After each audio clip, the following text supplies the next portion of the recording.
Welcome to the treasure room.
Ten, 9, 8, 7, 6, 5, 4, 3, 2, 1, 0. Prepare for vault door opening.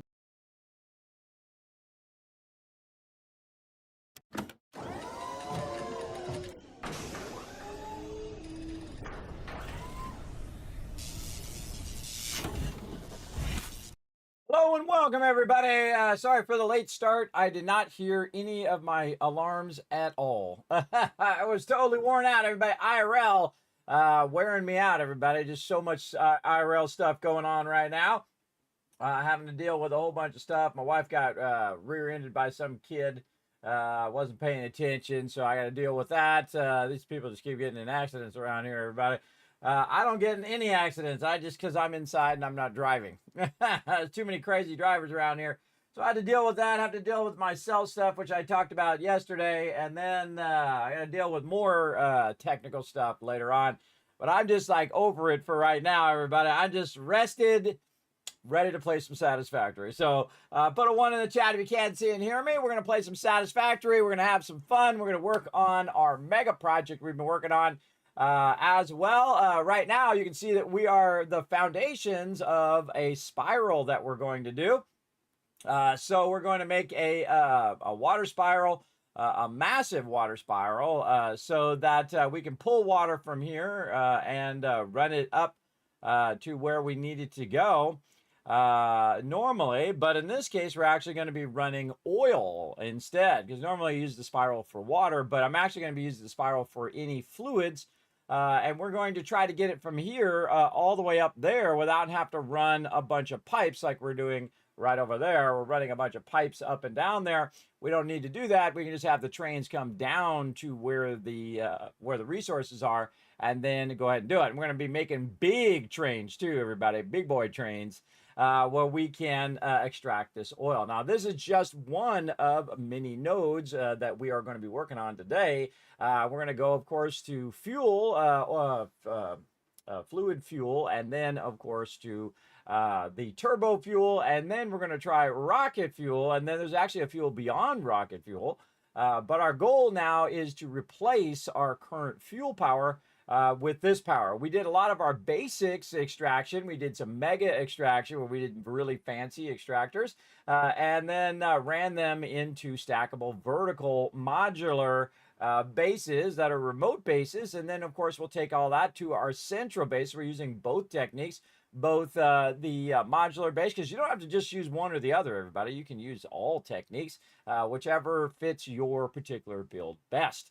So in my case, this is a mega build, so we're going to do it all, everybody. We're going to tap every node if we can. We're going to push the build limit of the entire game. and do the maximum amount of everything that we can today. So very, very fun. By the way, check out my fish tank that's actually animated right here. Check it out. I forgot about that until I just saw that there was a fish swam by. Very, very cool, everybody. Again, my whole entire thing. You see the reflections on my desk are even animated. So, going by reflecting this stuff behind on the desk. That's a lot of work, everybody. I do a lot of work on this stream, that's for sure. An endless amount of hours. I can't even calculate it, and I don't want to calculate it because it would be way too much. But I love doing it, and that's the important thing, everybody. I love hanging out with you all. And again, sometimes I'm unpredictable, everybody. Or most of the time, I'm unpredictable now, which is a bummer. I'd love to be very consistent. But I had to kind of switch my schedule back because I've been doing a lot of stuff during the day to solve a lot of problems, as I mentioned earlier. So we're going to just go ahead and not worry about all that stuff for right now. I got more of that to do later tomorrow or today, depending on how you look at it. But we're not going to worry about that now. We're going to get into some Satisfactory. We're going to go ahead and work on our oil spiral and see how that goes. And then we're going to try to basically put the train station down here. We're going to try to connect all the oil in there. We're going to double up on our oil from now on. Instead of just putting one train where we run 600 into that train, we're going to have two separate trains. We're going to cut that in half and do 300 and 300 in all train cars so that it can transfer better than it does at 600. It doesn't quite reach 600 if you run it at maximum pipe speed. So we found that you want double inputs, and then also the inputs in the side you want to double as well, and then double the outputs. We also want to bring all of our fluids up and then bring them down into whatever they're going to be going. So in the train stations, we're actually going to elevate the pipes and then have the pipes come down into the thing where we're going to basically store it up high, have it come down, and then go into those stations. We're going to be doing all of that stuff in just a moment right over here. But first, let's say hi to all of you. I saw you there, Dragon Wolf, always diligently in the channel. I appreciate you there. Second I said I was going live, he went in the chat and said hi over there, which I can't click on because I was still starting up. But thank you so much, Dragon Wolf. 1,000 Kids Cast for everybody in the chat. For you hanging out in the chat early. I see Rotisserie G there, also very diligently in the chat. Appreciate you, G, for coming in, showing that love. There's Dragon Wolf right there. Thank you so much. Thanks for bringing that hype. Thanks, Wombat, also for the hype. Whis with the ones. Dragon Wolf and Paul all let me know everything's working. Well, if everything's working, I say we get right into it. Let's go.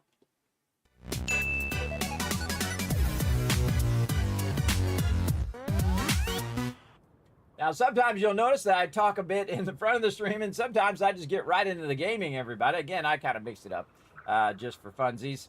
All right. Now, if you want to know the ultimate spiral, the best, the biggest, the most amazing spiral that you can make, I'm going to show you how to do it right now.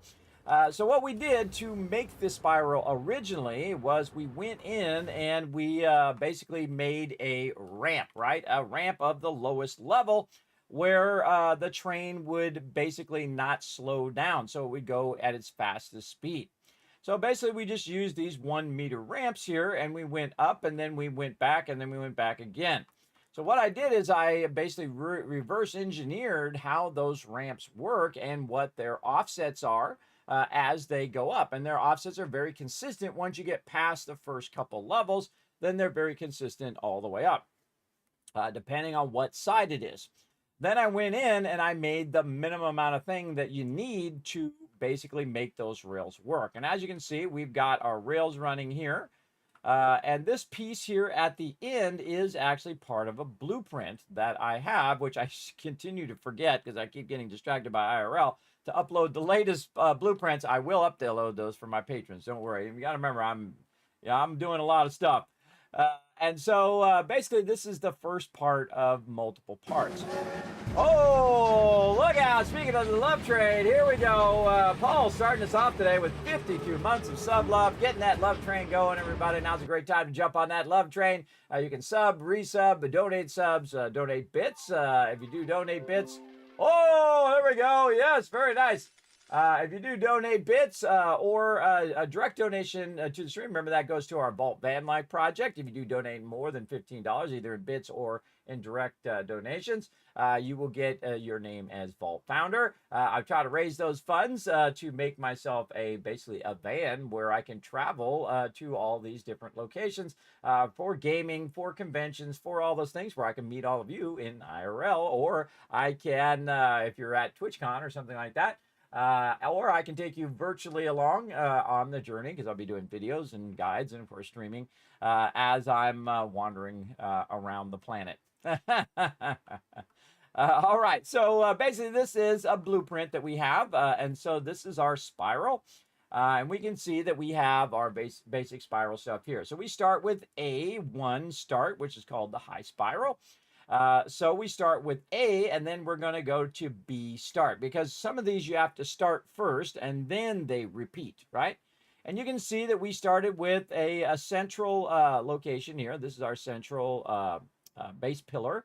And then we're 3 out, and then the 4th one out is actually where we center the next one. So we go ahead and turn this in such a way that, you know, of course, it's going to be coming up here and then up this way. So we want it to angle up this way. And then we're going to go ahead and, oops, wrong button. Not right mouse button. That's a different game. And then, of course, B start. There we go. B1 start. And then left click. There we go. And we put that right in there. Now, what that's going to allow us to do is very easily take the tracks from over here, and we can go ahead, just line them right up into the center. Oops, unless we misclick at the very last second. There we go. And then try that again, right in the center. There we go. And then we can do the outer one as well. And this will make a perfect spiral. Not just a spiral like you see other people do, everybody. This is the perfect spiral. The best one. The one that's not going to slow down your trains. Your trains are going to run at near full speed, depending on what they've got. Now, if they don't have any trains on them, the engines can run totally at full speed. But depending on how much stuff you are pulling, and you're going to see we're going to pull a lot of water, or a lot of oil, I mean. A lot of oil on this particular train, and we're going to run it up there. So we don't have to run these pipes, and it doesn't cost us all this extra infrastructure and pipes and electricity and all that stuff. We're going to eliminate all of that, simplify it, so it's much easier to manage. And again, we've doubled up on every single extraction node, including adding the pressure node over here. Where one 600 node is going to actually be 2 train cars, right? And this is something I wanted to try for a while, and we're going to have our oil go up like this. We're going to have it elevate and then come down because it's going to be storing in there. Now, notice that this is on the world grid, and this over here is on the local extraction grid, right? So we're going to do transitioning between one and the other, pretty easy to do. We can do all of that. We're going to fix up all of our nodes as well, make them all fancy as a mega build. We'll do all of that today as well. And of course, we have our epic train station, probably one of the largest train stations I've added ever. So let's get it going. All right, so we did A, and then we did A1 start. We're going to do B1 start. Now, for all my patrons, this is going to be a guide for you as well. So the first thing you do is, of course, you set a center of where you want your spiral to be. 3 out. And then a blue spot, right? A blue spot or whatever color you want to color it. Me, I use red for trains, so that's why I have the red. So 3 out, and then an additional one, the 4th one out's blue, and then you use the blue and the red one on the outside as the center of where you put these pieces down. All right, so that gives you a basic start. So A1 start, B1 start, and then over here, we're going to go ahead and go to C1, and you guessed it, start. That's right. It's the start of the spiral over here. So we're going to line that up between the red one and the blue one. There's C, and you could probably guess that the next one's going to be D, right? But actually, this one is a little different because D is already at the repeat height, meaning that you only need the one piece. Right, so we'll go up just a bit here, just so we can see that line up. And this one is already going to repeat. So you only need the one piece. Oh, retweets are good. Awesome. You only need the one piece to start this one. But these ones have 2 pieces, right? So this is A1 start, A2, B2 start, C2, or C, wait. A1 start, B1 start, C1 start, and D1 repeat, right? So this one is already going to repeat. So now we go back to A over here, and we're going to go ahead, just trying to make sure I say that right. And now we have a second one for A called A2 repeat, right? So this is A2, meaning it's the second piece. And we're going to go ahead and try to snap that on the top. Now, you're going to have a little bit of a problem if you have your train tracks already there. I highly recommend just taking your train tracks out. You can redo your train tracks real easy like this. Just take these out and then go ahead and get your A2 repeat. And we're going to try to turn this where it's snapped to blueprint, right? So we're going to go into blueprint mode. And we're going to put that on there. And we're going to look to make sure that, of course, the ramps are going in the same direction. They're going up in the direction that we want it to go, right? And then there's A2 repeat. Now, once we have the A2 repeat in there, we can just do what it says. Just keep repeating. Now, notice I'm in the blueprint mode. So it's going to just auto align this over and over again as I go ahead and work on it. You can see I could just keep going, and I can angle it from right here, and it will just keep stacking and stacking. How easy is that, everybody? Look at how easy that is. Look how easy that is. You don't have to build a whole ramp thing where you have to go and take it all out later. It's basically the minimum amount, and it also acts as a support for each of those sides if you want to leave it in. Now, you can probably imagine what we're going to do on the next one, but just in case, I'll walk you through it. We're going to go here to the blueprints, and we're going to go to B2 spiral. And we're going to go ahead, once again, use that blueprint mode, which is going to snap to the one underneath it. And then here we go again. Now, these are very specifically offset differently. So if you use A1 over here or A2 repeat over here, it's going to end up where your train starts doing this porpoising thing, which does happen if you don't have it set up right. So again, these pieces are very specific to that particular side. So keep that in mind. You do need to use the right piece on the right side. And there we go. And we'll just stack those way up there. I just love the fact you can just align them via the blueprinter and stack them really, really high. All right, there we go. And then we're going to go ahead, and again, I've got this set up really easy, C2 repeat, right? So each one starts with a 1, which is the starter, the 3 starters, and then the repeat one, D is already repeat. And then we go and do 2, 2, and 2. And then this one again is already just the repeat. All right. So C2 repeat. I keep hitting the right mouse button. It's not how you build in Satisfactory. There we go. That's how you build in 7 Days to Die and a bunch of other games. In this game, you left click. All right. And we're going to keep on keeping on. Again, you can see I'm using my hover thing here, and you just got to kind of angle it just off the end there. And now we've got a bunch of spirals going there. All right, and then we're going to go ahead and choose D. And D, of course, the easiest of them all because it only has the one piece, and we'll just keep repeating and repeating and repeating.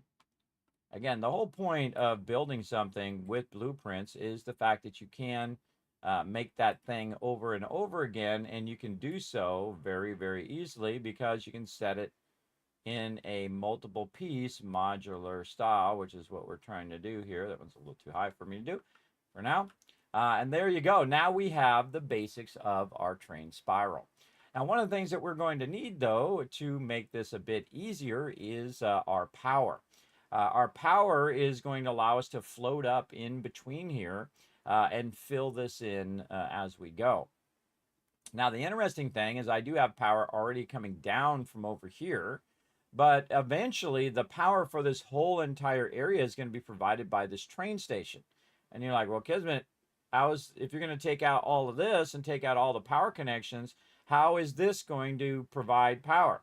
Well, actually, we're going to be working in reverse right now, where we're going to be running the train up. It's already connected to power because I brought it down on the other side temporarily, and we're going to remove all of that eventually. But what we're going to do is basically make a power run. And the reason why we're going to do that is because the train tracks transfer power. So if we make the train tracks go all the way up and connect to the current train tracks we have, which are already powered, that means that those train tracks will run into the spiral and run the power down to where we are and basically reverse the power direction that we're using now. Instead of running it down this way, it will then run it down the train track. So all we have to do is build train tracks, right? So we don't have to build a bunch of power and run a bunch of power lines up like we usually do. We can just simply build the train tracks, and as we get higher and higher, we can add more of our repeats and add more of our train tracks. So very, very easy to get that done. So very nice. All right, so we're going to have it go like this. And which way were we going to have our train come back? I think where our train in is going to be this one, and our train back out is this way. So we're going to have it go left and turn back around and end up right back in here. So very nice. All right, so we'll go ahead and run this up. Now, I suggest that you put it halfway because it's going to make it way easier. Right there. And then on this one over here, I don't know why you can't rotate these things. You used to be able to rotate the railways. When I rotate, it doesn't rotate my scroll. It says rotate hologram behind me. It doesn't work, which is a bummer. So what I do is I just line it up in the center as best as I can like that. There we go. And then I try to run it. And sometimes it doesn't quite make it. Let's try it again right here. There we go. And I'm going to go ahead and match these two to each other. So you can see that the length of that one and the length of this one start at the center of that area and very moderately go up that angle so it doesn't create that big old gap that you get sometimes in your ramps, right? So you want to start at about halfway on the flat foundation and then into your ramp that you're doing.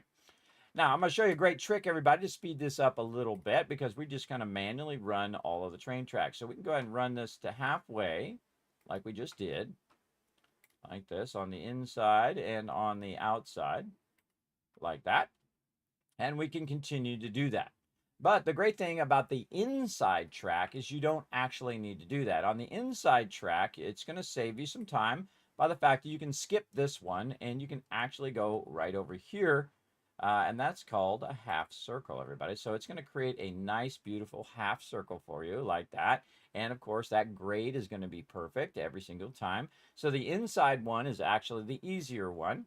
Now, the outside one can't do that because if you do try to do a half arc, what happens is it starts to cut through the angle of, you can see it over there, it starts to cut through the angle of that one because it's trying to squeeze the angle down. And it runs into your other track. So you don't want to do that on the outside one, but on the inside one, it will basically make it at its minimum amount. So you definitely want to go ahead and do the inside one first because it's going to be the quick and easy one. So we're just going to go half arc and then skip that one, this one, and just look how beautifully easy that is once you have, of course, my blueprints that make it super easy for you to make the perfect spiral every time. And again, you can use this as many times as you need to. Right over here, and make sure that we're getting that right in the center. There we go. Okay, so now what we need is we need a little bit of power. You can see I stopped as I was going up. So all we need to do is power up our train station. So we're going to go ahead and use the pre-existing power that we had already run down from before. And we're going to run that to our train station over here. And I'm going to show you the difference because you saw we got to a certain point and we couldn't go up anymore. But the train tracks itself, you saw I ran no power lines. The train tracks themselves act as power. And you can see I can just float right past that point now. Way up here, by the way. See how far up I can go.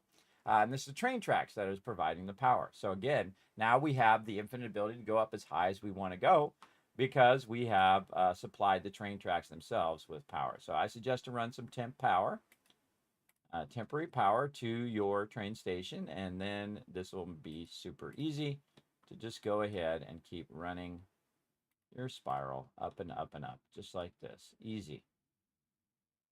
I feel a little Bob Ross seeping into my explanations today. Happy little trains. Big love to Bob Ross, everybody. An inspiration for a whole multiple generations, everybody. And the fact that he has more viewers than most people on Twitch also makes me smile. Still, long after he's gone. It's not what you're doing, everybody. It's always about how you do it. If you love to do that thing and you can use that oh, it gives me goosebumps. To inspire others. I feel like that's the greatest kind of achievement you can do in life, is that inspiration. Now, you can see I'm doing the inside one first. We'll come back and we'll do the outside after. The outside is actually a little easier to do when you haven't done the inside, but that's okay because once I've done the inside, I can just float out here, and that will make it easier as I go around. But at this point here, I'll show you another great little trick. Now remember, this is our starter. This is A, that's B, this is C, and that's D. All right, so that's how it starts. You always start with your A1 to get you going. Now this is A2, which is the repeating one. If you hit F and then middle mouse button, when you're in blueprint mode, you hit R to go into blueprint mode, middle mouse button, you'll pick up the A2. It also tells you right here, A2, repeat the 5 high spiral. So we're doing a 5 high spiral. And then, of course, you want to make sure that it is going the right direction. See, it's going the wrong direction there. So we want to turn it around. There we go. And then left click. And then again, I'm in blueprint mode. So I middle mouse button to pick up the blueprint. And then, of course, when I'm in blueprint mode, I can then just go ahead and continuously repeat it. Again, I suggest to aim at the side. And again, we want to get all the way up to where we are there. So we're just going to keep repeating those upwards as far as we can. Then we're going to hit spacebar to kind of go up a bit. Just keep repeating until you get as far up there as you can go. There we go. And then just simply middle mouse button again, F, middle mouse button, F, right again, F, R to go blueprint. There we go. And then middle mouse button to get that blueprint. Make sure it's oriented the correct direction where the angle's the same. Make sure it says B2 repeat. And off you go again. Again, I think you guys got this down now. And we're just going to do that same thing over and over and over until we reach the height that we want. And this one is really far down here. This is at the water level. So this is going to take a really high spiral, but is going to look amazing. Then again, we'll go hit F for dismantling. We'll hit R to go into blueprint mode, middle mouse button. And now we have our C repeat 5 high spiral. And again, make sure it's the right way. And then just use your blueprint mode. Sometimes you might misclick. If you misclick, go into dismantle blueprint. And then we'll go ahead and take it out. And then again, middle mouse button to get that one. And then left click. There we go. And you can see how easy this is. Now I have the game sound off for right now, so we can talk about what we're doing here, just so it makes it nice and easy for you guys to understand. If you're trying to recreate this, there we go. And then F, R, middle mouse button, left click. There we go. And again, I think you guys got the gist of this. So once I feel like you guys have got the gist of it, I'm going to go much, much faster. All right. So away we go. Again, back down to our spiral, half arc all the way here. Saves you some time, so you don't have to create more infrastructure that you don't really need. And again, another half arc over here. And we're already using this spiral for our water, which works excellently for water, for sure. Again, sometimes it's a little feisty, so make sure you get that right in the center. It's both centered this way and then both directions in height and, or in width and in length.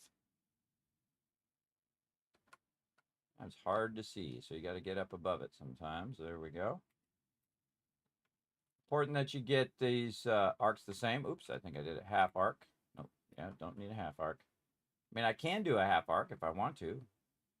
Just unnecessary because you don't really need that much, that many segments. Of course, the less segments you can build, the easier and faster this is going to be.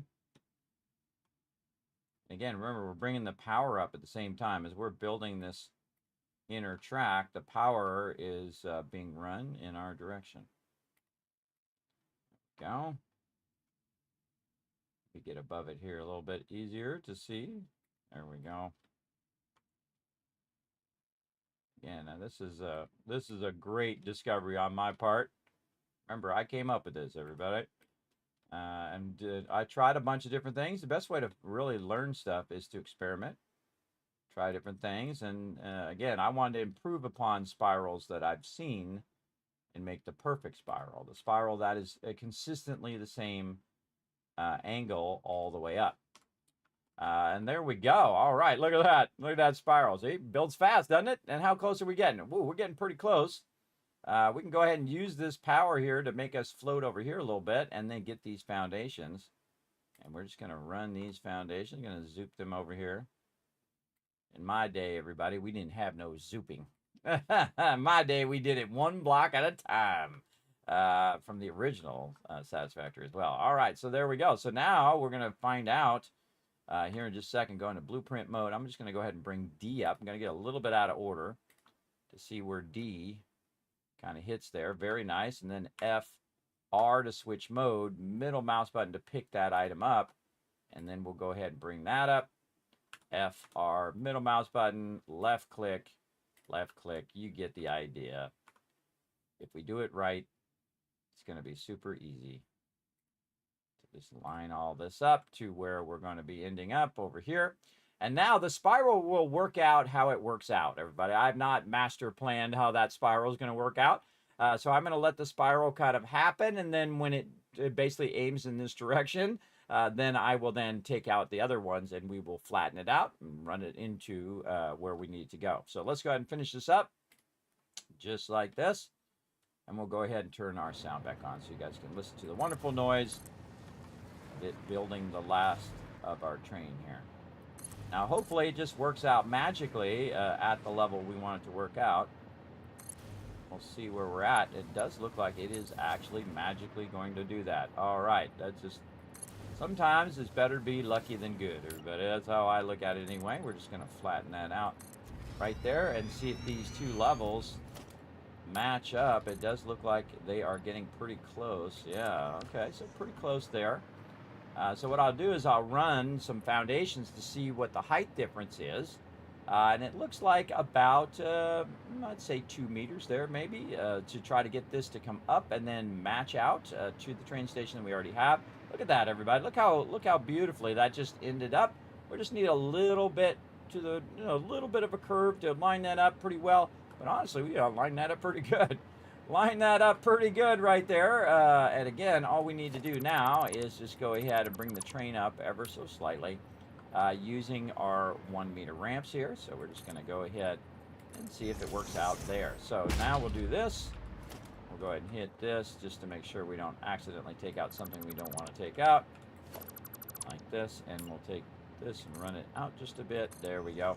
And we'll see if this matches up to this. All right, so a little bit higher. So actually we need about 3 meters right there. And again, we want to use the lowest ramps so that it doesn't cause it to slow down. We want it to be at maximum speed always. This way we need less trains and less infrastructure. So there we go. Wow, that worked out wonderfully. Now these are unnecessary, so we're just going to take those out. And we're going to take this one out over here using our blueprint mode. So we can just take the whole thing out at once. And that is the top of our spiral right to here. And then we will have it go up here. Now I like, before I go into an arc, everybody, I do like to go ahead and do about half there and then go into any kind of angle that you're going to go into. You want to go ahead and do it right by kind of a half arc so you don't have too much lifting here. Otherwise you have this huge gap underneath your trains. Showing you some of my best stuff right now, everybody. Showing you some really amazing stuff. And there we go. And we can go ahead and switch out of here. We can remove this basic wall, which is in our way. We're going to take that out right there. And we'll go ahead and run our train spiral right in there. Now our train's going to be coming back the opposite direction and going back down in there as well. Which in this case actually is on the wrong side now that I look at it, because it's going to come back up.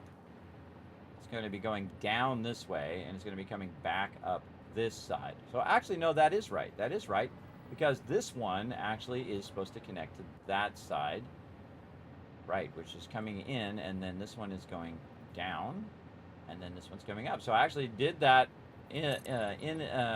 inadvertently correct.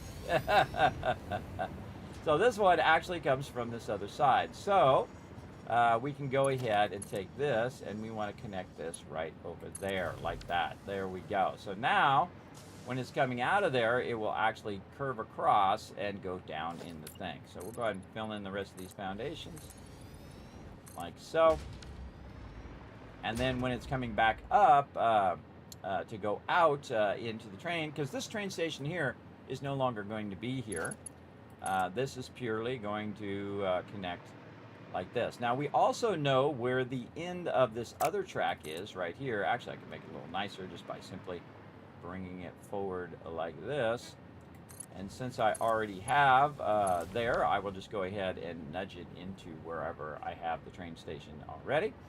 So this allows it now to go downstairs, upstairs, and also now replaces any power that we ran down. We don't need to run the power down now because we've plugged it into our primary power, which is over here, which is producing a bunch of fuel power and nuclear power.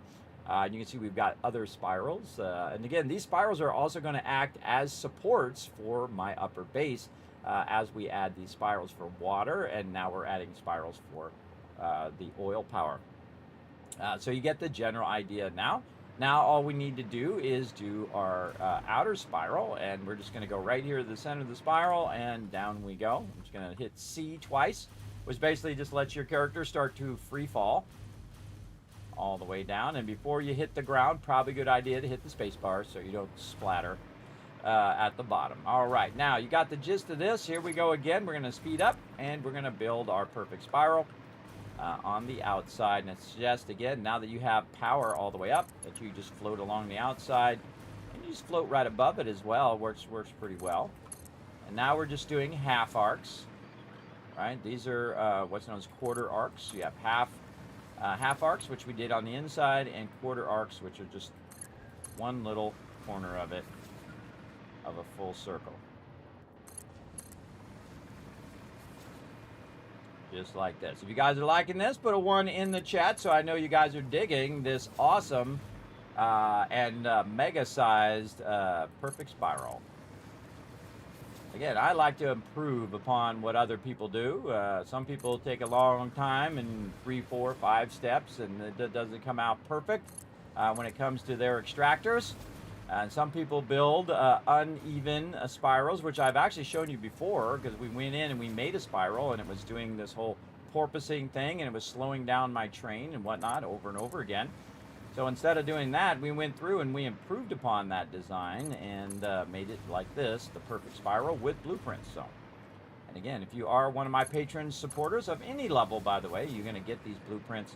I do actually already have the blueprints for this perfect spiral up there. I do have some new blueprints I'm going to be adding as well for all my patrons. You can find my Patreon at patreon.com/Kismet. I know, super easy to find, Kismet. So just search for me over on Patreon. Oh, watch out for when you misclick there too. Watch out for that. But this goes pretty fast, everybody. Again, once you have it set up, you're just running the train tracks. That's all you're doing. You've already got the offsets perfectly set up. You just need to be diligently doing the tracks. And again, I told you this was going to be easy because you can just float around now that you've run the power up on the inside. And if you just float over it, you can see where that center is, nice and easy.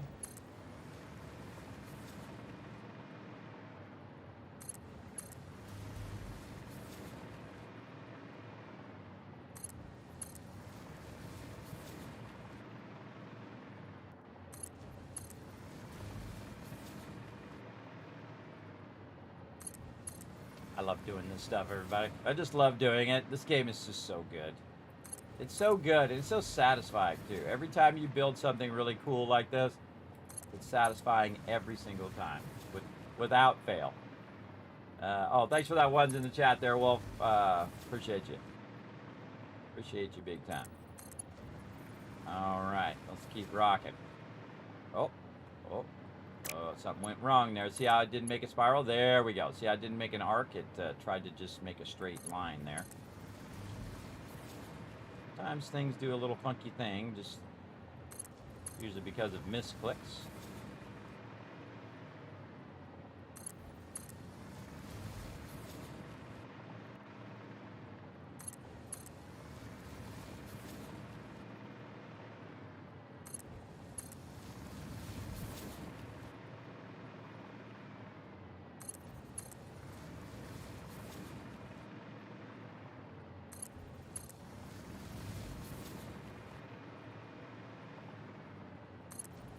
So easy, so beautiful. You're not a true builder until you build something like that, and it makes you cry a little. Because it's so beautiful. Little tear of a builder. Builders love to build, everybody. That's what they do. They don't care why they're doing it. They just want to build stuff. They want to make it awesome. In my case, I want to make it perfect and beautiful, both simultaneously. As perfect as you can get, right? And this is perfect. This is a perfect spiral.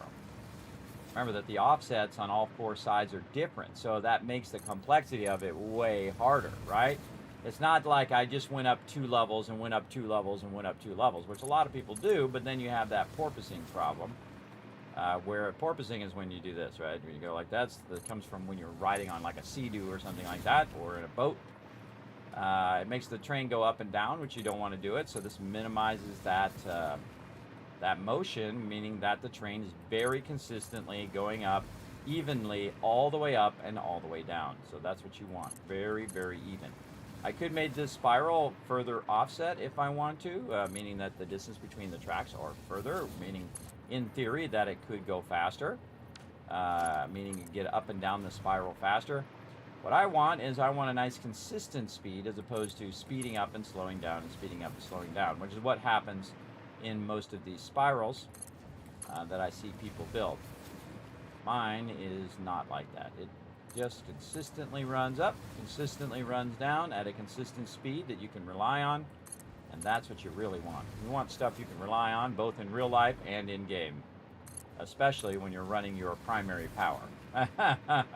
If you're running fuel, everybody, especially fluids, you want that to be as consistent as you possibly can, because you don't want to mess around there. And see, look how awesome this game is, everybody. Look how ginormous you can build stuff.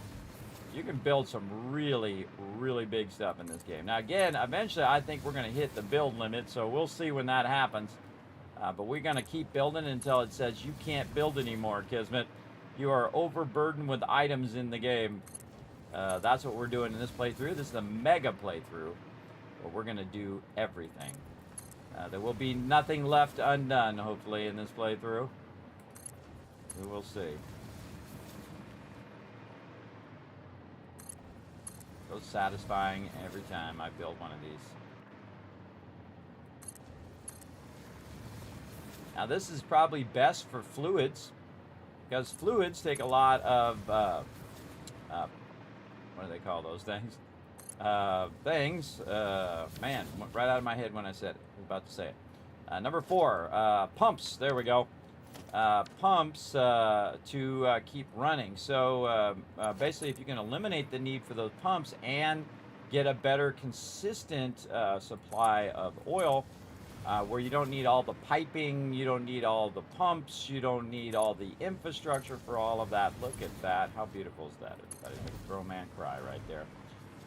Very nice, though we should probably just go ahead and fix that. See how the arc of that cuts through our foundations? We don't want that. We want that to look beautiful, right? We're mega building here, so we want it to just look really, really nice as it comes up. So we want to go again, come up, go halfway into the next one, so it creates a nice little arc there, not too much rising. See that?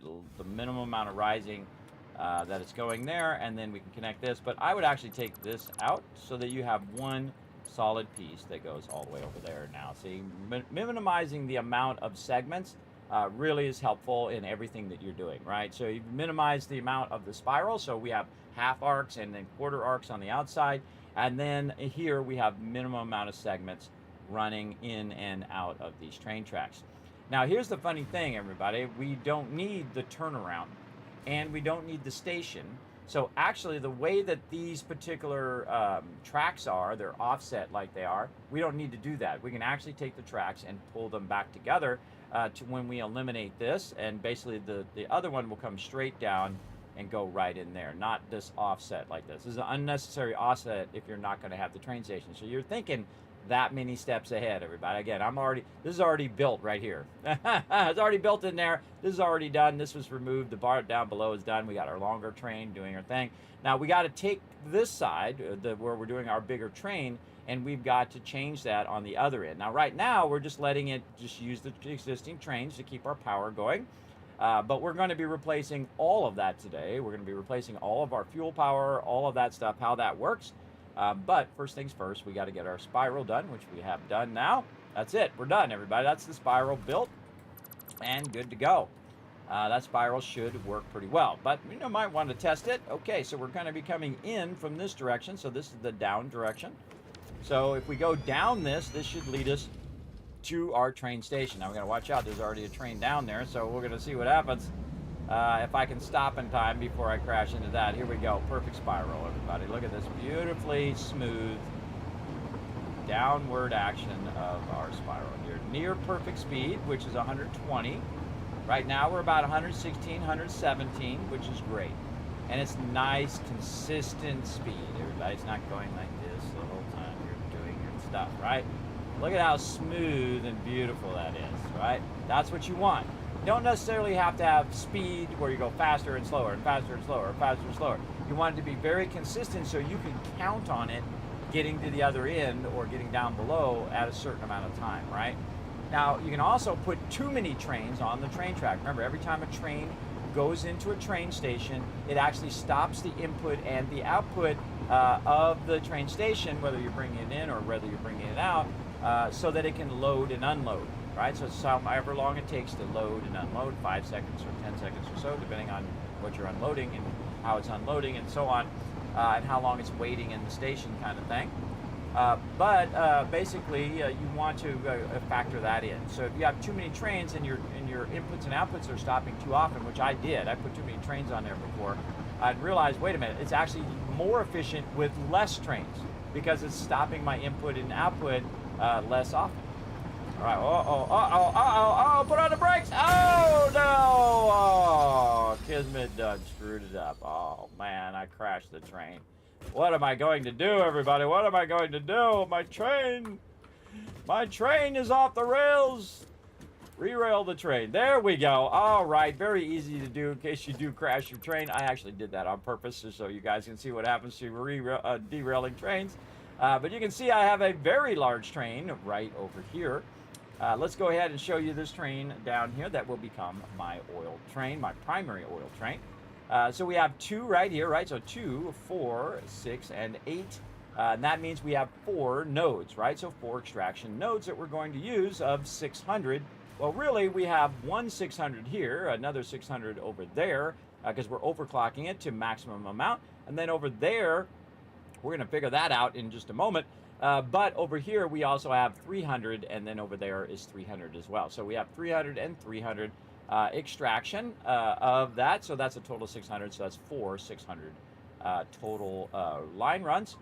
Because this will be 600 here, this will be 600, 600, and then this over here will be around 600. It's actually 900 that we'll do, but we're going to cut that one into 400 and 400 versus 300 and 300, just to make it easier and just to make it so we have 8 train cars.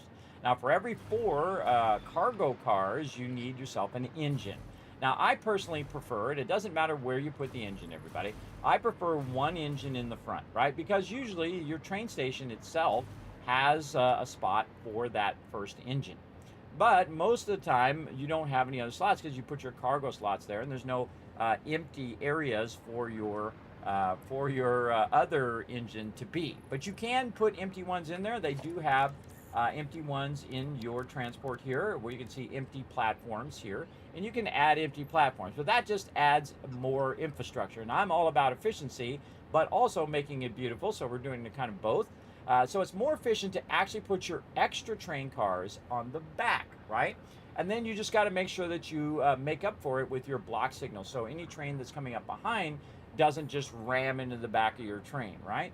So as you can see, I have one engine in the front. We have 8 cars, and again, for every 4 cars, we need 2 engines.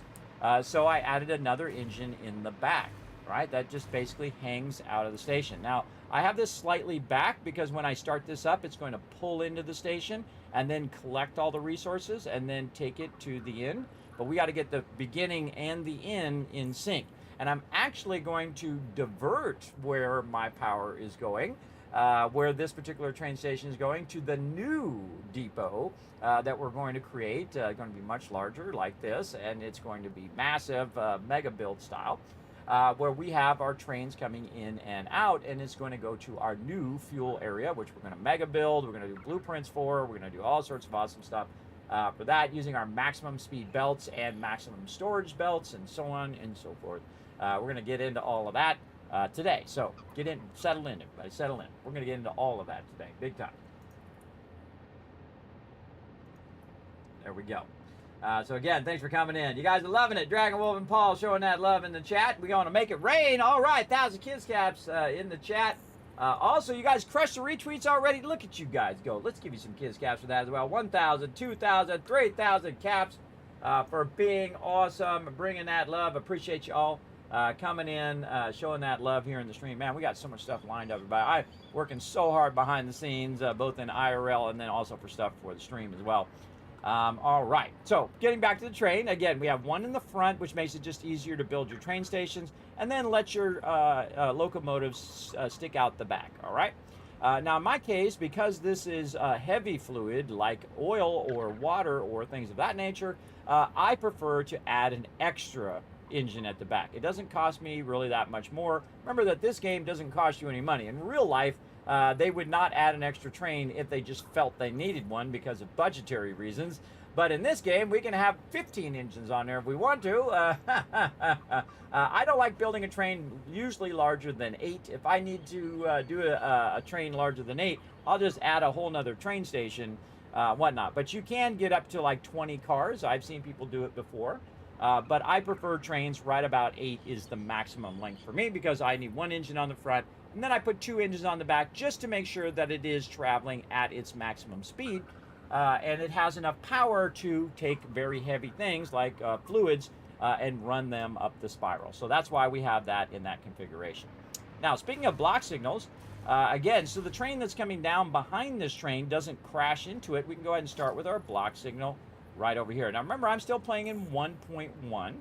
And you can see that I actually have it set up already where it cuts right there, so that the block signal is right here to keep it from crashing in. Basically, this says, hey train, stop. Now right now you can see it's flashing. That's because we don't have it reconnected back here.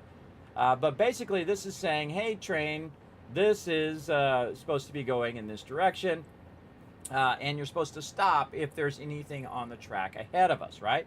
So our block signal here, you can see ends right here, but this particular part here doesn't have any coloring because we haven't looped it back in this direction, which we will do. We'll go ahead and just loop it back so it can go ahead and go back up the train station. And we'll probably divert this off to the side like that, just to make that easy.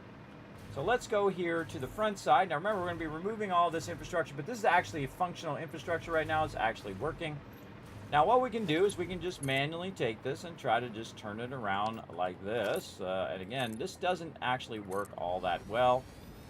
They really need to work on the arcs of their trains and minimizing and maximizing those arcs so that it makes it nice and easy. But we're going to go ahead and just do it kind of manually here and show you what happens. You can just kind of manually take it and say, I want to go ahead and go in the other direction. You can just kind of keep going until it turns to its minimum distance. You can just do that. There you go. And it goes in the other direction. Now, I actually have it where it does a perfect angle or a perfect thing. You know how I love my perfect things. Where we have our train spiral, where we can go into our trains here. Where's our, oh, they're under foundations. There we go. And then we have our 5 wide turnaround right here. We have different train. We have foundations. We have 5 wide turnaround. And then we have 3 wide trains. Basically, they're foundations. So 3 wide trains, 5 wide trains. And then we have our turnaround. Our turnaround is this, where we can go ahead and turn the train around in this perfect arc so that it just basically gets maximum speed as a turnaround and whatnot. But we could just as easily just go like this, everybody, and then just kind of take it and run it back around. I also believe that I did one without the foundations. Let me see if I can find that one. Where is our thing here? Did we save it somewhere? This is a good question.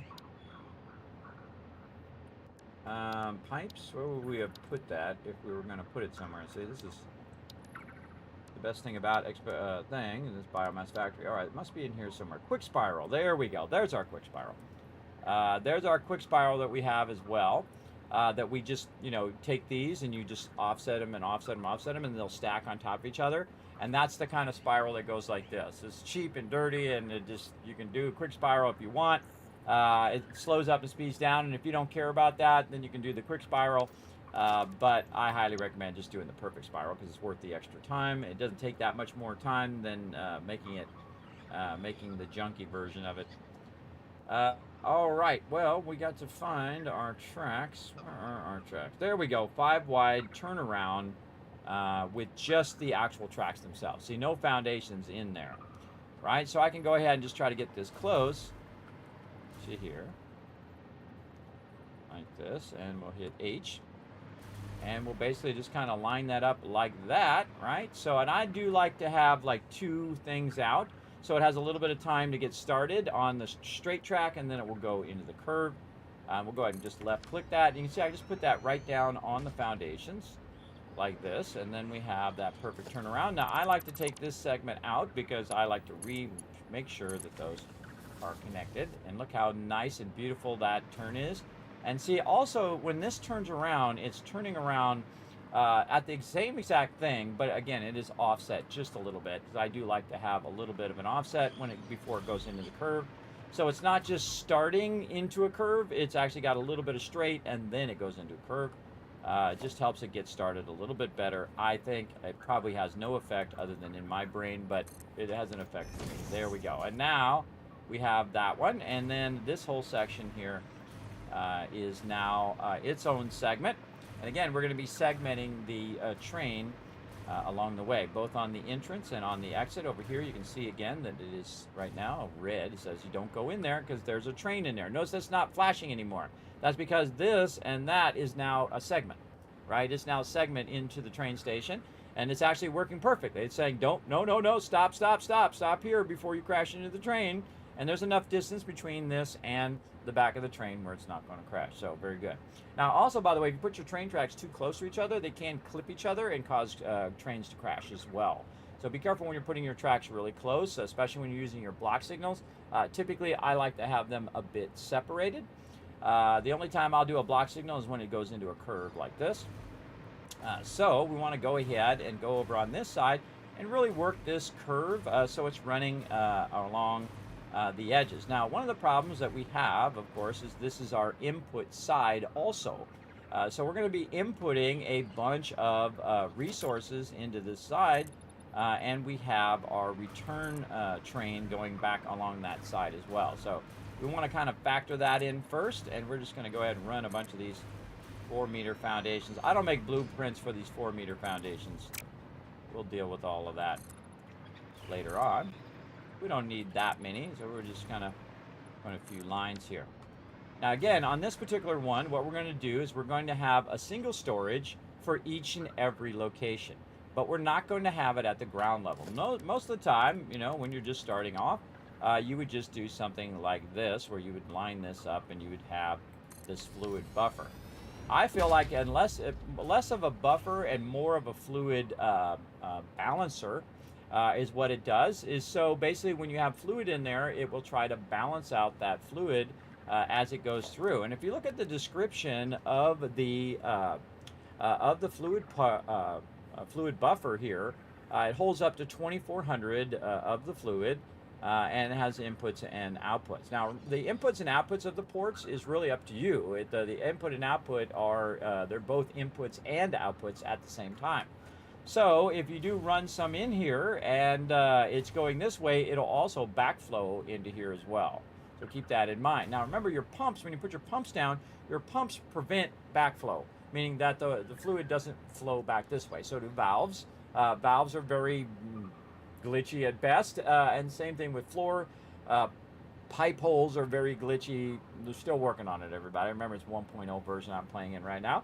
They do have a 1.1 version they're testing right now in experimental, but I refuse to play it yet because I want it to be like a little present for Kismet later on when it comes out in stable, and then we'll use it in this particular playthrough.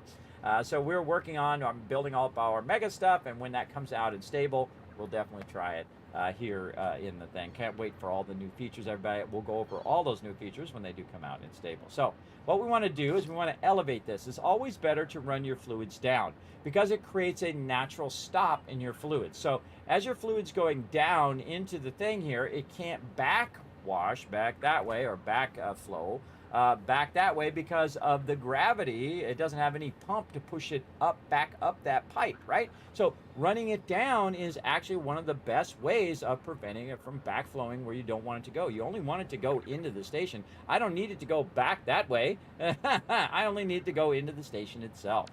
So we want to go ahead and create some infrastructure.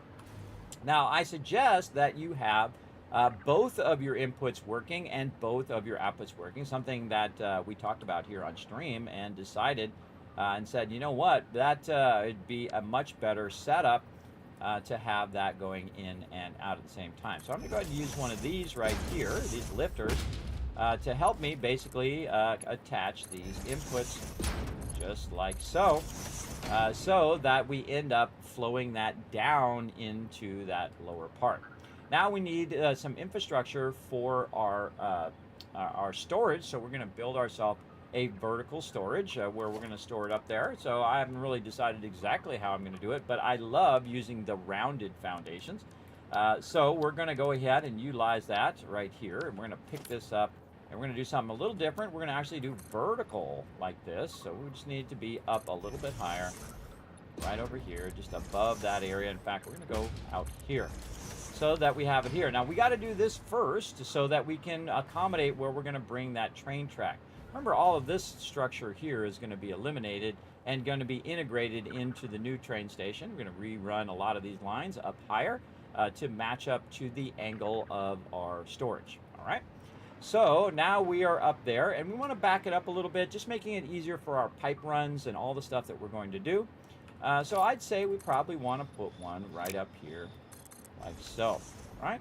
Now we also got to take into accommodation that it's going to crowd the next one over. So if we do build it way out here, it's going to be in the way of the next one that we need. So we'll want to go ahead, actually switch this back to Zoop mode. There we go. We'll want to bring that piping actually, or the storage actually this way, right? Out this way a bit. And then we'll get our storage here, our fluid storage, and we're going to put that right in the center as best we can, and we're going to turn it this way. We're going to hit H on that one, and we're going to look at it and see if it's in the center of those 4 foundations, which it is. There we go. Now we can do square foundations to start and then come back later and make it fancy, or we can make it fancy first and then put the thing on top of it. I actually find that a lot of time when you are doing this kind of stuff, it's actually better to, that's a very small corner. Where's my, this should have been my larger corner. Why are my corners? Oh, okay, they're like that, yes. And then we also have our outer corners like this, our larger corners. So we're going to use our larger corner thing like this. And again, this is called inverted outer corner because we're inverting the way that it is supporting. Look how awesome that looks, everybody. Isn't that cool? Very rarely do I use these pieces, but I love the rounded effect when it is holding up our stuff. Again, this is pretty neat. Now, we're going to actually just build this first to get an idea of what we want, and then we'll just make a blueprint out of it. A blueprint we can just set down there very easily. Now, look at this, everybody. Look how nice this is. This is why I was looking at my other pieces, because my other pieces need to snap underneath here and align underneath this piece, which is a little tricky sometimes to get that to do what I want to do. Hit H, the hologram mode, and just roll that right underneath there, like so. And then over here, same thing. We can just line that up, and we've got ourselves a beautiful way of holding. Look at how beautiful that is, everybody. I love it. All right, Come on, let's see some GGs in the chat, everybody. I had that idea in my head for a really long time. And I've been waiting for this mega build to do that. I absolutely love that. All right, very nice. Absolutely love it. And there you go, gives you some ideas of what to do. Okay, so right here, we're going to go ahead and run our pipes. Now, one of the things you can do is you can run your pipes in different modes, right? So auto mode, auto 2D mode, noodle mode, and then one of my favorite, the horizontal to vertical mode. Now notice how it's going down on this side. Watch if I reverse the direction, and now it's going like this. So it's going over to here, which is actually how I want it to go. I want it to go straight out and then drop down into that first input. Now, it's not perfectly aligned to the center. Oh, this one's also flipped, which I don't like. It's not perfectly aligned to the center, so that's going to bug me. So I would want this to be perfectly aligned to it. But really what we want to do is just take a moment first. Instead of rebuilding this over and over and over again, we'll want to make that into a blueprint so that we can utilize that and line that up. Now, of course, we line it up to the center of this one. We'll just line it up to the center of the other one and the other one, the other one, and so on and so forth. And so it'll make it easier for us to line all that up. And we also know that we need another row there too, so we'll add that row. So we want to go ahead and make that into a blueprint. So I'm going to go over here and utilize some of this space over here. And speaking of foundations, we're just going to go ahead and use our foundation. This is one of the first things you want to build as a blueprint, everybody, or you can use mine. Again, depending on what blueprinter you have is the size. So it'd be 4x4, 5x5, or 6x6, everybody, which is pretty big. We haven't made our 6x6 foundations yet because 5x5 is good enough to get us started right here. Let's go ahead and go with that. We don't need our half foundation anymore. We got to redo our extractor there, which we're currently not using. We'll deal with that later. But we just want to go ahead and get our big boy blueprinter here, right here, the Mark III. Again, if it doesn't fit on there, everybody, just hit H, and then you can nudge it on there and make it however lined up you want it to be. Even you can have it hang off the side if you want. Remember, this is just temporary, and I will remove that blueprinter eventually. Okay. Now remember, the front of the arrow, that white arrow that you see, is going to point toward this thing, right? Toward this kind of control panel here. So this is officially the front, right? So this part right here, aiming toward us, is the front. So we want to go ahead and work with that. And we know exactly what we want now, and that's the most important part, everybody. It's not just in the doing, it is in the thinking it up in the first place, right? And we know that we want some 4 meters. And we're just going to go ahead and line them up like we're making a pie over here, right here. And we'll get up a little high so you guys can see. There we go. And then same thing here. Oh, it's because it's zooping. Turn the zooping off. There we go. I think if it was zooping, it would automatically detect that I want to make it into an arm. There we go. And then these ones here. And then we know that we want our inverted arc here. Sometimes very tricky to get these to line up. I don't know why they're so tricky, but hit H for hologram mode. Nudge it into position to get the first one. And once you get the first one, it's a little easier to get the rest of them. Just like this.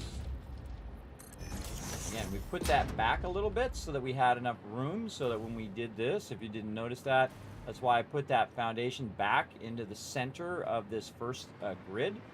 See how it's perfectly centered in that grid. I used the center of it to offset it back so that when I built the other ones, which are the size of a normal foundation right here, those are actually the same width and length of a normal foundation, so that it would match up to the full foundation size, which you can see here by the darker, thicker lines, or really the thicker lines on the outside.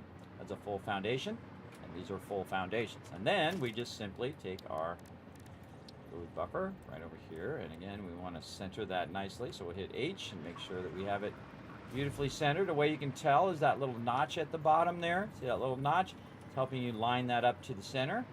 Lined up to the center, lined up to the center, and all we got to do is left click and that is done. But again, save us lots of time to just do that. Love it, absolutely love it. Actually, we could probably go in and color it in first, now that I think about it, before we get too far in. We could go ahead and give it a beautiful copper finish here. Looking real nice. What about a different style of a material? What about some asphalt? Let's go ahead and give that a go. And then let's try to color it in with that copper and see what happens. Yeah, not much there. All right, let's try something else here. Let's try the coated. Coated's not bad. All right, and again, we're going to try a bunch of different things in the customizer here. We did coated. Let's do grip metal. Oh, ooh, I like that already. I can usually tell right away, everybody. Again, I have a sense for these type of things. I've been a graphic designer for 30 years. I can tell right away. All I have to do is see it, and I can tell you that we're probably going to go with that one. Because that's pretty nice. All right. Can we put any coloring on that particular one? No, it's going to be black like that, but that's okay. I actually really like the way that one looks. Again, you might try something different for yours. For me, I know it's the grip metal foundation that I really like there. I think it gives it something different than what we normally have. And it gives it that really industrial feel. And then also doesn't stand out, everybody. Remember that supports and things like that, they shouldn't actually stand out. Most of the times you won't recognize them on purpose. As someone who's done architecture as well, the point of supports are to support the building, not to be a feature or a thing that is showing off. It should actually show off the thing that you're doing. So in this case, we also want to maybe give this a different color as well, so that we'll know that this is oil or something. What do we want to use for oil? Normally you'd use like a carbon steel here, but it's already black, so see, it lets you color all the elements that are in orange, but the other one you don't get the color, which is kind of a bummer. We could let's try something with two-tone color here, something like this. Yeah, see, that would be great if that was for water. We could use blue in general just for fluids. That's pretty nice. I like that. You know what? I'm going to go with that. All right. We're going to go with that because we're going to use it also for our water later on as well. So this is round. This is fluid buffer with support. This is a rounded 8-meter high support, frame, support, there we go, pillar. This is a rounded 8-meter high support pillar with larger fluid buffer for running fluids down into crane stations or wherever you need it. I like to leave a little description in there for all my patrons so they know what that's for. And then here, fluid buffer. This is our industrial fluid buffer. Guess we could put that in there. Industrial fluid buffer. Forgive all my typos and bad spelling. Just roll with it, everybody. And then we're going to leave it as blue because we're going to use that for our stuff.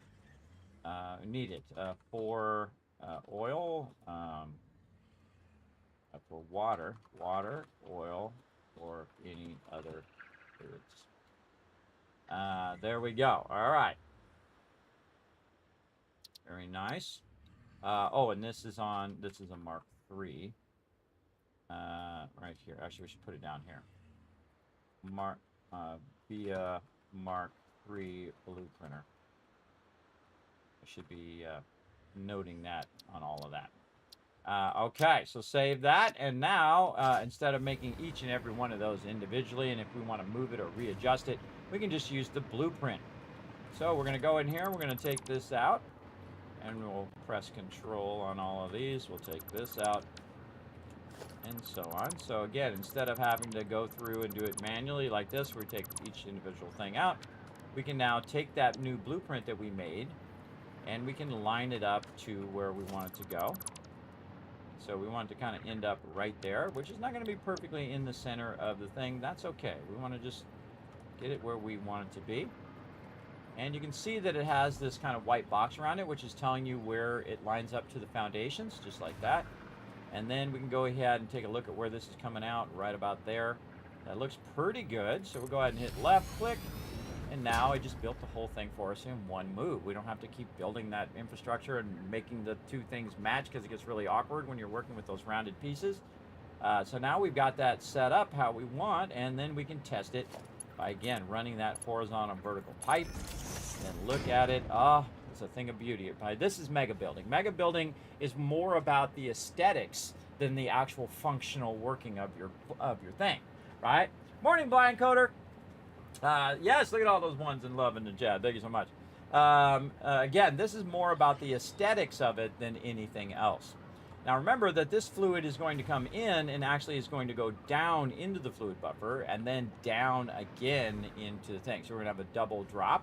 And we'll put all the pumping in the beginning, right? All the pumping in the beginning is going to pump it up a bit so that it will have that positive flow when it flows downward. Downward flowing water or fluids is best. Upward flowing water costs you a lot of power and stuff like that. There is a place that I absolutely love on the map. It is way over here by the desert area. Right over here, I believe. It's a lot of water up on top like that, where you can actually run the water down from up above, and you never need any pumps at all because it's literally just going straight off a cliff way down to where the desert is, and you have an unlimited amount of water using 0 pipes, which is awesome. Or use 0 pumps and use your pipes to run them down. Or you can use a train and run them down too. But then again, you've got them on a train, you don't have to worry about your water flow or your oil flow or whatever it is. You don't have to worry about your fluid flow, and that's what we're trying to eliminate, right? We only need to worry about the flow from here to this point, and then the train takes care of it, runs it up the spiral. We just made a perfect spiral if you missed it earlier. And then run it up there, Kismet perfect spiral, by the way. And it's going to run up there, it's going to run over there. Now, again, over time, these will act as the supports that are holding up the giant mega base that we're going to do up there. And I highly recommend doing your supports last, everybody. This is not a game like 7 Days to Die or other games that have the ability for your whole entire base to fall in and get destroyed if you don't build it properly. I always suggest that you do it last because you're going to be changing where your supports are, changing how your whole thing works over and over again, right? So best to do that stuff last. But if you're on it and you're like, okay, I'm going to make these extractors and I know I'm just going to leave them, I'm going to set them and forget them, as I like to say, then you're good. You can just set it, forget it, you're good to go in there.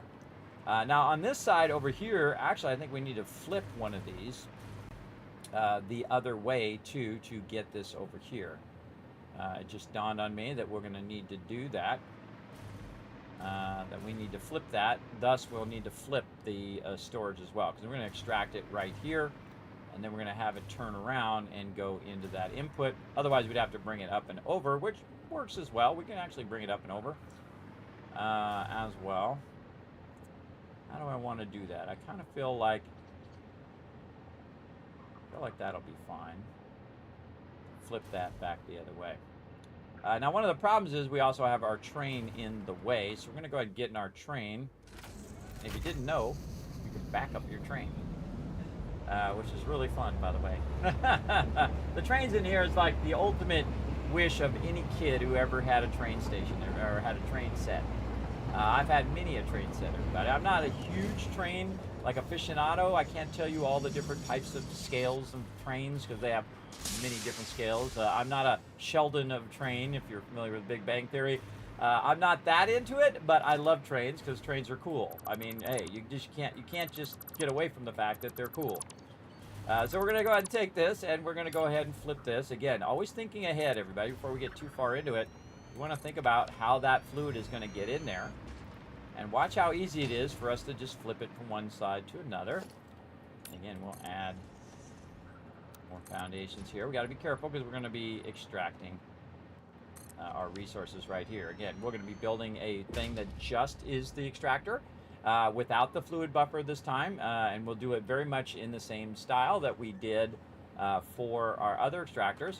Now, we'll want to go ahead and work on that extractor real quick here just to get an idea of our thing here, which is our oil extractor. Oh, wow, look at that. Very nice. Very close to perfection. We'll see. We'll see how that works out. And it's actually offset just enough where I don't think it's going to crowd it too much. Our actual oil things are going to be over this way. So So let's go ahead and do the same thing. Over here, we're going to go blueprints. We're going to get our fluid buffer. And we're going to try to line that up. We're going to hit H. And again, we're going to have it just line up to the foundations like that, and then aim it directly so it's just kind of lined up like that. I kind of like that. Let's see how that looks. Very nice. And then run our piping. That one's a bit longer than the other side, which I don't mind, but I think it could probably be a bit closer. Yeah. Again, I'm just testing first to try to figure out the distances that I want those to be. I kind of feel like I actually want this one to be a little further back. Because this one is like a full half and then full and then all the way back. So this one's a half full and then all the way back. It seems like one is further than the other for some reason, even though they're about the same distance. That's because I put the lifter there. See, I have the lifter there, so we can actually get a bigger distance. I didn't mean to do that on purpose, everybody. I just thought of that and just noticed that actually if I take that thing out and just run it from the fluid buffer to over there, I actually get a shorter distance on the inside, meaning I have a larger distance of the pipe, which is what I want. That's actually what I want in the end. I just did that accidentally. Again, sometimes I'll tell you when I do it accidentally and when I do it on purpose. I will tell you the truth every single time. Now look at that, everybody. Now again, we have double inputting there, right? So it's going to come in here, and then it's going to flow out of here at 600, and then 300 and 300 in.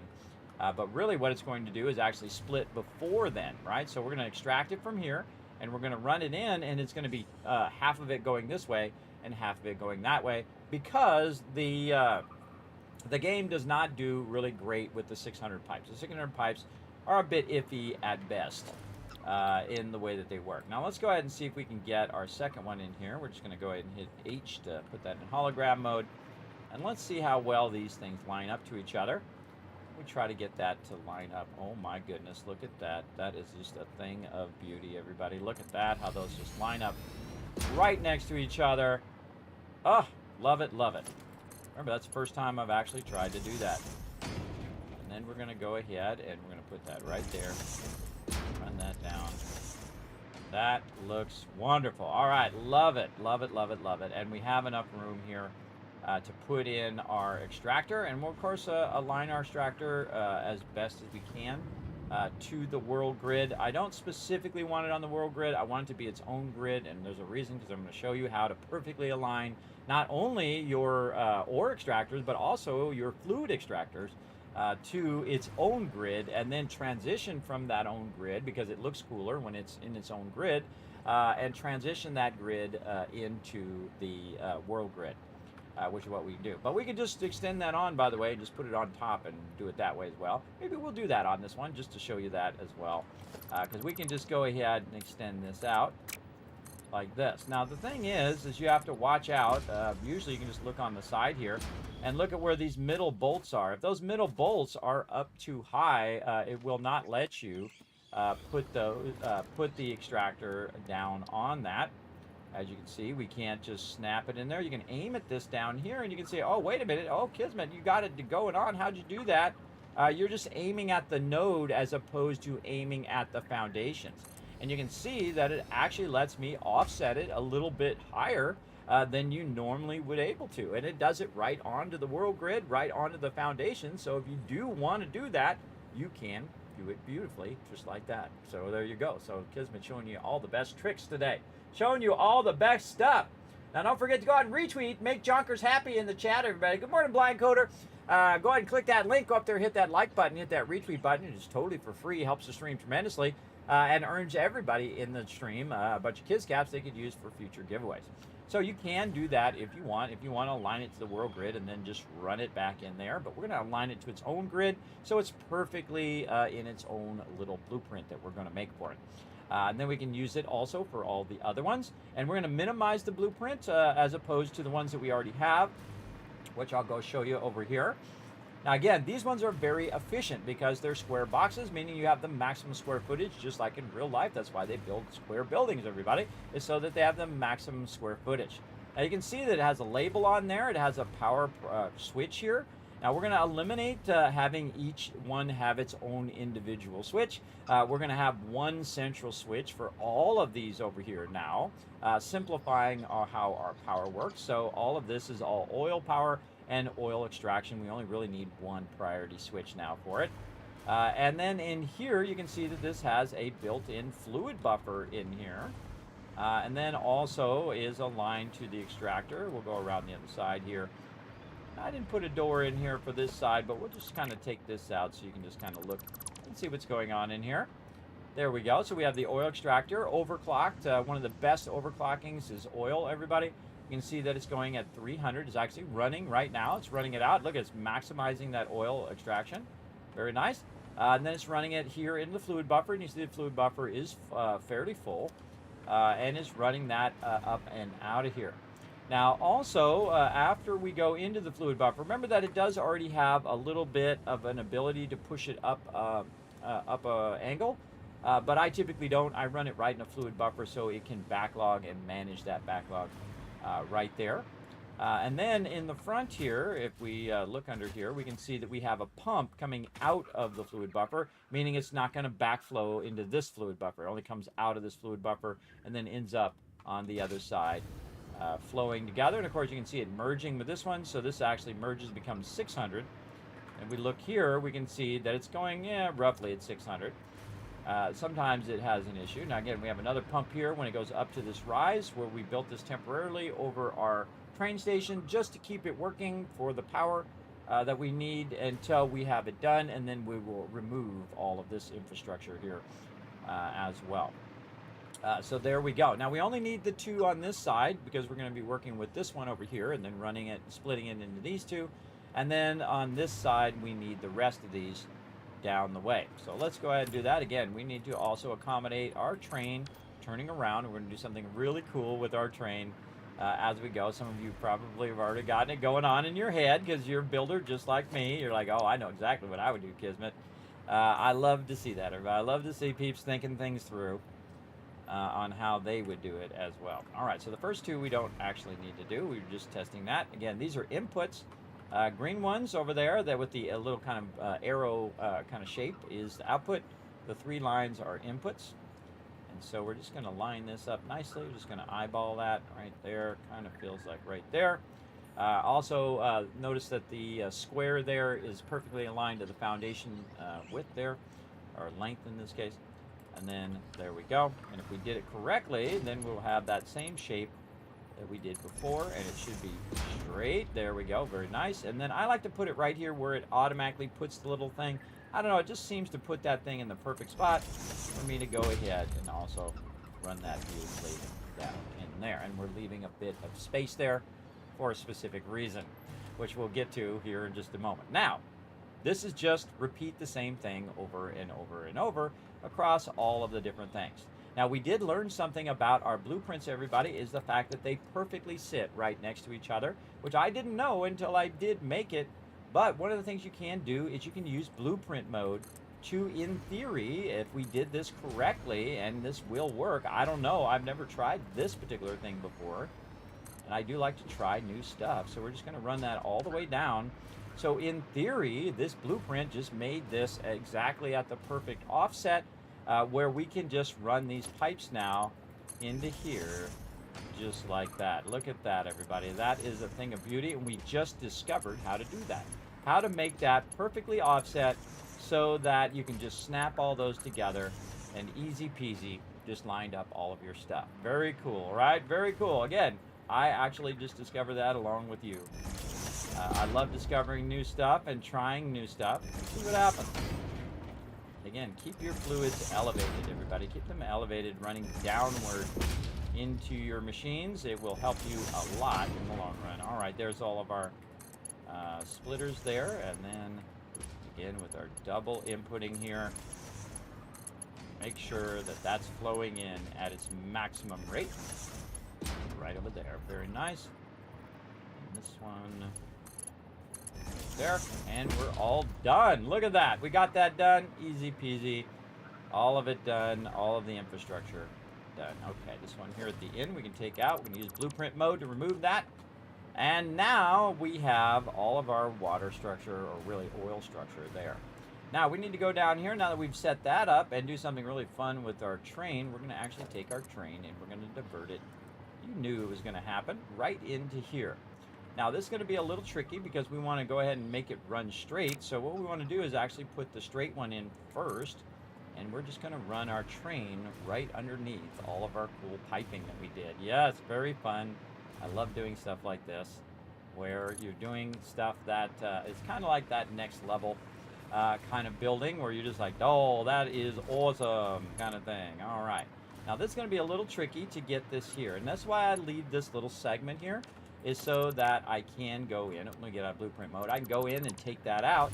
And then I kind of accommodated for that little segment there, where I could have it come into the curve and come out of the curve and run underneath in a nice straight form underneath my piping. Now, is it going to work? We'll find out, right? And then I'm going to run this to the end of the station here. And then I'm going to run that over there, just like that. And we'll add one more little thing there for support. Very nice. And so in theory, that is going to work, but we don't really know if the train is going to crash into those pipes or not. I feel like it's high enough, but let's go test it first, because we are building mega building. Now, it actually won't stop the train. The train will go right through those pipes if it does clip into the pipes, but we want to see if it's cool looking. And it sure is, everybody. Come on, let's see some GGs in the chat. That is beautiful, everybody. I feel like that's got to be one of my favorite things that I've done in a train station, building that perfect loop that comes back underneath the supports, everybody. That is a thing of beauty. And of course, you have the rounded thing there, which just makes it look even cooler, as it's actually bringing that return of the thing. I'm gonna build all my train stations just like that, because that is cool. That's mega building, everybody. That's mega building when you make it look amazing like that as well. Very, very cool. Now, another thing I could have done, by the way, everybody, is I could have connected this to the bottom pipe.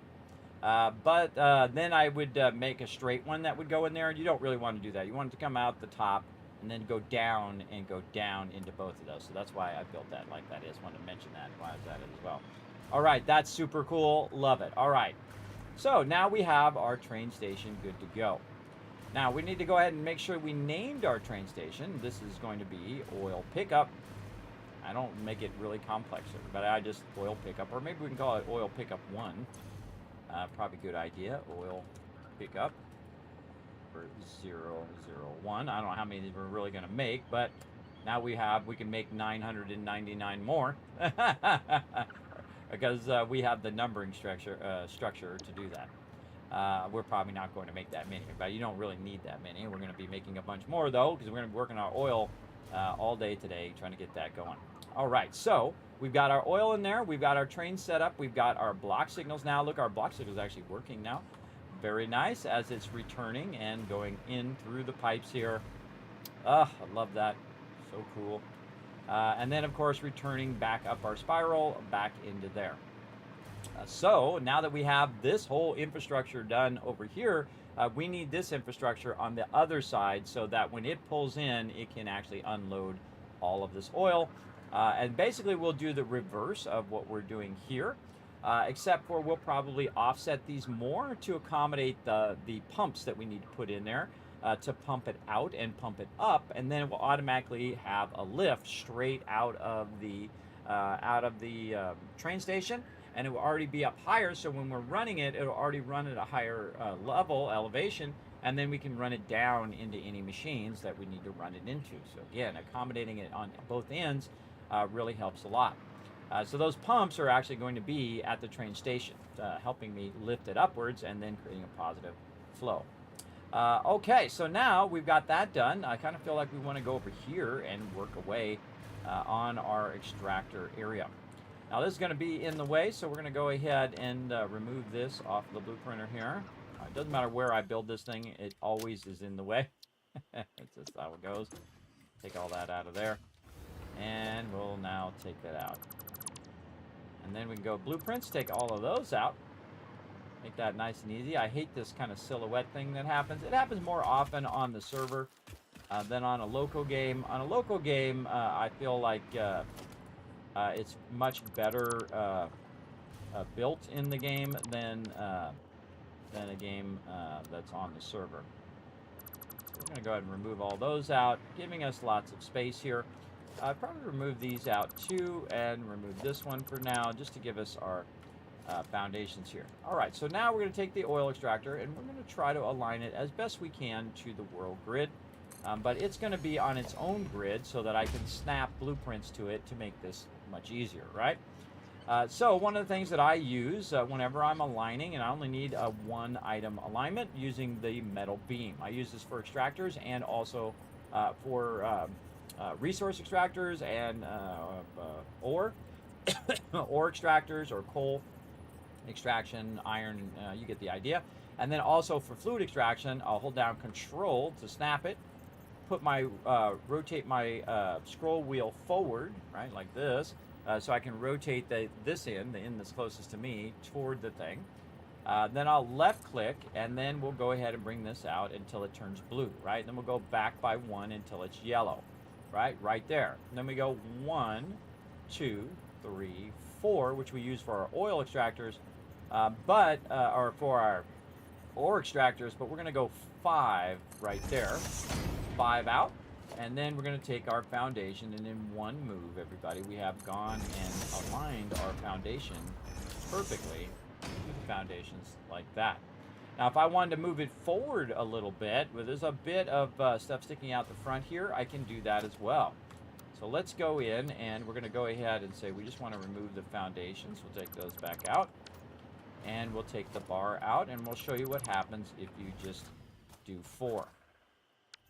And so again, holding down Control, aiming at the actual thing, pushing the scroll wheel forward, make sure you got it nice and straight, hit the center, left click, turn to the side a little bit. Okay, now 1, 2, 3, and 4. And then we'll take our foundations and snap it to that item. And then now, if we go ahead and do it, we can see it's actually perfectly aligned. Not just somewhat aligned, everybody, like everybody else does. This is perfectly aligned to the minimum amount of foundations that you can actually go in and do walls around it like this. I have seen no one else do it like me, everybody. No one else does it like Mike. My name's not Mike, by the way. Michael Jordan, if you didn't know. But right here, you can see that that is as perfect as you can possibly get that. So you can see that we can offset it at 5 if we want to push it back a little bit, or we can offset it at 4 and have that at its minimum size right there, looking beautiful, as you can see. That's a thing of beauty, everybody. That's a thing of efficiency as well. Now, we can also go in. I don't really like them, but you can do it. I'm going to actually leave it open because I don't like using them because they are iffy at best. But we'll go into our logistics, and we use our pipe wall hole here. Go ahead and do it. Now, I feel like the pipe wall holes, again, I hold down Control, but you can see that it didn't quite, let me go to my pipes here. It didn't quite line up to that. So another way of doing this is you can try to get your pipes to line up directly off of that. Let me go ahead and extend this on just to make this a little easier. You can go ahead and take this out, and then just run this straight like this. Give you an idea of where that pipe wall hole should be. Like this, and then we can go ahead and put that pipe wall hole in there. We can just kind of try to align it, but again, it's snapping itself. See how it's a little too high, a little too low? I don't know why they do that. This just seems really odd to me. Of why they have that where it's not perfect, but let's just go ahead and say there. And then when we go inside, we can see that that does not align to the extractor itself. Remember, the extractor itself is sitting on the ground, so it doesn't align it. So how can we align that? Well, we're going to go ahead and take this out, and then we're going to go in and we're going to put it back in again now. But now when we put it in, it actually is sitting on the foundations, not on the oil node. And when it's sitting on the foundation, you can see now it is beautifully aligned. You're welcome. You're welcome. That just saved you so much of your life right there, everybody. Again, you want to make sure that you do take it back out again once you have aligned it and then put it back so it's sitting perfectly on the foundation so it'll line up perfectly to your output there. Look at how beautiful that is, right? Beautiful, beautiful. I typically like to leave it open. I would say the wall pipe things work the best of all of them, but the floor ones are probably the worst ones of them all. So use them sparingly is what I'm saying. Okay, so now we need the blueprinter again, and guess what, everybody? We don't actually need this line over here anymore. You know that? We don't need to run that power over here, because guess what? All of this power infrastructure is now obsolete because we are running the power down from up above through all of these train tracks. So we don't need any of that power at all. Look how nicely cleaned up that is. Very, very nice. Over there, and again, we're going to remove all of this infrastructure over here as well. Don't need this anymore. We can take that out. This will leave here because we are running this to the train station for now, and it's also coming from the train station to power all those pumps over there for now. Okay, so now that gives you a general idea of how we're going to get that going. But we don't want it just to look like a box, right? We want it to look pretty nice. So we'll go over here and we'll make ourselves a little blueprinting station. And let's see. Let's go ahead and put down a foundation first so we can just kind of lift it up just a bit up off the ground. Again, notice I used a foundation of a similar thickness. So I can go ahead and just align that like that. Works pretty great. I don't know why I always go to that blueprinter thing when I don't need to. And again, if it doesn't go on there and it turns red like this, you can just hit H to grab it, nudge it right where you want it to go. Notice that larger objects nudge in a further direction than smaller objects. Like the blueprinter has a much further nudge ability than objects that are smaller, which have a lot less, usually about a single foundation nudge ability. So keep that in mind when you're working on it. Okay, now we want to go ahead and load up one of our previous things that we did for our extractors. So our mega extractor, right over here, mega extractor, there we go. And so this is our mega extractor that we're using currently. Doing a little bit of power over here. Right there we go. This is our mega extractor that we're currently using for our ore extraction, because it works perfectly with that extractor, right? It's all enclosed in there. It actually lets me know if it is working and whatnot, whether it's an overflow or whether it's not an overflow. You get the general idea. In fact, we could probably add another sign to the top of this before we get started. There we go. And so what we want to do is make that oil thing basically fit inside of this, right? Now, is it going to fit? Heck, if I know, I'm going to go try it right now and see if I can just go ahead and utilize it. Now, another thing I might want to do is also bring this up as far as I can kind of get away with. So I'm going to go ahead and take this out. I'm going to hit G to just get the basic wall so I don't take out anything else. And then we'll take out the piping. Again, we're going to try to raise this upwards using the current foundations in vertical style. To try to bring that up somewhat to the level of our current foundations here. We'll go ahead and run our current foundation over just to give us a general idea. So we got right about there is the maximum height we want that to be. So we'll go ahead and get our bigger ones. We're going to snap them this way. Now notice it doesn't perfectly snap to that, and that's okay because we're going to be working a bit of overlap there. So now we can take all of these out.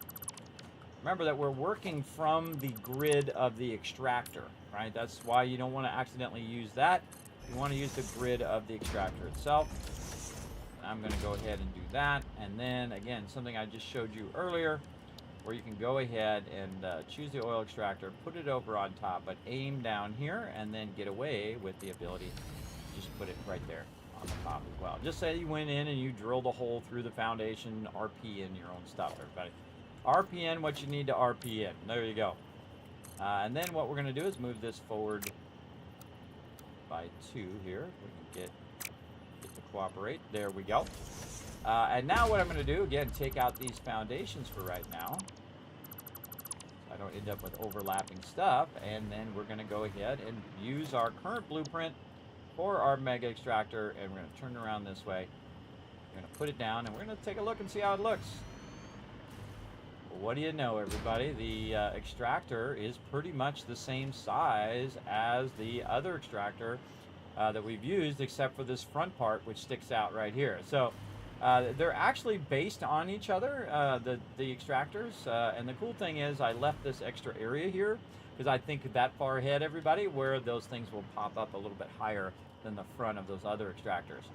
So we can basically use the same blueprint for this with some modifications, of course, to accommodate our bit of our thing sticking out there. So I can tell you already what I'm going to do. I'm going to remove this out and take this out.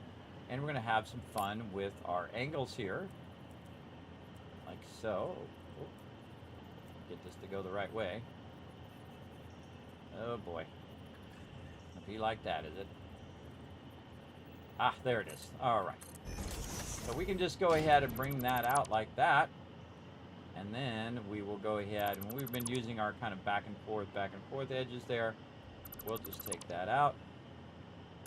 Go ahead and use our beautiful glass here. Put that up on that side.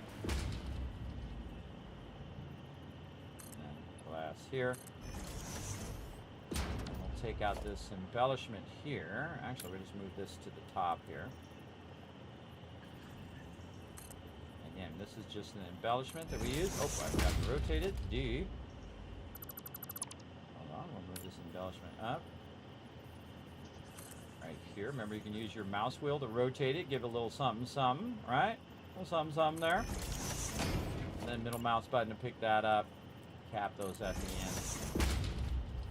Give those a little nice thing there. And then we're going to go ahead and give it that Kachirium finish. There we go, everybody. Again, we just moved that up and we just accommodated the item here. Now we have these cool things here which are lighting this up. Just some basic lights here across there. Like this to make it look cool. Now, as you can see that it didn't copy the label, but that's okay. It doesn't matter if it's upside down or not. It's just a light. So again, it just gives it a little bit of extra flair. These are completely and utterly useless. You don't really need them. But it just adds that little bit of something, something. And you can see now that we've brought that up a bit. And that looks pretty good. Looks like we've got a bit of a gap there, though. That's kind of interesting. We have a gap that this needs to actually come down a little bit. Yeah, interesting. Always interesting to watch how things come together there. So we need our ceiling tilted, untilted wall architecture. There we go. Tilted roof to line up how we want it to line up down here. There we go. A little bit lower so that it matches up to that thing. Very nice. All right, and then we need our side angles here. So we need our walls. I believe this is a 4. Yep. All right, beautiful 4 there. Nice. So this actually is what we need down here. And we'll just rotate. Oh, it needs to be the other way, though. Just pick this one up. We'll do this. And now this needs to be redone, so we need to actually bring this down. Just going to redo that right there. Again, using the middle mouse button. Oh, we forgot to angle it. Using that middle mouse button to pick up something that's already pre-existing really helps a lot. Now, if you're missing all of this and you're like, Kismet, I'm missing what you're doing, well, guess what, everybody? We get to do this all over again. And you're like, well, what do you mean, Kismet? Well, what I do is I build it on the thing first, right? I build it out on the thing before I do it on the blueprinter. And that's because you have the limitation on the blueprinter of not having the actual extractors on there. You can't put the extractors on the blueprinter, which makes it incredibly difficult to work out how that would. See, I could have built that and then put it down and then realized, oops, wait a minute, the angle of the ceiling is not right and needs to be redone, right? So that is something we might have had to redo. Now that we got that looking good there, we could probably eliminate this one down here now as well and just make that glass go all the way down into there. Very nice. And then on this side, same thing. Take this out. glass wall go all the way down. There we go. And again, now we've accommodated that here. And you're like, well, Kismet, how do you make that glass? Well, right here, this is actually a material of the roof right here. You can see at the bottom, we have different fix-it roofs and whatnot. We can take it and make it into a metal roof if we wanted to. But we want to go ahead and choose our glass roof. Where did it go? Customizer. There we go. And that's in your customizer there. And then here on these sides, sadly, there's no walls that are transparent where you can just click the wall and make it transparent. I mean, you can go full frame window, but we go into the customizer. You can see the wall materials does not have a glass wall material, right? A concrete wall, all of this. I would love a glass wall material. I think that would be amazing. There are glass walls that you can do, but you can't apply a texture of glass to walls unless you guys have figured out how to do that. You guys let me know if there is a way of doing that. But you can actually put the walls down as a full frame window, but you can't put them down as a ramp edge, which would be great if it had a glass ramp edge. I'd use that as well. But I think it'd be nicer if I could just go in and make the glass wall materials. I mean, you got it here. Why not put it here, right? You got all the same kind of materials typically here. You got steel wall, you got tar. You got why not glass wall right here as a texture.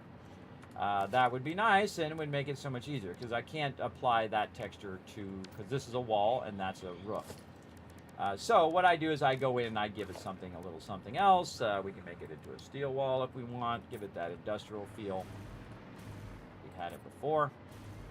And then over here, what we were using that beautiful Deuterium finish here.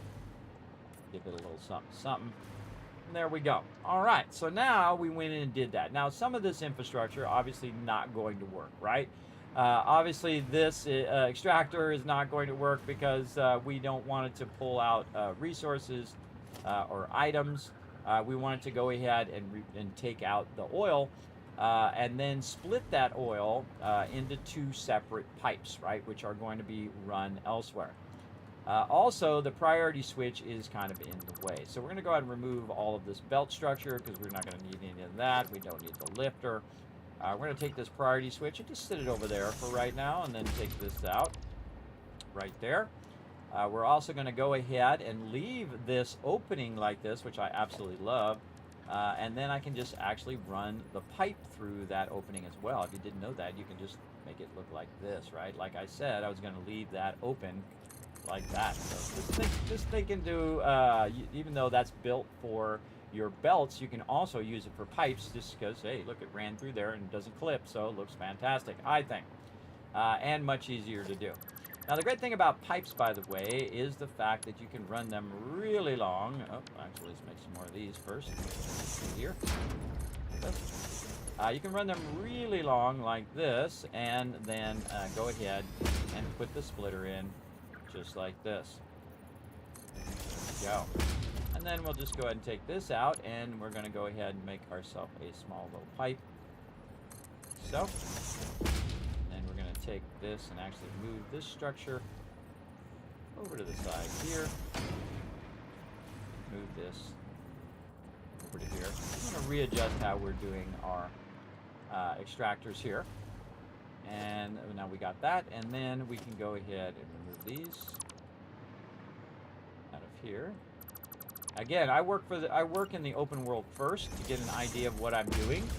I'll work around the thing, and then I will go to the blueprinter over here and readjust that one. So you have to do it twice, but believe me, it saves you so much time to just do it like this first, because you have the physical extractor to work with, and you can get the sizing and whatnot of everything you want to do.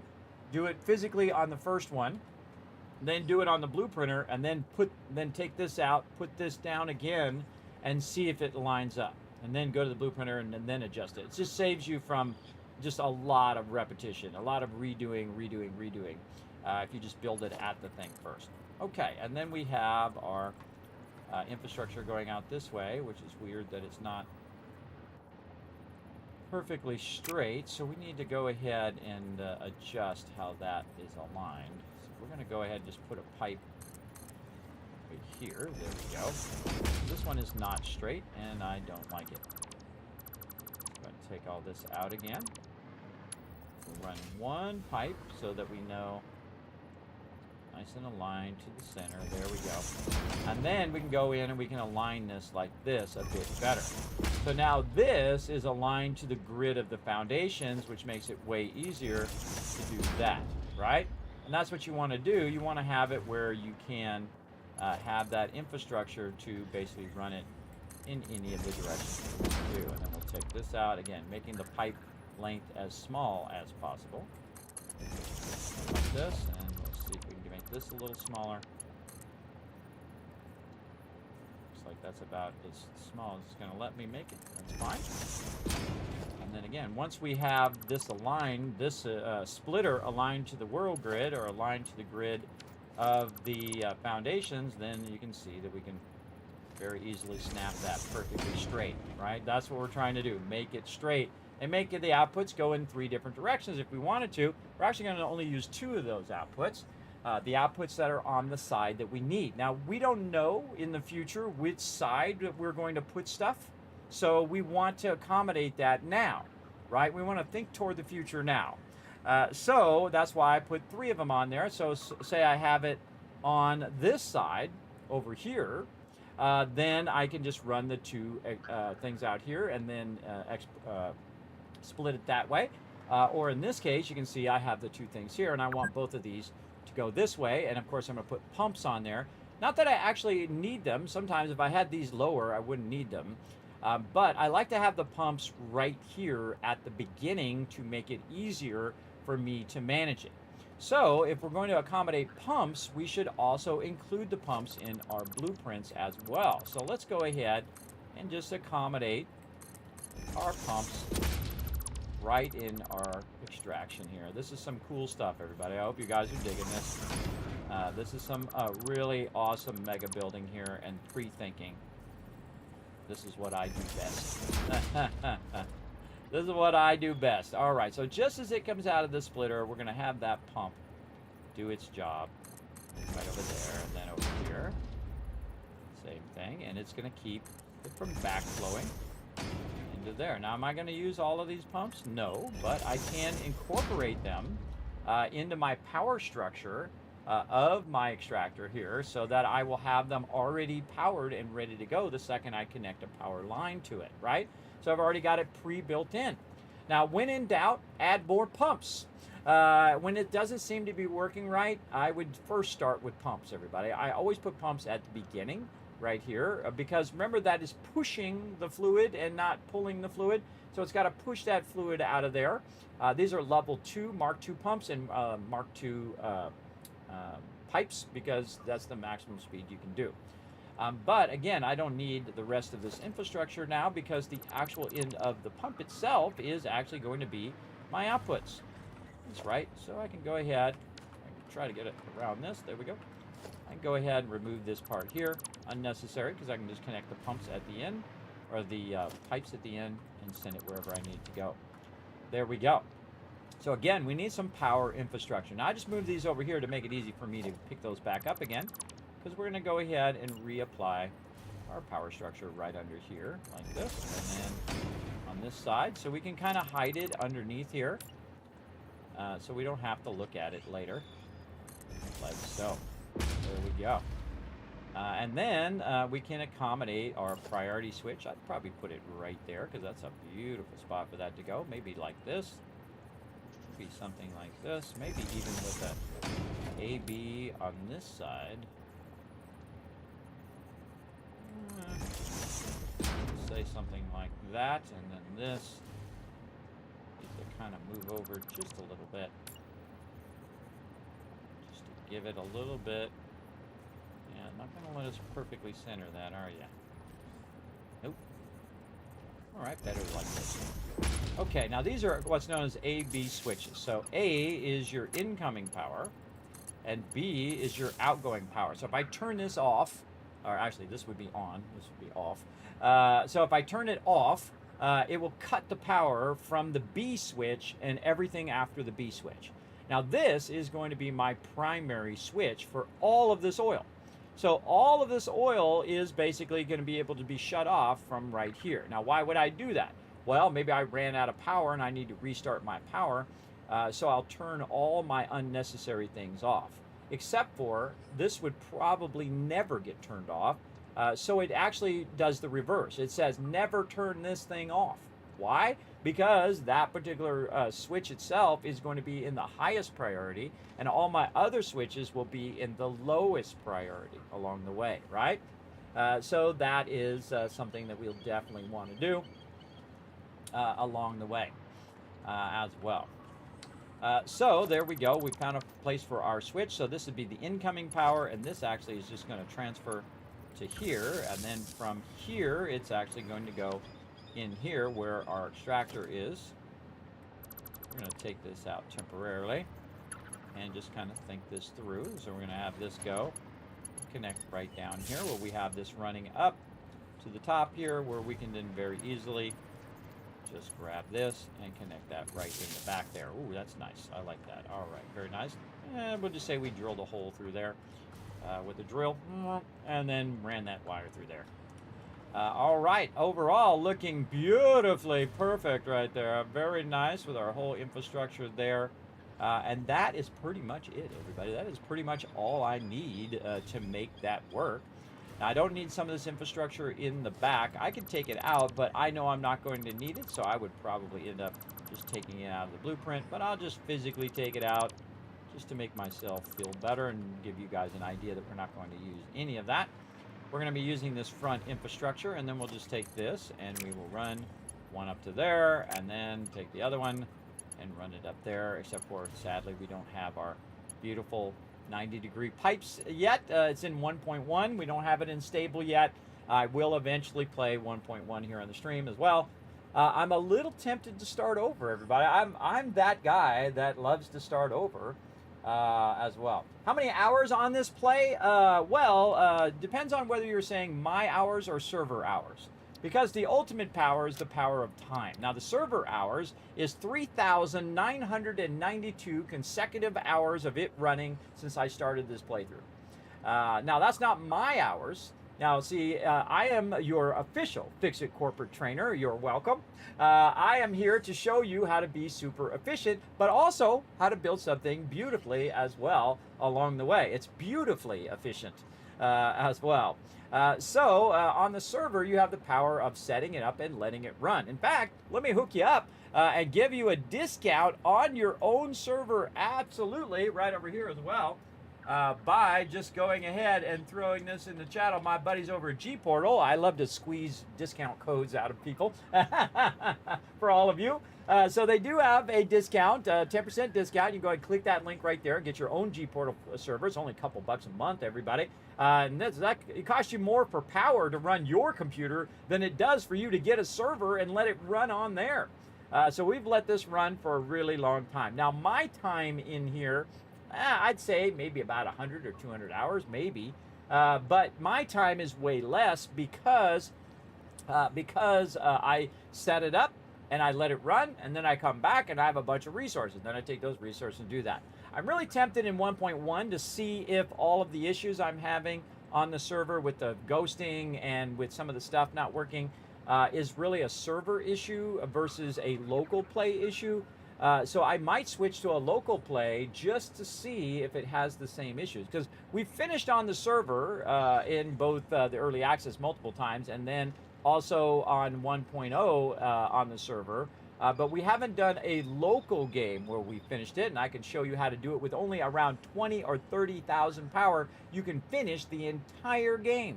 That's right. You don't even need to do nuclear power. You don't even need to do a lot of that higher end stuff because I am the ultimate in efficiency in this game. As well as I love to mega build and build cool things like this that you might see right here. Now, this is not just a spiral. This is a perfect spiral, meaning it never slows down your train. Your train runs perfectly at full speed up and full speed down.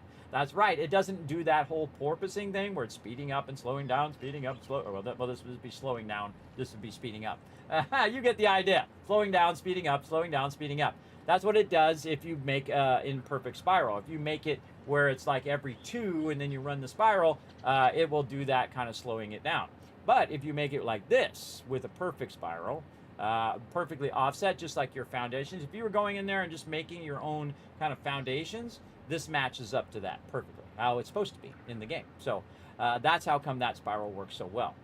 And again, if you missed it earlier, you can watch back the VOD on YouTube or here on Twitch, or because I'm streaming to 6 different platforms, you can also watch it on Facebook, on Twitter. What else does it save it? On Kick, I think it's got VODs as well.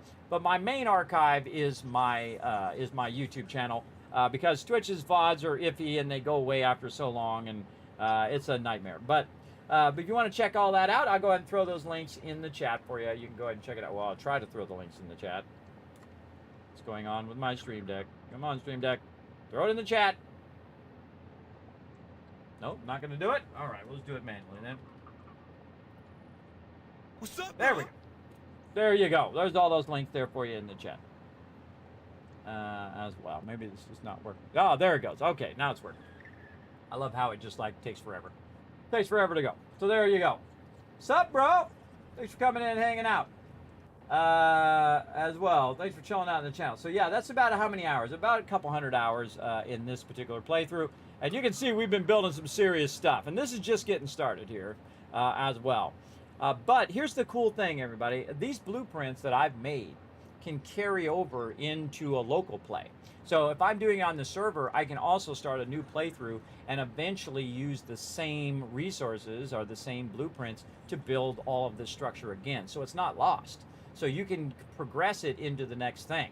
And I'm very tempted to do that just to see if those bugs and things are in the solo version than in the server. Now the server is much easier because again, you can let it run and it's awesome, and you and your friends can play together and build gigantic mega structures like me, even though I do it solo, and build some amazing stuff. But again, I've been thinking lately that when 1.1 comes out, we might try it with a local playthrough as well. Of course, we'll keep the server, obviously. We'll keep the server as well. We'll test it on the server, and we'll test it on a local play. So we're going to get 2 playthroughs instead of just 1, everybody. I know, right? Pretty awesome.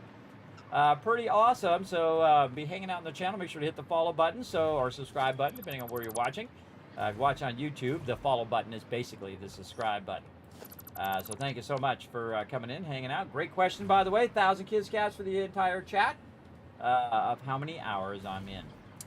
So there we go. So all right. So now again, we're transitioning from building basic square boxes, which is super efficient, square footage wise and time wise. So you can see over there, just a square box, to building something a lot more elaborate. And of course, I want to keep a common theme on my extractors and then customize them for that particular thing, right? Now, one of the biggest problems with this is this just barely kind of goes over the edge there of my blueprint here. Now, what I would do on that case is actually use your blueprint to do the blueprinter. And you're like, what do you mean, Kismet? Blueprint to use the blueprinter? In fact, this blueprint is a little bit close to the front if I'm going to do that. So what I can do is actually take this and I can clear this from the blueprinter. And then I can actually use a blueprint on the blueprinter as long as it fits. And so I can use the extractor here and I can accommodate that by hitting H, just like you were going to go ahead and build something. And I can actually move the entire blueprint back another step, put that down, and then I can accommodate that extra foundation that I'm going to need to accommodate that extra pipe that I'm going to do. And again, we're going to revamp this so that it basically matches up to the one that we just did. And we did it in the world itself. Now we need to think about anything else that we might want to do, anything else that we might want to adjust in here. Now one of the things I would probably adjust is the way that the sign is. Now the sign's not going to be straight anymore. I would just accommodate that the signs are now on the very front here, which I actually really like. Maybe nudge it into that thing a little bit. Little clipping. Not a big fan of clipping. And of course, every time I put these down, they have to be upside down. Even though this is oriented properly over here, I feel like it should always pick up the orientation of the one I just did and keep that orientation, but you know, life is not always that easy. And then we can do something like that. Now, I like to be able to look in there and see if it is actually working, to visually look in there. So I'll go ahead and do this. And this kind of blocks the top part of what I'm looking at, but I can always go up here and look. But I'm not a big fan of blocking that top part, so I'm actually going to move this back right over here. And one of the toughest things about this is there is no vertical snapping or vertical nudging, unless you're in 1.1, which 1.1 has vertical snapping. So you can go up or vertical nudging, where you can nudge up and down. Now, we're not in 1.1, so when we get 1.1, we'll get that going on big time. Now, go ahead and put a 1 in the chat if you'd like to see me also do a solo or local playthrough of the game as well, where I use only 20 to 30,000 power to try to finish the game. And we might do 2 mega builds and then incorporate all the stuff that we've done here in a local build as well. Again, much easier on the server because you can let things run, but we can just do it over time here in the game, in the stream. You guys let me know. Now, see, I'm going to move that back so I can see whether this is power right here, right? So that's why I want to set that back over there. So this is going to extract at 600. Now, we already have some signs for that over here, so we can go over here and just think through the structure right here. So we'll copy that, and we'll put this over here like that. Like this. So first I can see what it is. So this is just going to be a big icon. There we go. And we're going to set this as oil. This one. There we go. Crude oil. Like that. And then this is actually 600 is the extraction. There we go. Okay, I like that. And then, of course, these lights here are supposed to light up the ground and all that stuff. Just really an embellishment. We got a light here on the side, which is really just a display showing off that thing at the top. We got some kind of cool honeycomb stuff going down there. We got some automatic doors here for when we need to get inside there, because we will need to get inside and make this connection. But since we're leaving this open, this thing open like this, instead of using the wall holes, we can actually do it from outside. So we can basically leave this pipe out and then just connect that pipe to our connector later, because this has to be done completely separate. You cannot do that on the blueprint. And that's really the biggest difficulty in here. Wow, getting past this thing is a difficulty too. I got to go up and over and down. There we go.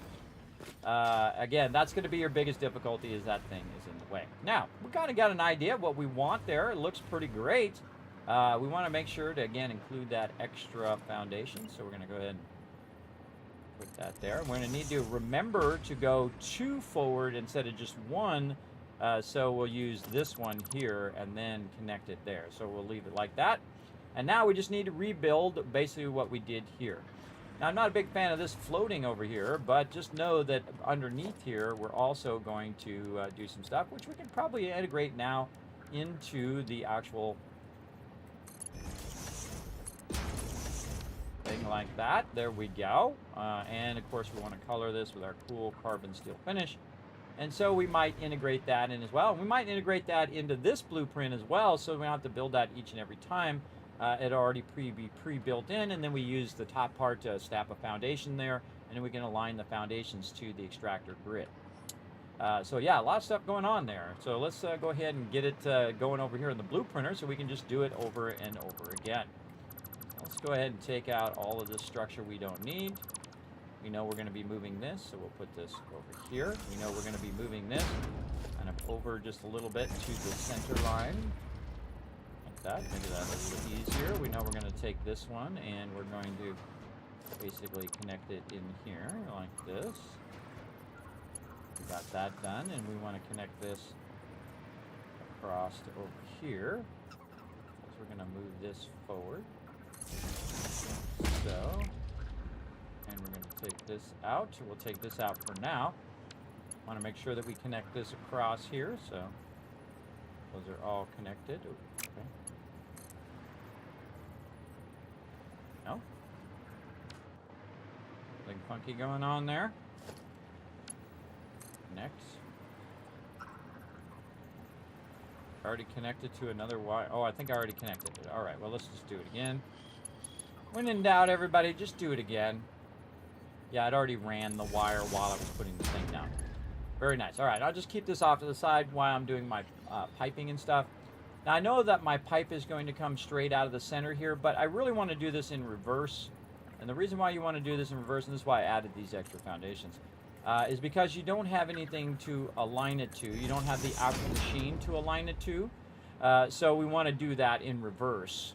And again, that's why we pre-did it out over here to get an idea. And by the way, this will just be the same thing over and over again, because we'll just use the blueprinter. And then depending on which way we're running the piping is whether we'll use some of it or not. And then we'll also just eliminate the priority power switch each time and just connect them all via a single power line to control it all by one priority power switch, making it more efficient, which is awesome. So here we go, everybody. Again, we're going to rebuild this over here. We no longer need the item structure that we have here. Take all this out nicely. Running that pipe in there, and then we're going to do the same thing we did before, where we go ahead and we run some piping here just to align it to the grid itself. Just run a little segment here. Oh, okay. There we go. Run a little segment there. And again, starting on the outside here, we'll run a little segment this way. And what that will allow it to do is, if you hold down Control, it'll typically snap to those side things. Now, sometimes it doesn't. It has a problem if there's any kind of other kind of mergers or splitters or whatever nearby. In this case, you can see it works well. And now that actual splitter is aligned to the grid of the foundations. You can get it very unaligned and it looks terrible, but we've got it aligned. It looks good. Now, we can actually take out this side and we can take out this side and then use this pre-existing structure to run that like that. And then again, put in our pumps like so, and then here, very nice. So we can pre-do all of this, and if we don't need it, we can always just take it out. Remember, that's always an option. Make sure you got these flowing the right direction. It's trying to trip me up right now. I feel like the game constantly tries to trip you up. That it try to turn you around the wrong way. It's trying to flip your stuff upside down. I don't know if it's really on purpose, but sometimes it really feels like it. But there we go. Seems to always be the opposite direction of the way I want it to go, but it might be just my bad luck. So there you go. All right, so there we go. We've got all of our piping in. Now remember, we don't need the piping on the inside yet. We're going to connect that once we put this down at the extractor. Remember, the doors actually work when you are in there. We'll remove this. We'll put our foundation back. And remember, it actually does pick up the coloring of the foundation. In this case, this beautiful concrete that we're using. And there we go. So now we got that there. Now I'm going to go ahead and remove these parts now, because we're going to add the infrastructure of the power. Now I'm just going to run it from this one over here just to give it a nice look that way, and then this way here, same thing, and from over here. Now some of this sometimes clips through there. I mean, you can create a whole bunch of other connections that you could use to accommodate that. Or I could move this forward, and then it would be kind of hidden in there as well. I'm a little tempted to go one more forward and just see what this one looks like over here.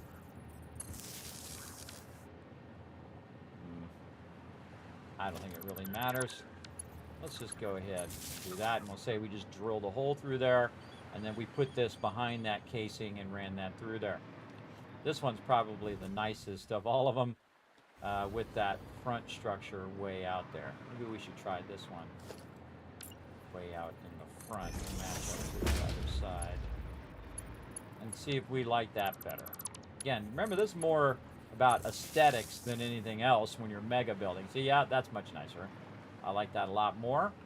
There's no reason to have a redundant power there, so I'm just going to run this under here. We won't see pretty much that's clipping through there, because that's going to be underneath there. But we'll just say that we put it in the casing, and we ran it under the casing, and then it came out the other casing underneath the pipes.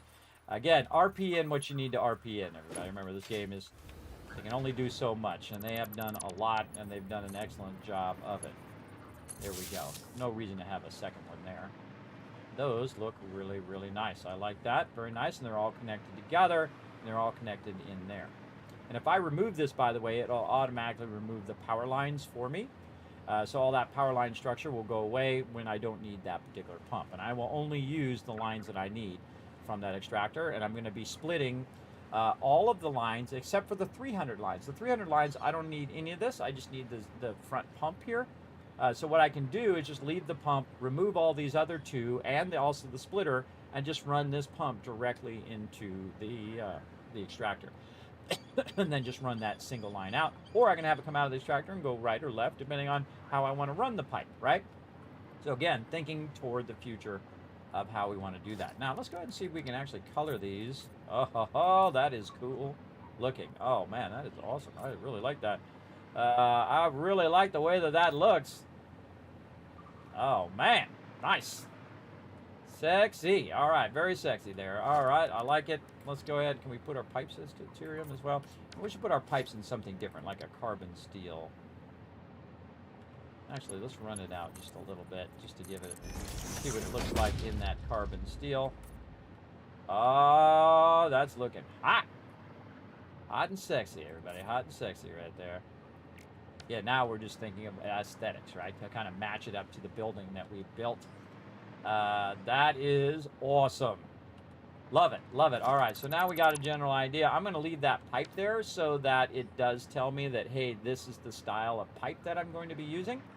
Now we'll go ahead and put our priority switch in here, again, as our power structure. So again, this will be our main power coming from here, which will most likely come from the train station right to here, and then this one will then chain off into there, the B structure there, and then that one connects to here, and that runs the extractor and all of the pumps. So very nice. We no longer need this one. Okay, now we need to build out the front of this to match up to this over here.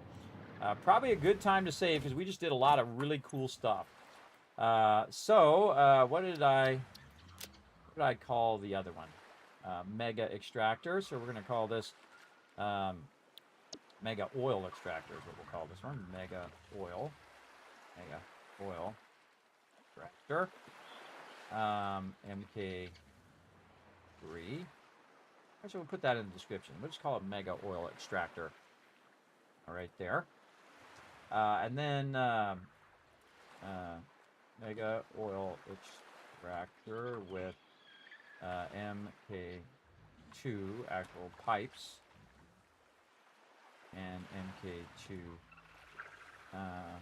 MK2 pumps that split 3 different ways for options to run fluids in any way you wish. All right, so this is an oil extractor. As well. We could probably use this for other extraction as well. We also need to do a blueprint that's for our extraction of geysers, which we have over on the other side, which we'll work on that as well. But we're just going to go ahead and do oil extractor right here. Again, it's easier just to type it, by the way, than to look through that whole list every time. We're going to turn this to yellow like our other mega stuff that we're working on. So Mega oil extractor. There we go. Mega oil extractor with M2K Mark II pipes, Mark II pumps. They split 3 different ways for options to run fluids in any way you wish. Perfect. All right, save. All right, now we're not done with it. We were just kind of saving it because we did a lot of work here. We really like the design. We like the coloring. When you like it, you save it, everybody, because you never know, power outage, whatever it is that's going to cause me to lose this. We want to make sure to take care of that. Okay, and then we also are going to put these into the blueprints now. Again, I'll probably come back and adjust those on the other one, so we can just have those built in. So we can run some of that pipe structure also up and over, and we'll use that as well. If we see that we're using that pipe structure on the top a lot, and we want to go ahead and add something to it to accommodate that, that we're just going to run them up first and then run them wherever we need to go. We can always come back to the blueprint, make a copy of it, or just adjust the basic one as well. Okay, so the first thing we want to do is kind of take this out for now, and we want to adjust the overall structure of the top angle here so that this matches up. There we go. And then we will do, actually we'll do our glass first, because once we put that embellishment in there, it's going to make it harder for us to do that glass. There we go. Now we'll put our embellishment in. Again, this is just here just because it looks cool. And we'll rotate it at an angle. Using our scroll wheel, we'll put some caps at the end. Put that up. Again, we already pre-built it over there, so we don't have to, you know, build it and put it down and build it and put it down and build it and put it down. That takes way longer than to just build it on site, especially with any extractors, and then recreate it in your blue printer. There we go. And then we'll take all this out. This and this. There we go. Very nice. So we got that all good. We're going to take all these out on the sides. Take all this out. Readjust all of this. Like so. There's something else out there that I didn't mean to. I think I got the foundation in there. Or I got a wall or something. If I put these glass walls back in, again, all the way up to the top on that side, top on this side, and then we will go ahead and get our walls, our 4 meter there. Actually, I'm going to try something over here. Let's go ahead and see if we can color this one in with the steel wall. And then if we middle mouse button this, it should remember that we put the steel wall thing in there. So when we put that in, we don't have to color that one separate. Not that it just takes more than a second to fix it anyway, but it's kind of cool to get that going. So now we've readjusted that to match this. We've done this, which is actually even an improvement on it. We have all of our power structure built in. All that stuff's looking good. Only thing we need to do now is to go in and re-put in our signs. Make sure that they're rotated. There's little nubs at the top, but when you have the signs rotated properly, like this, there we go. We're going to make that run into that just a little bit right there. We kind of just say we cut that area out, nudge that in there. And then up here, we can actually use this to make our signs go up and down, by the way. So we can actually improve this by bringing this down just a little bit to be along that edge. Notice here on this one that it's up a little bit higher. And that's because I didn't have these in place, which I can use to kind of slide along those like a wall and put that down just a little bit to get rid of that little gap that I wanted to fix in there. Now, of course, since I've already done the signs over here, I don't need to redo them over here and kind of fix that over there very nicely. Again, these are to accommodate our oil extractors. We're going to be doing a lot of these, and we're going to assume that most of these are going to be pure nodes, but they might be less. We can always adjust the numbers later on. Okay, so we have all of this in place. We've got all of that in place. We've got our supports there. We've got our signs looking good. This is definitely another save right over here. Looks good. Save it. Okay, now we have basically that for our oil extractors. Now over here, we're going to take all of this out. The only thing we need to leave is this part over here where we have already aligned it to the world grid and aligned this extractor to the world grid. So the first thing we're going to do is we're going to go ahead and go into blueprint mode and take everything out that was from our original blueprint. And then anything that we added, we can then just take those things out as well. Get out of blueprint mode there. There we go. And we can just take those out manually over here, like so. And just manually take all that out. Pressing and releasing control to avoid taking out things I don't want to accidentally take out. In Windows, we can take those out. Did adjust all the windows here.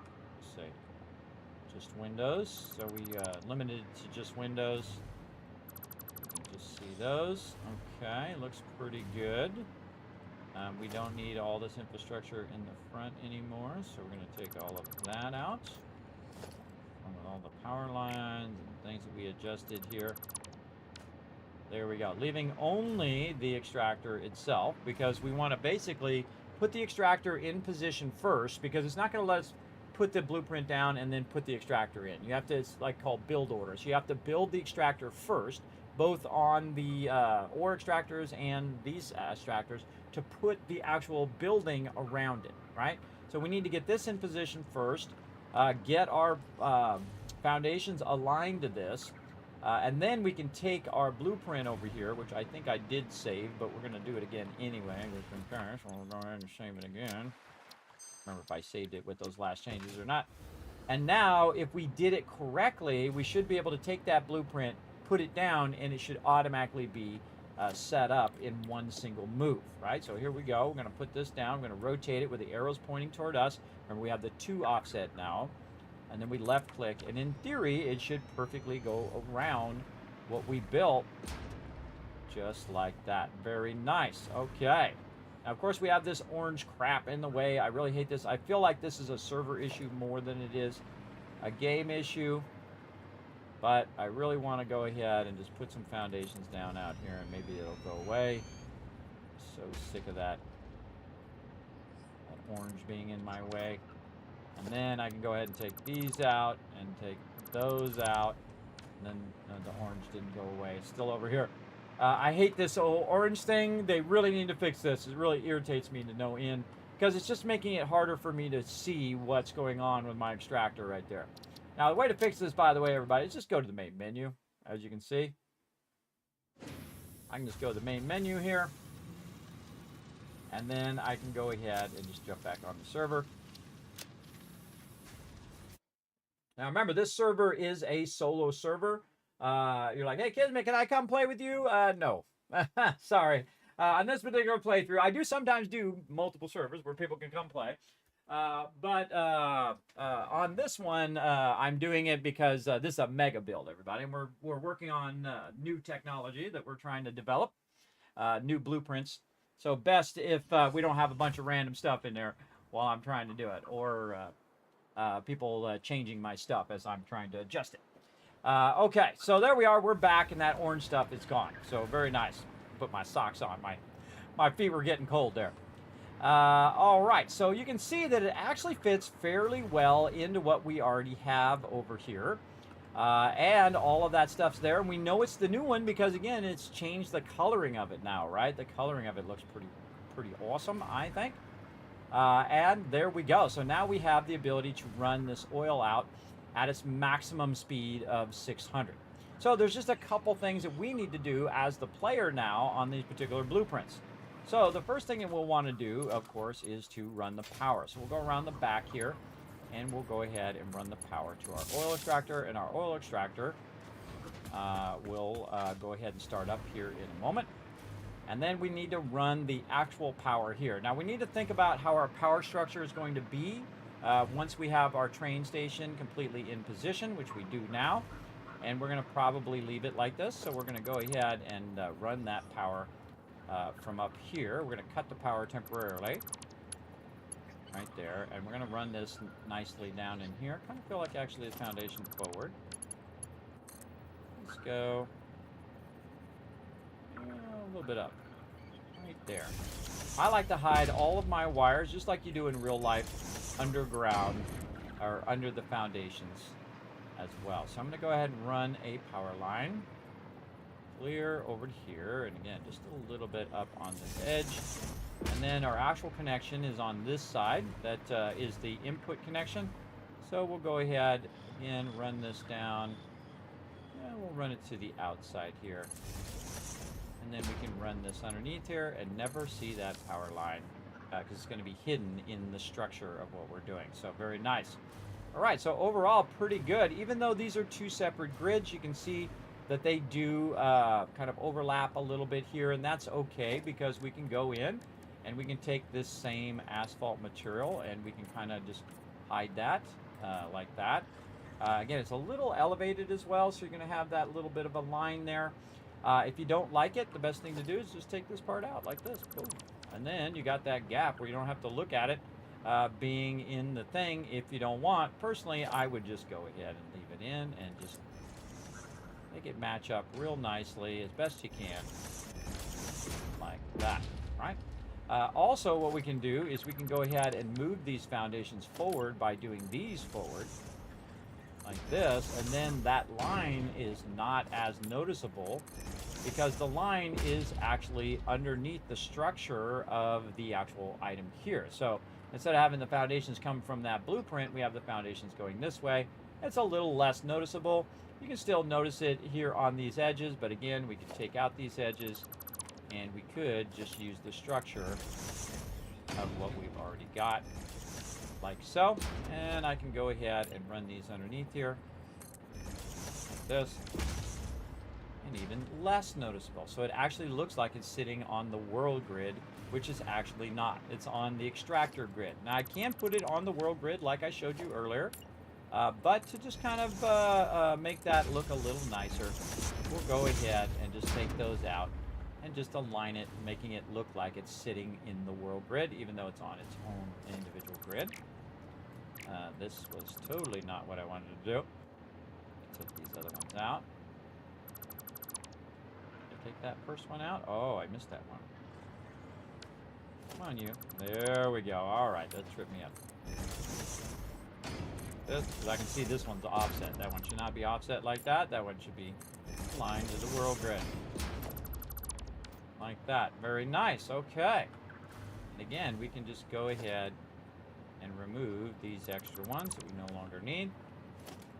And just keep that coming straight out. Again, using the grid of the extractor for alignment perfectly to the extractor, and then applying the world grid underneath that is awesome, like that.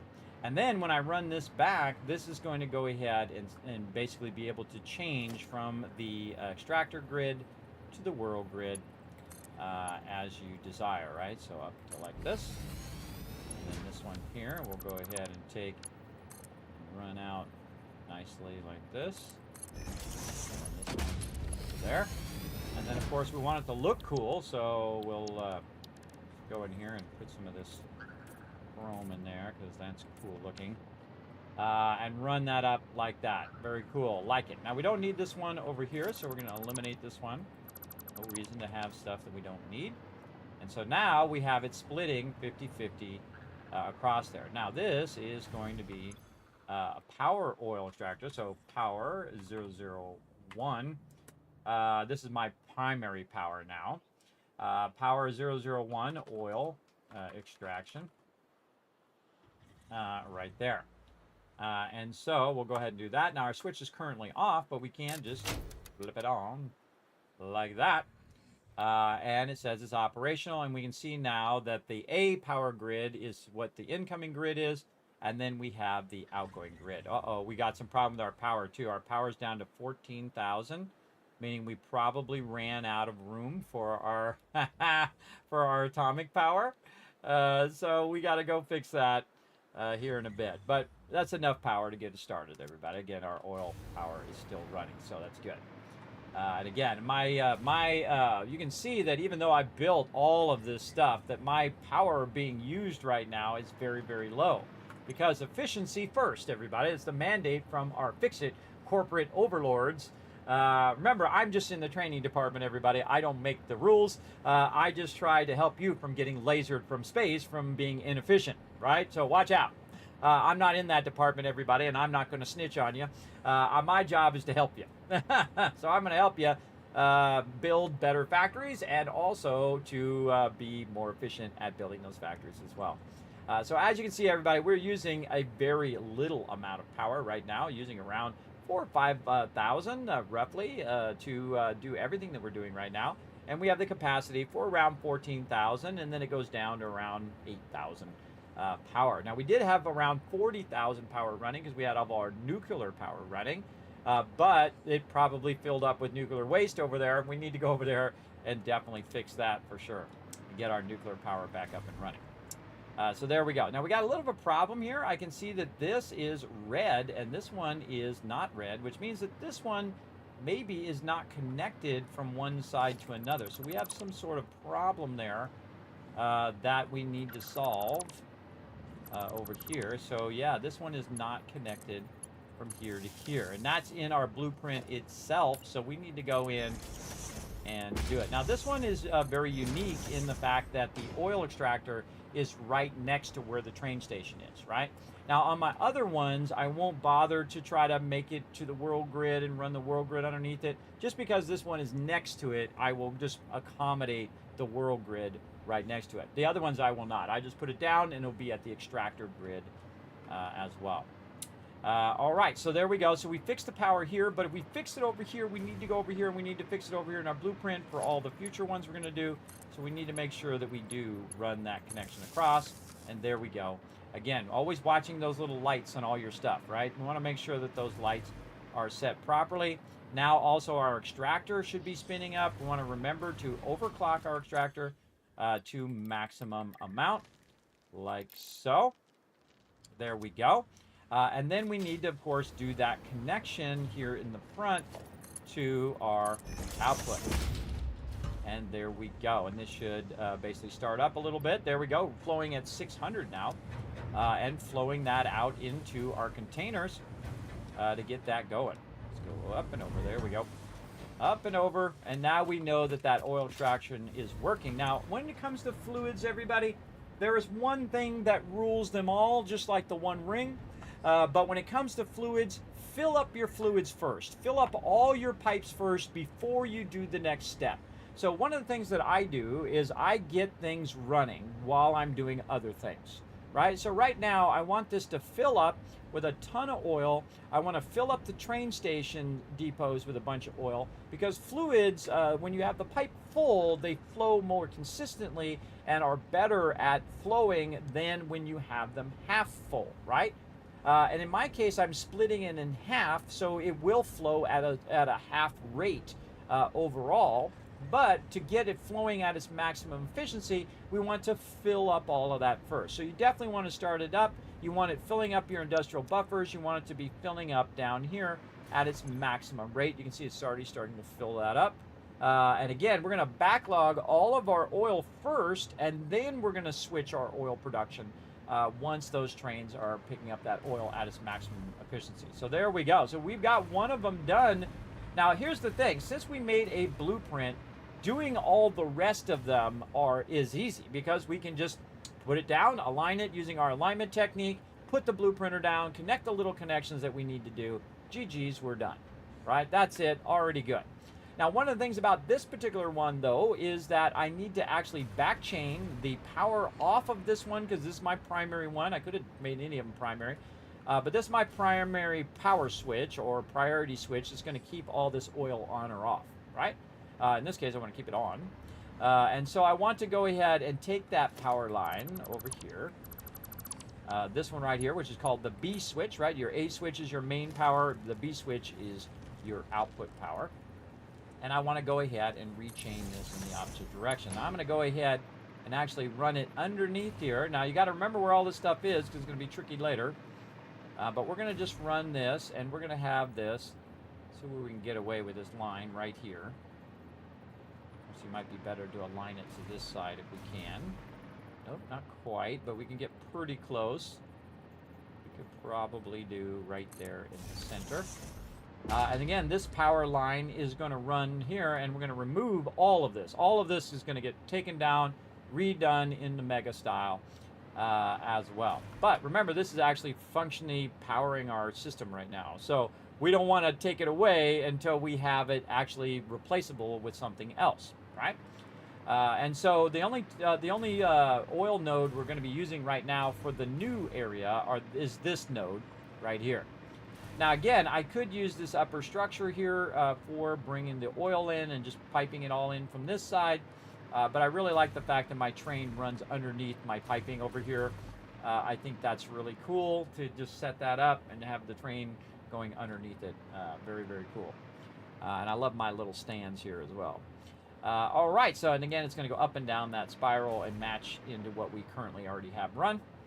And that is pretty much it for as much of that we need to do for right now. And this should have power over here. Let's just make sure that we do kind of currently cross-connect this, just in case we have some sort of power issue later.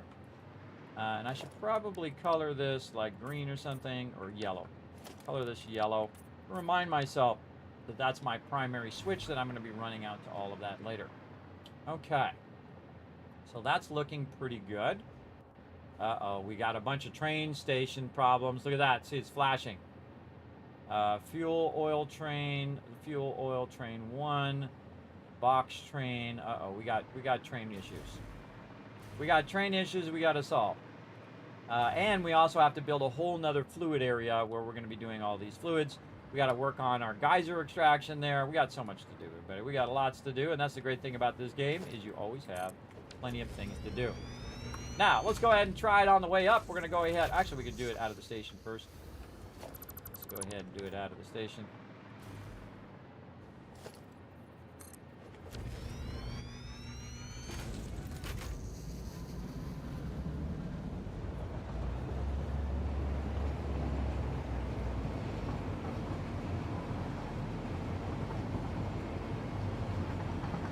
That is perfect and awesome. All right. We still have our train on the tracks up here. And again, we're going to go up our perfect spiral. See our other train that we'll use later going down. Very big train. And our one engine on the front, two engines on the back to help with the heaviness of that fluid.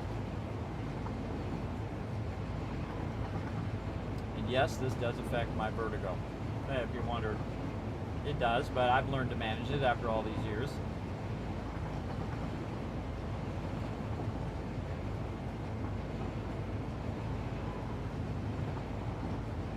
It's really not vertigo itself, by the way, everybody. It's a middle channel ear imbalance, sometimes called Minerva's disease, or whatever it's called.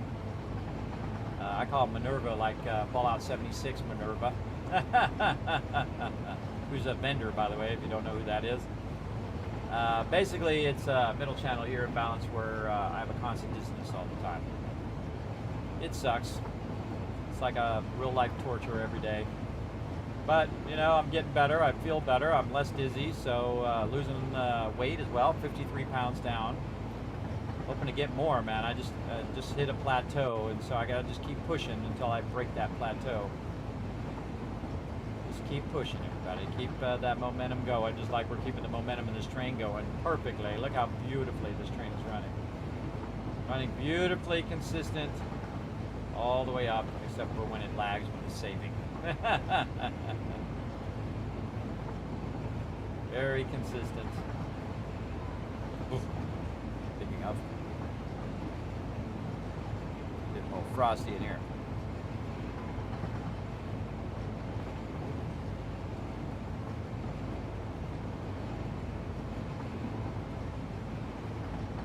It's almost like I made the top of this like this on purpose. It lines up beautifully. Okay, so here we go. We're going to just go ahead and take our trains back. Now again, this is still functioning. This is still working. So we want to let that run, again, to keep our oil power going, because that's the only thing keeping our base on right now. We got to go check our what's going on with our fuel trains, why our nuclear power is turned off. Our oil train has stopped there. Hold on. No. We need to fix that oil train. I think maybe our oil is off too. Hold on. We're probably on battery power right now. Our oil train has stopped. See how it's not going into the thing? And that's because it probably doesn't have a switch there. Yeah, it's stuck on brake. Okay, we got to get this realigned so it knows how to get where it's going. So yeah, it's no longer collecting the oil. Again, if you see that problem, you need to stop, figure out what the issue is on that. And that's probably because of our switches, our segments here that we need to create. Yes, for sure. We need to create ourselves several segments so that this knows where to go. So we'll go ahead and put a segment here. Come on, right there. And that should move that forward. There we go. And then it should be able to switch and go this way now and come into the station. Yeah, look at that. One block switch changed everything. It actually stopped collecting my oil, which means my oil power is going offline. And I can see that it doesn't have that much oil on it. And that tells me that it actually has used up a lot of that oil. And so this is now stopped here. Now let's see if it can do the transition. Let's take this out and see if we can get that to figure that out. Yes, so it's like a priority switch problem going this way as well. We can see our other train is back there waiting diligently. So we've got an issue here with the direction of the way that that one's going. And then, again, another block signal over here to tell it that that is a separate line, which should bring our other one forward now. And then also, currently, we probably want to put a block signal over here, though we won't need all this infrastructure later, because all of this is going bye-bye. Yes, that still works. Okay. Now our oil trains are working again. Again, that's what caused our power to go off. And that's going to fill that back up with oil. All right, very nice. And this probably has a massive backlog of oil because our oil's been running this whole time. Yes, so don't worry about it. It will get all that started right back up again. Again, that's what happens when you mess with your trains. Sometimes you mess up your block signals and stuff.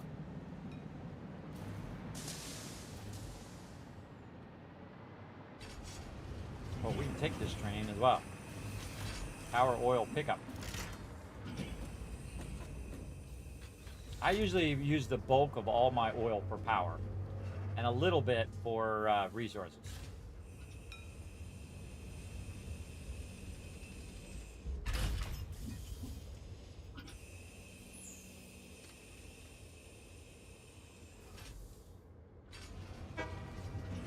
Okay, now this should have fixed. Notice that all my other trains are fixed now. They're not saying they have an issue.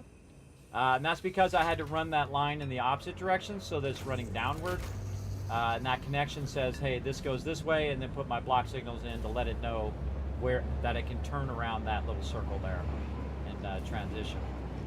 All right, now I'm just standing on the train. I can get in the train if I want, like that. Gives me like a third-person view. Now this train's only 3 long, but our other train's going to be 8 long, basically bringing way more oil. And we'll go ahead and just head back to town. You can see I have a bunch of other trains doing other things. Like here, this one over here is actually doing whatever that is down there. I forget what it is actually extracting over there. What is it extracting? Let's go look on the map. Where are we at? We're over here. That one is extracting nitrogen gas. So picking up nitrogen gas over there. Oh, here we go, coming into the station. Ooh, a little ghosting there, which does happen a lot on the server, everybody. Sometimes there's a little ghosty stuff that happens. When I get out, it should refresh and redraw that and hopefully take those out. Yeah, it did. Again, there's a lot of stuff going on in my base, so again, you might see some redraw errors. And this is Tycoon HQ, my main base. And so now it's going to take that oil out. I bet you a bunch of our stuff over here is offline right now. All of our power structure turned off, but we still had enough power to keep it going, which is good. But we will see these all get a bunch of oil put in here, and all of our stuff will reset up. Now we're going to be rebuilding all of this, but we can see that right now it's not getting any turbo fuel, which is not good for our overall power. But what's running our power right now, you can see that we have 14,000 power, and that's because our backup power is actually running that, and that is the green building over there. That is a lot of backup power. Plus, I have offline backup power. So if I lose power, this one here is going to run it. And then if I need even more power, or this one runs out, I have a backup battery that I can flip that one on as well to fix the power infrastructure like we just did, right? We had to fix it so that it could run that fuel in there, and then the fuel will then transfer to the turbo fuel, and then the turbo fuel will then fuel up the rest of this over here as well. We also were tinkering around with some other types of fuel over here that we were running a bunch of various pipes and things to try out some ionized fuel, which where we make rocket fuel and then ionized fuel. So just trying out a little bit of that also on this kind of front area. So we got to get all this fuel back up and running first before we can do it, and then eventually it'll make its way to turbo fuel. Now remember, this is very much like manifold building, where you have one different style of building is you have a balancer that balances it perfectly in each of those things. And then you have what's known as manifold. Manifold is where it goes into the first one, fills that one up, and then the next one, the next one, the next one. And so that's what it's doing right now. Right now, it's redoing all of my fuel, the basic fuel, over here. So it's taking that oil that it just got, taking the crude oil, making it into fuel, taking the polymer resin and running that off into an awesome sink. And then that is going to fill up with fuel. Now, once that pipe fills up and we have enough of that pipe structure, it's then going to transfer that info. Also, you can see we have some coal and some sulfur here for making compacted coal, which we need for turbo fuel. And then over here in our turbo fuel factory, you can see that we just don't have enough fuel right now to get that turbo fuel going. So when that gets up to speed, it will start to fill these up. Now, the way that this is set up is that the in ones are the ones that are going to start filling up first, and then it's going to work its way down. Now, it's actually more efficient if I had fed each individual part of the factory with its own thing, because then it would split this way and evenly go into multiple factories, as opposed to running it in one long pipe, which is what I have right here, which is one long pipe that runs the whole thing. So that's called balancing. So if you balance it and run it into multiple factories, it will then start this factory and this factory kind of together, as opposed to starting the first factory, then the second factory, then the third factory. But that's the way we're doing it now. Just to give you an idea, see, there we go. So now we got some turbo fuel. That turbo fuel and the compacted coal is going to, again, the fuel and compacted coal is going to make turbo fuel. Now, turbo fuel is going to run out of here. And it's going to run along these pipes here. And it's going to go ahead and start to fill these up. And then we'll start to see these start up again. Yeah, there they go. All right, so now our power is going to start going back up again. There we go. Now we're about 20,000 power from 14,000 power. And it's going to keep working its way back up again.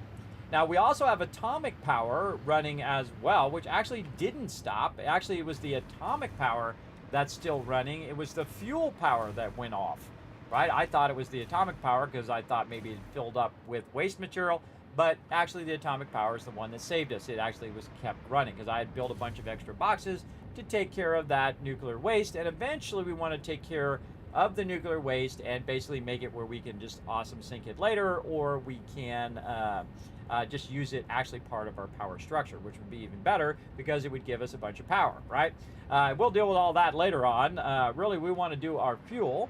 And there's another level of fuel beyond turbo fuel, and that is rocket fuel. And that's what we're working on today. And then beyond rocket fuel is that ionized fuel that you saw me just show you a minute ago.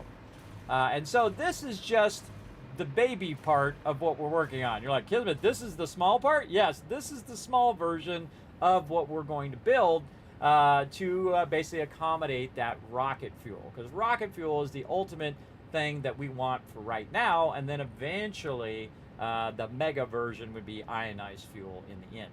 But the thing about rocket fuel is it has a higher megajoule or overall power, so it can run these longer, right? And that's how it works in this game, everybody. It works that you're basically upping the power ability of the thing that you're producing, in this case fluid, or rocket fuel eventually, and that's what we want to do. So eventually we'll have a third step, right? So we have our first step fuel, second fuel turbo fuel, or second step turbo fuel, third step rocket fuel, and eventually a fourth step ionized fuel. But we'll do rocket fuel next, and of course all of this is going to be rebuilt instead of just square boxes in a mega style, which we're going to build over on the other side over there. Which is pretty cool. Again, this is just to keep everything running while we're building everything else, right? So these are all temporary builds.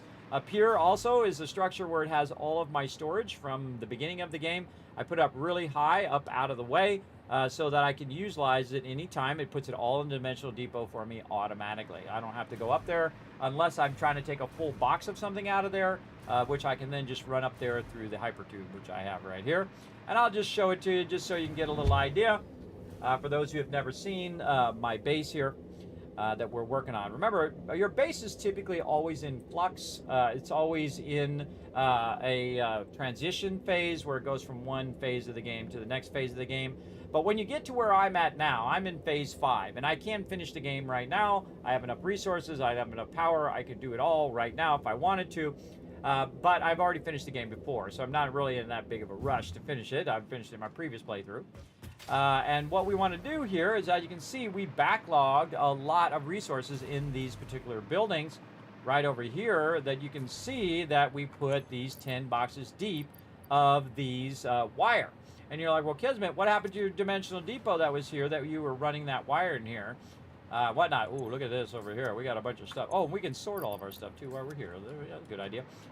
We took these dimensional depots out because we replaced these with mega builds. Mega builds that actually make the quick wire and the wire and cable and carbon sheets or copper sheets. It makes all of that stuff and automatically puts it in a dimensional depot at the node. Right? So we have little mini modular factories over there that just basically do that one thing. Because you have so many nodes in this game, you have a lot of resources. Again, I can finish it now, usually with 10 boxes deep all the way up to aluminum. If I do 10 boxes deep, I can finish the entire game. Because I have the server, I can let the server run for basically an infinite amount of time. As long as I'm paying for my monthly thing on the server, I can let it run. It's only a few bucks too. Again, I'll hook you up with a code over at G-Portal, shouting them out because they are awesome. They are simply the best, everybody. Absolutely the best. Let me go ahead and shout them out right there. Get 10% off. Again, they were kind enough to give me a code for all of you, so go check it out. And you could be doing your own awesome mega builds by yourself or with your friends. Remember, on the server, you can make it a solo server, or you can make it where anybody can join you, or just your friends can join you if they know the password, that kind of stuff. Now, we've done a bunch of spaghetti here to work a bunch of the high-end resources so that we could unlock the final stages of the game. We have everything unlocked now. And again, we are using our dimensional depots for, say, when we need some fuel, right? We need some fuel for our jetpack. We can go ahead and have that dimensional depot, pull that out. Same thing with my Noblesse, 10 boxes deep. Same thing with my ammo, 10 boxes deep. You get the idea. And then we also have a sorter built in. This is also a Christmas thing I built for my St. Jude heroes over here. Big love to them. We're going to leave that in the build, and I'm going to build something special that makes it connect to the rest of the base. So big love to all of these people for supporting St. Jude's Children's Research Hospital. These are our St. Jude Wall of Heroes here. You could be a hero this Christmas as well, everybody. I do it every Christmas, and all month long I stream for St. Jude's. So. As part of Fallout for Hope. So we play a bunch of different games, not only Fallout, but also Satisfactory and other fun games like that. All right, now all the things that I do want to keep in the Dimensional Depot that are really easy just to throw in there. I'm going to go ahead and just throw in there like that. And we'll let that go ahead and convert. Actually, we'll put this at the end so we get some of those out of there. There we go. And then is that going to go in there? No, that's full. Okay, so we'll put that in the sorter. This here, that's also full. In the sorter it goes. What else? Probably some of these. Yes, we'll put some of those in there. Put this here. And I like to put the one that's going to take the longest at the end, so it clears out some of the slots so you can put more stuff in there. What about these? Do we have any of those? No, none of those in there. What about that? We have a bunch. That we can put in there. Again, I put random stuff in there as well. I think we have maximum that. Limestone's maxed out. But these. Oh, those we can put it. Great way to clear your inventory, by the way, using the Dimensional Depot in here. What I'm doing is I'm just putting them in by the lowest number on the left and the highest number on the right because it pulls from left to right. And so if you have 1, 1, and 1 of something, boom, boom, boom, it gets rid of those, and then it starts working on the ones at the end. And you can put more stuff in there to try to organize your inventory. And if I put it in there and it has, oh, that went in there, and it has like a little exclamation point on it like this, that means that you can't put any more on there. I can also offset myself here. Over here, there we go. So you can see that that's blocked and I can't put any more of that in there. Can I put some of this grass in there? Yes.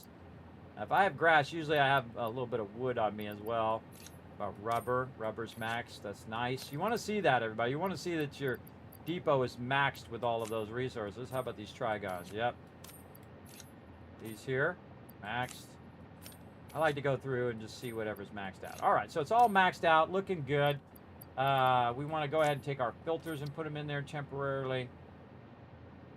Just so I don't accidentally run around with no filters. These we can put in, I think, as well. Any other items? I think all the rest of this stuff is already feeding into the Dimensional Depot. So what we got is we got this box right here. So I'm just going to take this box and I'm going to say store all. So what that's going to do is take all of these items, run them along the back here. If there's any overflow, it'll go into this overflow channel I have sticking out, and it will actually run those into the awesome sink. But if not, it's going to run along and it's going to go ahead and feed this along the back chain here, and basically go along the back of all these boxes and auto sort all this loot for me. So I don't have to sort it into the boxes. It's going to do it for me. Now, if there's no place for it to go among these boxes here, you can see this is not an input. I'd love to do that from time to time. Really fun. There is a spot at the very end for any non-items that are not going to sort, like that ore that you saw go by, or in this case, our time crystals and things of that nature. It'll just end up way at the end. But if it can flow in there, like great examples, those Nobilis that I put in there, the Nobilis will end up in the box that it can accommodate there. And if there's too many, it will actually put those in the awesome sink as well. And so it actually ended up right there in that number 10 box.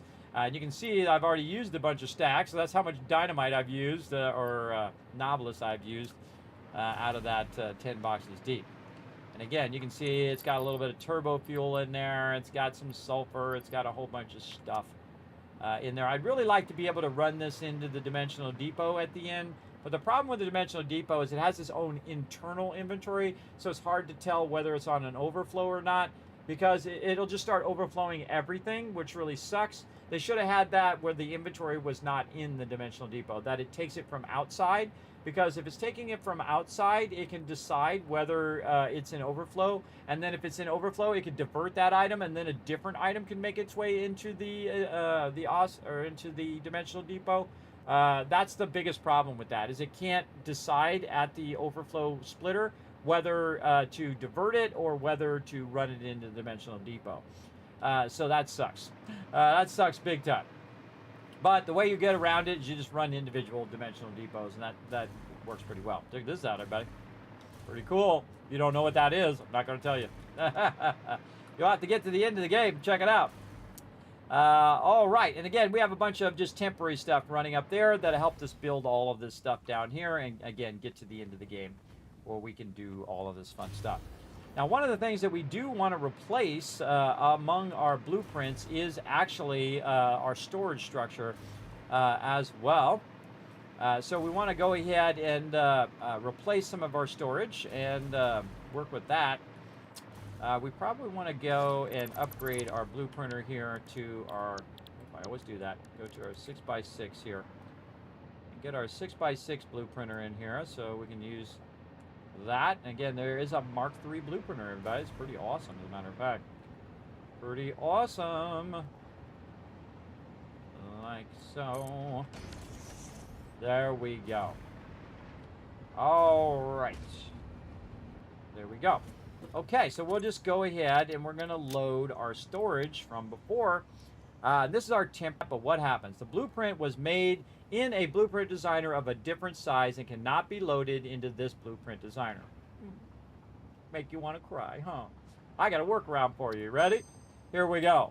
And you're going to laugh how easy this is. All right, we're going to go ahead and hit Q. We're going to go ahead and choose that blueprint, our storage.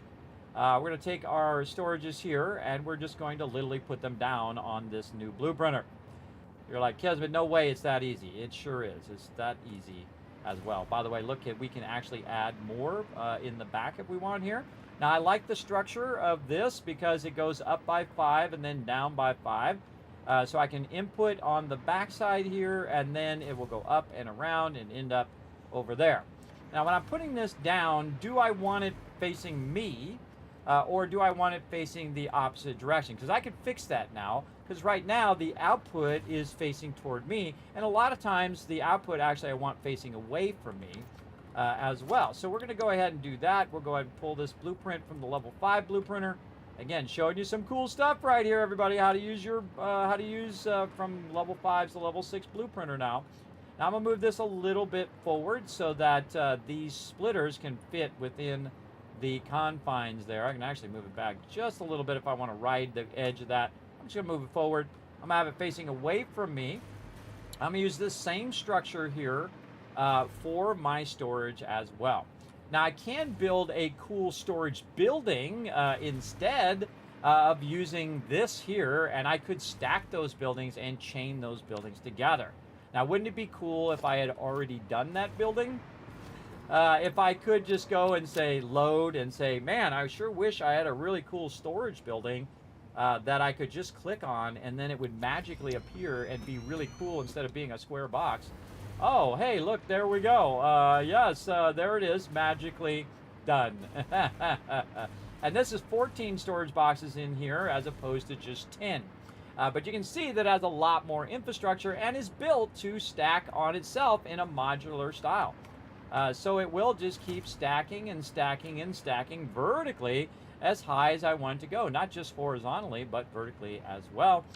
So we could use this for our storage of our nuclear material if we wanted to, in less space than we were kind of doing there. Now we can also stack these on top of each other, and we can stack them in the blueprinter, by the way. So instead of just putting one down, we could go ahead and take the blueprint of this thing that we're doing right now, and actually take the blueprinter and say, hey, we want to put this on the top. Now to do that on this particular blueprint, because the blueprint, the way I have it set up, doesn't quite snap there, though I could make it snap if I wanted to. The way I want it to snap is going to be basically like this. Like that. Now I have one problem of the fact that the snapping is going to be a little awkward because I can't put one in front of this, which I really want to do because it's going to be outside the blueprinter. But here's what we'll do. We'll go ahead and zoop up. Apparently going to be offset. Oh, I have this offset from the ground level. Oh, that's a bummer. Should have aligned that to the grid. Absolutely. Should have aligned that to the grid. Hold on. Let's fix that real quick. This way I can use outside stuff. Actually, I wanted to clear the blueprinter. There we go. Any leftover resources I'll pick up out of there. We want to align this to the grid of the thing. I can see that the grid is offset. So let's go ahead and fix that. I should have thought of that when I was doing it, but that's okay. We'll fix it. Put that in there. We're going to hit H.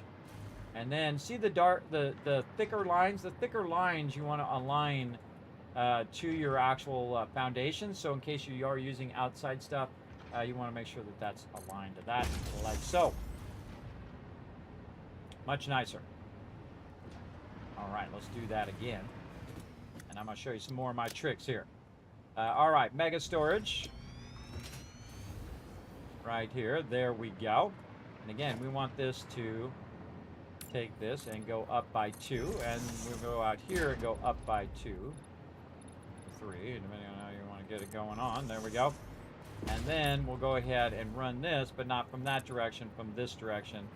And we can see that it also is offset in the other direction as well. All right, we need to fix that as well. And just keep working it until it gets to the way you want it to go. Clear that. Take this out, and we need to align it in the lengthwise as well. Make this work. We'll hit H. We'll make sure it's aligned that way, which it is, and then in the other direction, nudge this back so that these lines here, these thicker lines, match up to the edge of the foundations, and voila, now it is nicely aligned using the internal grid, not the outside edges. The outside edges don't matter. It's the internal grid of the blueprinter itself. You want to match up to your foundation. So again, if you got to work on something outside the blueprinter, this is a great way to work around it if you've got it lined up. There we go. I haven't done that in a while, and just realized that that's probably a good thing to show you guys here on stream. All right, there we go. So now we're all lined up. We can go ahead and grab this wall up again, and now this side over here is going to line up perfectly to this other wall in theory. Oh, it's down a little bit from the thing because it needs another foundation. Because this is up by a foundation. And we'll go up until, oh, actually by 2 foundations. 2 foundations up. And we're just trying to get this to align to this other one.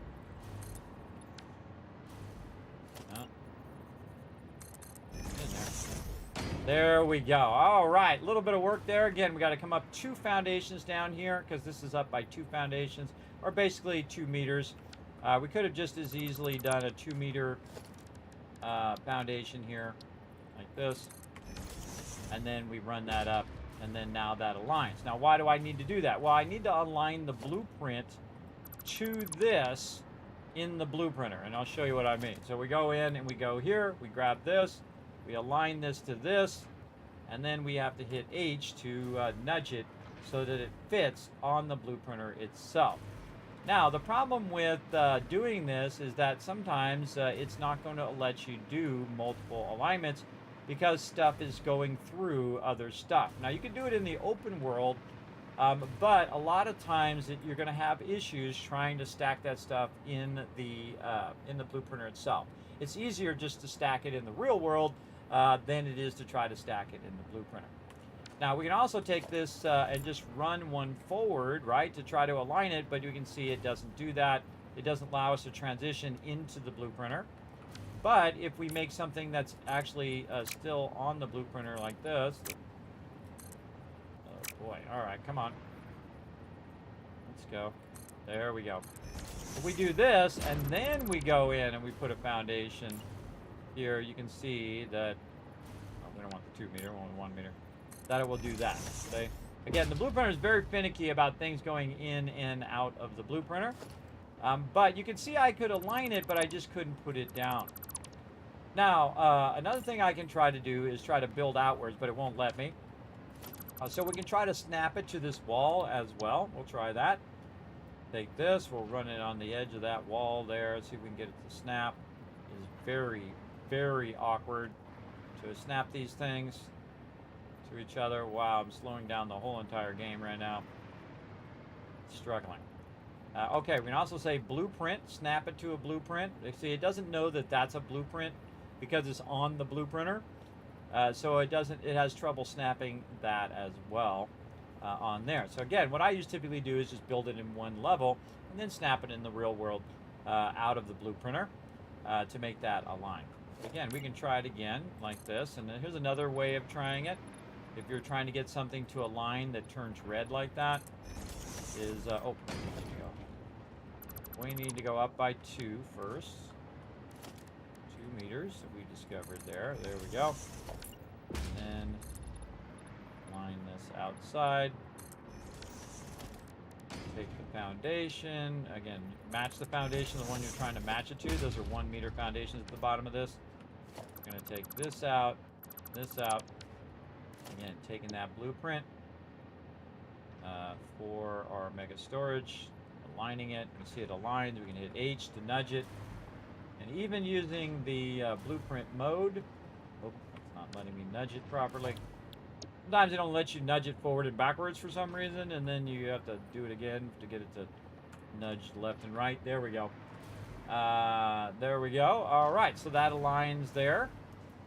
But again, even in blueprinting mode, which normally overrides that clipping and whatnot, it still won't let me put it down in there, which is a bummer. I think it should let me put it down right there and put that into the thing. But such is the way it goes. Such is how it goes. Okay, so again, we can just stack these on top of each other and be just fine. Now, do I really need to do that right now for my nuclear power? Absolutely not. So I just wanted to show you that. And what we're going to do is go back to the other thing that we wanted to do, because we also need to fix this structure as well. And we need to fix all the structure of all the storage that I'm going to do going forward, so that it uses the faster belts, right? So again, we'll turn this around the other way. We're going to hit this, and we're going to make sure that's forward just a little bit. Notice that we're centering it off the center of the blueprinter, right there. Very nice. We could stack these even higher, because this one's also 6 high. So we could get another one in there if we want to, but I'm just going to leave it. I feel like a 10 is a good thing, because then you can calculate 10, 10, 10, and 10 like the metric system, as opposed to the US system where we calculate everything on 12s. I know that again, everybody else switched over because they realized it was a better system, but we're too dumb to switch over. But I know all the systems, everybody. Again, I'm a graphic designer. I have to know all the different types of systems all around the entire world. There's other places that use different systems as well, everybody, that use unique systems for their particular country. So you got to watch out for that as well, because you don't want to do the wrong measurement and then send it to some foreign country and then it could be wrong. Absolutely not. Check, double check, triple check. Make sure your numbers are correct before you send any of that stuff out. Okay, so this is actually fairly easy to fix on this one. So we put it down on the Mark III blue printer, which is a 6x6x6, and we can go ahead and upgrade all of our stuff here. So the way you upgrade stuff is pretty easy. You just go ahead and take the thing you want to upgrade it to, and you just click on it like so. And there we go. Now, one of the problems with the new ones is the fact that they're really solid like that, and they are actually clipping through, which I don't like. I don't like it when it clips like that. It's going to do that same thing on the inside here. If we go in and we upgrade these ones. See, I had it where it wasn't clipping. See, beautifully done, right? Not clipping. This, clipping. Now, again, I could leave it and say, well, we went in and we made it work and whatnot, but I don't like it, so I'm not going to do that. So what I'm going to end up doing is actually fixing this and moving this forward even more so than what we're doing there. So we're going to go ahead and clear the blue printer right here. And then we're going to go ahead and bring that out again. But this time accommodating for even more space for fixing those lifters. So we're going to go ahead and move that forward just a little bit more. Make sure it's centered down the center line, because that's how I want it to be. And then that's going to push this end out a little bit more here as well. Okay, so now how do we fix this, everybody? How do we get this to be like this in the first place? Now, if you missed it, when I was first doing this playthrough and made all of these blueprints, what I did is I used your conveyor lift pole, right? So I just lifted that right up to there, like that, so I can make these offsets first, right? So we'll take the lifter out. We'll go ahead and add our new belts. That doesn't quite line up. Why does that not line up? And it's also offset. Okay, hold on. We got some things to do. Right there. There we go. We can just zoom that back up. And we can just take out those extras. There we go. All right, using our new conveyor belt speed right there. So we know if we did it right, if it looks like that glass stuff there. Then way up here at the top, same thing, and of course as it goes up, same thing all the way up. So we want to go ahead and take our conveyor poles. And I would just do these one segment at a time, like this. So I would just bring it up to there, do that one, and then bring it up to the next one, which actually is right here. Just do, or this way these pole things are not in your way, and you have it already at the level of the one you're trying to fix, right? Or trying to add. It just makes it easier as you're doing it. Again, zooping them upwards until we fix that structure. There we go. And then hit G to just pick out the conveyor poles, and then we just take those out like that. And then we can go ahead and add our conveyor poles in the back like this and give a little bit of an offset like that, and then we'll upgrade this conveyor pole and see if we like it. All right, seems like there's a bit of gap there. I think we could probably bring that gap in a little bit. So again, before we get too far into it, let's go ahead and use our stackable conveyor poles. Where do we do them before? Here. So we want to go ahead and bring them forward just a little bit, and then go ahead and do this. And we're going to hit all of these. All those out, and we're going to tuck that in just a little closer, like so.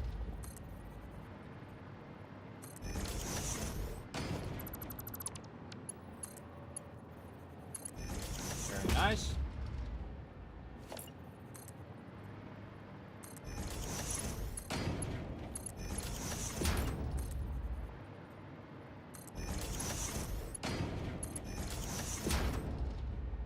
The conveyor poles. Oh. There we go. Felt like it grabbed some of those belts there. There we go. Okay, now we're going to check it again. See how it is now. Oh, look at that. Beautiful. Nice and compact. Looking good. we upgrade all of this. Now, also another byproduct of what we did, everybody, is we upgraded all the belts as well. So we upgraded all the belts, and then we make sure that we upgrade Mark 6, Mark 6, Mark 6 belt, Mark 6 belt, so on and so forth. You get the idea. And so I'm going to have and do that all the way down. All right. Now, the second part here, we're going to actually move forward. So we actually don't need the second part. So we're going to go ahead and just take out all these containers. We're going to take all of this stuff out. And I'll show you a great trick with this as well to do this super easy. Hit some stuff in the background there. Just try to get just these lifters. Just those belts. There we go. Trying not to hit anything in the background. All right, same thing here. Oh. Just the lifters on this side. Just the belts.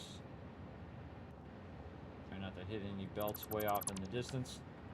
Okay, so now we just have one side going there as well. It's just going to end up being less work over time.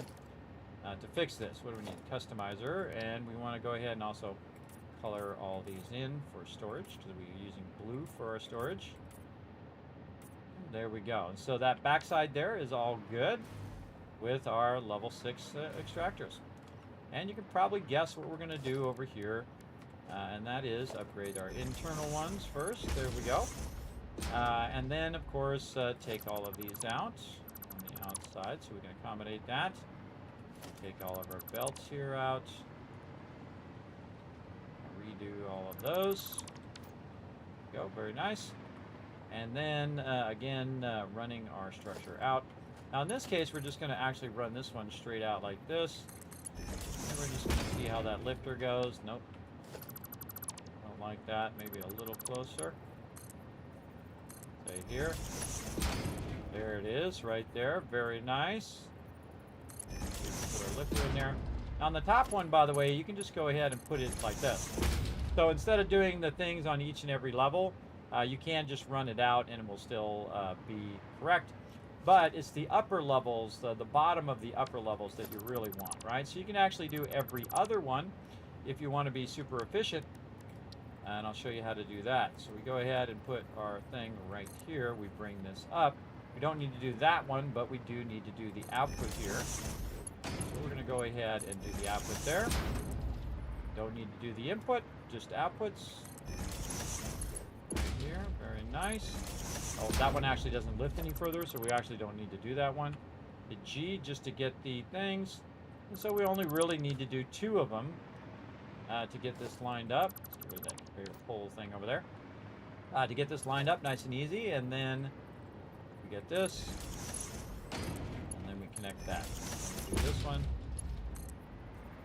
And I like to be efficient in my time and do the minimum amount of things.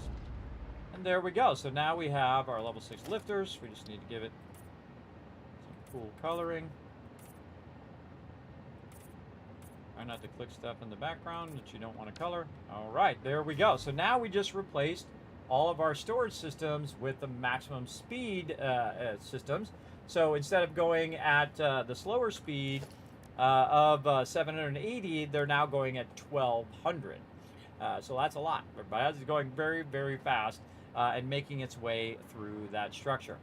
Now, I could just leave it as 1, but we're going to go ahead and save this out right over here, and we're going to change the name of this. What do we call the other one? That's a good question. Let's go in and see what we called the other one. Storage, we called it MK5 belts. 10 storage is temp. Okay, so this is going to be MK6 storage. How about MK6 10 storage? That's even better way of calling it. There we go. This is 5 and 5 stacked to run in at the bottom, and then transition back down, then at the bottom and run up, then transition back down on this second group 5. Hopefully that's understandable. And let's go ahead and select our icon of storage. There we go. I forget what color we made it. I think we probably just left it blue. So there we go. MK6 10 storage modular. Even better, modular. Save. All right, there we go. And then we should be able to go ahead and utilize the blueprint here, right here, to actually put the blueprint down. Turn blueprint mode off. So now I can put the blueprint down like so, and I can go ahead and hit H to transition from the previous blueprint into this blueprint as well. But you can see that if I try to use the same blueprint again, that it actually doesn't match up properly. But what it does allow me to do is to get the offset correct where it's lined up and put all the storage boxes in the right place, and then fix the offset forward, right? So all of that stuff is now lined up. So we're going to go ahead and do that.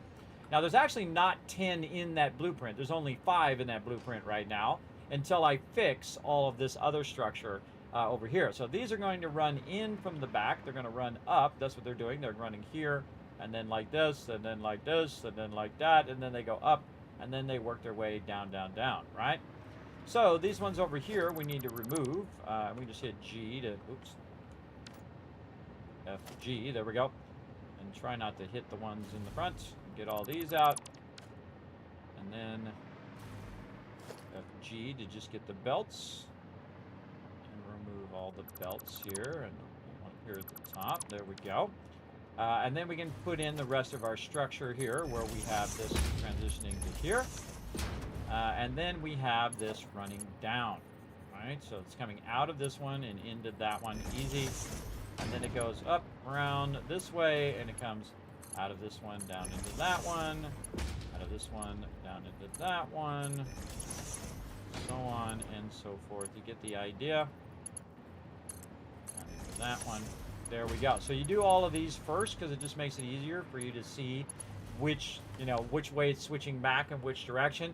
They actually mirror each other, so the inside ones here should match up, height-wise, where it lines up to the top, and then the outside one should match up across the outside.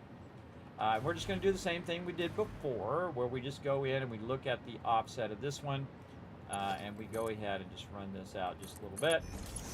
And there we go, right there. And this one's going to run into there. Now, also, we want to go ahead and get the top ones. So we're actually going to take that out. We'll take this out for now. We'll do that later. And we're going to go ahead and use our lifters right here to line up the secondary ones here, or the bottom ones. So, this only needs 2. So we'll take all those back out. And then we really actually don't need this here at the bottom either. We can take that out. Unnecessary item. There. So in here, we can take that out. There we go. Always trying to find ways of eliminating unnecessary pieces, because that's how you make it better. It's kind of like when you get something from IKEA and you got parts left over. You improved upon the design, everybody. There you go. I know you've done it. We've all done it. Where you got parts left over and you're like, what's this part for? Oh well. Yep. That's how it goes, everybody. That's how it goes. All right. We'll color all this in blue. Make it look nice. There we go. All right. Looking sharp. Looking good. You get the idea of what we need to do. We're going to do the same thing over here. So this is going to be coming down into here. So actually, this is going to start on the upper part there. I'm just going to go ahead and create one of these just so I can see where that's starting. And then we're going to run this up and double check it. This one is coming down into this one. So we'll just do this one here and see how it goes. It's actually going downward. Oh, we don't want that. Something weird there. Let's take all this out. It should align itself to the where that one's at. There we go. Okay. We'll see if that's too far out. Yeah, it felt a little too far out. It's right on the line where this one actually needs to go. And that's why we double check. And here. Transition. Nice. Perfect. Okay. And same thing up here. We have that squared away. Take out the conveyor poles, which are just temporary. There we go. Make sure we put in line there. Remember, this already has the directions already set up because it's already set up for inputs and outputs. So even if I make it go, the belt go that way, it'll still flow this way and flow downward. All right, and then we'll color those in like so, making those look super cool. And again, all these blueprints will be available on my Patreon for all my Patreon Explorer supporters. Even if you support for $1, remember that they're available to everyone of every support level. Whatever you can do to help support the stream, I greatly appreciate it. This does take a lot of time and effort. Here we go.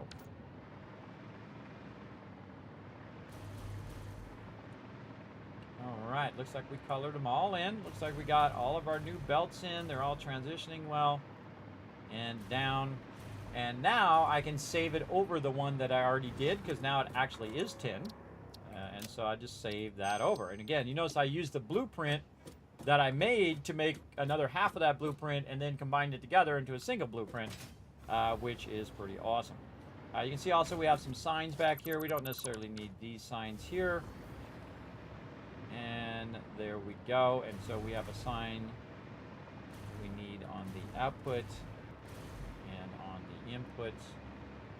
Any other signs? No. Make sure we put these signs back so we know what's going on with our storage. There we go. And we're just going to make a little thing like this. Usually I take that out or I just leave it there just to give it a transition and I can see what's in those boxes. Once I put them down and connect them all. All right, those all look good. Again, we'll save that one more time. And we have a whole bunch of boxes to replace. So we're going to go ahead and save that blueprint right there. And again, these are your high-end resources here, by the way. These are your trigons and your time crystals, which I've made an absolute ton of those. And we'll make even more over time as well. We'll have a whole setup that's just doing time crystals and trigons over time. Oh my God, how much time has gone by? Oh my God, 4 hours almost. Holy mackerel, see time goes by like that, everybody, when you're playing a really awesome game. That's how you know it's got the magic. It's got the stuff. It's got the things that make things great as when time goes flying by. And this is one of my favorite games of all time, and I've been playing games for 50 years, so that's one of the highest honors you could get, bro. Someone who's been playing games for as long as I have to tell you that this is one of my favorite games. Absolutely, that's a huge endorsement right there. Okay, so let's go check our nuclear power. Speaking of nuclear power, we're going to go over here. We're going to check our nuclear stuff, but we're going to need our filters back again here. Put those back out of Dimensional Depot. Got to have them on you personally for them to work. Look at all my trains doing my train things. Going to work our way over here to our nuclear power, and we're going to try to replace all of this storage or upgrade all this storage over here. We're going to get a lot of radiation going on as we transition into here. Mama, look at them slowing down them frames. Slowing down them frames. Let's go see where our nuclear material is right now. And this has just been non-stop producing waste material the whole time. So a little scary. All right. Oh, I can tell you that it actually is. It is actually over here. So this has been doing a good job. You can see that it's just got all the way down to the end. So this has been doing a great job of transmitting and removing all of it from over here, which is what I wanted it to do. Is to remove all of that waste material. Oh, damage fix the property. remove all that waste material and stack it up in there. I can see, though, that it is just starting to backlog out of there and run back. So we do want to replace all of this with our higher level stuff. And we do want it to be way out of the way. And we can see all of these are empty, so we can remove these now. And we can keep our stuff transitioned way out over here. See the actual radiation levels going down, but in a minute it's going to go back up again because we have more of them stacked way out there, which is what we're trying to do is move this really far away from us, because the more you concentrate it, the bigger and bigger the radiation area gets. So you really want that stuff way up out of where you're working, because it's going to burn through those filters like crazy when we get out here as well. I love how it leaves a little streak behind. See how it leaves a little streak when it's going by? When you're looking at it from far away, the little green part of the top leaves a little visual streak there. All right, let's ride the belts with the radiation. Sure, that sounds like a great... Oh, red alert, oh no. Uh-oh, we're gonna die. We're gonna die. Somebody save me. Save me. We got power down here, we're fine. Also, you can see my other mega builds for those who haven't seen it yet. Look at this. It looks like a futuristic factory or futuristic apartment complex. These are those modular buildings that I just showed you a minute ago. But these are a combination of storage, production, smelting, all of that stuff, all done together over here for our basic processes. And look how beautiful that looks, everybody. Very futuristic, very cool looking. Probably my favorite build or playthrough of all time. Again, I've been waiting until the game went release before I went all hog wild on it. And we've been having a great time. Each of these particular things, these towers, have a specific purpose. What's up, Fred? They have a specific purpose. Like this one right here is producing plates. That's all that it's doing, producing plates and then storing the plates here in 24 boxes and running it into 5 different dimensional depots. So anytime I use up a massive amount of plates at about 1,200 per minute, it's going to upload it right back into the dimensional depot, and it always keeps a backlog of them, so I never will run out of plates again. This is a set it and forget it factory. Same thing over here. We have this for rods. Over there is concrete. This one over here, we can just kind of peek around the corner here and see what it is producing over here. You can see a bunch of copper. And then it's producing wire production, and then up here cables. Again, look how well they stack, and you can just transition from one building to the next and transfer those materials. And it's storing the cable storage as well as the copper sheets and running those into the dimensional depot as well. Over there is some quick wire. Actually, over there is a lot of quick wire, by the way. In fact, so many that we had to split the belt into 2 separate belts, even though the belts run at 1,200, because we're making over about 2,000 quick wire over there. Now again, its purpose right now is to go in the dimensional depot, but eventually its purpose is to be replaced by trains, or to be run to trains to run back to our central depot as well. So any excess we could have, we're at our discretion to go back to the main base and basically collect anything that we needed, no matter where we are, right? And so we're going to be doing... Oh, I just had a great idea.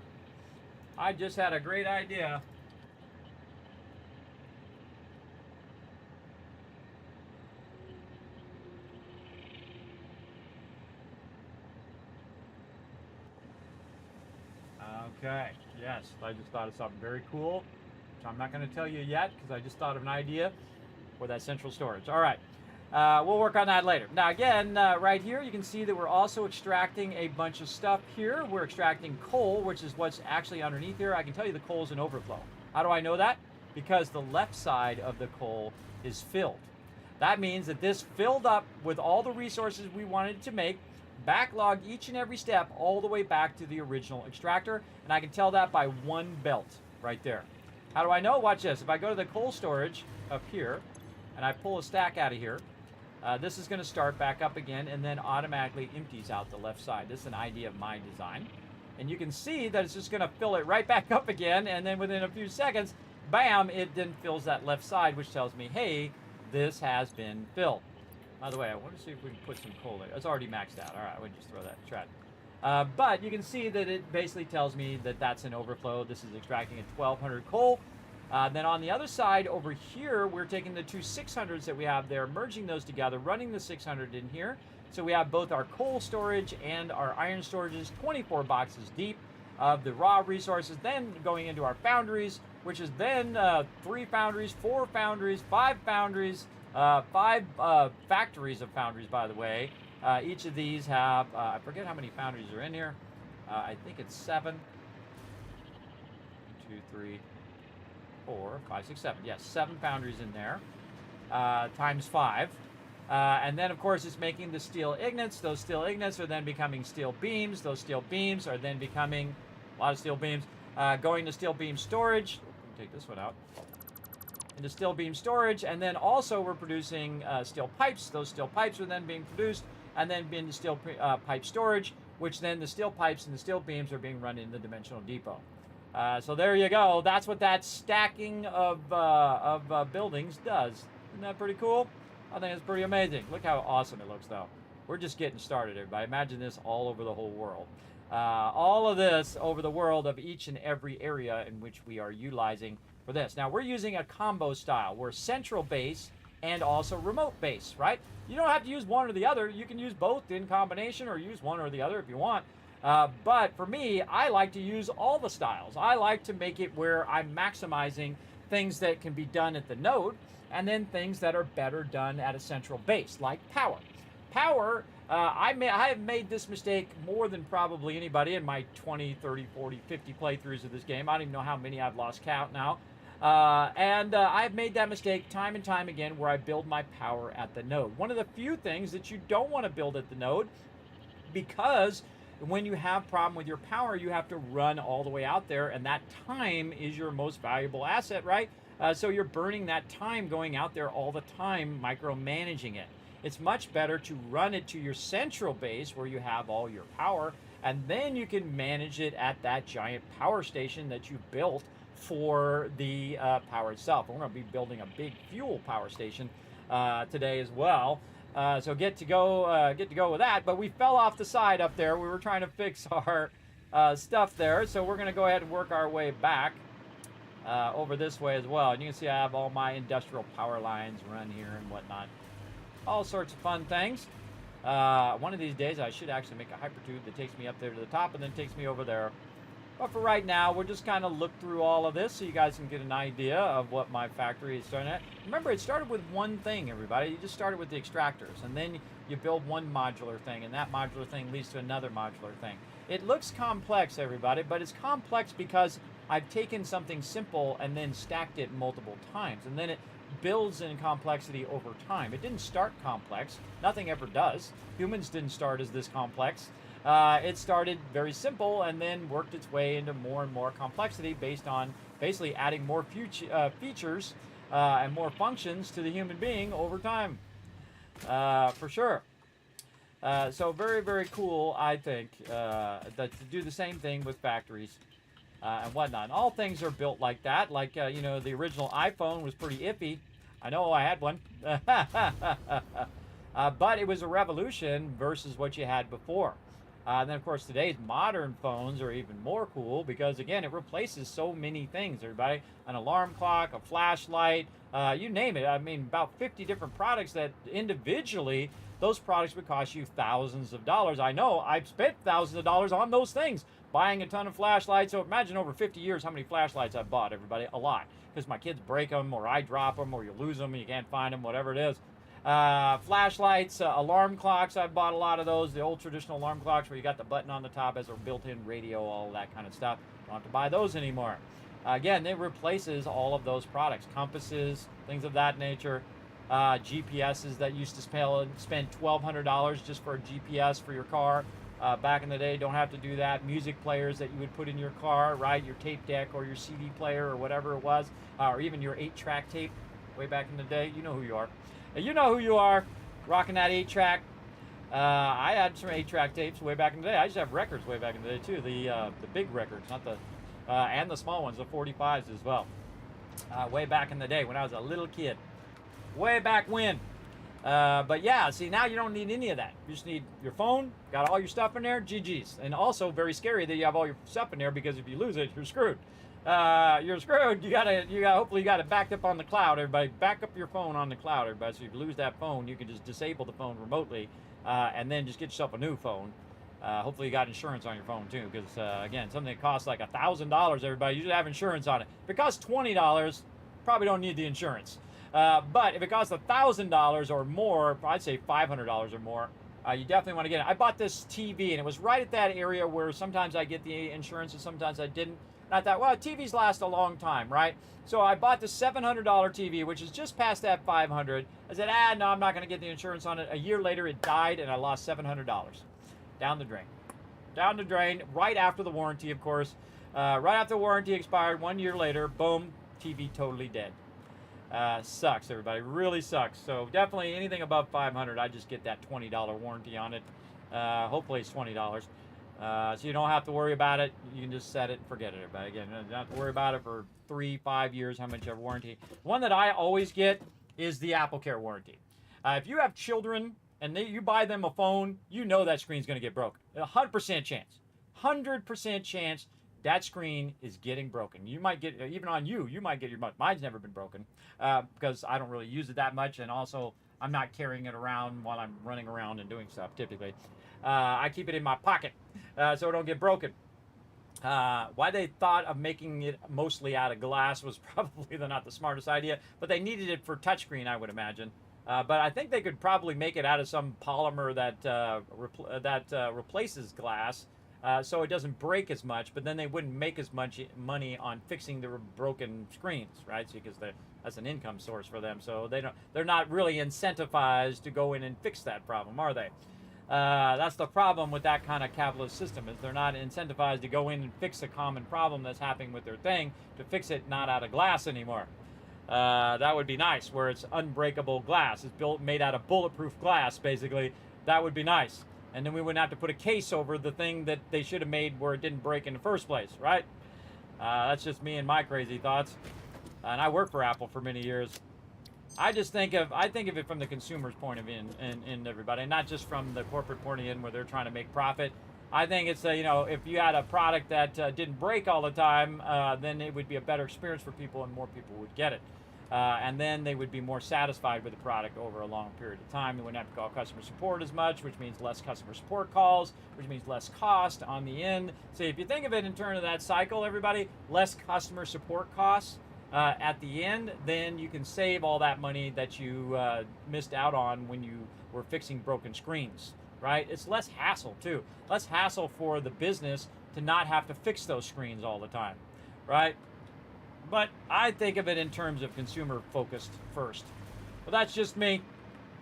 I think of that way, and also the goodwill that would generate from your customers, that you thought about them and said, you know what, we made this other substance other than glass, which doesn't break as easy, and we went and we replaced the glass front of the iPhone and the other phones with that. So the first person who does that, Samsung or whoever, is the one who's going to get all the goodwill and probably get a bunch of converts, right? So if you had a phone that was breaking all the time and you're trying to get it for your kids, especially parents like me, and it had an unbreakable screen, I'm buying the unbreakable screen one. Just so you know. I don't care if it's Samsung or whoever. And I've had iPhone forever, since it first came out. But if Samsung comes out with an unbreakable screen that I can give to my kids, guess what? Boom, here you go, Samsungs. There you go. I use a tool for what it's best for, everybody. If there's a better tool out there, then I use that tool. I don't care whether you're using Mac, PC, Windows, Android, whatever. You use what the best tool that is for you in that moment. That's all that matters, everybody. Don't get all caught up in Xbox is better and PlayStation is better and this is better and that's better. That's marketing, and they're trying to get in your head, everybody. They're trying to live in here rent-free. You know what you do? You pick the best product, the one that you can afford, that you like, that has the games that you like to play. That's all that matters, is the games. It doesn't matter about all that other BS. It only matters if it has the games that you want to play with the people you want to play it with, right? And I think it's stupid. I think they should make it where it's cross-play for everybody. All games are cross-play. You can play with who you want, when you want, everywhere. Whoever does that first wins. Whoever does that first. I don't care if it's Xbox, PlayStation. It's not going to be Nintendo. Nintendo is notoriously bad consumer focused. They'll sue anybody. They'll go and they'll be harsh on people for no reason. They've raised their prices massively. They're doing a lot of anti-consumer stuff right now because they know they can. They know they got a built-in rabid fan base that will just, say, oh no, they're great, they're awesome, they're the best, even though they're charging you $80, $90 for a game, and now everybody else is going to raise it to $80, $90 for their games, so it costs you more money over time. You literally have to work 2 8-hour shifts if you're making $10 an hour to buy one video game. 2 8-hour shifts. You're like, no, Kismet, it'd be $80, it'd be $10 an hour, so you'd only have to work 1 8-hour shift. No, because you have to pay taxes on that 8 hours of working, don't you? So you have to pay into your Social Security, you have to pay into your income tax, you have to pay in all that. So that's 2 full days of working so you can buy one video game. I don't know, because they don't think of it that way, everybody. They think, how can we maximize profit? How can we squeeze our customers for more money? That's all the way they think. That's too bad, too. It's too bad. I don't think that way, everybody. I think of in terms of the customer. Always customer focused. How can we do something better for the customer, right? Like when you come in here and watch my stream, everybody, I'm always thinking, how can I make it more entertaining? How can I show you more cool stuff every single time we stream? I'm always thinking of you guys. I don't make any money doing this. This is a non-profitable situation here. You want to know? Look at that sub up there, everybody. 107. Just times that times 2, that's $200 a month. That's how much I make in the stream, and I take every penny and I put it back into giveaways and other projects that we do here in the stream. It's not hard to figure out right there. It's actually 2.5, 2 times 2.5, so $250 roughly a month. That's it. That's all I make, and then of course any donations go towards certain type of stuff. And again, all of that goes right back into the stream in giveaways or in projects. Now, of course, I'm building it up over time, right? I've been building up for 10 years. Eventually, I'd like it to pay for itself. Eventually, I'd like to get paid for all the money I put into it. But it's not really necessary, everybody, because when you get to a certain part in your life, we're going to talk a little metaphysical stuff here. When you get to a certain part in your life, everybody, like me, where it's life or death, when you are at the end of your life, and you say, what's the most important thing to me in my life, right? Is it money? Because money is just a thing that does something else, right? It's an in-between. When you get money, you don't have money to have money. You have money to get something else, like pay your rent, get food, water, shelter, those kind of basics. And then everything else after that is a luxury, everybody. Anything beyond food, water, shelter is completely a luxury. Your cell phone, computers, video games, all that stuff's a luxury, everybody. Because people don't have that basic 3 right now. And they're walking to the well right now. They're carrying a basket or a jug to walk to a well to get the water right this second. They're doing it right now, all over the world. Absolutely. So, you probably want to think of what you have and then as opposed to what you don't have. In my case, I want my health back. That's my main thing. I don't care about money. I don't care about stuff. I don't care about fancy cars or things, because at a certain point in your life, you will find that your health is your most valuable thing. And you can look at the billionaires who have died, like Steve Jobs and a whole bunch of other people who had infinite money, infinite resources, and they still died because they had health problems, and then those health problems, sadly, they passed away from those. So remember that your health is your most important, both your physical health, your mental health, and your financial health is also very important. But your physical and mental health are more important than money, everybody. Again, money is a common thing. Money is a common thing in the world. Now, of course, having lots of money is not as common as it is having a little bit of money like the rest of us. But it is a common thing. It is a thing that you can get if you work hard enough at it. You can get any job and go out there and, scrub toilets or you go work at fast food or whatever it is. It is obtainable by just about anybody with, the desire and the will to do it. Now, if you want to make a lot of money, the problem is a lot of times when you become in that upper stratosphere that you have to also trade something for that money. And usually people trade their morals for that money, right? They become a lawyer and they're a scumbag lawyer chasing ambulances and stuff like that. Not all lawyers are scumbags, by the way. I have a lot of friends who are really awesome lawyers, and they are there on the side of the regular person, right? Because we watch too many movies where the lawyers are scumbags and too much stuff like that. But there are decent human beings who are lawyers and decent human beings who are doctors and especially firefighters are really amazing, and police officers and so on. And there are also the exact opposite, or they are the scumbags as well, right? There's in every profession there is some of that and some of this. Now some professions higher amount of scumbags in that profession than good people, and then some are in the other direction, right? Where you have a lot of great people and less scumbags in that profession. And that's the same thing in gaming. It's the same thing in any profession. Everybody is that kind of balance. So if you get to a point in your life like I did, where the money wasn't as important as me not dying. And so that's what I've spent the last 10 years doing, building this up, but not so I could be successful or be the #1 person on Twitch, is so that I got up every day and I had a mission every single day, so I didn't just lay in the bed and waste away and die. See, that's the reality of where I am in my life, right? I'm going to be 55 next month, everybody, which is nothing short of a miracle, a pure force of will to keep going on my end, and of course all of the love from all of you, which I cannot say enough. And if I say it anymore, I'm starting to get emotional now.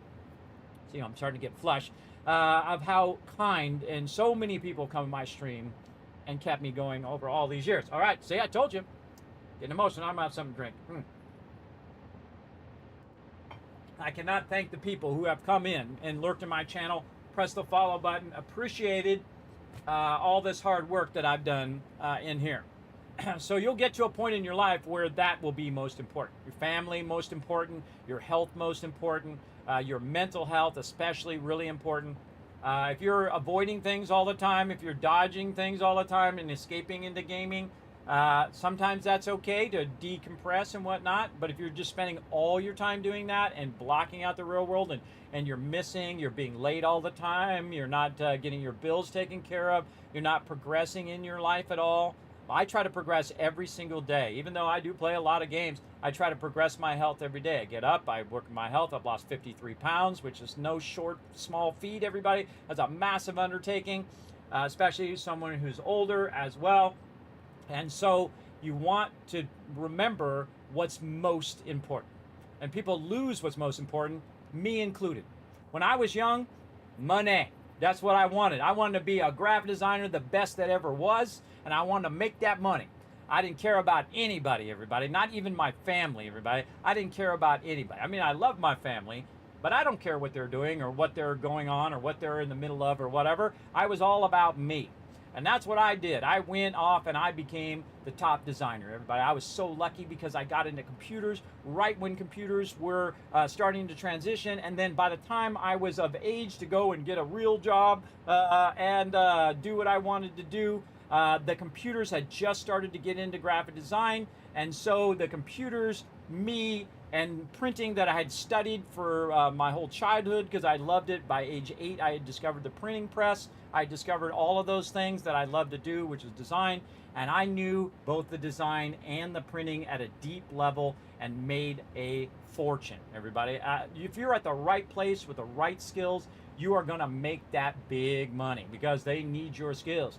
No one else got it. No one else got your skills, but boom, you're making that money. So I made a bunch of money and I found a bunch of stuff and I bought expensive things and I had all that stuff. And you know what I found out? Nobody cares.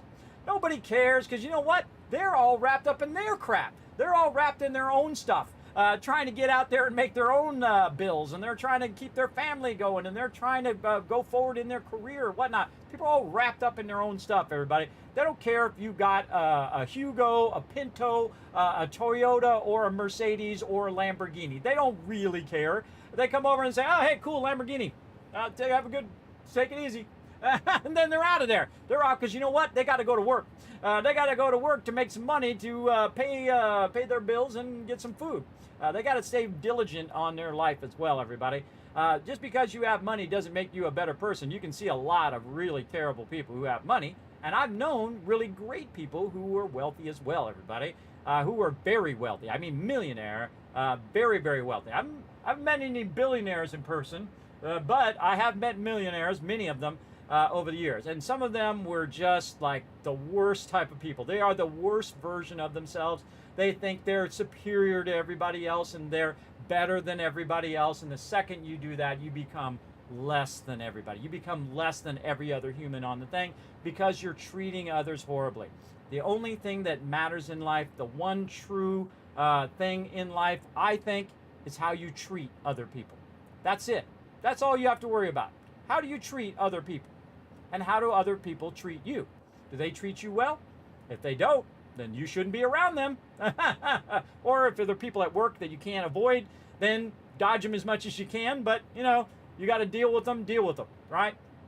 But that's the only thing I care about in my life, everybody. How I treat other people, because that's on me. And how people treat me, that's not on me. That's on them. That's on them 100% of the time. And people say, oh, respect is earned. No, respect is lost. That's what it does with respect. I give everybody respect to start. I assume you're awesome. Right from the start. That's why I say in the guild all the time. We assume you're already awesome. You don't need to prove to us that you're awesome. We already assume that you're awesome from the start. But if you start being disrespectful, you start being rude, dishonest, that kind of stuff, you're going to lose that respect, and then I'm going to boot you from the guild. If you're mean and you are basically just an a-hole to my members, boom, you're gone. And the same thing in my life, everybody. If you're rude, mean, disrespectful to me, boom, you're out of my life, just like that. That's it, because you don't need those people in your life, but they're dragging you down. And they're trying to control you, too. They're trying to control you to want you to do what they want you to do. And people do that all the time. People do that all the time, even sometimes subconsciously. They don't even know they're doing it. It's just part of their personality. They'll say, oh, you should be doing this. I don't have to be doing a damn thing, and neither do you. You don't have to do a damn thing you don't want to do. In fact, even listen to me. You do whatever you feel is right. You make your choices, because your choices, you're going to know better than anyone else if it's the right choice for you, most of the time. Sometimes people who are lost sometimes need a little help with their choices. But most people can make their own decisions because they have all the information. You have all the information about your life, including all those things that you don't tell everybody, right? All those things you don't tell anybody, your fears and your weaknesses and all of those things that you can incorporate in there and say, you know what, I'm really afraid of spiders, but I might be able to overcome this fear slowly over time, right? That kind of stuff that you can do. So again, that's my little bit of inspiration, everybody. I don't even know how I got on that topic, but I was talking about income. That's what it was.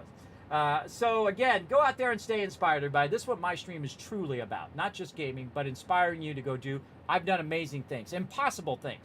Things that people come to me and say, look, Kismet, we can't run this. It's been to 8 different pre-press shops. No one could run it. It's impossible. We can't do it. We're just going to bounce it back. I said, give it to me. Oh, this is easy. This is just about transparent and opaque inks.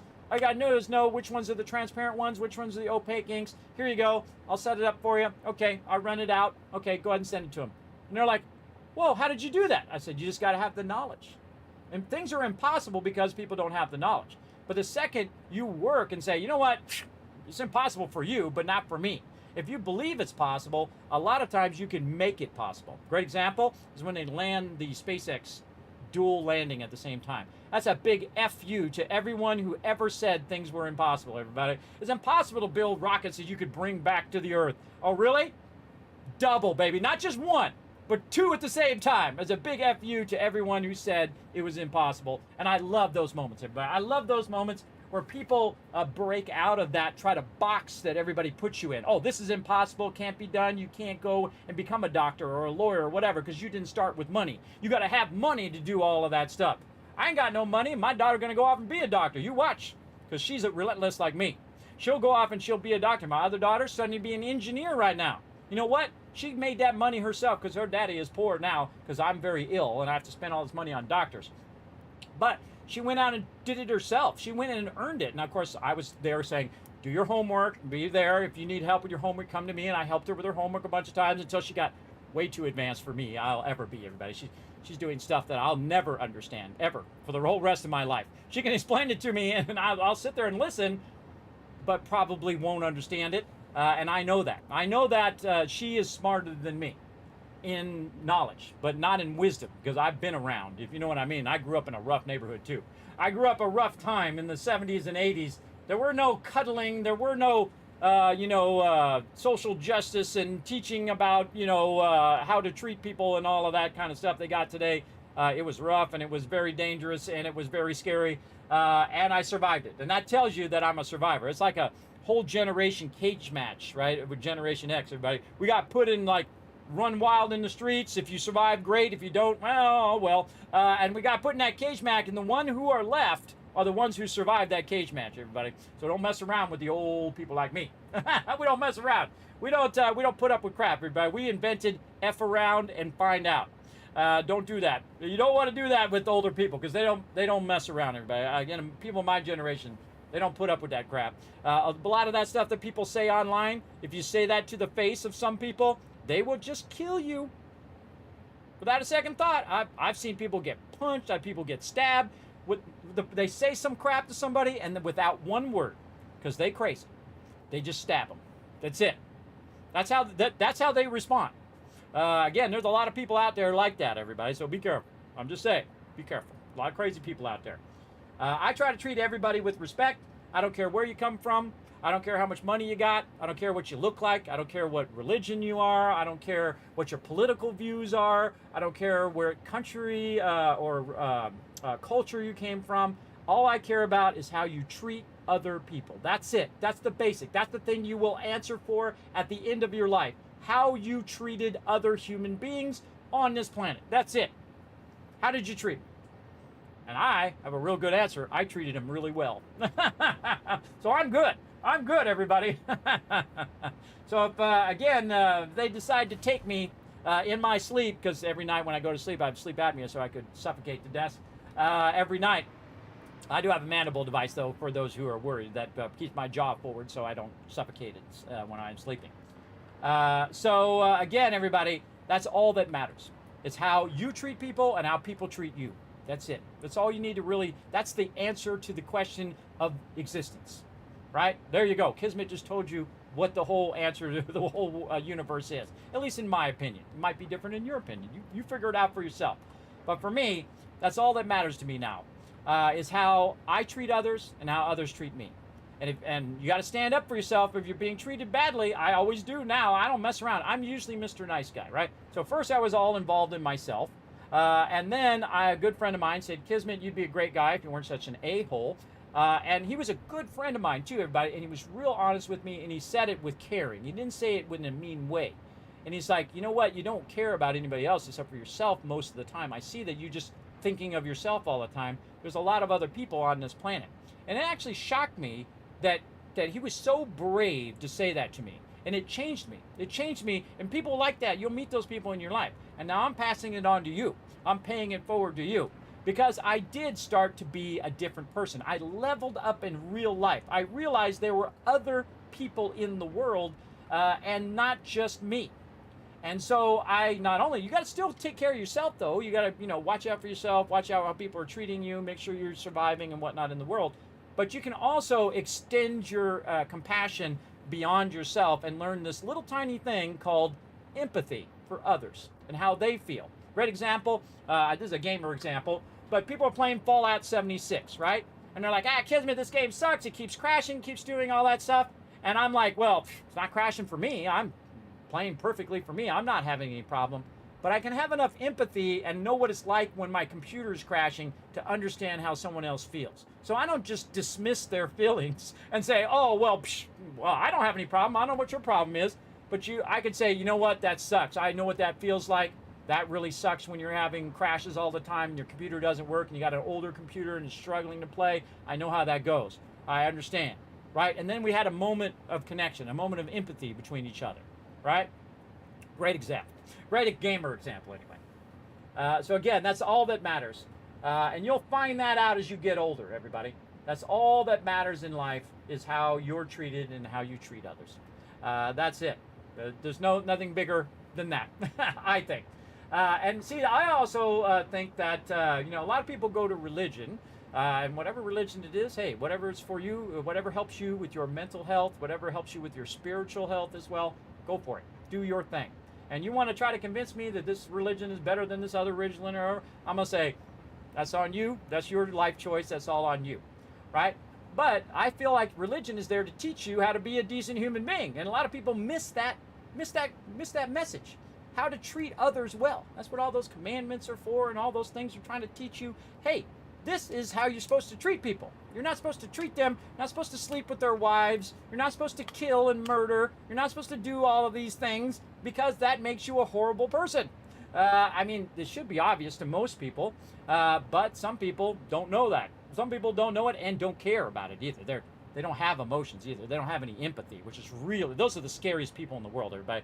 Narcissists who have zero empathy for anybody else, and they pretend to have empathy, they pretend to have those emotions, but they are not there, everybody. They are not there. Very scary. Very scary that people who don't have passion and love and all of that stuff, everything is just empty and there's nothing there.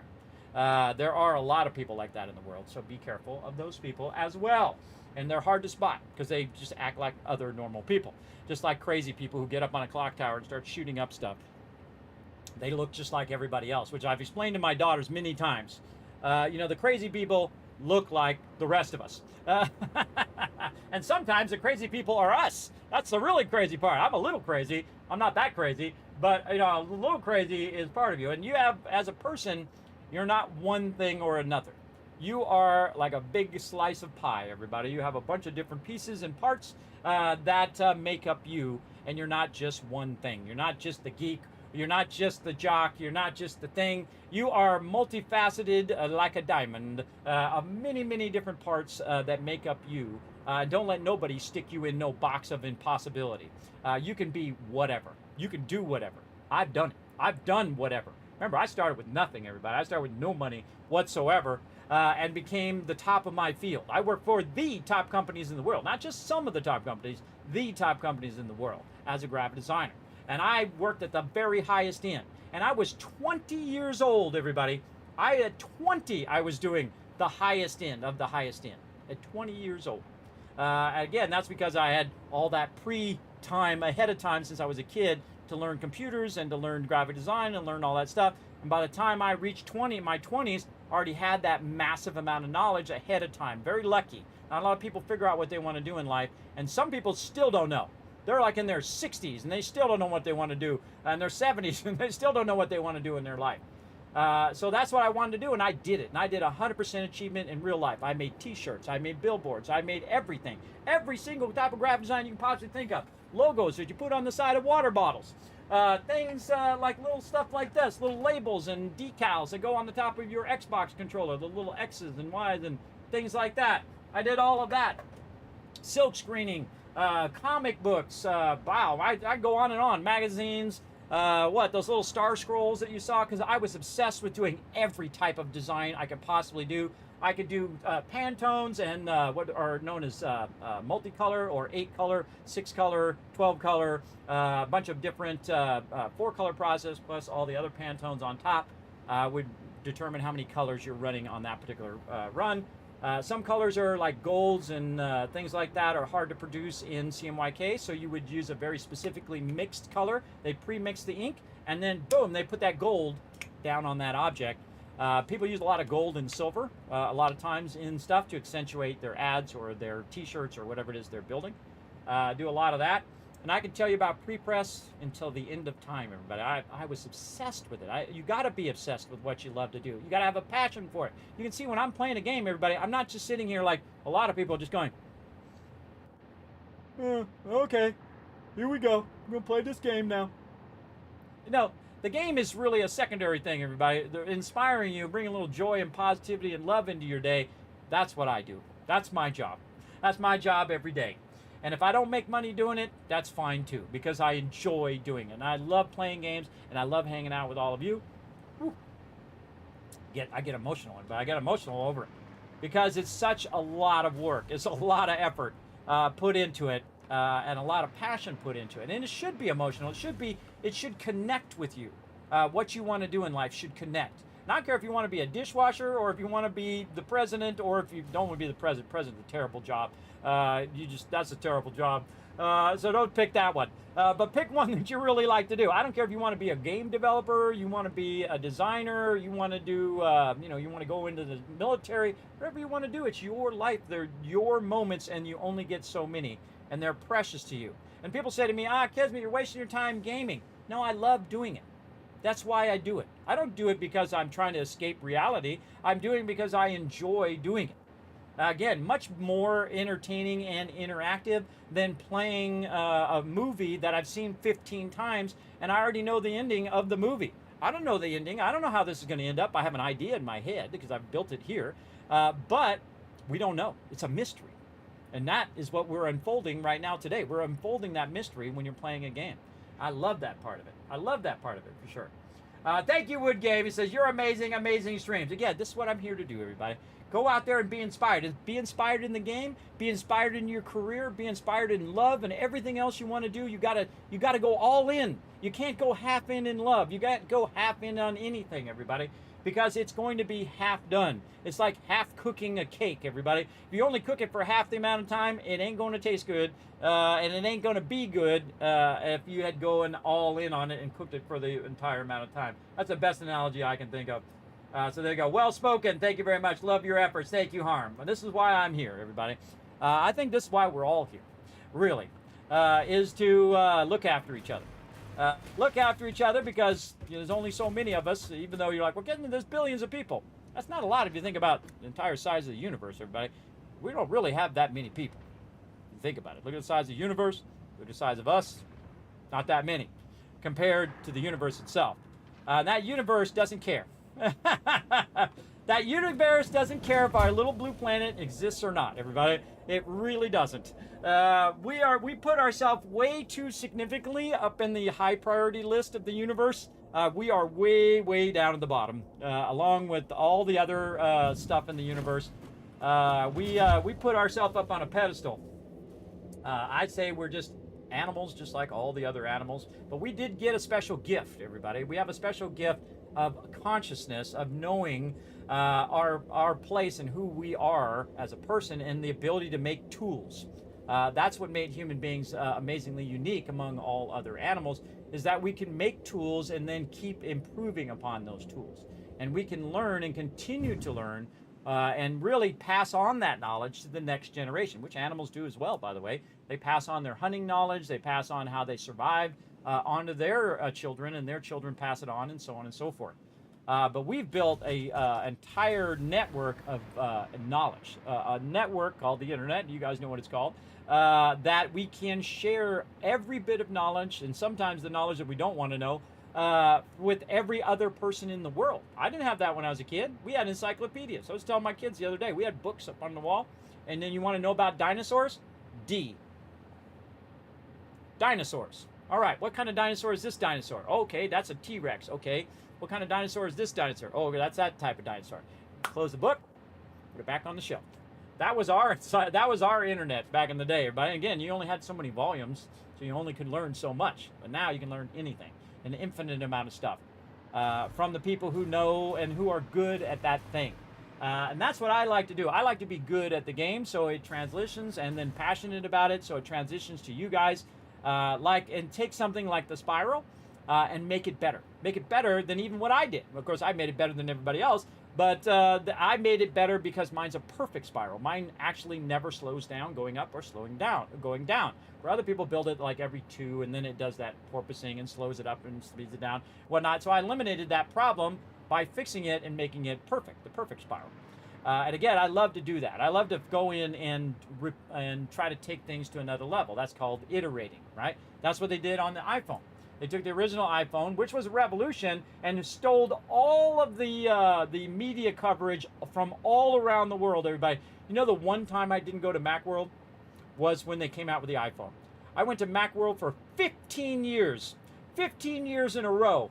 And missed, and I said, that's it, I've gone enough, 15 years is enough. And then the next year, the 16th year, they came out with the iPhone, and I missed it, because I would have been sitting right there in the front row, or at least somewhere in the front row, watching them come out with that iPhone. I would have been there in the moment, but I did see it on TV anyway on that day when it came out. And the second I saw it, I knew it was revolutionary.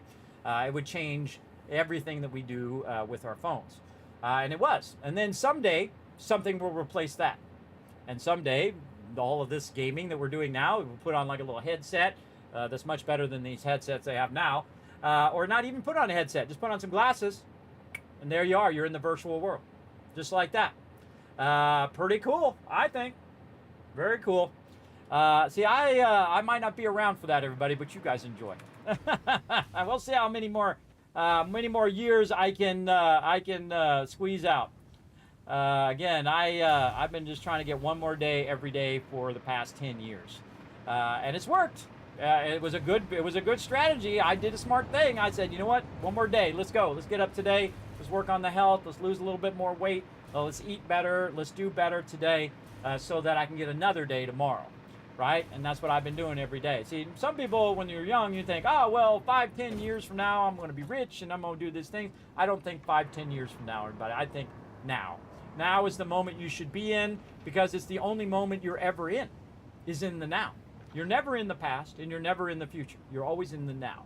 So in this moment, I love hanging out with you guys, inspiring you, and talking with you, because you guys just inspire me right back again. And it's that kind of circle of spiral, or the not spiral, but it's a circle of inspiration that really inspires people to go to that next level and create those next iterations of things, right? People who are inspired by the iPhone and say, you know what, I'm gonna make a phone that folds, and a phone that you can put away, and then the phone's super thin and you can just put it in your pocket and it doesn't weigh as much. I'm never getting these bigger phones, everybody. I always get the nicest one, you know, with the big camera and all that stuff. I never really use that camera. I don't use all of the features that I got of this, and it weighs more. It's more cumbersome in my pocket. I'm just getting the regular size one next time. Mine's an iPhone 12, by the way, and they're on 16, because I don't need another phone. I barely use this one. In fact, it's embarrassing how little I use that phone, and how much I paid for it and how much I use it, right? That's why I'm always using Siri all the time. I'm always using her to calculate stuff. I'm always using her to turn the lights on and off. I try to get the most out of anything I buy. It's that return on your investment, your ROI, everybody. How much you invested and how much you got out of it. Both in your relationships, in your electronics, in your career, all of those things. How much did you invest and how much you get out? I invested a lot into my career as a graphic designer, and I got a massive amount out of it, right? I just got so much satisfaction and enjoyment out of everything that I did. And then I went on to be a senior tech at Apple. And I love doing that job. Some of the best people in the world at what they do. Amazing, amazing. And so I worked with all these amazing people. Sadly, I got ill and I had to leave. But it was an amazing thing. And I would be doing it right now if I could. I would absolutely be doing that if I could be doing that, because I had so much fun doing it. It was one of those career-defining moments. And remember, everybody, greatness stays with you always. So even if it's just something that you think is a small thing, but you did it great, it stays with you. It stays with you. You know you can do it. You know you can do that great thing, right? And whatever it is, I don't care if it's baton twirling, I don't care if it's dancing or music or whatever it is. If you have one great thing, it is a defining moment in your life.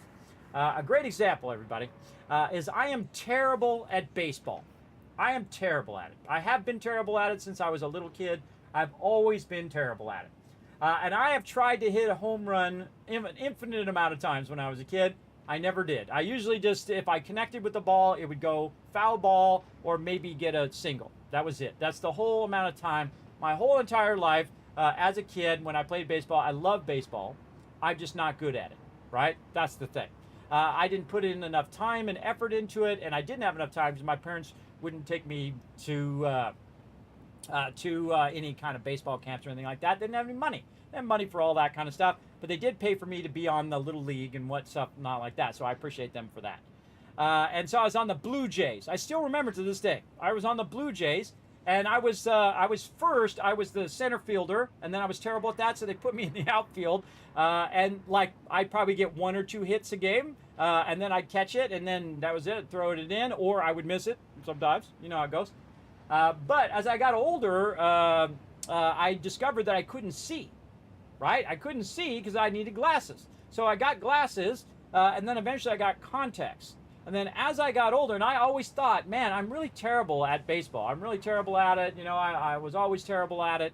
And then I got older, and I was playing as part of a thing. And I've told the story before, but for those who haven't heard it, a little inspiration for you.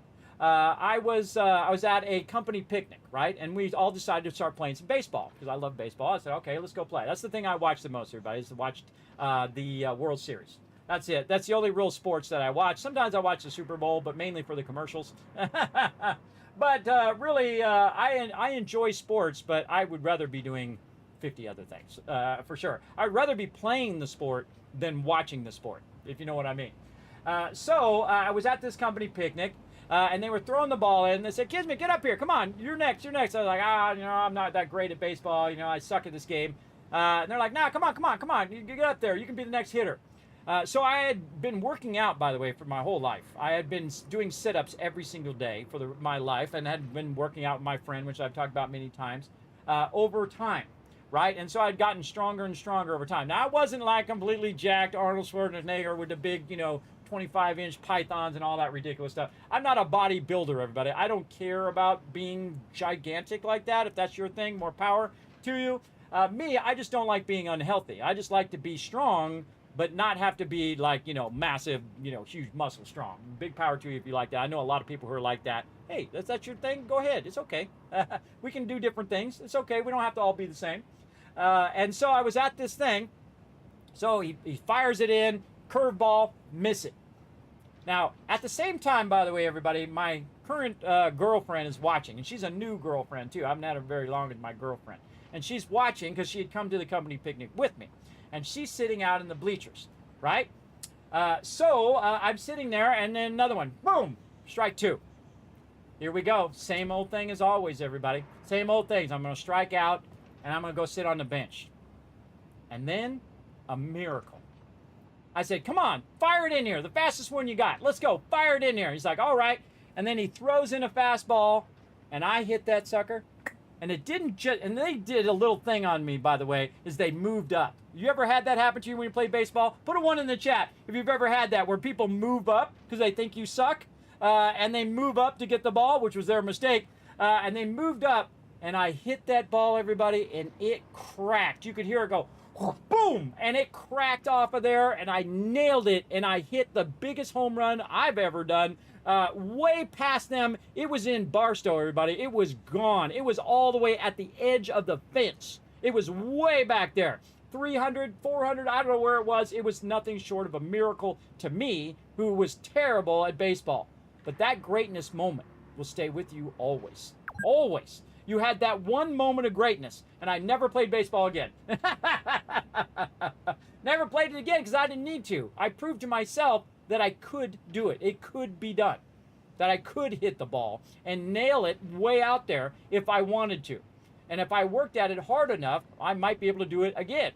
But I didn't need to. I already proved it to myself. I already know that it can be done.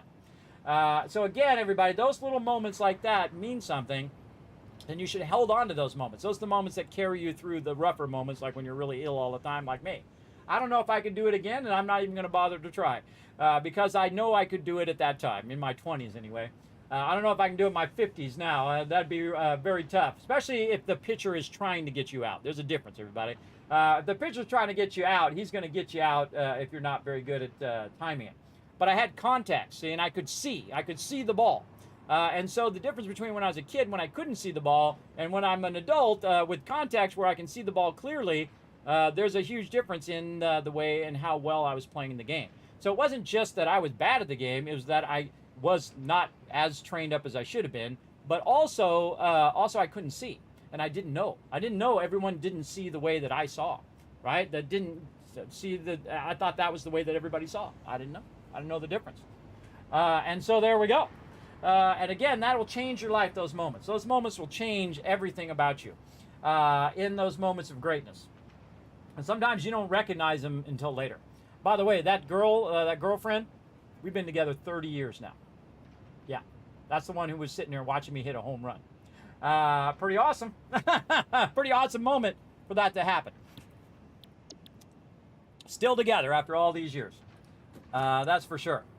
Okay, now back to work, everybody. Again, just inspiring you guys for a little bit. Sometimes I get off on a little tangent, and then we get back to gaming. Don't worry about it. We'll get back to it. Okay, so we had gotten our oil going. We had to fix our trains. Our trains are fixed now. We just had to fix our inputs and outputs. We're going out here to fix our atomic power so we have enough storage so that we don't run out. And we had got ricocheted, shot off the side there. That's what we were doing. Let's get back over here. We could have been running over here while I was telling that whole story. But again, everybody, those are moments, and I'm sure you guys have got those moments in your life that that define who you are. And then you never know; you may have more of those moments coming up that redefine who you are, right?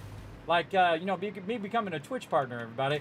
The amount of the chances of that happening is like 0.01%, especially somebody's older, 45 years old, disabled man, barely can get to the bathroom. I have to crawl to the bathroom. But I have graphic design skills and I have technical skills that I've learned over all the years that help me learn how to do streaming and how to do cameras and how to do all those things and video editing and make videos and all that kind of stuff. I already had that knowledge from before and then improved upon that knowledge over time. And then I have to decide what I want to do. What I want to do as a streamer. What is the focus of your stream? It can't just be playing games, everybody. That's where everybody goes wrong. If you are a streamer, don't make it just about games. You are the entertainment of that thing, not just the game. The game is partial of the entertainment, but anybody can play the game. But what makes it uniquely about you? Me, mega building. That's what I love doing. I love doing mega builds. I love sharing all those tricks and techniques that I find along the way. That's what makes it unique to me. I love to super loot. That makes it unique to me as well, though other people super loot as well. But I coined the word super looting, so it's me. The Kismet kill box, all that kind of stuff. Those are things that I defined as I went along. I didn't pre-think them out, everybody. They just happen as you go along. And that's what you want to think about, that you're there to entertain other people. And whether that's a good entertainment or a bad entertainment, that's up to you. If you think about that, and then you'll be much more successful, I think. Okay. Don't do that again. I almost did it again. I almost ricocheted myself off the side. Very carefully, almost fell off again. All right, let's not do that again. Get back in here. Oh, did my headphones die? My headphones just died. All right, switch headphones. Man, we didn't take a break either. 5 hours in. Let's go out here and fix this first. You know how it goes. One last thing before I take a break. We'll go out here and fix this first, and then go from there. Again, hopefully that inspired you to go out there and do what you love to do, everybody. I'm a 55-year-old man. I can't believe it. I can't believe I'm still alive. It's a miracle. A miracle of hard work is what it is. It's a lot of hard work, and then it's the miracle. It's the miracle of my hard work. And, of course, a lot of love from all of you. All right, I'm going to get massively radiated out here. These are still coming in, so that means that it's still filling all of these up, which is good. Good, good. All right, we got to get busy putting some more of these down before we get run out of filters here. And got to bail.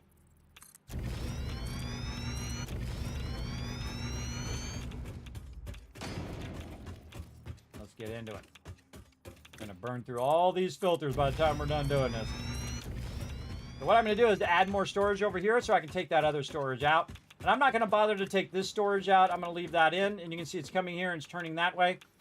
So we're gonna go ahead and take our new blueprint with our faster stuff, and eventually we'll replace all of this with the new stuff. But for right now, we're just gonna go ahead and say, the first one is always the most important one, how you're starting it. And those are outputs. Just turned the wrong way. I have 21 filters, so I got to get this going. All right, there's the inputs. Hit H.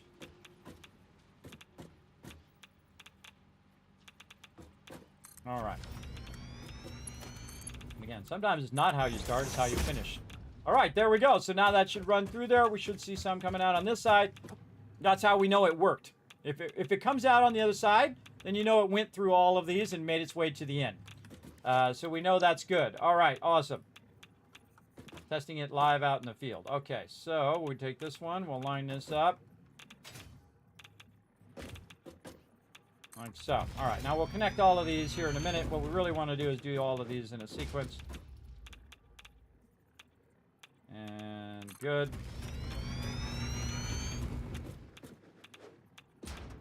Now again, sometimes we let this run for like a week, so there's a lot of nuclear material that's being backlogged here. This one into there. This one into that one. That's like 30 more boxes right there. 15 left. We got to get going back the other way. So maybe we could put in, say, 60 more boxes. Turn this around the other way. Push that back just a little bit. Get started. We're gonna run out. Go, go, go. And then we're gonna start taking damage. If we don't get this cooking.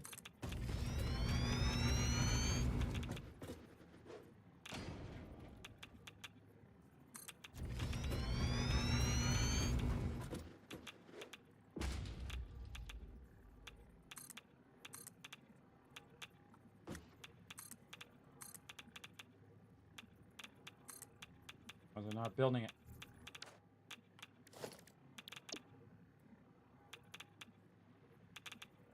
Not building it for some reason. Oh, so touchy. Go. There we go. All right, it's costing me some filters there. 10 filters left. And we got to get out of here. 9 filters left.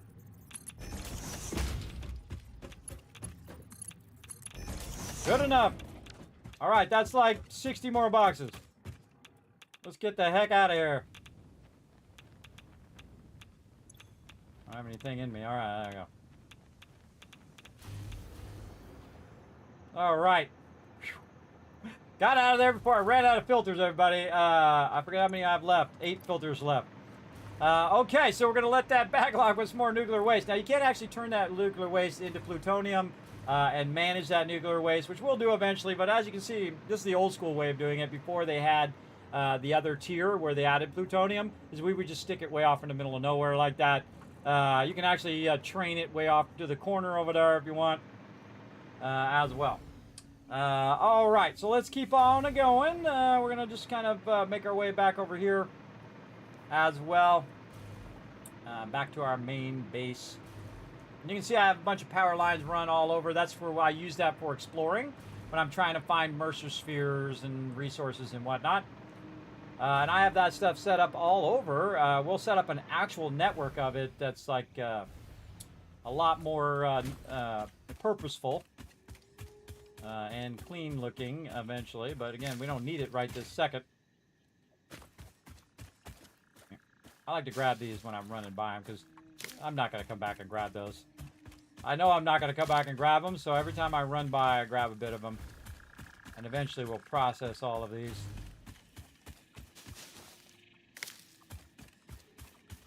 Process them in the long run. Watch this little trick. Verticality, sucker! Later! Using that vertical thing. He can't reach me up here. Look at me just going along one thing another. Another guy. Come on. What you got? What you got with your little fireballs? You ain't got nothing. Up I go. Whee! Again, using the power poles to connect to it. Using my hover pack. Allows me to float way up here. Look at our cool train. Coming down. Collecting that water. Again, this one we built. This is our first spiral we built. See, I actually added a bunch of supports to it to make it look cool. It would support every other direction there. It's supporting the outside instead of having the foundations there. I don't know, something a little different. And then it comes down here, as you can see, it's doing water pickup right now.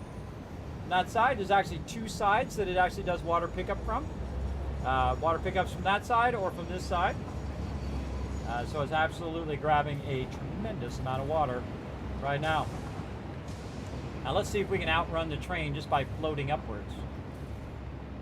We sure can. That train's going at about 115. It maxes out at 120. But the hover pack goes way faster because I can just go straight vertical. If that could be sent up an elevator, because they have elevators now, by the way, in 1.1.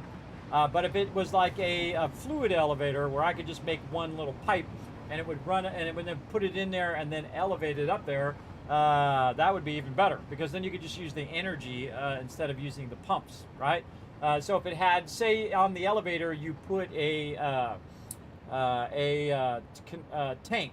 So when it's down, you connect it to the tank, it fills the tank, and then it disconnects and it goes up the elevator, brings it up, and then it then connects to the other side and then dumps all the stuff and then goes up and down. That's another way, and you wouldn't even need trains. You can just elevate the water, and that's what they do for water towers, everybody. They use a pump to pump it up to the top of the water tower, and then the gravity feeds it down into the building. I know, pretty cool. Cool stuff. But we're just using trains, because trains are awesome, and they do a great job of fluids. All right, back over this way we go. We got that taken care of. Right over here. And we'll hang out our hub. By the way, we don't even need our hub anymore. It's only a respawn spot, but you can see I've already done all the way up to tier 9. All that stuff is unlocked. Having some fun. All right, now's a good time to take a break. Of course, it was like 2 hours ago was a good time to take a break. Actually, 3 hours ago now. I missed my first break, so we're going to go ahead and take a bit of a break here, everybody. Going to let you guys do some words on stream while I take a break, and I'll be back in just a bit. All right, here we go.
back, everybody. I saw you do that previous one. Holy mackerel, you guys were crushing it. Let's get in here and crush it again. Let's go. Come on, let's get all the words. I'll give you guys 5,000 Kiss Caps if you can get all the words right now. Let's go. By the way, I actually saw that word, holiday. I actually saw that straight away. For once, I saw a big word. What do we got? Deal. No, D-E-A-L. Lead. The other way. What? L-E-A-D. Is the E's you can't use the E because the biggest word doesn't have an E in it. The E is a fake letter. Don't use the E. The E is a fake letter. Yeah, see? Called it. What? Hold. There we go. There we go. That's going to help a lot. What? Holy. Oh, I can't put it in there. Holy. Oh, all right. Well, I tried. All right, everybody. Good try. Good try. That last one, you guys were crushing it, man. I saw those big words you were putting in there. Nice job. Nice job, everybody. Going to go ahead and shower you guys with a bunch of Kiss Caps for being awesome. Put a 1 in the chat if you can see and hear me, just to double check. Make sure everything is working. We're going to get back to some Satisfactory over here as well. Get that going on right over here. Well, thanks for those ones. Appreciate that. Another 1,000 caps for everybody in the chat. All right. Man, we got a lot of stuff done already. We did a little bit more of our storage. We upgraded our storage to our faster belts. So those can store a lot of that atomic power, keep our atomic power going over there. We can go ahead and check in on our power by going to any power pole over here. I kind of feel like I want to move this power pole kind of over here somewhere, where I can better access it. There we go. How are we doing on our power? There we go. Okay, our power went way back up again because we got our fuel power going again. We were messing around with our oil, and that it caused our oil to stop circulating and caused our power to go way down. Well, luckily, we still had our nuclear power, which was holding that still up. But you can see that we have a lot of fuel power. I have a massive amount of fuel power, way more power than our nuclear power. We're going to make it even more so here in a bit. So now that we've got the other end kind of squared away for now, and we're going to come back to that and get that going, we need to decide where we're going to go ahead and create a new part that's going to replace this part right here, which is all of our fuel, and actually replace that over here. We also did some new blueprints and things like that. That's going to make this work. Now, again, we're going to actually build out this part right here, which eventually all of this is going to be obsolete, and we're going to replace it with what we're going to build out over here in our giant mega base. But we're going to go ahead and move this back now, since this will eventually become the center of our base over here. And then we're, of course, over there, we're going to have a lot of train stations and all sorts of cool stuff. But basically, we're going to make this part right here pretty much the center of our base. And basically just kind of center it here around all of these resources that we're collecting. And we're going to run it all in there. Now, for our new fuel power, we're actually going to move our fuel power over here, but we'll need to move all of our other resources, coal and all that other stuff that we're doing over there, our compacted coal, eventually over here as well. But we've already got the train lines coming in and out right here. You can see that this main line goes down there and turns around and comes back. But we're going to create a bunch of junctions that allow us to go ahead and pass between different things. We'll go under and over pretty much like we're doing right over here. We have some going under the tracks, some going over the tracks. That's why I build up really high, because it's very easy for me to go up or down or however I want to go. I usually prefer it to go down under the tracks. I don't know, that's just my personal preference. Very, very fun. Works either way. So we're going to go ahead and define where we're going to put all of our fuel power. We're going to need a lot of room. And since this is where we're also extracting the fuel power, we'll go ahead and start it right over here. Now we're going to use the train tracks of this as kind of a separator. And we're going to kind of separate this out. We're going to go to our train tracks here. And we're going to use our 3 wide here. That's what we're using here, right? Yes, our 3 wide. And we're going to go ahead and snap that right in there. Make sure that does line up. It sure does. Okay, now we can just go ahead and go to blueprint mode and just snap. Oh, turn our sound on. And just snap those blueprints in.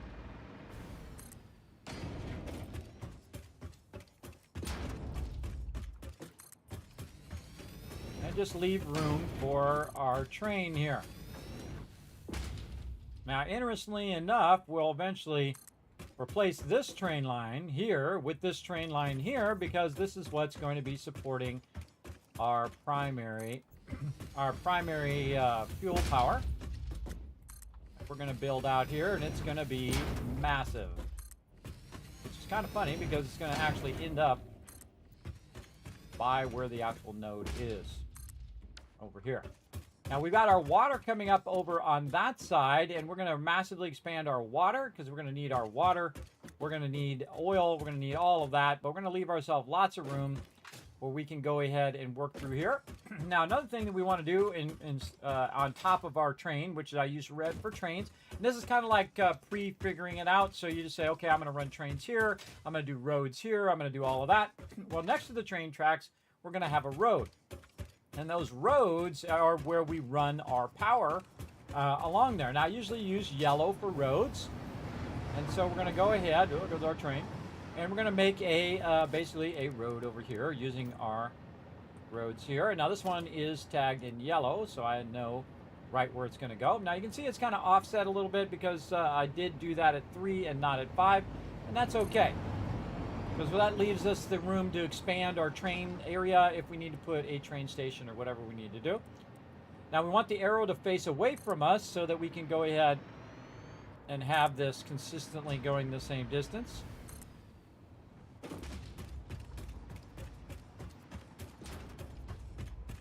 Again, using the power of our blueprint snapping. I told you this wasn't going to be small, everybody. This is going to be massive. Okay.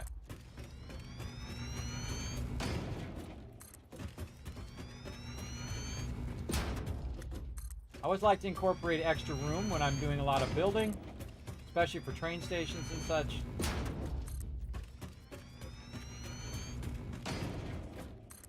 All right, that's pretty good. Now, in our actual roads is our power lines, right? Our power lines are running along these roads so we can chain all of our power together and chain it to future factories and our power production and so on. And so, again, we're going to basically be replacing our power. Now that we've done all of our basics that we need to build out these bigger factories, power is usually the first thing you really want to work on, especially if you're trying to scale something up. You want to scale your power up before you scale up your production, because you'll just run out of power. Now I'm just connecting all of these blueprints together. This built-in connector here.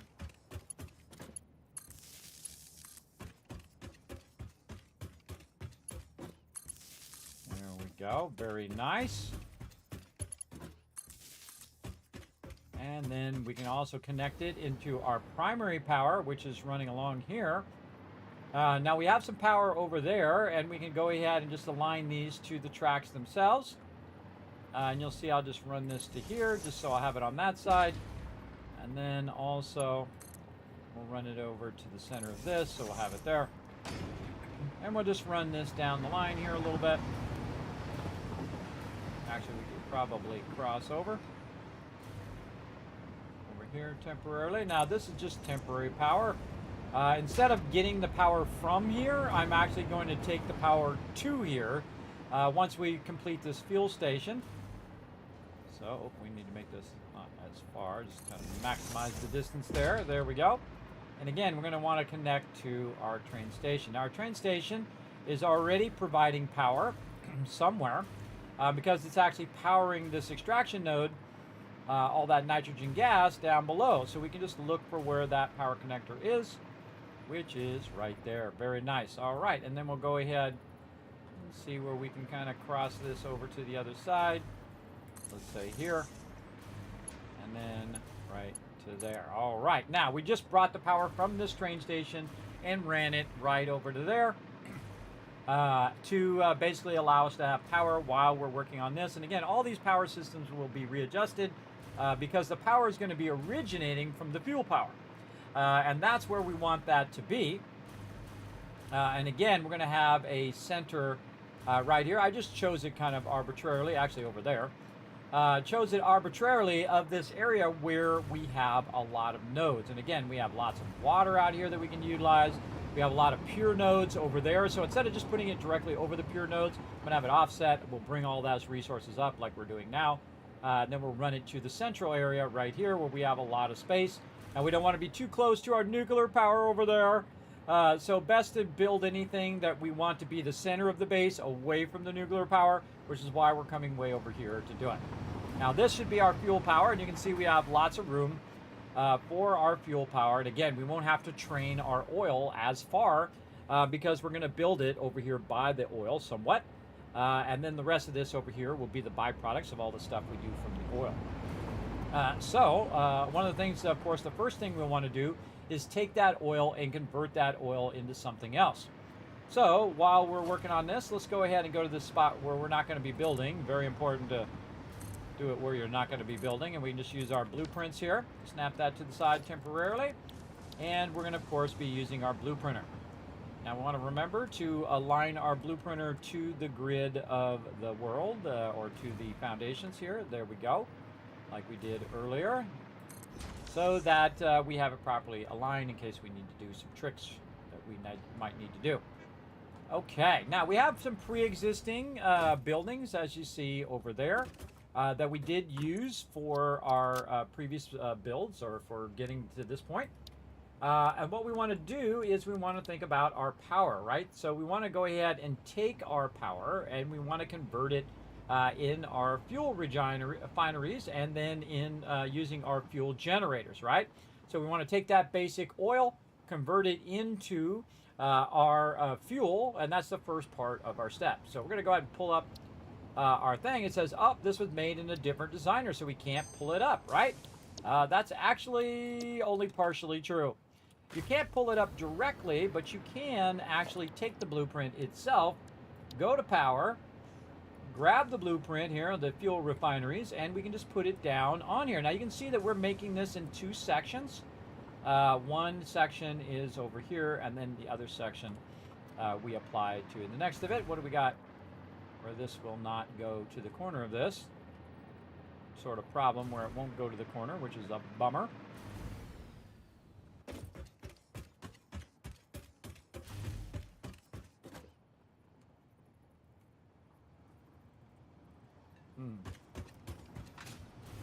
Yeah, not letting me go to the corner.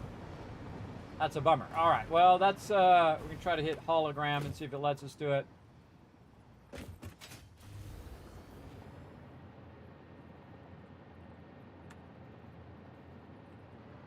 Yeah, no, that's not gonna let us put that down because of the walls.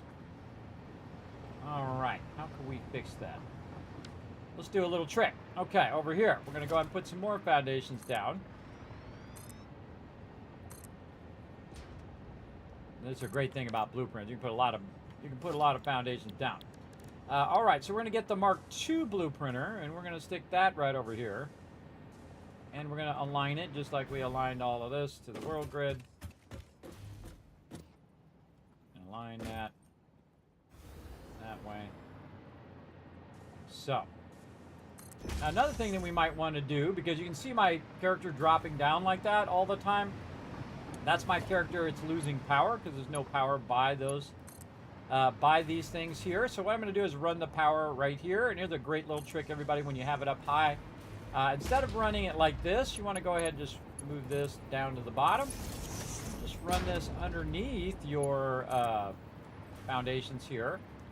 And you just put it right in the center of your blueprinter, and you should have enough power to float around however you want. I'll just run a few of these for future stuff that we're going to be doing. So I'm down here already doing it. There we go. So now I don't have to run the poles every time. I can just run it underneath, and then when I'm floating over there, you'll see now that my character doesn't go and come down because you're going to be working vertically, right? So you want to be able to float around around your stuff. You can also put it up on top, by the way, if you want to put a level up top, do that. I like to leave it open because, again, more sunlight makes it a little easier to see what you're working on. Okay, so I can't do it on that one, but here's what I can do. I can go ahead and load this one up here in Power, and I can load those fuel refineries. There we go. And I can modify the fuel refineries, basically, to take out the walls. It'll let me. There we go. I'm going to hit G just for walls. There we go. And I can just take the walls out that are causing an issue. And then just automatic gates. There we go. And so those ones that I'm trying to put in would be the front walls. And then actually I could just take these walls out, by the way, just these corner walls. That's actually touching the edge of the blue printer. You can just take that out. And then I'd look over here and see if there's anything touching the edge here. No, we don't have any walls or anything. And we can go ahead now and go in here, and we're going to save this as temp. Actually, I should put it in the front because it's easier to see it in the front. Temp. There we go. And we're going to save that there. And then when we save it, it's actually going to go into the main one.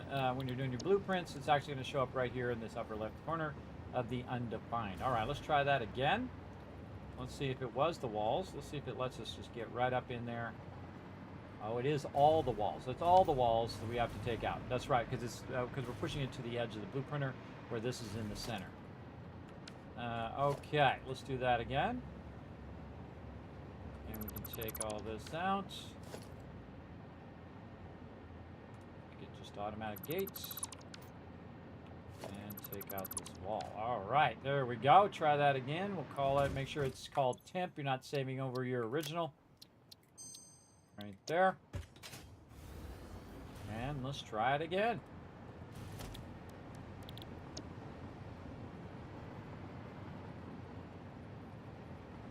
All right, we'll hit H, and look at that. Now we can put it in the corner. You're welcome. I just solved the common problem that happens in the game all the time, where it won't let you put it on the edge because the walls are there. It'll let you put the walls in when you're doing the blue printer, but it won't let you put something down on the blue printer when the walls are already there because it goes out, extends out thing. I think it should, because obviously if you could build it on the blue printer, why couldn't you just move it over to the thing?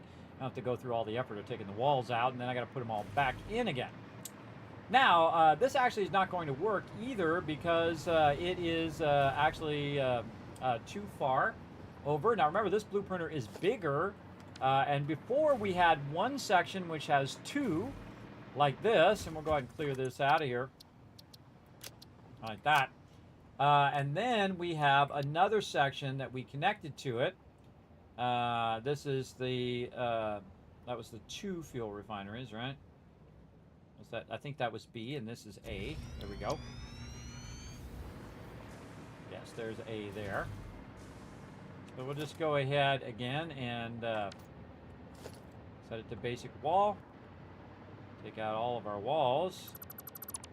And we know we got to take out the walls on this side too, so it can sit on the side. So we'll take out all those walls. We'll take out this wall. We'll take out our gates here. And we'll take a few extra out over there. And using our limiter to just take out the thing. There we go. All right, now we got the other side of this as well, and I can tell you this is definitely not going to work, but we'll go ahead and try it anyway. We'll go ahead and say temp on the A one here. Save that. So basically we're making a copy of it. We modified it, saved a copy of it, and then we'll try to put it down. Now see, this is not going to work because it just doesn't fit in the blue printer. Over here, hit H. So overall, this blue printer is not going to work because we're trying to fit basically 5 of these on the largest blue printer. right? So it's not going to work in the long run. So doing all of that was just a test to see if we could use the previous blueprint, but it's really not that hard to do anyway. That we could just go in and put in, holding down control, as many of these as we can. Now, because this is a blueprint that I put on the blueprinter, I can actually just take the whole thing out as a blueprint like that, which I really, really like.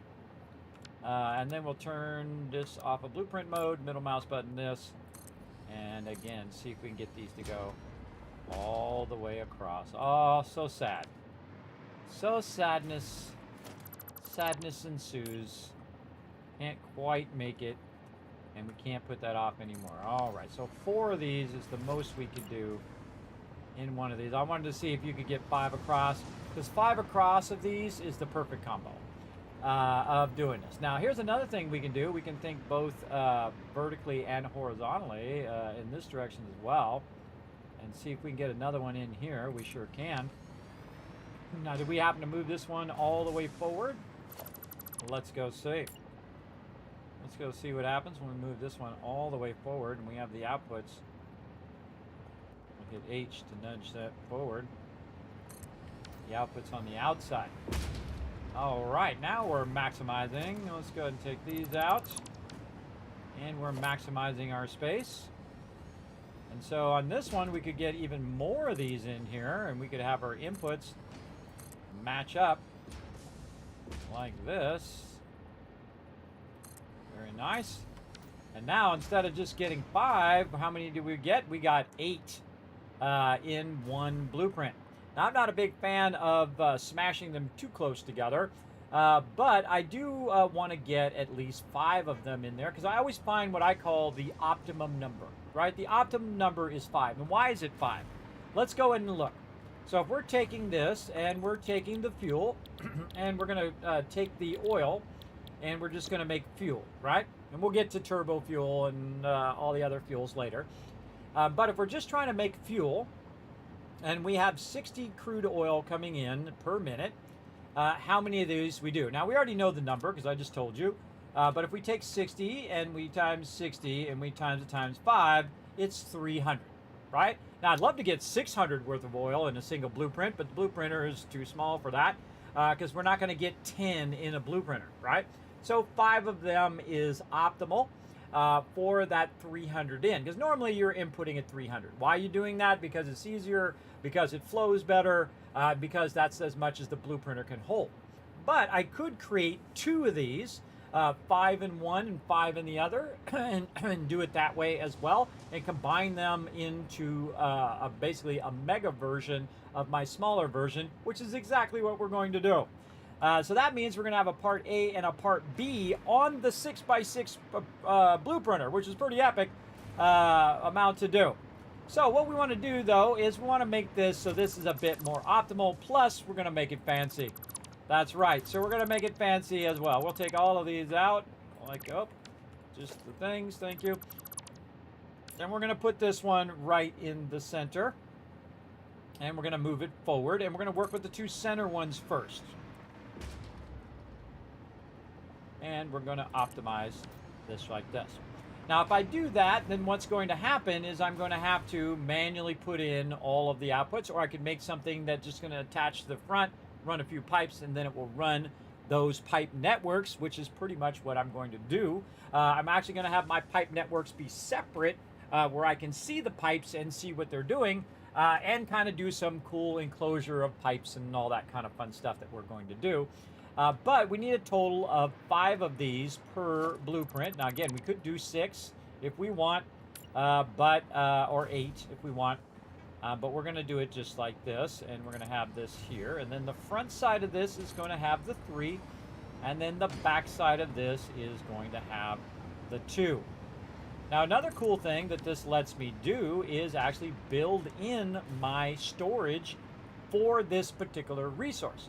So I can actually build it into the blueprint. Again, the blueprint's also taller, so you can see that we can, not have it so close to the top of it. So we also have room for stuff at the top as well that we might want to do, or just embellish it, like probably what we're going to end up doing. And so again, there are 1,000 different ways of doing what I'm doing right now. But it allows us to also keep the storage in there. But we have to kind of look at some stuff first to figure out what we're going to be doing, right? So in the fluid, you're going to have one input and two outputs. So when we're doing the outputs, we'll want to make it so we know that it is coming out of there and then it's being managed along that way, right? So we're going to need to build a piece that goes on the front of it that will basically allow it to output the waste material and then also output the final fluid, the final fuel that we want. We also want to be able to input the fuel. Now, the inputting the fuel is actually really easy because there's only one input, right? There's only one input that we need. Now, we're going to be doing it a bit more advanced, though, where we're going to be elevating our input of our fluid, which is going to make it a little bit more difficult, right? You can't, when you're doing this, it's a little difficult to just go in. You can just normally go in and grab the pipe like this, run the pipe, and then just go ahead and put in all of your splitters. Like this, you get the idea, and then connect it to all of those connections. But we're going to do something even cooler. We're not going to do that. That's standard. We're going to take it to a whole nother level up in here. And we're going to take all that back out again. We're going to go ahead and align our inputs because on this side we have 2 and this side we have 3. So we can go ahead and take this one out and actually make it where we only need 1 splitter. You can turn the right way here. Where we only need 1 splitter to split both the inputs and the outputs, just like this. And so we've aligned right here where the splitter is going to be, reducing the amount of pieces that we need to split that. And then the same thing over here. We can go, okay, or we need some of those. We can go ahead and do the same thing on this side where we can go ahead and snap this right over here. And we can see that it absolutely doesn't align. Why doesn't it align? Because life's not that easy. That's right. Now I can try to make it closer. I can put it down. I can say, you know what, let's hit H and see if it aligns. Okay, that's better. Now it's snapping better and it does align. So if you actually offset it, it will actually align if you snap it to each other afterwards, right? That's how it should align. But if you offset it just a little bit, you'll have that problem. You can see that now it aligns better if we move it to this side, right? So instead of having it on that other side where it's aligned, but it's not, the inputs are not aligned, we moved it to this side so that all the inputs are going to align up really nicely. Now, another thing that we're going to do is to actually bring the fuel down. That's right, down onto the bottom part here. So we're going to go ahead and take this, and we're going to have to solve the downward flow problem. So what we want to do is we want this to downward flow. Now that one's easy, that one's off by itself, but these ones have a double downward flow, right? So we want to go ahead and have these up taller. Now it'd be great if you could vertically snap them, but it doesn't, sadly, vertically snap that. I mean, it kind of does left and right, but doesn't do it forward and backwards. It doesn't center it on there. That would be amazing. But what we're going to do is go ahead and just lift it up just a little bit here. Over on this side, again, taking all of this out. You know what else would be great? Is if you could lock objects. You go to the blueprint designer and there's a little lock here. You could click that lock so it wouldn't undo it. So you wouldn't accidentally take your blueprinter out. That would be nice. You could just lock objects so you know you never want to deconstruct them. But that's just me and my crazy ideas. Now we do this just right. We can go ahead and click this, and we can go ahead and run these pipes down here. Remember, there's different pipe modes down here, but you can see that these are too close. So I'm not able to go ahead and run those down from above like I would like to do. All right, so now we have a proximity issue when we're doing that. Now, again, we can align them across, or what we can do is kind of think out of the box here a little bit and make it a little easier for us to go ahead and run our pipes down by actually rotating them in opposite directions like this, and kind of putting them here in the corner. Come on, there we go, like this.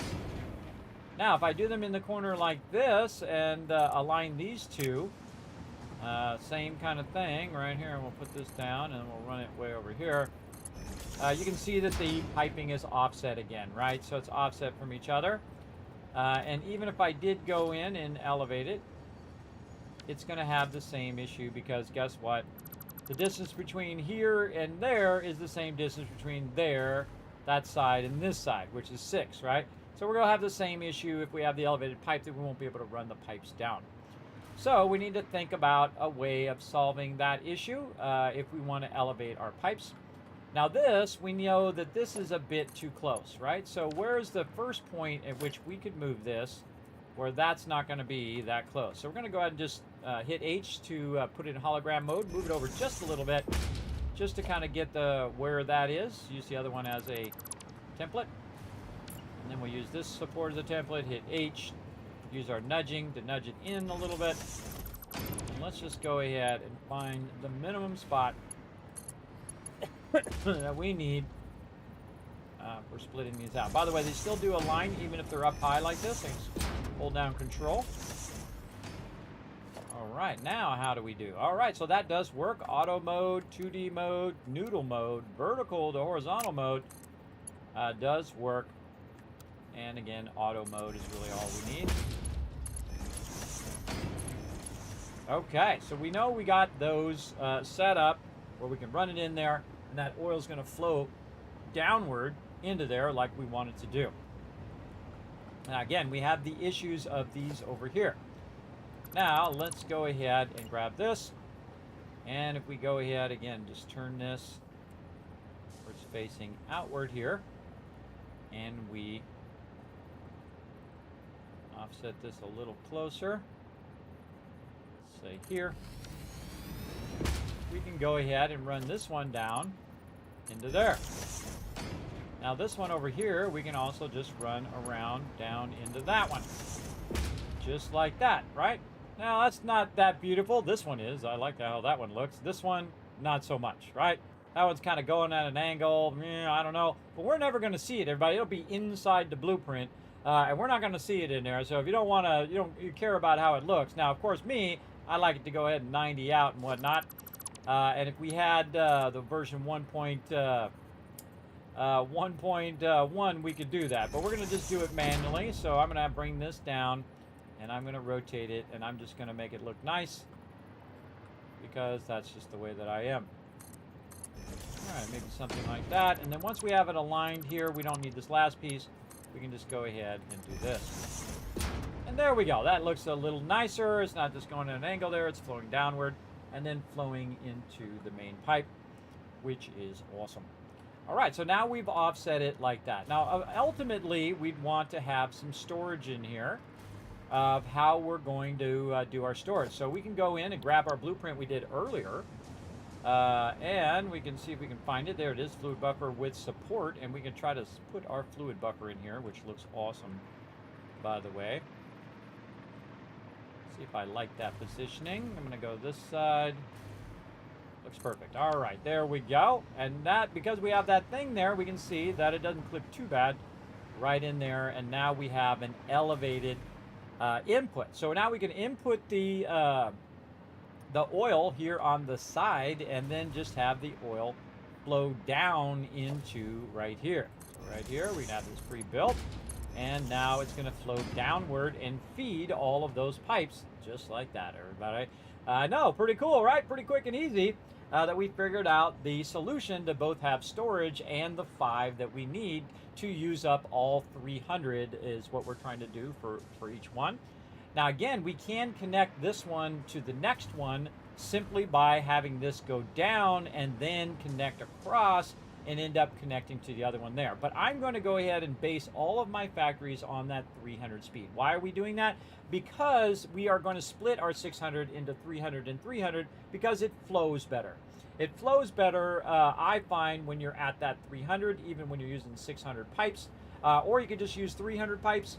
I find that it flows better and that it will basically run better as fluid, especially when you're running your fluids down. Always running you run it up with a pipe and then run it down just like a water tower runs it down as well. I highly suggest that. So it's even more elevated here, runs down and then down again running all that fluid down into the lower part there. I don't feel like I want this to be elevated, so this doesn't backlog on this. So you know what? Let's go ahead and reevaluate this here a little bit. Let's go ahead and make this. So this comes down, then up just a little bit there, and then always flowing downward, and then keeping it angled so that, again, you don't get that backflow. You don't want it to flow up there. You can see it's angled, maybe a little bit more. Match this other angle. A little bit higher.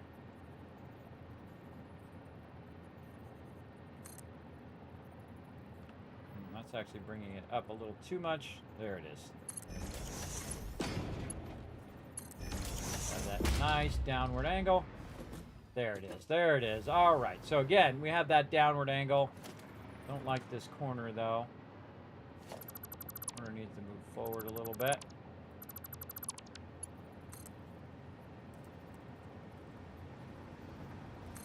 Up by 2. Nice. Okay, very nice. Very awesome. Oh, wait. There's another idea we could do. Even simpler. Bring it out of the bottom of this into there. I didn't even intentionally do that, but that is pretty awesome. I'd like to be a little bit more aligned though. Hold on. Got an idea. Let's get this like this. Take this out. We'll go ahead and use this as an alignment for this. It's not snapping, sadly. Let's go ahead and bring it up a little bit. This, 1, 2. Come on, you snap in there. Ugh, it's really annoying when it doesn't snap. Here's what we'll do. We'll take this one out. Sometimes when there's something nearby, it has trouble snapping. I'll take it. There it goes. See, I took that other one out, and then that's snapping to right there. Oh, actually, I want to snap it and then rotate it. Snap it. It's moving. Yes, it's moving. Move my cursor back so it doesn't move. Trying to find the center.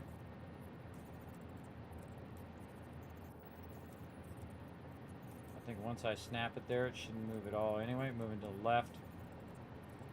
Cursor back this way a little.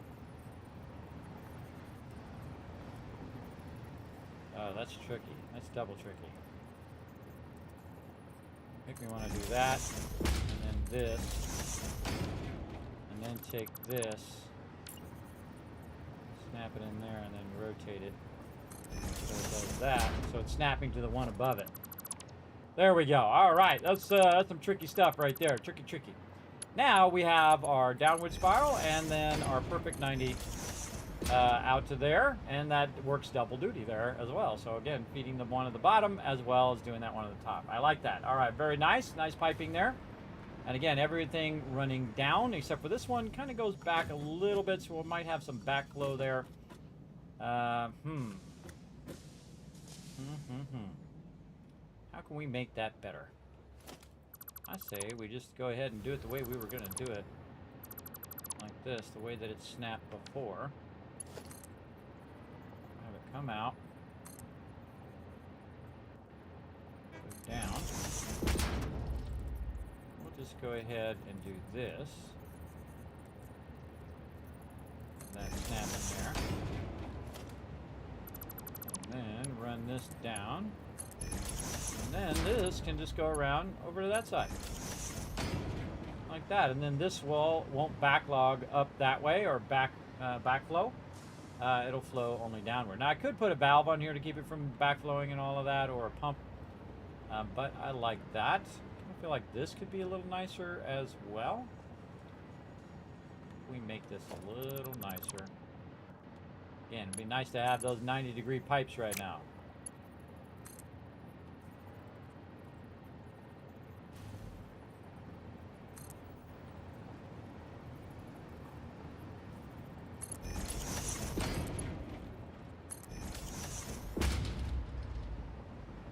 I like that. Okay. Again, it's all about the aesthetics now, everybody. A very cool aesthetic there with the pipe sitting on the other pipe thing. Of course, I'd like this to be 90 degrees, but we could work all that magic. By the way, I could go in and put a bunch of lifters and put in all the 90 degrees, but one day we'll come back with that 1.1 and we'll make that a perfect 90. Okay, so we got all that going. Now, one of the funny things here is this does not need to exist, and neither does all of this, because we're not going to chain it via this. We're going to chain this to the next one up here. So we're going to need to have an input on this side where it goes in there. It goes here, but it also needs to go on at this upper level this way. Okay, let's get some foundations connected here. Let's think about this for a minute. Think about our piping. Okay, so instead of this, we're going to take that out. And we're going to make ourselves a nice little 90 angle here. Let's say something here. And then where's our piping down below? Actually over just a little bit. Let's take this out so we can see where that's at. Alright. And again, we're going to line it up to the current piping, because what we want to do is chain these together. Alright, we want to chain 2 of these together for that full 600 to flow. If we want to. Now, I would probably just put them individually and split them along the way, but if we wanted to chain this, so it would come out on the other side and end up right where this one is, and then we could chain them all together, we would want it to end up to be right about right here, right? So that the, and I'll just show you. I'm actually not going to do it in this blueprint, but I'm just thinking in terms of that.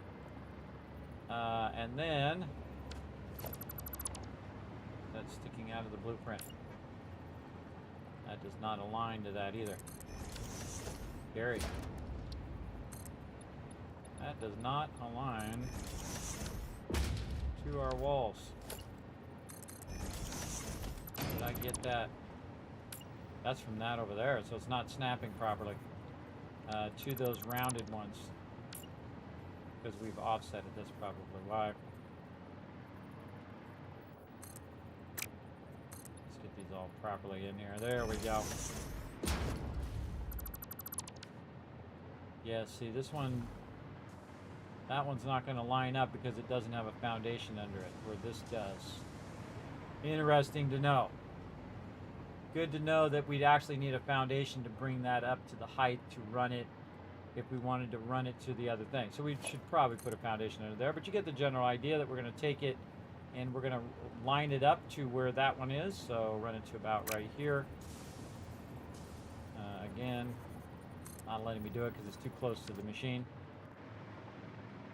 Now I could try to push that machine out a bit more. Let's take this machine and move it out here. We're not going to worry about the double splitting. Like that. And then we could just run this straight.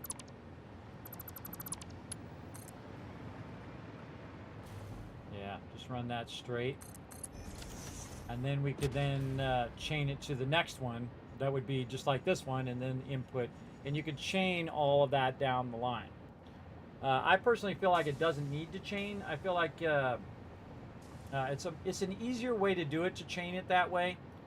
But we're going to be working very vertically in this particular build as well.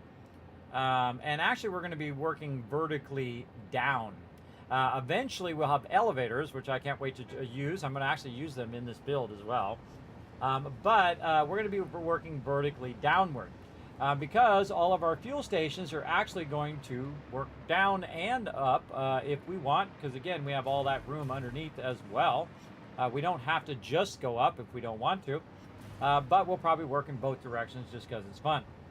But again, we're trying to get the optimum of the that matches up to the input. So inputs are always your most important thing.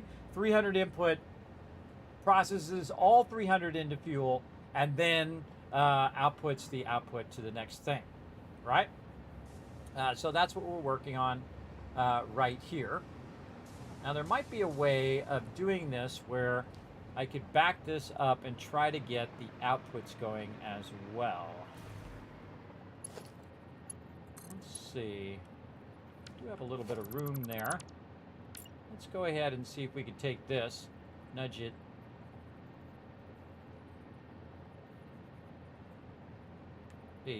Nudge it back by 1.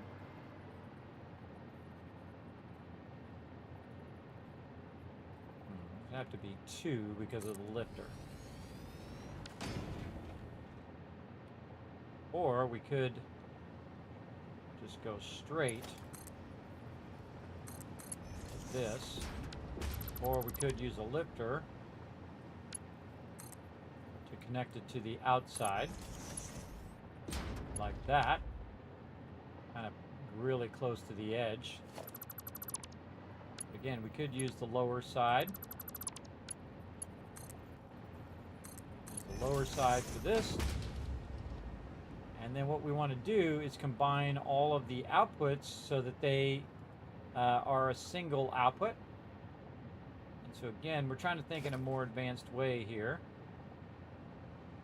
There's a lot of easy ways of doing it, but making it look cool is our goal. Let's go with this and see how it likes doing that pipe. Okay, so a little too vertical there, but we could go noodle. And then we could run the pipe this way. Now this one's not going to be here because this is just for inputting. And in fact, we don't really even need this one here. We can just do this. I don't like this. Oh wait, we need this other one over here that we took out. Hold on, we need to do that first. Get that back in there. There we go. This one in. Take this out. Take this out. Bring this down. Just to make it look nice, we'll make a nice little 90 there. Yeah, it's unnecessary to have the splitter there at the end. Same thing on this side. There's really no necessity to have that splitter there. So we can just go in like this. And just run that like that. Alright, everything looking good there. We want to put the foundations in on this before we do anything else. We want to do it without foundations or with foundations. I kind of feel like I do want to do it with foundations, which means I have to take everything out and redo the whole thing. Or I can make a blueprint and I can replace the blueprint back down again. I'll just take it all out. It's not too hard to recreate. It's just trying to think it through a little bit. So that'll allow us to go ahead and run our pipes. But we couldn't get any closer than that, so we could have one of these as an output, though I kind of feel like we could move forward just a little bit more if we're running that underneath. If we do the lifter, we have to have this further out. But if without the lifter, we could definitely have this forward a bit further. Again, we did 2 moves before. Here we could just do 1 step back. And then we can take this out and this out and this out. And have this the 1 step back. See how our piping is. Yes, our piping works perfectly. And then again, our output here, we could just do that on the outside. Or what we could do is we could do our lifting to the side. Our lifters are too close. And we're going to have our inputs flow across here. And again, we can control the way we have that lined up. And so this one will flow to here. This one will flow to there. We'll align that better later. And then this will have to go up and over. By the way, some of these machines, by the way, if you look in here, they actually have a head lift, so they'll actually help you. They're like a built-in pump. And then this, we could not do that. We could connect this to a wall hole there, which we probably would need a 3. Oh, that doesn't line up either. Well, that sucks. That sucks big time.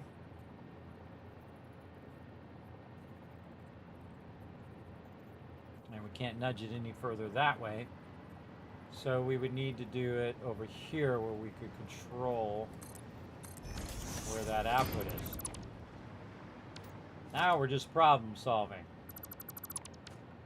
Figuring out our logistics. Now the cool thing is I also use these for pipes too. So I leave the opening. I can run the pipes out as well.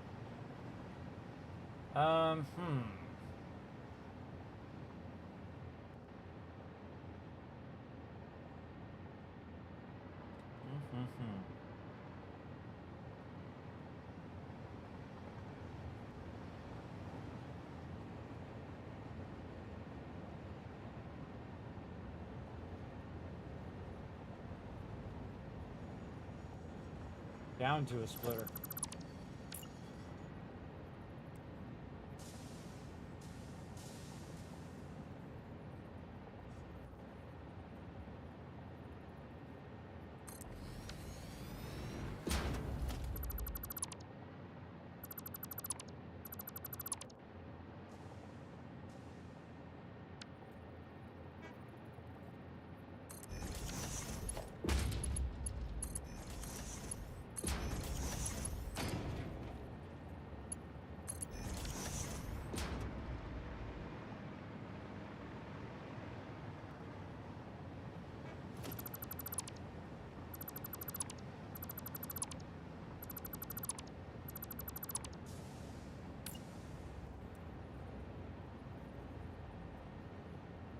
Back by 1. Oh, wow. Okay, that's really nice. See how it's even distance on both sides? That's really nice there. Okay. So, we could have the central one go down and feed both of those. Like that. Or we could just have it coming down and it just feeds it across and the original feed is down. I think that's going to be way more efficient to have the feed just be the one that's down.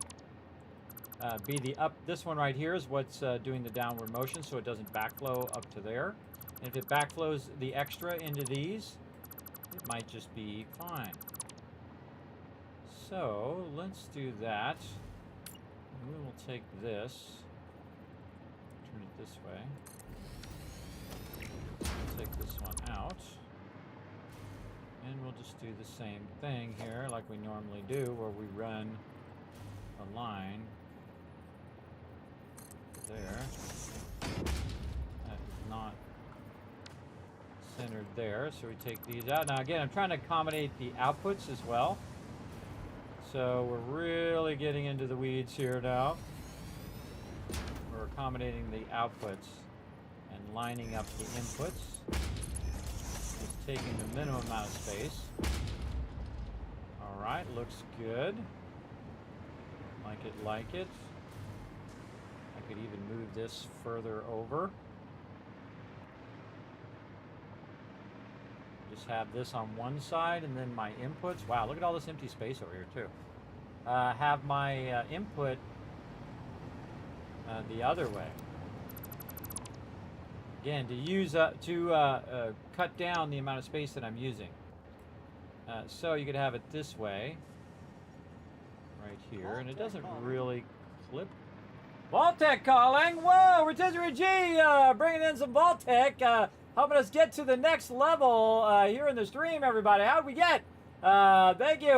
We're at 527 now toward that goal. Let's show lots of love in the chat, everybody. Let's shoot out some fireworks for reaching another donation goal of 550 there. Thank you so much for getting us to that next level there, Rotisserie G. I appreciate it. Will it nudge in place? You can nudge it in there, absolutely. We can nudge it around. So again, I want to see some love in the chat for that donation, everybody. Show some love in the chat. All right, so we got that going. Now we want to go ahead and back this up here. We don't need to use up all that front space where we can just input this in. Oh, it's cutting it just a little bit on the side. Yes. That's okay. We can just nudge it over just a little bit. Trying to get it within that edge. And this all can be moved over to the side. And I can eliminate an entire row. So this would still fit on a 5 by 6.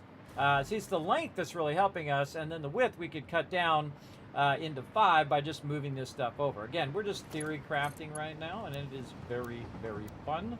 As you can see, we definitely want to do this one on our own here where we get this side lined up like so. Again, we're going to need another one over here, but we're just going to make that look cool for a moment. Like that. Okay. Yeah, we can't get that in there because that's in the way. Here's going to be something. Okay, and again, remember we need 5 of these to optimize this. Let's get that one in there. And then this one, we're going to have go to here.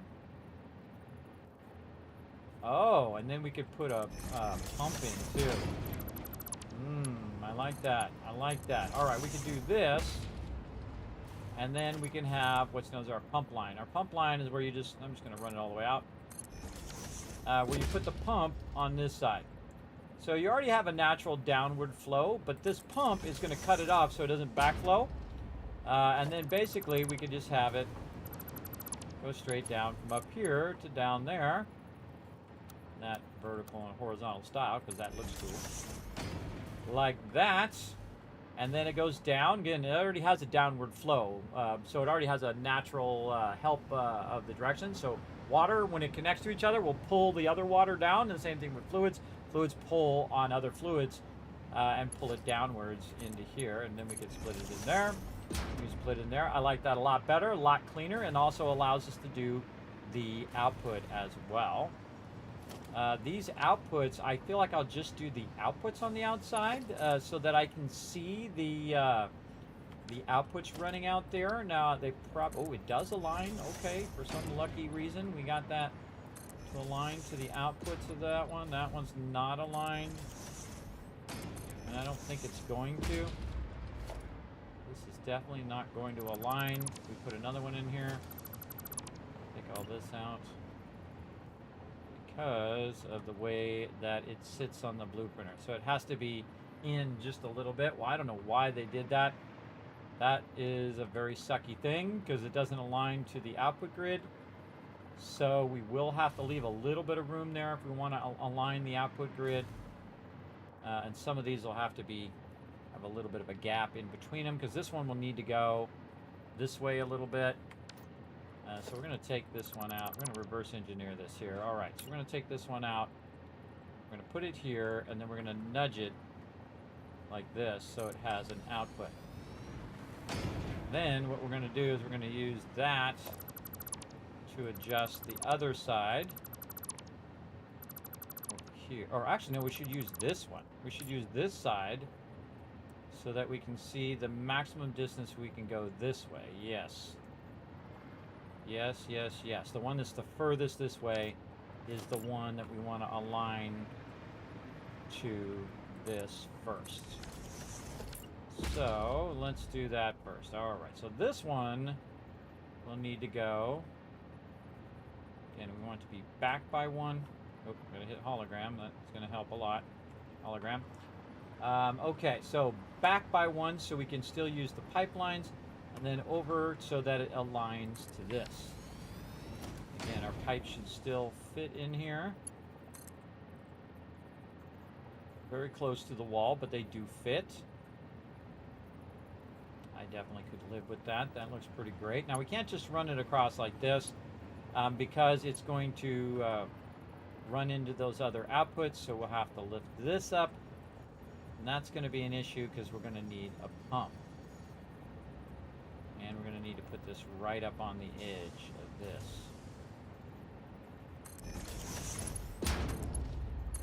We can definitely do something like that. And then run it this way. See what we can get away with here. There. And we'd want to vertically put that in. It's not going to snap, of course. Make my life difficult. Oh yeah, we did this. Oh, won't let me build it.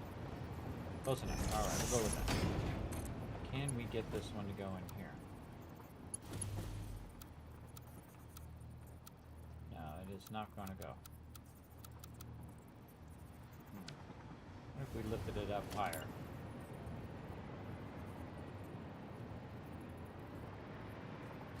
Really, we can do the first level, but we can't do the second level.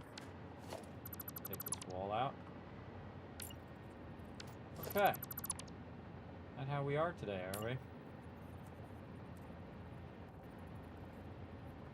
Zoop it. Look at me working around the shortcomings of the game, everybody. If we zoop it up, it'll let us do it, but if we try to put it on top of the other one, it won't let us do it.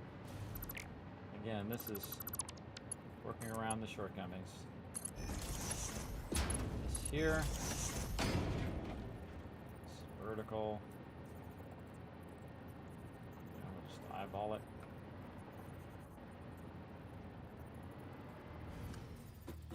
Stop flying so we're not nudging. Bingo.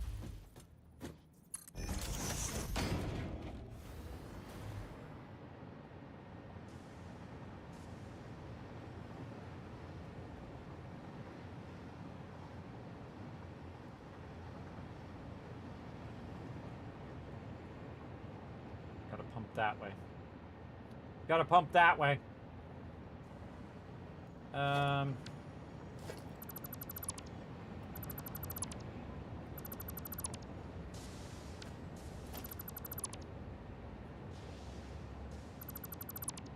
that's gonna be an issue. It's gotta pump that way and it doesn't have enough room. It has to go back a little bit more. Not sure if that's going to work. Let's see.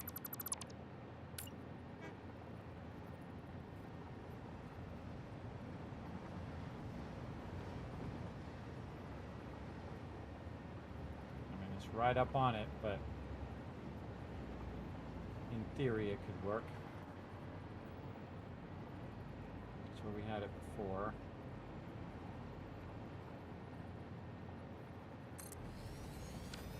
You'd have to manually center that, and then we could put a splitter. That's right on it. Right on it. Not enough room.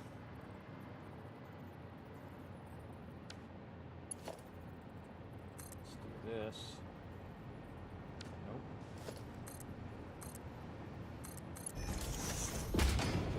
Nope, splitter's not going to go on there. Try to move that splitter a little further out. Not going to work.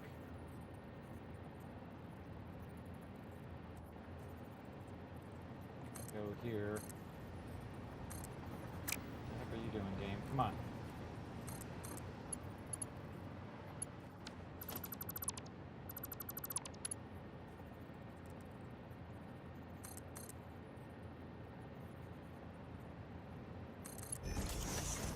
Gonna be right in the same spot.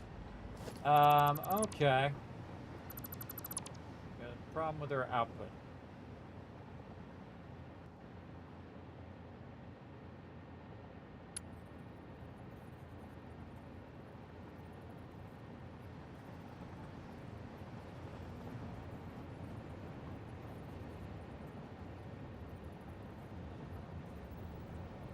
Got a problem with our pumping system. So We want to pump it this way so that it will pump out of here.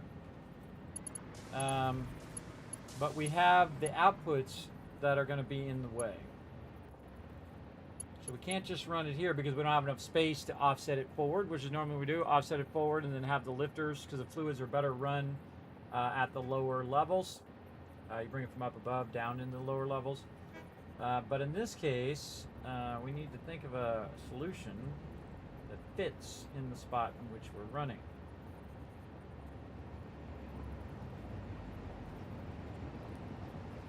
Normally, I would just take it and I would run it out further like this, around the output of this,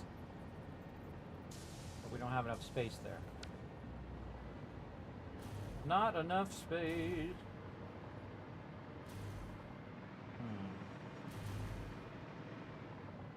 Maybe we should combine the outputs, put the inputs on the outside and the outputs on the inside. I seriously doubt we're going to have enough room for lifters and everything in there. See, that's what the problem is. We have a bunch of lifters and things that we want to do.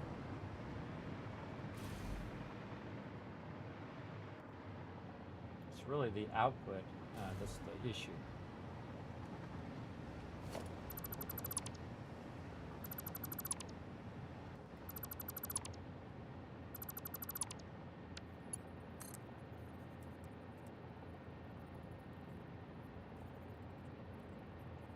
It's not an issue if we run it out.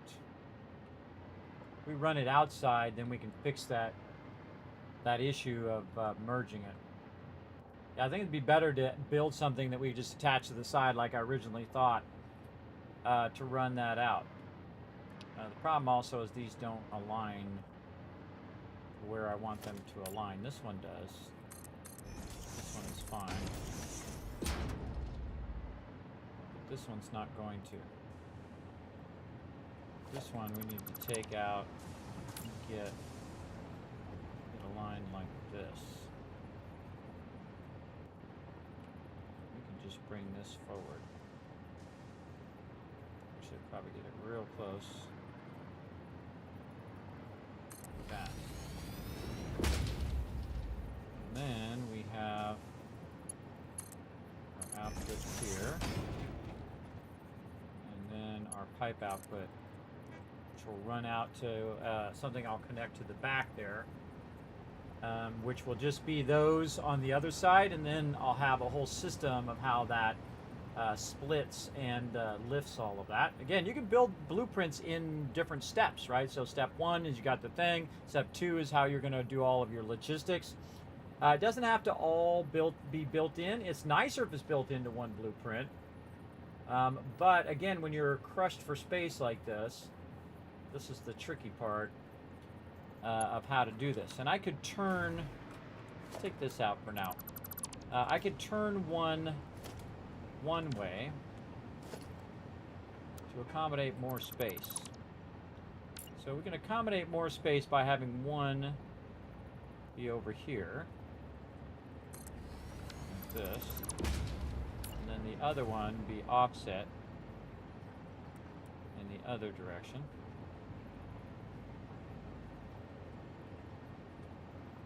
Like this.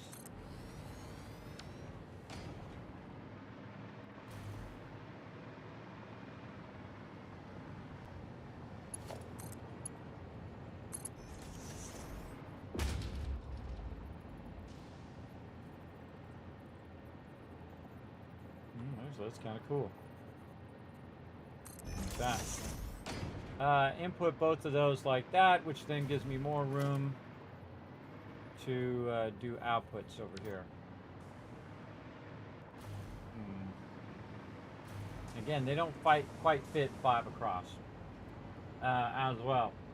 National Dance Like a Chicken Day. Oh, well, we just happen to want to know a squirrel that likes to do chicken dance.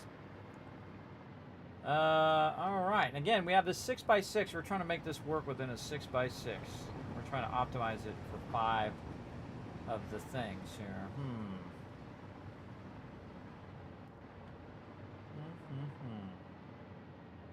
It'd actually be easier the other way because the input is closer to what we're doing. Alright, let's take all this out like this. So, it's actually the easier the other way because this one's input is on that side. So this one should be on this side. Something like that. And this one should be on the other side like that. And get this pipe running here. Splitter there. It's actually an output. Flipped it the wrong way. There. Actually, switch it over.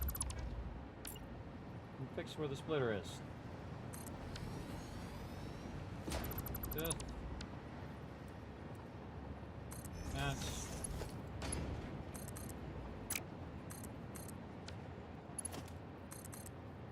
Come on, get in there. You'll be like that, are you? Okay.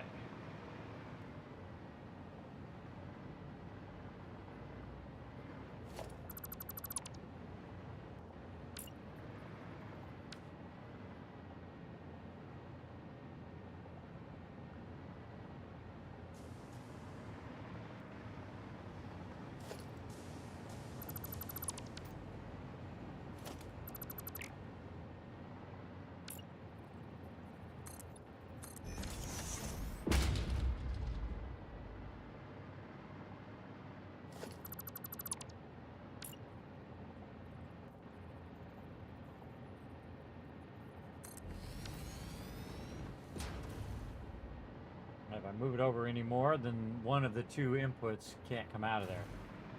That's a bummer.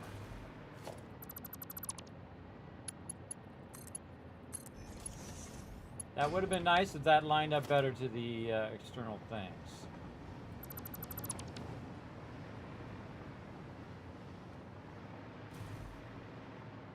This is too close to the edge.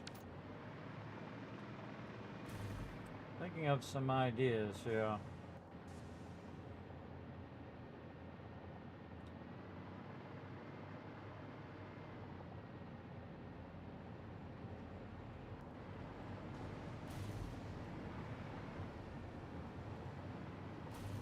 This one's really far back compared to the other one.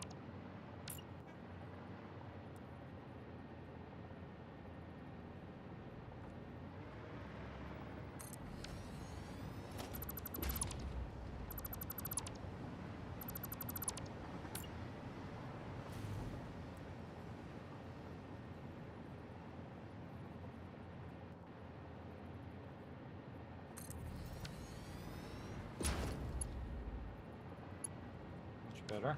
Okay.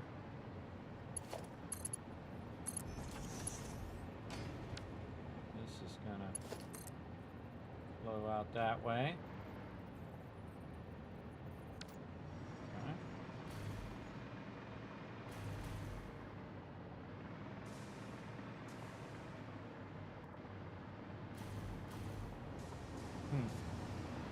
Okay.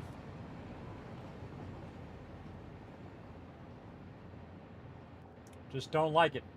I don't like it, and then it doesn't leave room for me to embellish this as well. I could build it like I built my last one, where I did 3 and 2, and then I just merged them together.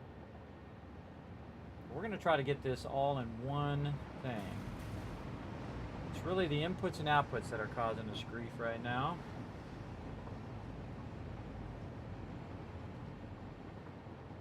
Has to do with my ability to put a splitter in there. Let's nudge this back again. Line up that output.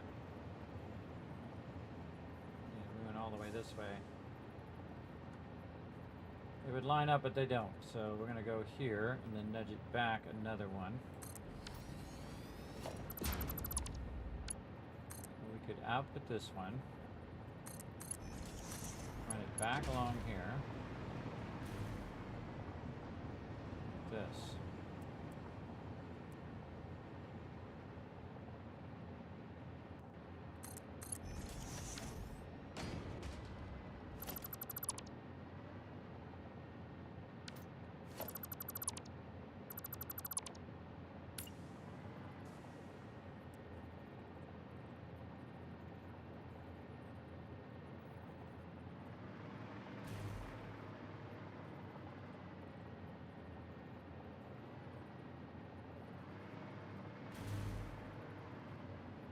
check twice. Encroaching on the space of the other one, which it should let me do because it's actually not touching. But it doesn't let you do it on other machinery. Let's say there. This there, this into here.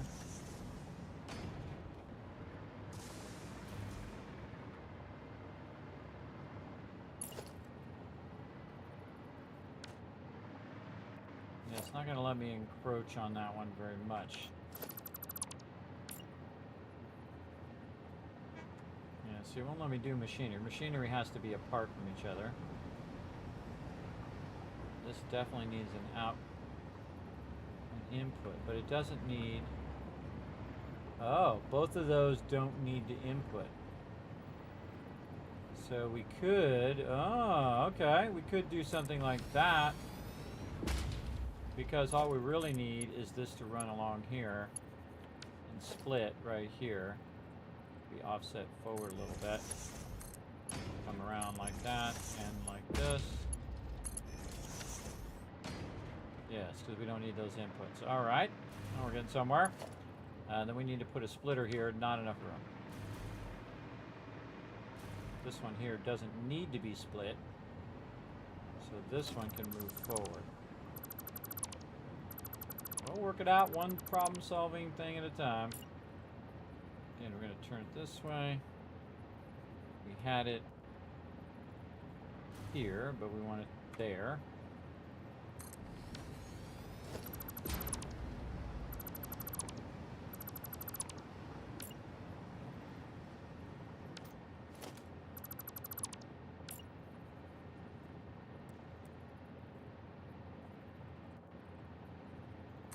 Where I want it, we'll find out.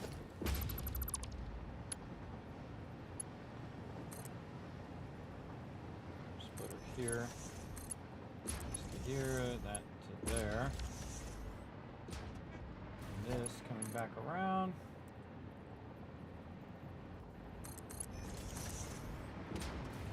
This way. This one with a merger.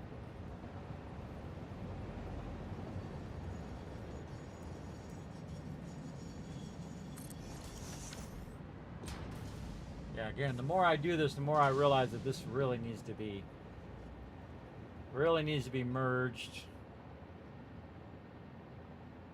separately. I think overall this would be easier to do two separate blueprints like I did before, because then you could do all the inputting and outputting all within the same blueprint, so I don't have to make a separate piece to attach that and then attach all the lines. This one is still an A and B resource. And again, the main problem is actually the output. I mean, this one I could put a pump on. So we could pump here. So this comes out, pumps into there, goes here. And we can take one of these, snap it, set one on top, which it's not going to do very kindly. We'll do that, and then say something like that, and this, and then do the pipe across, and then take this, and go like that. I think it has to be up by 2. Yeah, it's up by 2. So up by 2.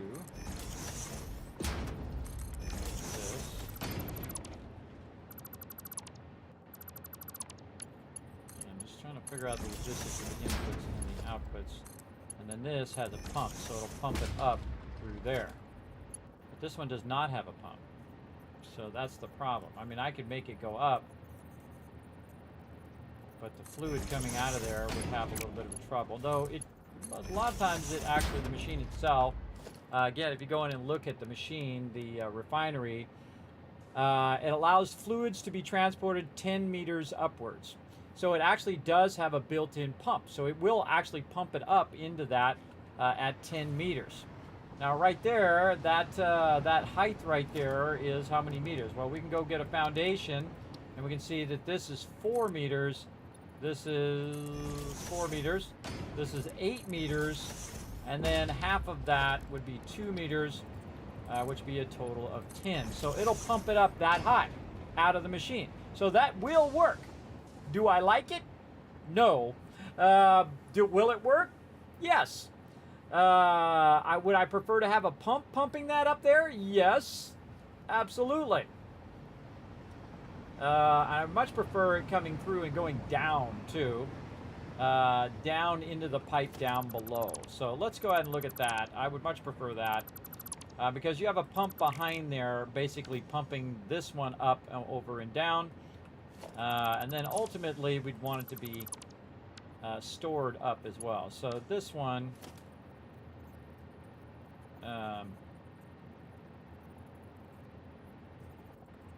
yeah, how would I merge that? I wouldn't be able to vertically merge it because it would be coming out of here. We could do this, try to get a vertical one, and see if our output slides underneath there. Oh, actually, that's not bad.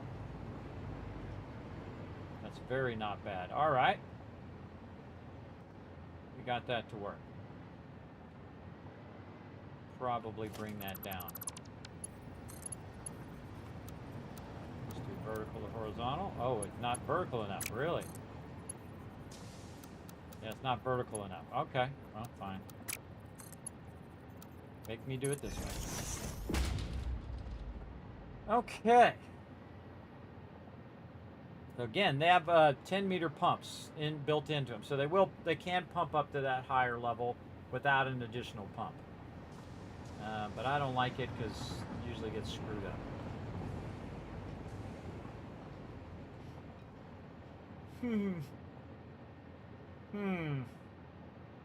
I'd say go 8 maximum, everybody. I go up to about 8, which is 2 of these high. But maybe we should try it. Maybe we should try it just to try it and see if it works. And just eliminate all the pumps altogether. Just one pump to push it all the way.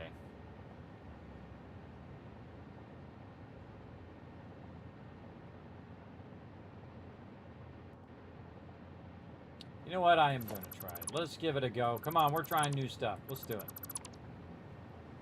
Here's what we're going to do. We're just going to take this and that up here.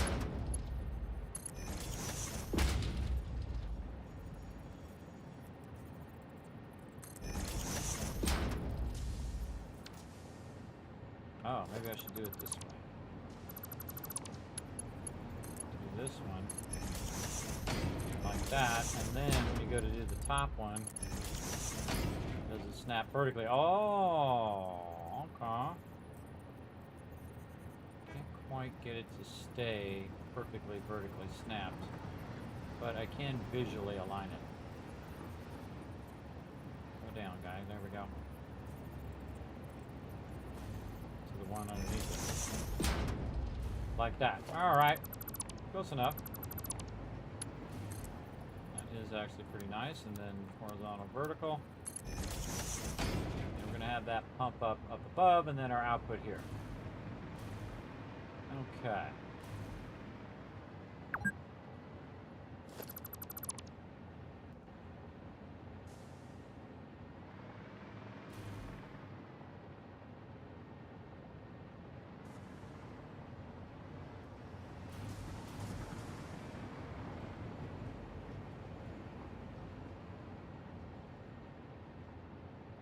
So 2 levels up is the magic, bringing it straight down above the thing.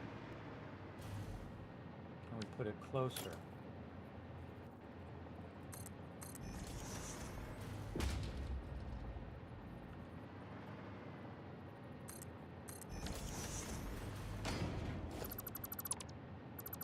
Trying to figure out the magic vertical drop.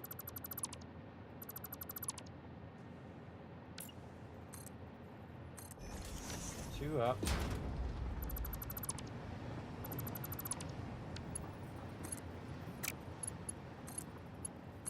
of it. Not look like the same alignment.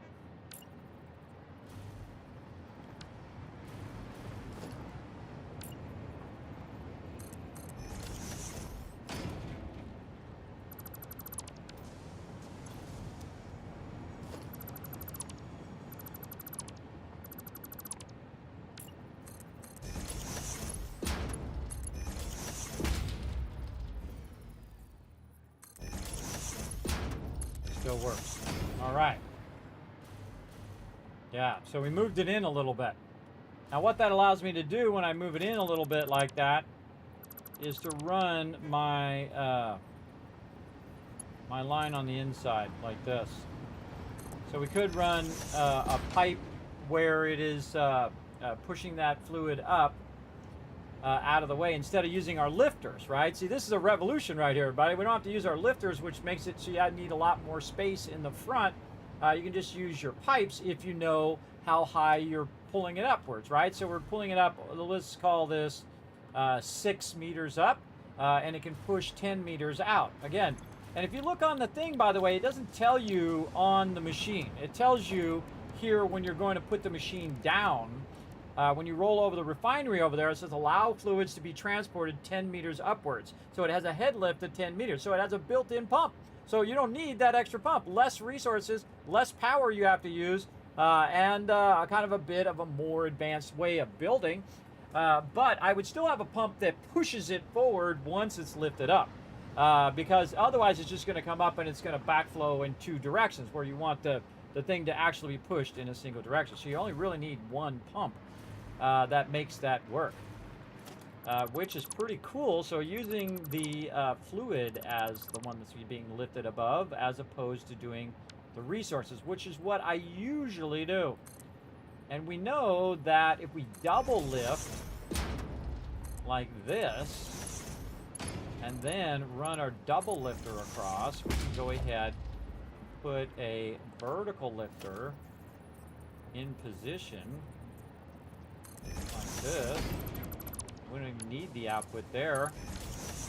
We can do that. On this one though, since it's a bit closer, we're going to have a problem getting that around there. So this one needs to go back by one, but because they're back to back, that's not going to happen.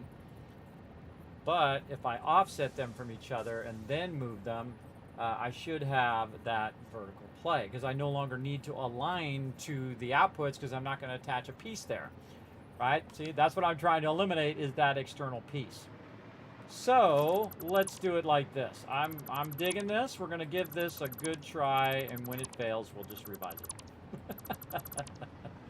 Love that vote of confidence, right? All right, let's go ahead because the fluids in this are not predictable. They're very not predictable, I find, especially from update to update. They become less predictable as well. Okay, so we know what to do now. Now we know what to do.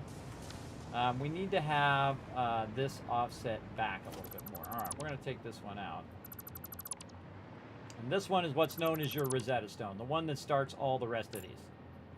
Right? It also is going to allow us to move these back. See, that's another thing too. I want to move these back so I can do the same thing over there. So this needs to go back by 2 minimum, like that.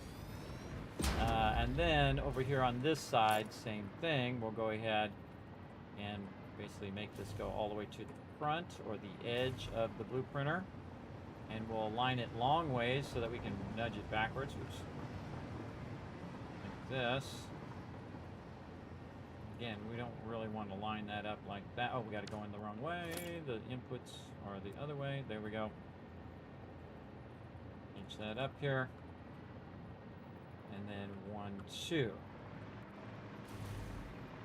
Yes, and we can just make it vertically come down into each of those to minimize that space. We have no inputs there, so we don't really have to worry about it. And that's right back in the same exact position that it was. But we can also move it this way because we don't need these 2 inputs here. We only need the input at the end. So we could even nudge this further this way, maximizing our space. then we can use our vertical pipeline supports to go up by 2. Then across here, up by 2. Then across this way, then line that a little bit. I hate when it moves when I rotate it. I wish it would just remember that it was snapped there when I rotated vertically. But we just do what we gotta do. That's still gonna work. That's gonna bring that down. And again, we'll get an idea of where we want it to snap. Down there. Visually looking at where it says the center of that is. And down there. Oh, awesome. Awesome, everybody. Oh, I really like that. Look at how we've maximized our space there as well. Remember, we don't, on this particular one, we don't need the other input, so that input is useless. So we can use that space to kind of squeeze them closer together. And we're going to have our input be elevated anyway when our fluid's going to come in. So now we've got that elevated there, and we've maximized that space. Very, very cool. Okay, now we have our outputs. Now our outputs, we will want to match up on both sides. So this output would go this way and match up, and this output would go that way and match up to the front of these. Now these need to move back in the same way that we move these. We are not going to use these anymore, so we can eliminate those. And we can maximize our space by going here and bringing this like this and hitting H and back by 2. Just like that. These ones we can eliminate. Take out all this piping. Like so. Also need to think about how we're going to orient this building to where our inputs are. So if we're going to have our train come this way and drop off the resources, then we would want to basically have it work and drop it off and then go immediately into each building or split into each building along the way. All the buildings are going to be on that side. Oh, actually, I have this kind of reversed. Yeah, I should put the train on the inside so when the train comes back, it's going to put the fluid and then do the stuff. Yeah. By the way, we don't even need a train now. We could just run the piping from over there to over here. Because it's so close. I could just run the piping. I could just have the train bring it up to here and then run straight piping if I wanted to. Which I may end up doing. We'll see. We'll see how it ends up. But I really like the trains. I think the trains are a fun thing to do. But yeah, I would have to flip this to the other side because this way the train would come, drop it off, and then the production would be right next to it. But again, we can always readjust that later. I just put it there to kind of split that off, and we'll probably just flip the sides of where those things are later. Okay, so we've got that in there. We've got this one where we want to elevate it, like so. And actually we want it to be closer, like this. Like that.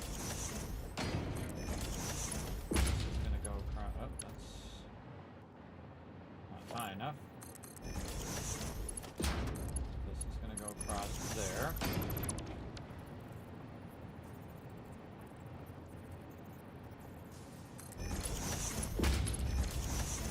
That's going to push that up into there.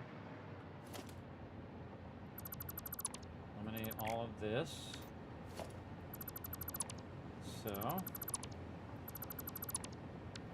we're going to need to run. Oh, we need to offset this so we can run our belts. So we can run our merging belts here along this edge. Yes. And then the two in the back are going to end up in the front edge of this as well. Oh, and we need to have an output for an awesome sink. Now, do we really need one of them to do? We'll have to eventually figure out our awesome sync situation. So, let's go ahead and fix this. So this comes out. just take this out, and we're going to run it as far as we can over this way. Wow, that works out really, really well. All right, that is very nice. Okay, and then this. I'll take this out because it's affecting my snapping. We're getting in the weeds here, everybody. We're getting into deep life philosophical questions here. The vertical or not the vertical? This is the only question you need to know. That's noodling back a little bit. This one's not doing that. Yeah, that one's a bit too close. I kind of feel like I want to nudge that out right just a little bit. That's going to end up over the top. Oh, we could just bring it all the way out. Have it over the top of our pipe here. Anyway, since we're going to run that belt underneath there. We can just swing it all the way out. It might touch the stuff that's on the belt, though.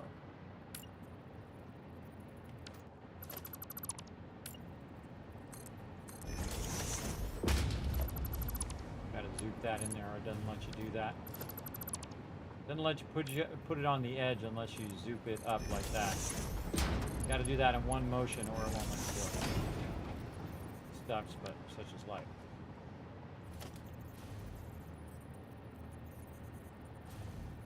Why are these junctions so vertically hard to align? There's another thing they should make, that vertically snap. I can snap it like this, and then I just kind of have to look at where it was. Oh, I don't think it's going to touch it. I think that stuff's going to be small enough where it'll go right underneath there. What if I do turn it this way? Yeah, it's not going to let me put it on the edge, and it's not going to let me put that down there anyway, so... Go with that. I'm digging it. I'm digging that big time. All right, that's good. And again, that will go underneath there. We don't even need to have our lifter pipe support things here. Once we have this in position, these are unnecessary. Put all this stuff here. Dropping those inputs in beautifully. This is going to go out here. This needs to come around, so this needs to go out there. Oh, let's just run our outside line here.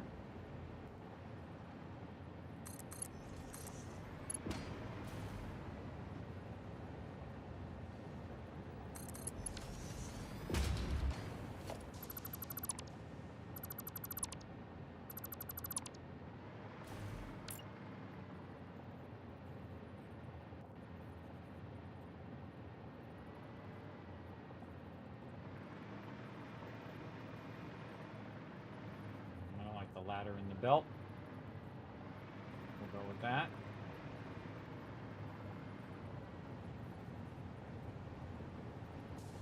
I actually think this would go closer now.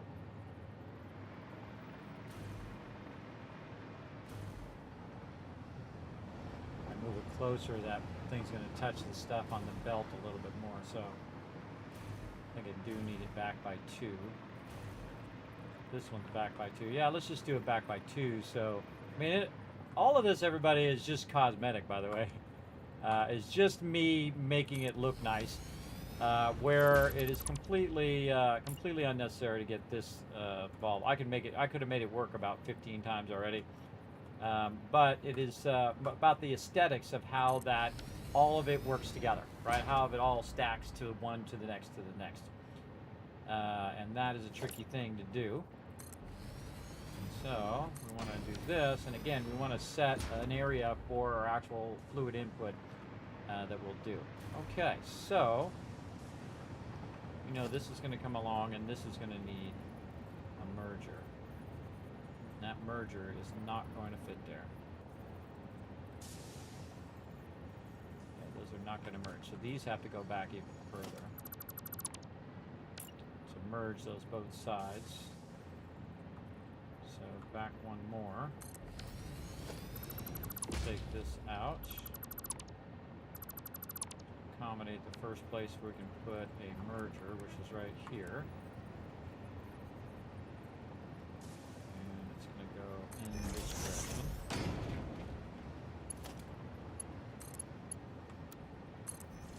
Merger there. Very close. Really need it to be that close. Not even close. We need it to be that close. We could really move that far back. Unnecessary to be that close. Then what we can do here in the front is we could put our priority switches. We could do all sorts of things, or just eliminate a whole entire row that we don't even need. And that's usually my ultimate goal, is to eliminate as much of this as that's unnecessary as well. I feel like we do at least want to leave an area where we can run the pipe. We're going to do it from over there. If we'd want to run a pipe across here for our inputs. Let's put this up a little bit. Oops. The way they got this working now is really awkward. But we'll do what we got to do. 1,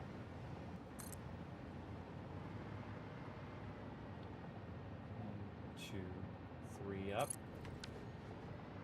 Just to give us a template. I think it could have moved over a little bit too. That one is not right. It's right here.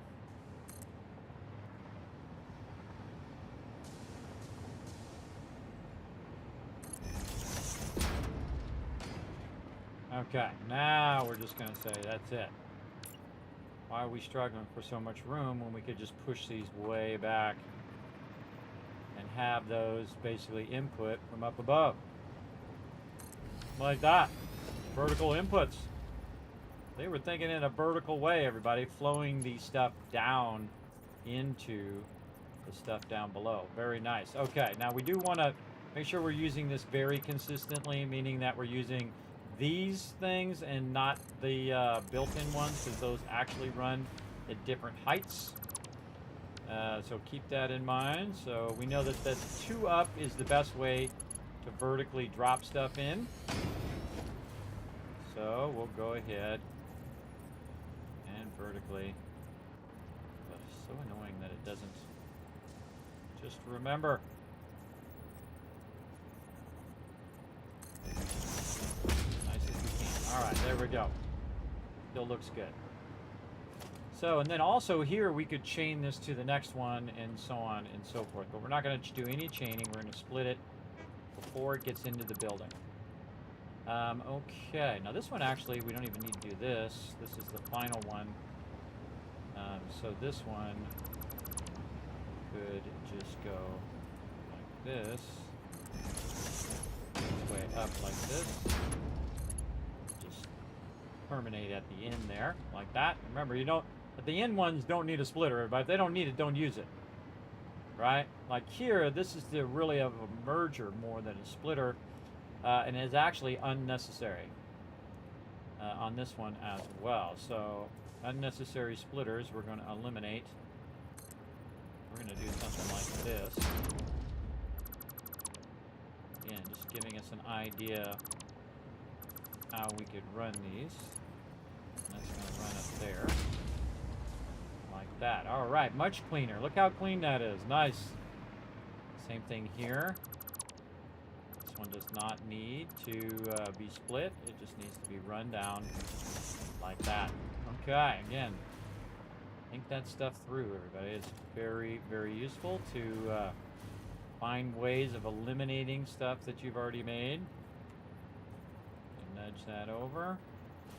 A really great way of doing this, everybody, is to line this up so it's in the center of your output and then nudge it to the side twice. And that gives you that 90-degree feel to it. Oh, I had to do both of them at the same time. Not bad. override the thing. Oh, we're gonna take this. I'm gonna take this out. And this out. Let's just take all this stuff out because we don't need that anymore. We know what we're doing. That's the important part. So again, lining it up in the middle. 1, 2 forward, and then we'll zoop that upwards. Oh, I did not have zooping on. Try it again. Turn zooping on. Upwards. There we go. And then this is just going to go right up into there. And this is beautifully going to run right through there. Like that. Nice, nice, nice. And again, we don't need the supports anymore. Those are just to get us started. Look how clean that is. So clean. All right, I love it. Okay, we're really getting into it, everybody. Again, this is some mega building. We're making it look amazing. We're doing all of our piping, and we'll care about whether it's a 90-degree pipe or all of that stuff. We're really working on getting it all within one blueprint. That's the 6x6. And this is difficult. This is difficult stuff. And this relies on the pumps that are inside the building. So again, that's a bit more advanced in making all that work. I would still put a pump here. I would probably put a pump in the backside ones here, at least to pump it forward. So let's see if we can sneak a pump on this in one. No, I don't think we're going to get it there, but we could get it up on the top side here after that pumps it up there. And then probably on this, oh, you can actually just attach it to the end of the pipe. I don't think I've ever tried to do that. You just attach it to the end of the pipe, everybody. I never thought of doing that. I usually put it on the thing itself. But actually that would be better because it actually would snap right at the first position of that. You know what? I'm going to do that from now on. I'm going to just snap my, my pumps right at the thing because now it's perfectly aligned to the grid that you're doing that. Wow, I just learned that, everybody. I just learned that. That's neat. That's cool stuff. All right, so that's going to pump back that way. Okay, now we're thinking about our inputs here, and we can slide these back, because these are going to be our inputs and outputs.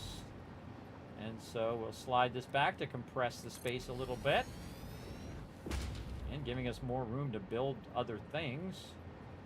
I always try to make it human size, too, that a human could go in and still walk around in here, right? Still get around in the areas in which he needs to get around. You might have to go, oh, actually, I can walk through there. Remember, you're trying to build at human scale, not a gigantic monster scale, right? That the human can still make his way in there. He can, you know, adjust some nuts and bolts and get in there and do all the things that humans need to do as that's set. Okay, now we want to do the same thing here. So we want to bring our stuff around the corner here. And that's going to be an issue as well. So this is going to align to that one and go 1, 2, like this. This is going to be difficult because of the merger that we're going to need to do here. If I can just attach a merger to the side of this, wouldn't that be amazing? Holy mackerel, wouldn't that be amazing if I could just attach the merger to the thing or just snap on there like that thing just did? That's what they need to do. They need to make it where I can go ahead and just snap this thing onto this, on the end of that pipe. Why does it not snap? Holy mackerel. That is like a revolution I just thought of. What is that called? Those are called pipe junctions. Pipe junctions snapping to whatever these things are called, stackable pipeline supports. Stackable pipeline supports, like pumps, snap pipes. All right, writing that down, everybody. You guys need to give that feedback too. Why, man, right now it would be the perfect time for being able to snap that. Then I could turn it, and then it would then pump the one up from down below up there. Now, there's a workaround for it, but it would have been nicer if it would have just done it, and then that would have made my job like 1,000 times easier. But such is life, right? That's just the way you got to do things. So we're going to go here, and then we'll put another one up on top, and we'll just work around the fact that you can't do that. And then we'll go ahead and snap this there, and we'll look at what the offset is, and just maybe just eyeball it a little bit. Back away. It's in my way. This belt's in the way. Okay, so a little bit out there. Again, it would be nice if that snapped. Okay, remember that's going out, everybody. That's going out into there. So this here needs to go to a merger that's going to be underneath that pipe. It's going in this direction. So we probably should bring that pipe out a little bit more. Just to align that to this. Like so. It'll make this swing out a little bit more, but that's okay. Got to have our mergers in there to merge all of this. And then we'll have this come around and merge from this side, which means this merger will turn forward, and then we'll run that out to the awesome sink. And then we can take these and stack them on top of each other and have all the outputs outputting and combining to one awesome sink. Meaning that we could have a whole bunch of these in a row, have it go up above, run it across the top, or just connect it to each individual one to the next, and chain them vertically. And then at the top of the tower would be our awesome sink, where it would be running all of those together. Now, the real trick to figuring that out of how many of these you can stack on top of each other before you before you maxed your awesome sink would be the output of whatever this outputting. So it'd be 30, and then the belt speed would be 1200. So you would just take 1200 and divide it by 30, and so I could stack basically 40 of these on top of each other. That's a lot, everybody. That's a lot. Now, of course, if you say 40 and say each of them has 5 each, that would be 40 divided by 5. So basically 8 of these stacked on top of each other. Then you put the awesome sink on the top. You chain all the byproduct. So it goes in the awesome sink, and then you're running the byproduct in the awesome sink at maximum efficiency at 1200, which is awesome. We'll get to that later on. Right now, we're just trying to do this one right here. Let's get this one working first. Okay, so we want to offset this a little bit more this way, like this, for our mergers. Okay, again, always take in a combination of all this other stuff that you are trying to do. And again, this merger is going this way. This merger is going to point in this direction. And this would be the perfect spot to actually merge this up to the next one. And then that one merge to the next one. And that one merge to the next one. And so on and so on. So again, just kind of piping that up. Then the other one then pipes into the same one, which goes up, and so on. And so on as it goes. So very cool way of doing that. Or we could offset it so it goes there, but we already have 3 inputs coming in. Yes, so we'll need to have it come out, offset, go up, merge back, go up, merge back, go up, merge back, go up, merge back. I hope you guys are digging this. We're doing some advanced and awesome stuff right now.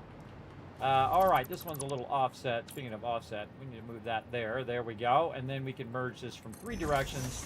And then we have this room, because we moved it back, we have this room to merge it up to the other one above. All right, cool.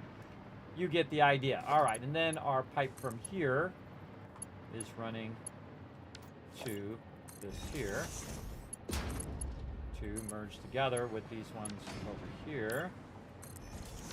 Again, remember, these all have a head lift of 10, and we're about 8.6 right now. And then this one's going to be slightly more forward than the other ones to accommodate the mergers from both sides. Actually, we needed less mergers because we merged it from 2 different sides, if you think about it. All right.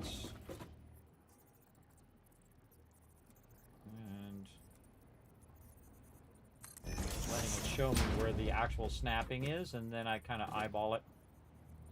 There's the actual snapping. It loves to move over just a little bit.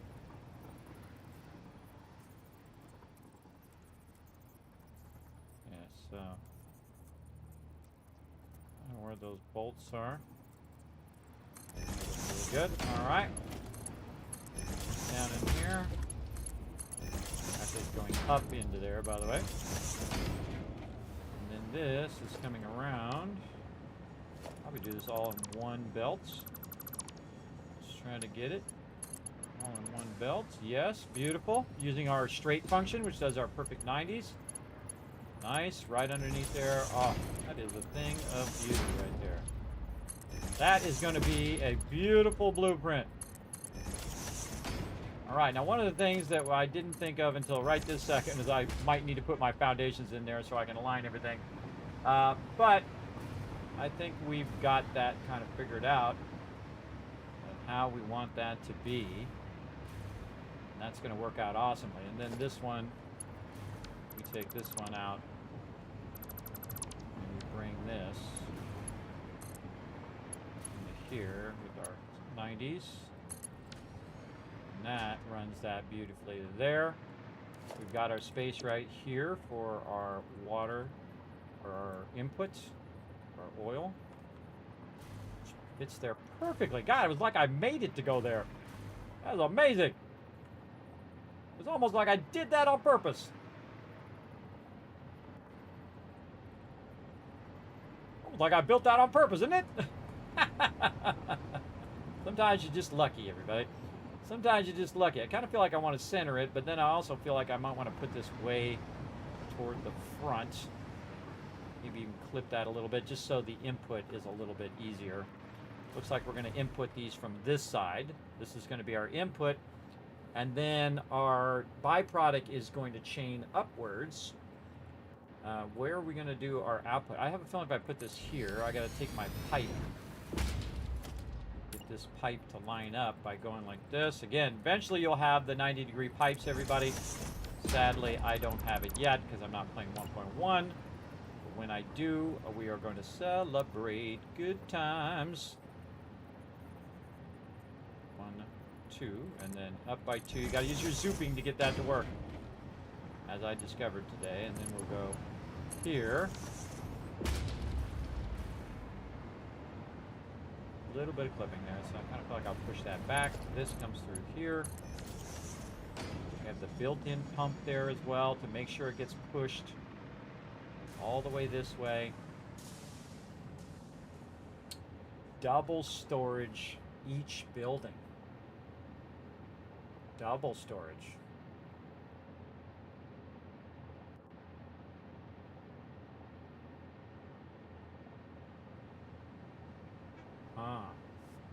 All right, let's try that.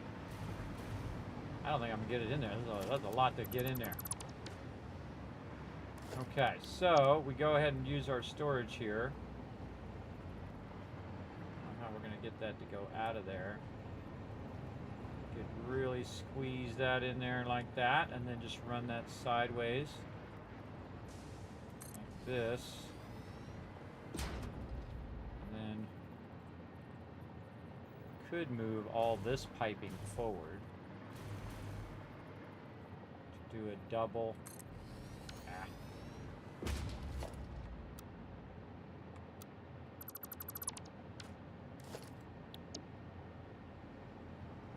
When it moves right at the last second. H. Maybe it didn't move. All right, there we go. So, oh, that one should be rotated as well. Oh, on the side.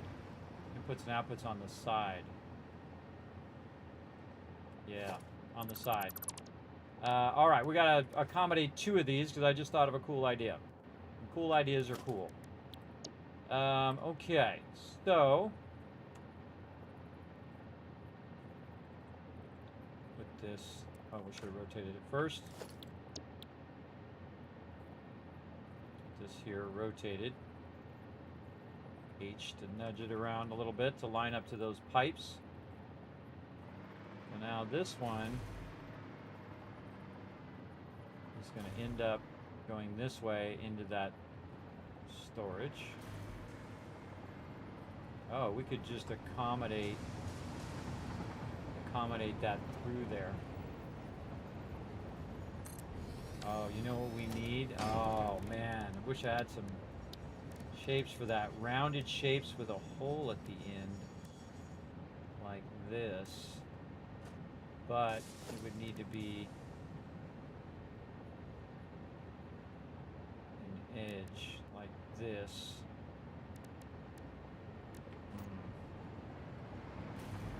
See, I'd want to cut a part right through the middle there where I could fit my thing through there, right? That would be awesome. Or have like a connector where we connect through there. You always want more than what you got. What's a way we could do that? I don't think we have the shapes for that. Again, it'd have to be sideways, where you could turn it up, like turn the piece this way, and then it could go through the piece. Kind of like a quarter pipe here. Alright, just put the quarter, oh, not the blueprint. And then we could take a quarter pipe. Oh, that looks so freaking cool. Alright, and move that forward. Like this.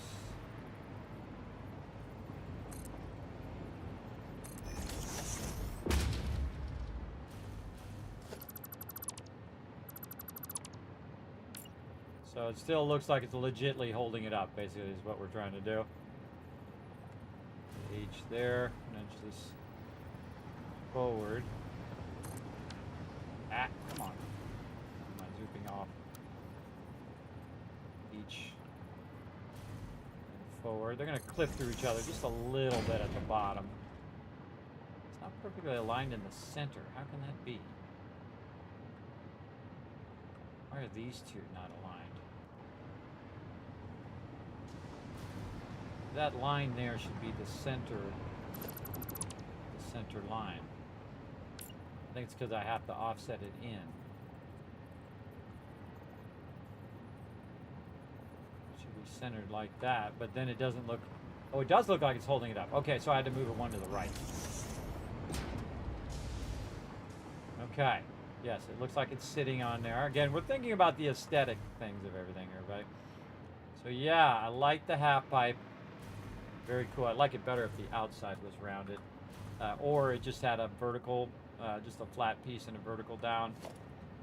That would be awesome. We could use the inverted quarter pipe as well. Let's see how we like that. I think I'd probably like that even better. And then we could just make a little tunnel holding that up. Looking sharp.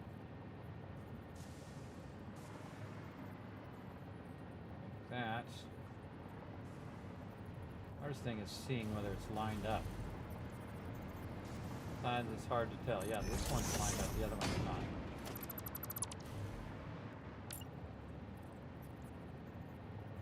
This is the stuff that gets me up in the morning, everybody. This kind of stuff. That's so freaking cool. All right. I like that a lot, everybody. Not only is it elevated and has the ability to store the output, but we're also running our stuff underneath there. Now again, we're making this for human-sized stuff, right? So we can run through there, and we can see if our belts are running. We can jump across here. We can run along into all of these areas. Where I see people, they do it where it's absolutely smashed together, which is awesome, maximizing each and every inch of space. But I like to build it at a human scale that looks cool. And I absolutely love that. It's got to be one of my favorite little additions to that part there. And it looks like, again, we're not clipping the belt through there. We're making accommodations for the belt itself. I'm going to probably make a blueprint with that on it as well, so we can choose one or the other. We could run 3 lines under there, by the way. We could actually run another belt right through there and another belt over here. So we could run 3 belts underneath there. And say we're doing something both with fluids and with items, we could have it coming from this direction and then just flowing into whatever we want it to flow in. Could be storage, could be whatever. Very cool. Like it. Anything else that we could do that's like that? I think this is the only one that we have that does that, which is a bummer. We could use this inverted corner and just let us angle it. I don't think it would let us angle it because it's got this little notch out of the corner. So if we took it and we were able to put it at an angle versus putting it as a square like this, right? If we were able to just kind of rotate it 45 degrees, which it doesn't really let you do, which is a bummer. Control lets you snap it, but there's no way to just do that. Probably there's a mod that does that. Allows you to rotate it however you want. But I'm not using any mods. No mods. All right, I love the fact that that just like goes on there. That's pretty cool. Okay, now we need to think about our downward inputs here. Now again, this is not going to work on every application, but this will work very well for our single inputs. Remember, this is not the only one that has single inputs too, so I'll rotate this a little bit to try to get it to snap, which it's not going to do. And we'll just do this. Sometimes you just gotta eyeball it, chat. That's what you gotta do. Sadly, it does not keep the snapping from when I'm rotating it. Another thing they need to work on. And those are down in there with beautiful symmetry from the upside. Remember, we got to keep our inputs and our outputs very separate from each other. So I'm going to use this kind of unpainted thing that says this is the oil. Right, this is the oil coming in. Just to remind ourselves that these are inputs right there.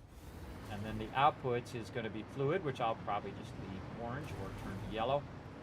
Okay, now we actually don't need this part now anymore, because what we're going to do is take the input here and just run that straight down there.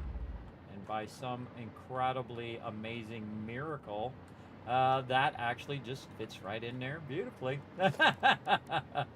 I'll tell you when it's doing it on purpose, everybody, and I'll tell you when we just kind of worked it into existence. We just turned that into existence, everybody. So yeah, that is a downward flowing oil there. Very, very cool. Now, one of the things we can also do is just kind of cross connect this here. Because again, that's going to be going down. Not sure if that's going to pump up over that. We might need a pump for that. What can we do to avoid needing the pump there? We could bring this up a little bit. And bring this up a bit. So that we could get this to go down. So something along this line. And I'm not going to let us do that.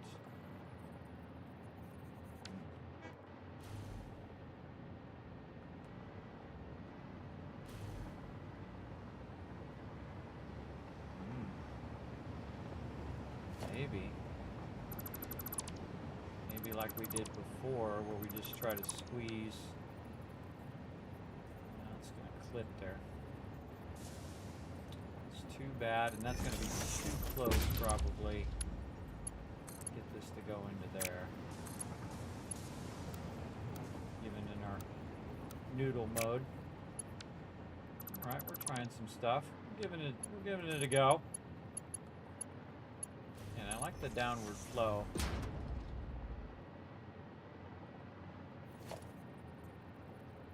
See, this one needs to go this way, and that one needs to go down. So, what we need to do to accommodate both of these is we need to do this one first. Try to get it to snap in there, which it doesn't look like it wants to do. Why is it not snapping to that? It should be snapping.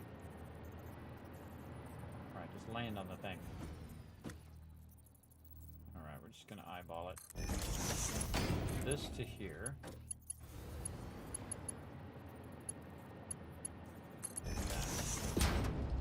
That's going to go down into there. And then it'll go there, and then down into there. And then this one, I'm just going to offset a little bit. Like this. Over just a little bit, just to accommodate those two things being right next to each other. And then we run this into that one. That's GG's right there, bro. That's GG's if I've ever seen it. All right, then we take all these things out. And then we make this look cool. Unpainted stuff here. So we know this is oil coming in here. Oil, oil, and more oil. This segment we don't need. We don't need that anymore. We don't need this anymore. That's just going to go in there. Feed that down. Feed that forward. Again, notice how I built the pipe first and then put the splitters on there. Otherwise, you have those little tiny segments that are really hard to do or hard to fix. Highly recommend to run the line first, then put in all your splitters. You can't just attach the splitters to the end. That would be awesome, like we did with those pipes. Like this, we can take this out. I just learned this, everybody. You can take your pumps and attach it to the end here. How did we attach it to that other side? How did we do that? Oh, because we took out the merger thing. Yeah, we took out this. That's what caused that. We took out the pipeline support. And then, dang, that is awesome. Make sure you got those going in the right direction, too. This one going in the right direction. How do we know? Because you want this to be going, you want it to be going up like that, means that's backwards. That's where it's coming from. And then down where it's going to, right? That's what that angle is trying to tell you there. So yeah, that's awesome. You just do the thing, take it out, snap it to the end. Hopefully it works. We'll see. And again, we're going to run just so it pumps this way and doesn't backflow back to there where we don't want it to backflow to. We want it to push it this way so it ends up here at the end. Now, we've got this one running through here. This one has another pipe problem over here. So again, we'll take this out. Create our double arch here. Can I take that other one out? Did.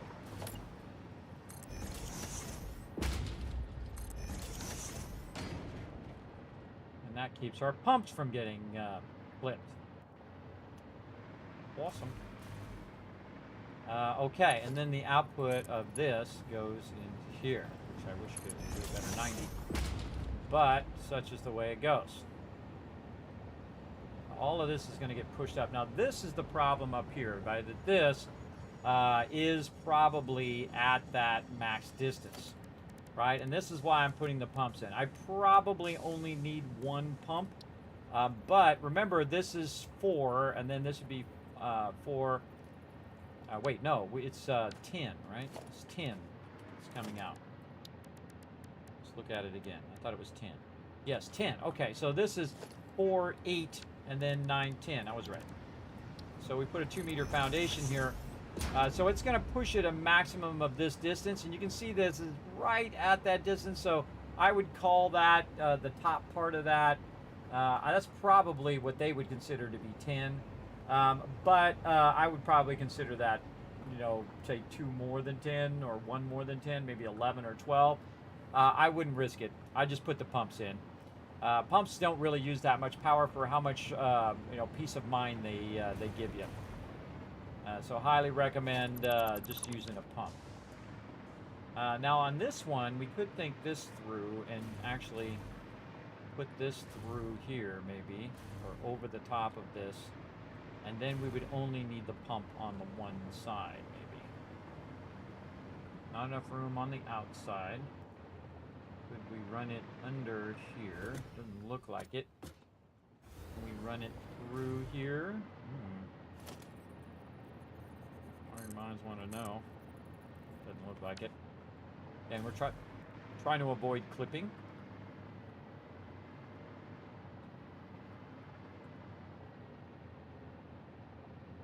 Put the pump on this side, run this one that way. Because this has more room because it is back further.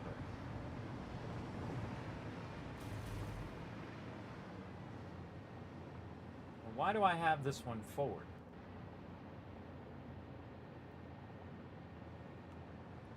I don't need that one to be forward anymore.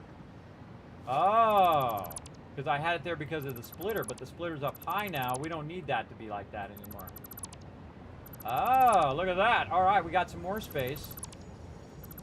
Work this. All right, this one we can just put back to back. Just make sure. We're back by 2. And then these are go up by 2. Straight across.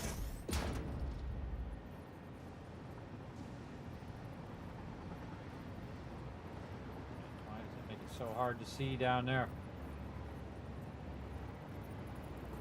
All the way down. There we go. There's where it snaps. A little bit further back. Like that. That into there.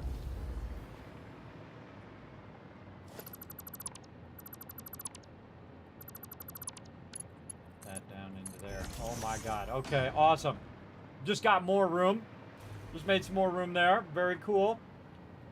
This over here. So now we can move this forward. So we go 1, 2 here, and then another one. And then up. That. We can tuck this over a little bit more too. I think it's the belt is the reason why we didn't tuck that over. Yeah, the belt has to go out further. That's right.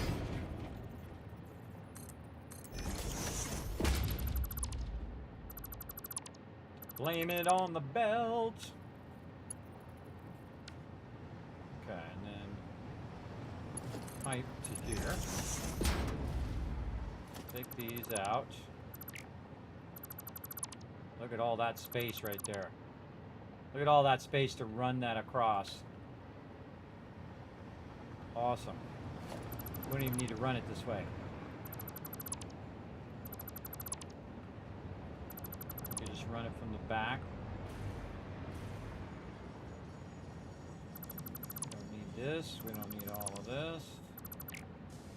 Eliminating parts of the process. Okay, so that just needs the one pump on the one side, and it's going to push it all from this side into the container. And then we'll have an input and an output on this side. What if we rotated this a little close to that? I don't think I like that. But we'll go ahead and make this so it goes this way. Just put that temporarily there.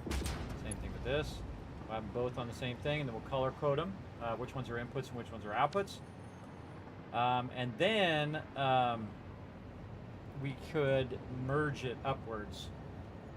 All of the output if we want, or we could output them separately, and each one is producing a certain amount of output, which is 40 times 5. 40 times 5 is 5, or sorry, 40 times 5 is 8. Oh, 40 times 5. Brain, come on, 200. 200 output. Each machine uses 15, so 200 divided by 15 would be 13 machines. But we're going to be turning it into turbo fuel, so we'll have to do a different calculation there. But we'll figure that out later. So we'll probably take each section of 300 and run that into each section. And then we'll have it optimized so that each section has enough fuel. Or if we have to combine sections to give it enough fuel, we'll do that. It's easier to figure out all the math and everything. Okay, so this is up here when we probably could bring this down one now. Let's do this. And then turn this.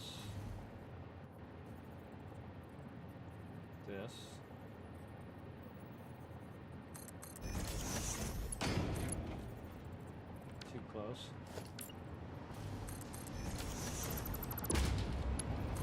Turn it this way.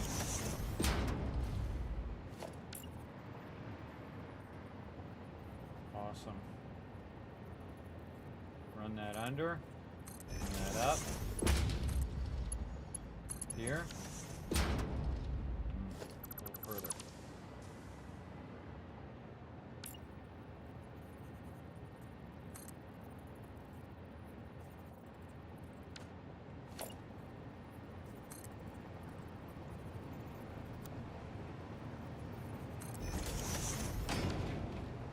Underneath that pipe. Now, if I had those perfect 90 pipes right now, I could be just doing this, and then it would snap it out by 90, but sadly, we don't have those 90 pipes, do we? Not yet. We'll get them at some point. 1.1. It's still an experimental for right now. And we'll line this up. There, and then we can just do one move here. There. This one out. Then bring this back up. So it can merge after the pump. Have to go down to make that work. The edge. So actually we'd want to just take all this stuff out. Run that under. Into there. Now we need one pump. One pump. Remember, this is the this will pump up by 10, and this is about 6 or 8 up. We can actually double check it by putting our foundations in. So let's say this is 4, and then each of these is 1. We could actually just put the 1s in or put a 2 in. Yeah, so that's about 6 up. Let's call it 7, because we could put another one in there. So let's call that 7 up, and it will push it up 10. So that should work. But what should work and what does work are often two separate things, everybody. So we'll keep that in mind while we're doing this. But this pump is going to pump it in that direction. It will also cause it to backflow that direction, which I don't want it to do. I could put another pump on that side to keep it from pumping that way. But I think overall it's not going to be that big of an issue, because once this starts pumping, it's going to pump it this way. And it's going to end up in this final cache over here. Now, we also no longer needed to have these, oh, not this down here. So we can go back to our cool thing that we had going on over here.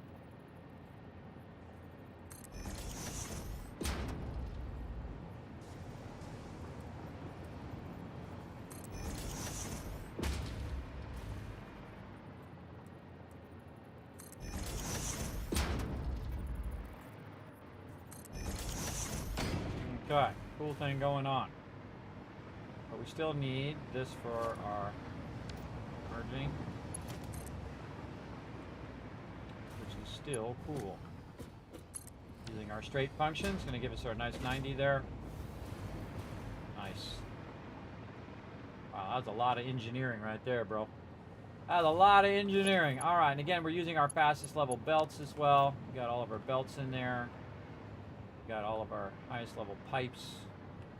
No longer need these things now.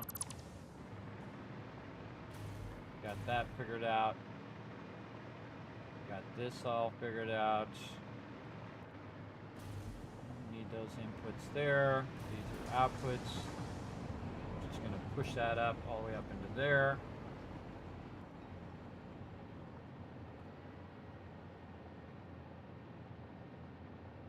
Okay, in theory that should work.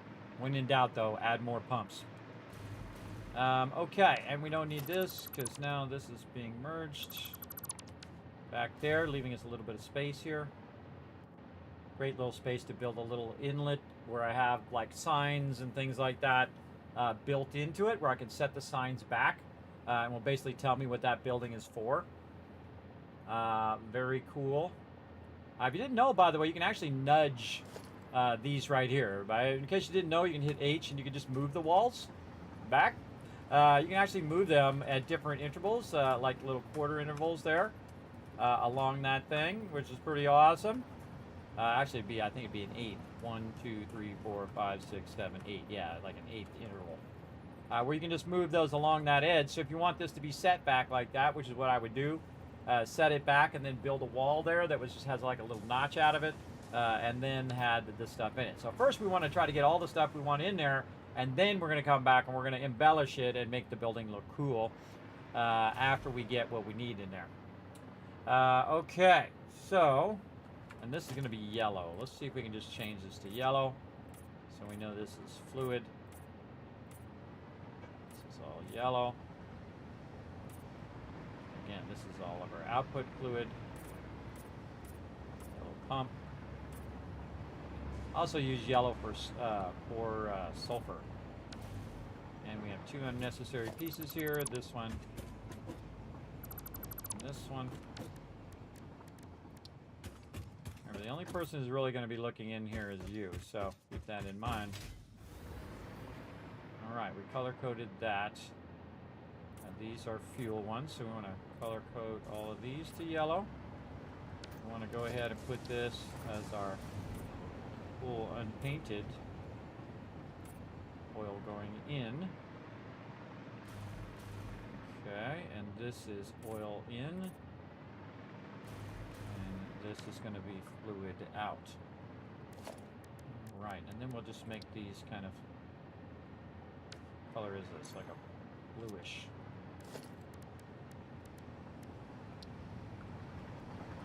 More like storage. We need a different blue. This blue. That blue looks just like. Oh, there we go. I was gonna say it looks like just like the other blue.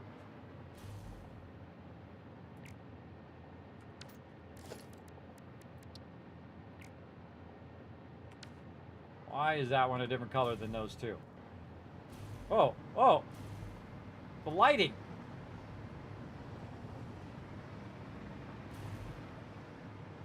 It's blowing my mind right now. That's my light. It's my light right that I have on. See, I turn my light on and off. It changes color because it washes out the color of my light. That just blew my mind. Everybody just blew my mind there. All right, and then we want to go ahead and also color in the stuff here. Now, again, normally you don't have to do all this, everybody. This is massively embellishing. But, again, we know that this is the waste material. We want to make it look good, too. And, again, I think I'm going to go without the foundations. I think it'd probably be fine without the foundation. I can just set it down, and it'll be fine overall. All right, that's looking great. I like it. I like it. Oh, we got to get these inside ones to blue. We know those are our waste materials. Again, color coding stuff is very, very useful. All right. I think we're good. Looks awesome. Completely connected together. All right, now we got to work on some walls to enclose this in. What do we want to do? Now, I like to start with some nice basic walls at the bottom because most likely I'm not going to be coming in from the bottom level now that I have my my hover thing here. And I'm not going to be coming in at any level here because the machines are literally right there. So this one I'm just going to go ahead and run all the way across wherever the machine is just blocking.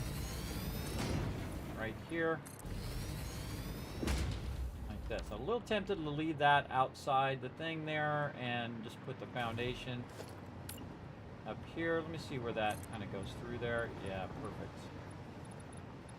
Perfect, perfect. I like to kind of leave this out so that I'm venting all of this stuff. Now, just say that you went in and you cut it out, everybody. You went in with a, you know, a saw and cut all that out so it can stick up out of there.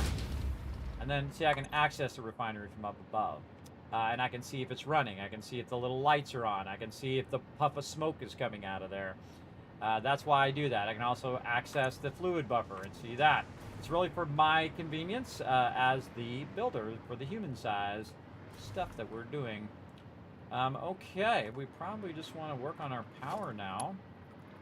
And where's our power connector? In the front on these. Okay. So we want to go ahead and run our front side connection here. Turn our light on. Make this a little easier because now it's going to start getting a little dark. All right, and I'm just going to put it in the middle one here. So, connect this across this way. And if we wanted to chain these from the one down below, how is that going to go? Where's that at? That's like right there. Wow, perfect. It's going to go right in between there. All right, but that was accidentally perfect. Okay. Very cool. Now we want to connect these ones around to this side. So probably I'd just run this one straight like this. And the wire over here. Let's say back there. And then connect that across. This side's going to be a little bit more tricky. Because we got to go around this here. Let's say here.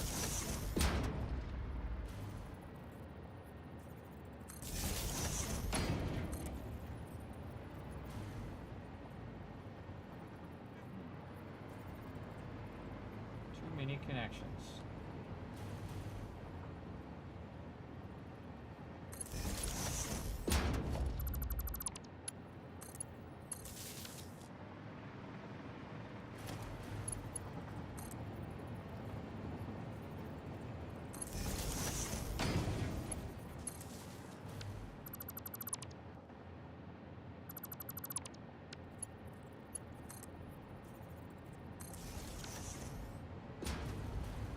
Whoa, it goes right through the ladder thing. Very cool. All right, we just say we drilled a hole through there and we ran it through there. All right, cool. I almost thought it went completely through the rung of the ladder. That would have been amazing. But we take what we can get. Okay, and you notice that I added this other one because, again, so I can snap it here. And then I can choose which one that I want to chain. I probably actually just chain this one. Since this one would probably chain... I think it would chain through and then down to the one down below. So again, once I have this power, I can chain it upwards or I can chain it downwards since this one only has one connection. So the one from below can connect to this one and then the one from this one can connect up to the next one. So if you only have two connections, you can go ahead and do it vertically. Always thinking how I'm going to be doing stuff vertically. Okay, all of our power is now connected, at least right there. Now we probably want to integrate our pump as well into this. So let's run this back over here and maybe create another connection. So this one right here in the front. Pump connects to that one, and then this one over to there. And now we have our pump integrated. Very nice. Everything looking good so far. We better save this because damn, that's a lot of work. Damn. Let's save that. What is this? This is Mark. Let's see. This is oil, fluid, fuel refinery.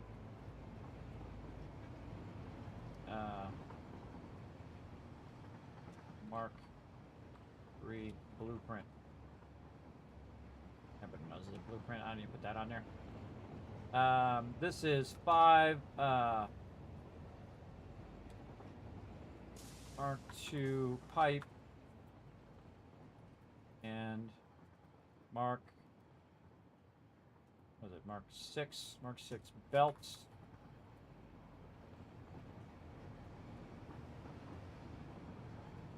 Via a Mark 3 blueprint. So 5 fuel refineries. R2 pipes, Mark 6 belts.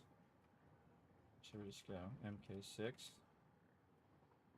MK6 belts via an MK3 blueprint. That's a lot to say in one thing. With double storage built in for both input of oil and output of fuel. All right, so each of these will have their own individual storage And if it does backlog, either of those backlog, it will backlog into those storages. Now, do I need that many storages? That's the question I need to ask myself right now. We are mega building, so we might as well go for it. But not really sure if I really need that much storage. But we'll think about it. What is this? This is refinery. So we're going to go ahead and put that in there. And these are mega builds. So we're going to set it to yellow. Fuel refinery Mark III. 5 fuel refineries, membership pipes, MK3 blueprint with double built in for storage. You know what I should do? I should have been notating. It just dawned on me. I should have been notating like this, where it just says what kind of pipes, what kind of belts, and what kind of blueprint it is. Just like make it bullet point. Double fluid. What are those called? Large fluid. I can come back and change it to what actually it is. Fluid storage. Large input. Large fluid storage. Large fluid storage for input. Better like this. Large fluid storage for input and output. I kind of feel like I put this at the first one in the line, but I guess each one could backlog and keep that fluid backlogged into there. Yeah, I kind of feel like it's better to put it in like a bullet point thing. For producing fuel.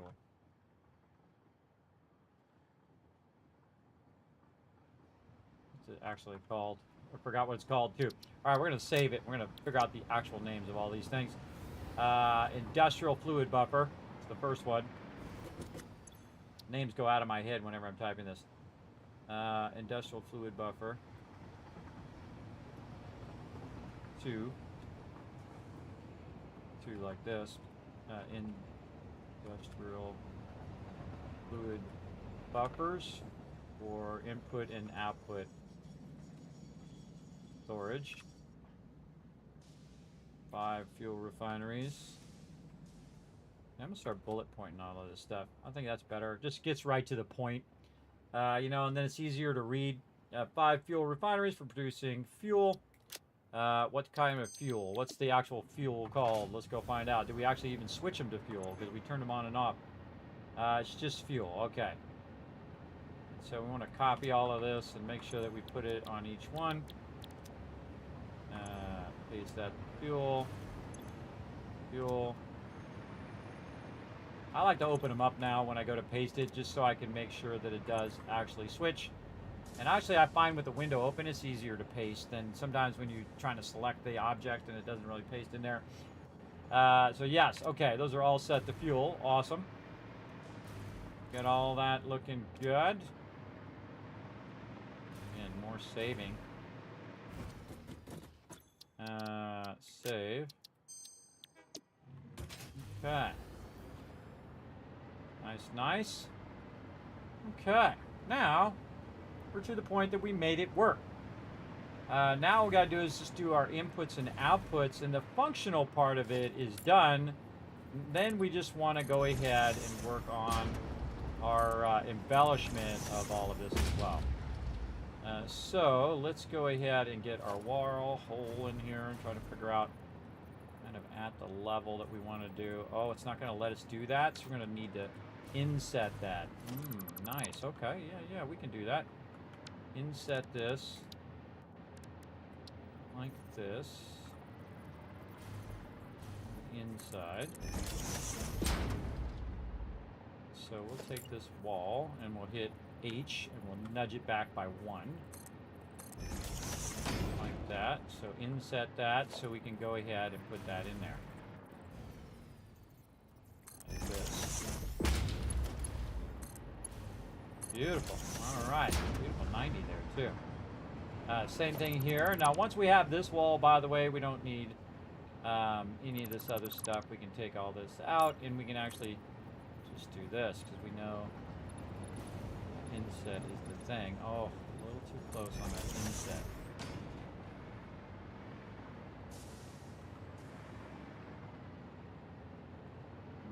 We want to nudge that one that way. And this is all off on the bottom anyway. All right, let's turn that on blueprint and take that all out. Okay, we need to nudge it to the right a little bit.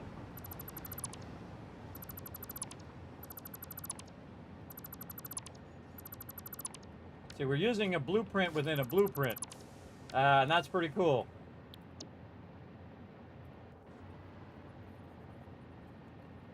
All right, so something like that this way. We got this still lined up over here. Nope, that way. Just so that's inset enough where we can go ahead, put that like that. We'll fix the bottom of that again here in a minute. Just want to get this like this. Make sure that that is connected. All I got to do is connect the outside. All right, so this is a input, and then red is input, green is output. I already forgot what my whole scheme was now. I forgot, everybody. Let's go look at a building. Where's another building at? Way over here. It's totally drawing a blank. Which one is which now? Oh, wait, I can load something on the blueprinter. That's what I can do. I just load something on the blueprinter and see what kind of scheme I came up with. One of them's input, one of them's output, but I've been doing it now for like 8 hours, so I've forgotten which one's which. All right, let's go ahead and clear this. God, this is so fun, everybody. It is so fun to figure out those really advanced things like that. Okay, so what did we use? Let's say our, steel pipes. Oh, it's done on the other one. Okay, well, we'll use another one. We'll use, a lot of these are set up that way, where they have inputs and outputs. All right, how did I color it? Okay, red looks like, yes, red input, green output. All right, now we know. Stay consistent.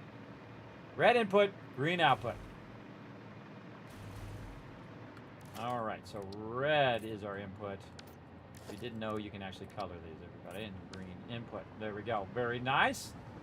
Okay. Or output, red input, green output. Okay, and then this should be yellow. And this one should be our cool unpainted black for coal, or for oil. All right, now we got all those in position. We got all of this painted nicely, and we fixed all of this. We need to fix this again, where this is yellow. So that's going to feed into there, and that will be our output, and we can chain that output to the next thing for turbo fuel.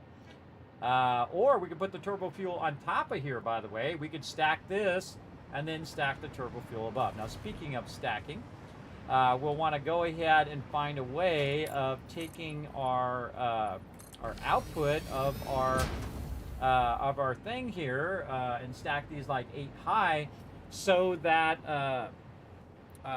these basically chain all the way up to where our thing at an efficiency of 1200 belts, right? So we'll go ahead and just keep stacking these up and up and up in there. Now, one of the things I would do if I was going to run the oil down, if I was going to stack this up here, I would actually run the trains higher than this. But this is actually going to stack downwards, like this. It's actually going to stack downwards in a very reverse way of the way I normally do it. I stack it upwards, right? We're working on the ground level up. But the reason why I'm going to stack it downwards, one, I have plenty of space. And two, the fact that the oil is going to be up here and the oil is going to run down into the stuff, everybody. Not up into the stuff, down into the machines, right? So not only is it going to run down like this down and chain down the buildings, and then what it's going to do is then take the output and then chain that down to the next thing as well. So again, when you're working with items have no problem going up or down. Fluids down much better. So you start at the top and work your way downwards. So we're going to try that. We're going to see how it works out. If it sucks, we'll change it. As we do. All right. Let's go ahead and just work a little bit with our embellishment here. We're going to go ahead and put our nice steel walls here at the bottom to give that a little bit of a nice start there. Now over here on this side, we're just going to do nothing but steel walls here in this spot where we can't really do much. Right there, very nice. Now we might want to get in here and do a little something. So we're going to use one of my favorite pieces, my favorite walls, which actually is really an automated gate, but I love these automated gates. I think they're amazing. And they are incredibly useful for when you want to just roll up and have them slide back like that so you can get into your factory. Remember, make sure it's human size where you can get into the factories and do what you need to do. Same thing over here. Again, I design all of my inputs, my ways to get into the building around human beings at that particular scale, just like they do real factories. Real factories are based on at a human scale. I mean, they make them huge, but a human being could get in there and do whatever they need to do in that building. All right, now same thing here. We'll go ahead and run these across. Actually, I'm going to stop it right about there. And then again, we can actually see our pumps actually sticking out of the thing, which means that we could go in and we could check the pumps from the outside. How cool is that? Very, very cool as well, to see if that pump is actually have a maximum head lift. I kind of like that. We'll just say we went in there and we cut that out and we made some floor holes and whatnot and did that. Now another thing it does also is there's a power connector on the outside. You can't chain that power connector, but I could disconnect this one, put a little connector here, and then run it inside, and then chain this to all the buildings outside if I want to as well. But that's good enough for now. Okay, now, do we want to go ahead and put some industrial feeling windows in here? I don't know, let's try something. See what we like. Right over here. Looking good. Kind of boxy, though. Kind of boxy. We might want to round out the corners a little bit here. We'll think about that. Also, by the way, if you didn't know, you can actually just replace stuff that you already have on here. You just hold down Control, and you can click on there and change what the windows look like. Like that, right? How cool is that, everybody? Again, you can change how you have it. Now, I actually kind of like those windows better. So I'm going to middle mouse button. I'm going to hold down Control. And I'm going to click over the windows that I already have. I'm showing some great tips right now, everybody. Look at that. All right. Very much feels like an industrial building there. That is for sure. Now, one of the things we can do to make this a little bit nicer is to embellish the top of it here, where it's not just squaring off at the top. So we're going to go ahead and work a bit with our tilted wall. Now, this one's going to be a very high tilted wall. You can see like this. Very high tilted wall there. And what we really want is kind of a tilted corner, which we can do concave stuff here. We can get it to go. This is actually going the opposite way of the way I want it to go. Tilted corner, tilted concave. These are concave. Tilted corner 8 is what I'm looking for. So we can get that to go in there how we want it to go. I think it's going to be too extreme. Yeah, a little too extreme there. Not really what I'm looking for. What else we got? These are more walls. What we need is like ceiling architecture. Here we go. One of these. Oh, only a 4, huh? That's all you're going to give me? No 8? All right, well, we'll use our 4 and see how it looks. Not bad, not bad. Power's kind of out of there. It shows me my power there. Don't like it. Let's bring it up a little bit. See if we like that. Instead, she's so feisty. You're so feisty. You're so feisty.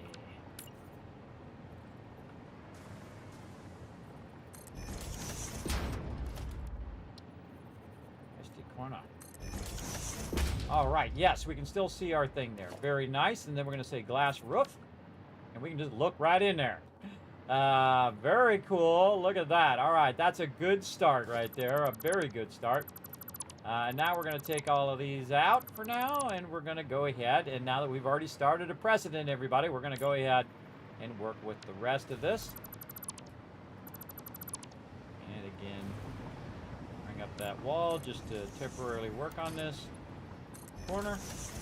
And we're going to work on our roofing.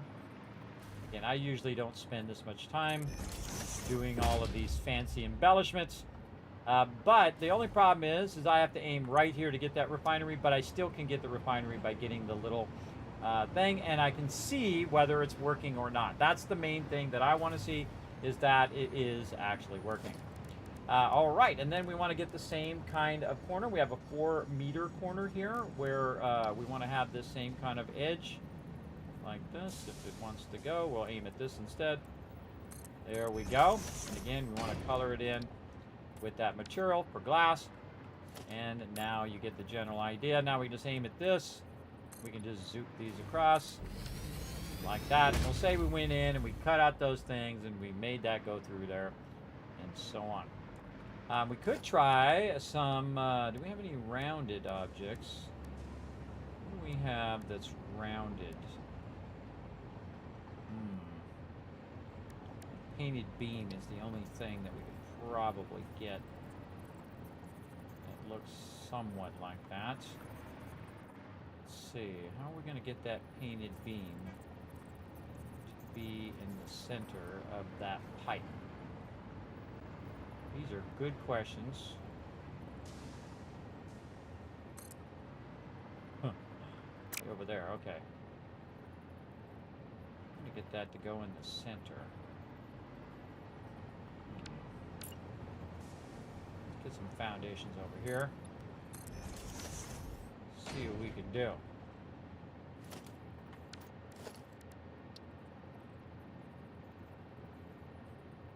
Nope.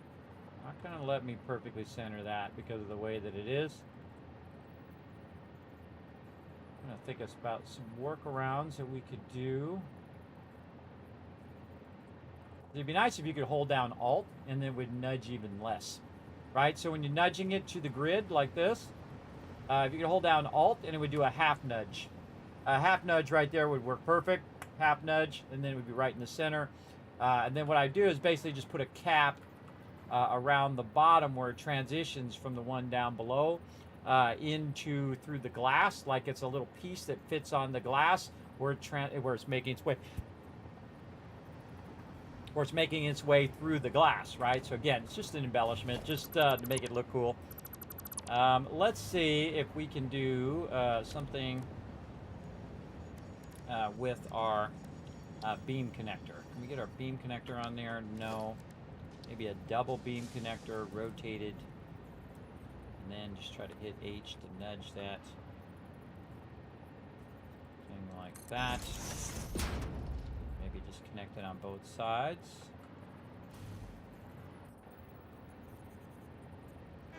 Wow, so feisty. Not at the same level.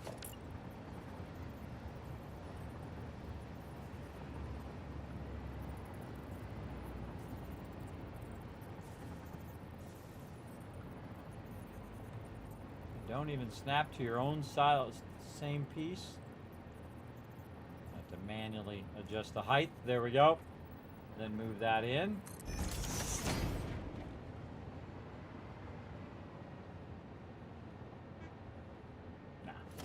Nah, don't like it. Don't like it. Off to work. Take it easy, Seafish. Thanks for coming in and hanging out, man. Appreciate you. Hope you have a good day at work, man. Sorry, I got all focused. What about a frame thing here? Man, that would be awesome if you could put that right in the middle of that. Just a half nudge would get me there. Half nudge would get me there. And there's probably a way for me to do it, to do a whole bunch of offsets and sub things and move this one thing and that thing. But it's all about time, too, everybody. You want to just figure out, do you really want to spend that much time doing that stuff? Maybe we could do a little beam across there.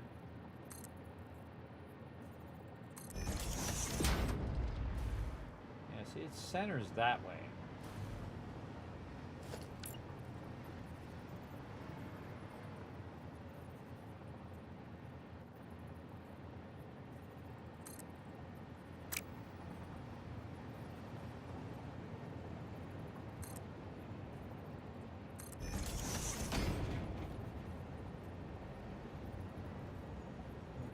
Want to do what I want it to do. Yeah, it's going to give me one or the other. The way that hits the grid. It's just the way that I have it on the grid because I moved it forward. If I moved it back a little bit, I could probably center it a little easier. I'm trying to think of what I want to do around that piece to make it look like it's transitioning from one to the other. And I could just do this and then say angle this to match it. Maybe move it a little bit forward.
Oh, feisty.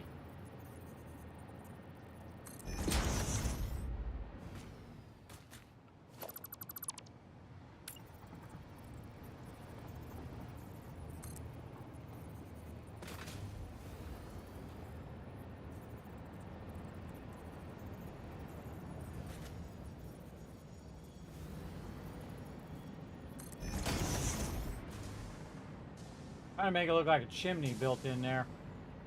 Not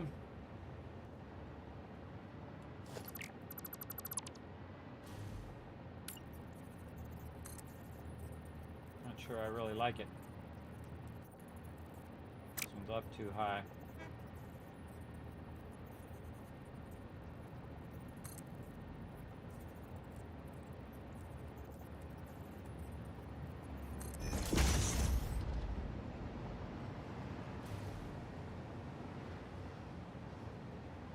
Not close enough together, and I don't like it.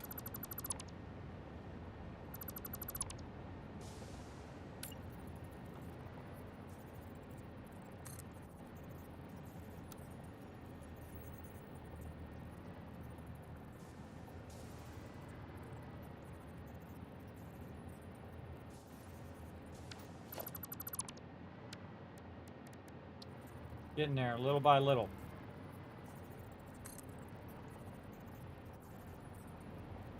Now what I did is I set it to diagonal. I'm trying to get it to do what I want it to do. It doesn't always do what you want it to do.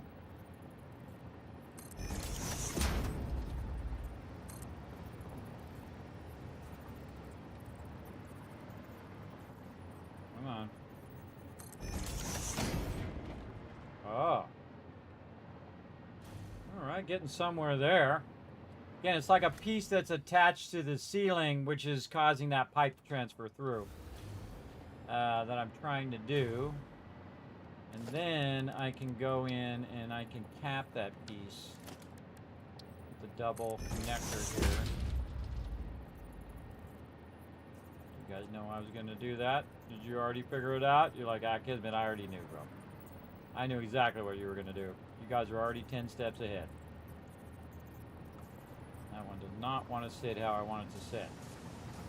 Can I H that sucker and nudge it? Oh, come on.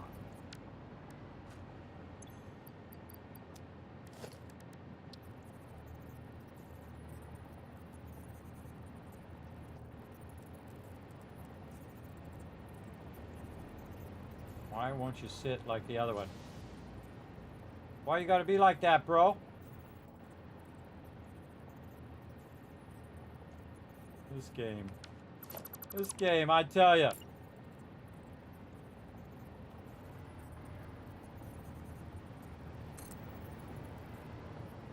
Sit just like the other one.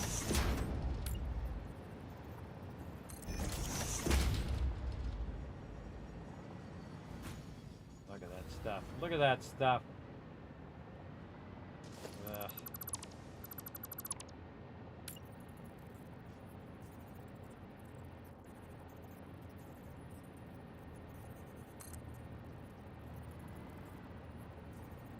Come on, make it exactly the same.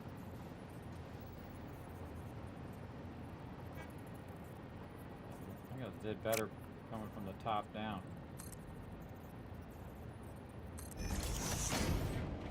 Okay, should be exactly the same. Nope, lower.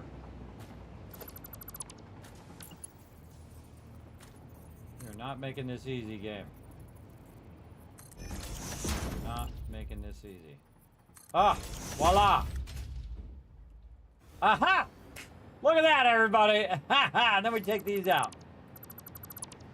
See, like that. So basically like a little cap piece. The caps, that would be a lot of work to do that, everybody. But we figured it out. I put a little cap piece there, kind of like a vent. Now, I could put it flat too, but then the window's not flat.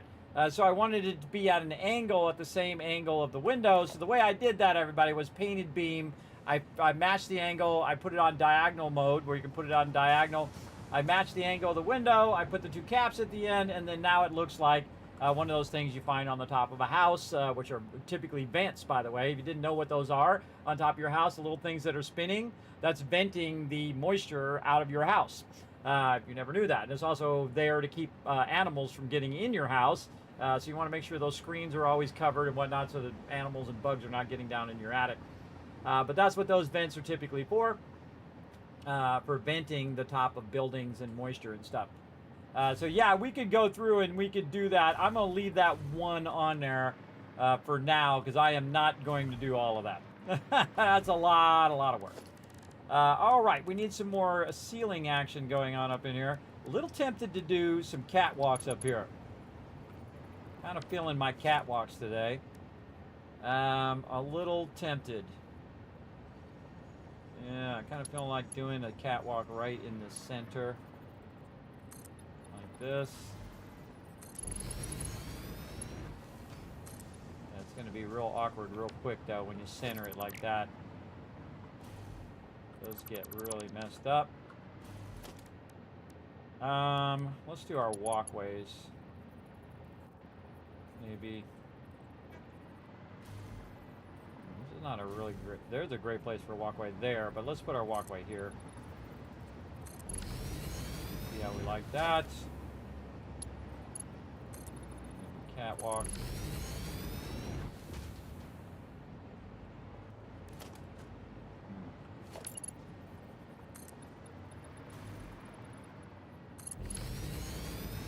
Let's do something a little different. Everybody just put a glass ceiling on the top. On mine, I want to just make it a little bit different. Make it feel very industrial. You know, you put catwalks and then the walkways and then catwalks. And it just creates a different, unique pattern on the ceiling itself. Now we'll have to rework how all of our power is all connected and stuff. Again, just see how it gives it a different style. Gives it some style to it, so you don't have to have the same thing just repetitively over and over again. I mean, you're going to do a lot of repetitive stuff already. Why continue to do that forever? These we can take out since we're going to have our windows here. And, oh, actually, this should set back right here. We're going to set this back.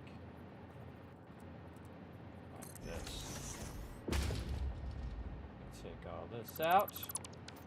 We're gonna create a little notch right here in the front, because we have a bit of a setback here where we could put our priority switches and our signs and stuff. So we're gonna take all of this out over here. Again, doesn't have to. Everything doesn't have to be symmetrical. In fact, symmetrical is super boring after a while. Once you get symmetry down, it's not going to be as entertaining as going in and really, creatively coming up with new ideas, something that makes it look really great, whether you're close up on it or far away. Again, this one actually, what we'll do here is we will bring this one out to the edge. Yes, so let's just use some foundations for right now to make this happen. Go out this way. That. Bring this roof edge here. Go. Again, this will break up the squareness of it a bit as well, and then we'll want to just reverse this like this. And then take these foundations out. This will just be temporary. And then this will be out. And this will go this way. So, and then we have a problem here where we have this. This is a concave, or the reverse of what you typically would put in there. Like you have an outside corner here. What you would want, instead of this outside corner, you'd want the opposite of the outside corner, which is a concave corner, where the middle of it is pushed in, like this, pushed down, or like this. It's pushed down in the middle as opposed to pushed out like it is here, right? So this one is pushed outward. So it basically goes up an arc like this, and you'd want it to be like that, right? The opposite way, so you could turn that corner and have it do the thing. Now, I don't think we got that, but I think they call them inner corners here, and I think we could get away with an inner corner. Yes, we can. There it is, inner corner. Very nice. And then, look at that. Beautiful. All right, and then again, giving this a bit of style up here. Some different stuff, some different walkways.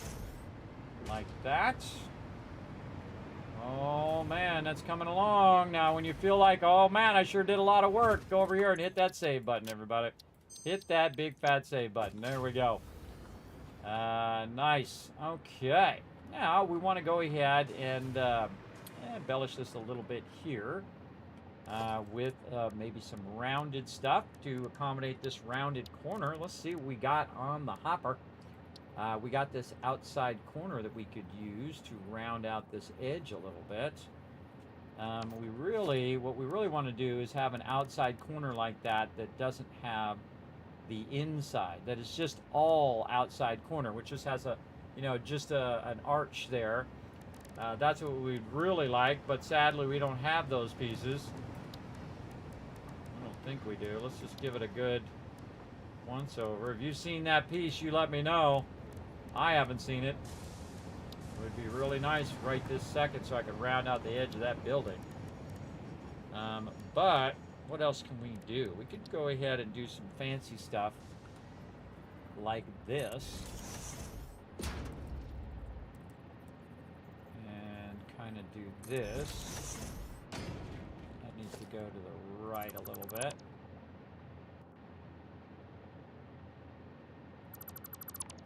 So we're going to offset this and using this piece, put the opposite of that piece this way. And we're going to purposely offset this like this. And that's to accommodate the belt underneath there. See, like that. So we're going to offset that like that. And we did have these arches before, but kind of feeling this, bit of offset now. So that could accommodate. Oh, actually, I did too far out. Accommodate this turn. Gosh, I can't see a thing. Hit H. Hit H. There we go. Move that in, and then that like that. There. We get one of them right. We can then use that one as an alignment of the other one. Come on, you. Get in there. There you are. Again, we just offset that a little bit. That looks even cooler. It looks even cooler than the way I had it before. I just love it when I finally get to mega build, everybody. Okay, now we're going to use that as the outside corner of the building, so we don't need these walls anymore. That just became the outside corner, and we basically made this cool rounded edge of the thing. Now, again, I'd love to have it where I could then go and round out this other side over here like this. And we could go in and just say round out the bottom of that. But I'd really like it to just be a rounded wall that you can snap on that corner edge and then just run it all the way up to surround the thing here. But this is kind of unnecessary. And we're going to kind of leave this out a bit, the thing itself. And we'll work with all of that here in a moment. Let's go ahead and work with our offset here. Now this is where things get really awkward when you start offsetting walls like this, where they're just a little bit offset. And again, we're going to run that all the way across to there. Very nice. And then we're just going to fill in the rest of this space here. See if it touches our belt. It does not. Nice. And then right there. And again, that's going to be the front of the building. Now, your instincts want you to push that back so that it's snapped there properly. And I could do that, but I'm going to go ahead and make this actually multiple tones. So I'm going to have it where the upper side is black and the bottom side is going to have something else. Just to kind of give it a two-tone effect. Not liking any of that. Maybe some concrete down there. Give it a concrete feel. Asphalt. Oh, asphalt. Yes, asphalt. And what that does is it makes it a little harder to see that offset. See, that's what you're trying to do. Make it so you can't see the offset as much. And there we go. And again, we'll just go ahead and just do this all the way across. Just have that bottom part filled up like that. And again, you got this little corner here. This is the perfect time to go in and again, it'd be nice if you had half walls, which we don't have. We have half foundations, but not half walls. We got a basic wall that you could do this, but the great thing about that is if you could just take it and flip it upwards, you can't rotate in that direction. You can't rotate it vertically. You can only rotate it around horizontally. Again, these are a lot of things that could be easily fixed because that would be perfect. Everybody, I could just flip that up. I could fill in that edge. But we're going to go ahead and just use something else instead. We'll go ahead and use our metal beam here. We'll try to get this to snap in, hopefully, somewhere here. And there we go. Maybe a little bit this way. I feel like we could get this to snap on the end of this one. No, can't quite get that. Yeah, can't get that in between the two of those. Again, it's the half snapping that really is annoying. The half snaps you're trying to get in. And that's not wide enough. I think we need something like a small metal pillar. I think that's going to cap that corner real nice. Oh, that's nice. Yeah, perfect. All right, awesome. Okay, so we got a bit of that. Maybe some more of these windows. Get some more of these in there. More of our corner pillar going all the way to the roof edge. And then one more up. Get those entrances in there. Should I put this entrance at the top?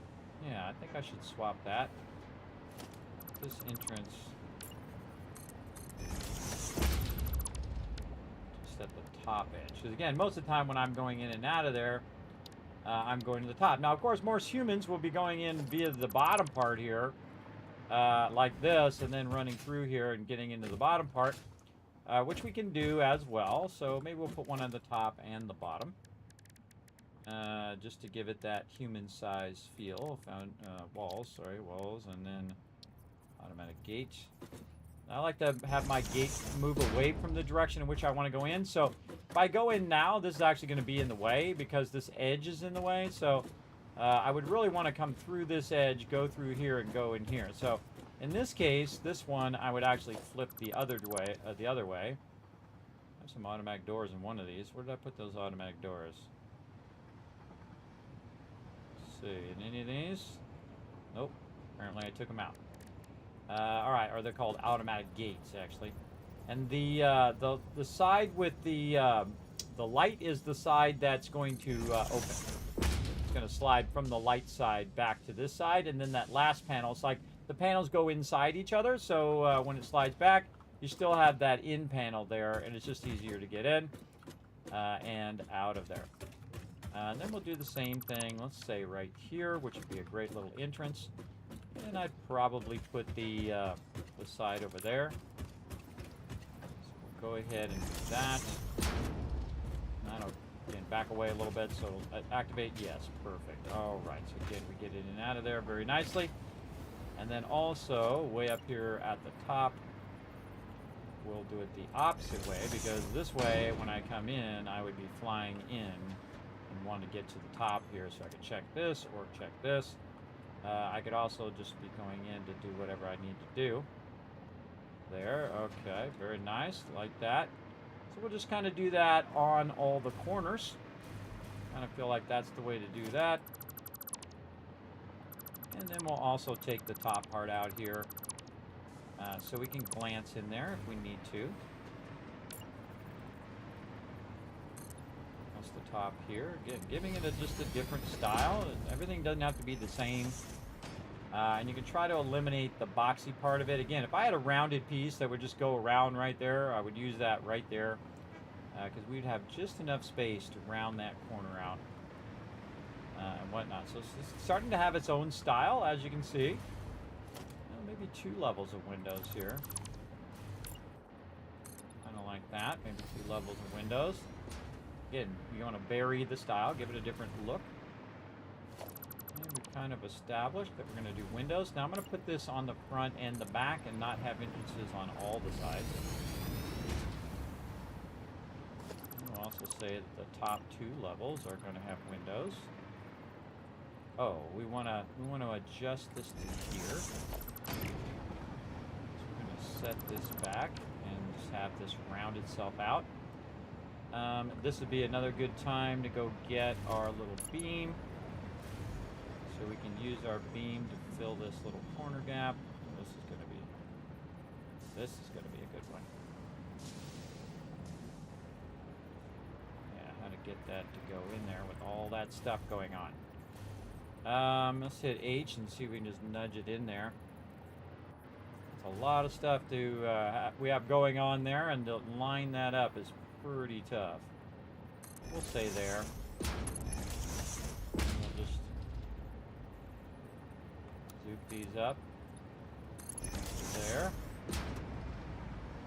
See how I like that? That.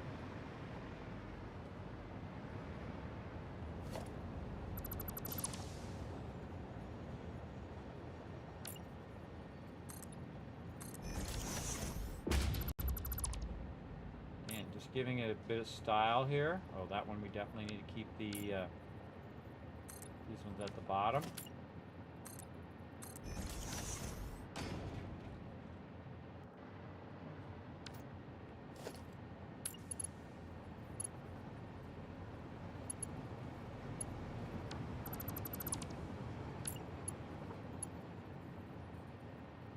Holding down control to control where that runs. Ooh. To fill in this little gap here. Nice. And just filled in that little notch right there. This wall here, we can go ahead and put this here, hit H, and then nudge it to the right so that it lines up to that corner. Oh, or we can try. H. And nudge it right, and then left click. No. Then we did that little inset so we could have our inputs there. Very nice. And do we feel like changing these to windows? Kind of do. Hold down Control. Click, click. Looks like it's going through the window. All right. Now we want to go ahead and bring this up. Again, since we already have the one down below, we can try to aim and get it to match up above.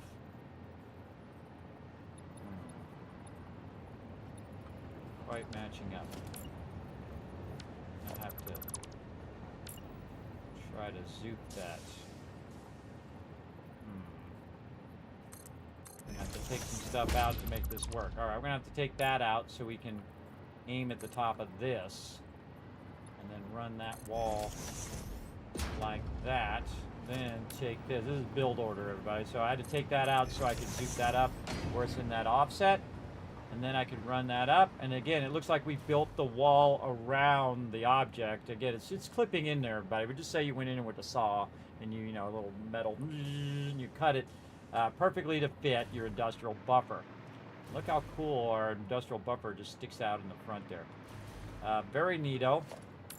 Okay. Now, what are some cool things we could work on over there? More windows, maybe. These windows a little lower on this side, just to give it some variety. Be all the way down.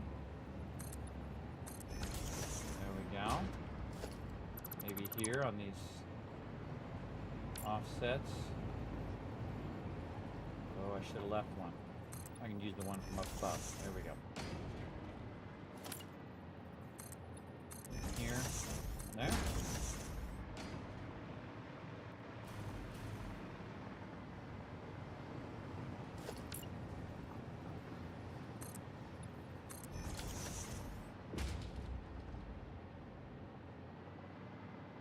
Don't like that as much.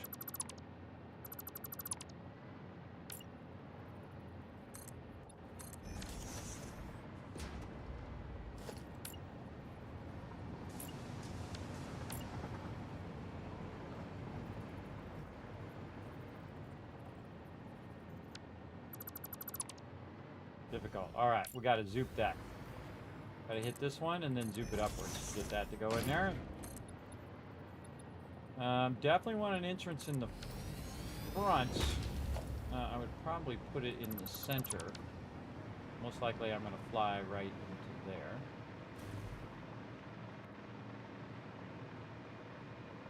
Let's get our thing back here.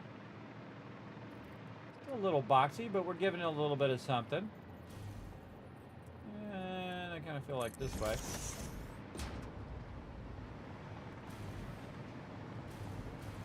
Go. Giving it a little bit of style. Okay, now what if we did something with these where they kind of going back in?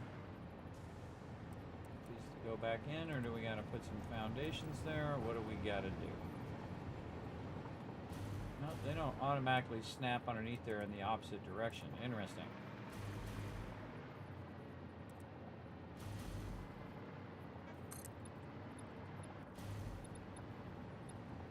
Really? We'll go to there. Well, I want to go there, but it'll go in those two places.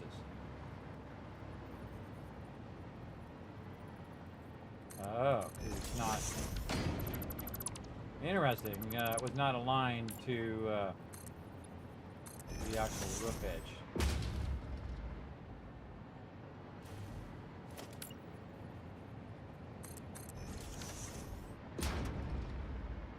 That's because we offset that top edge.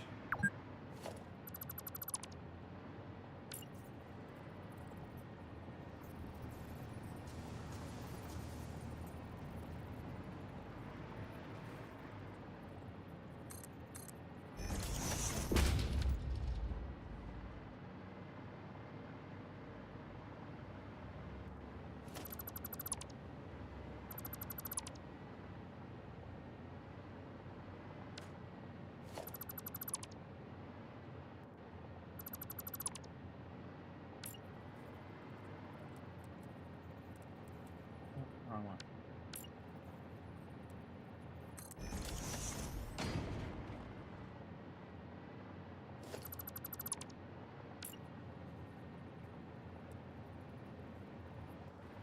Why does it not snap properly? That one down below. That's weird.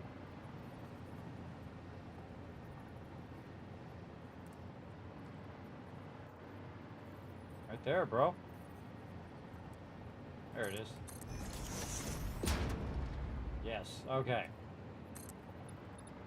Let's do this instead.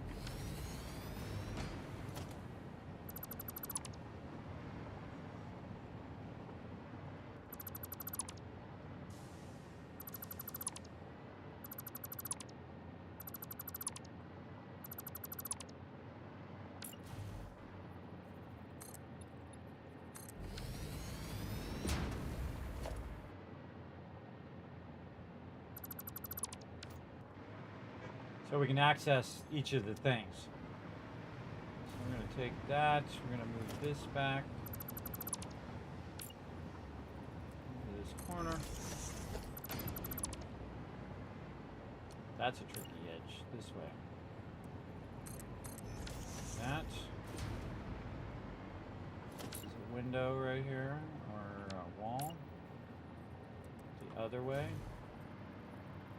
That is a tough one, so we want to go here. Down. We're going to have the same problem with a gap.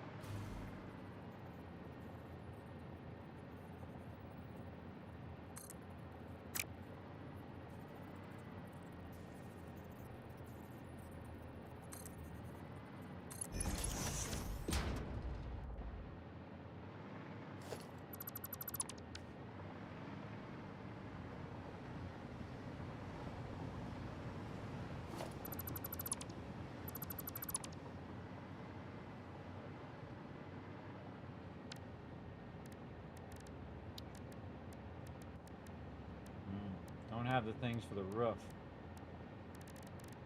We need the ramp walls for the roof.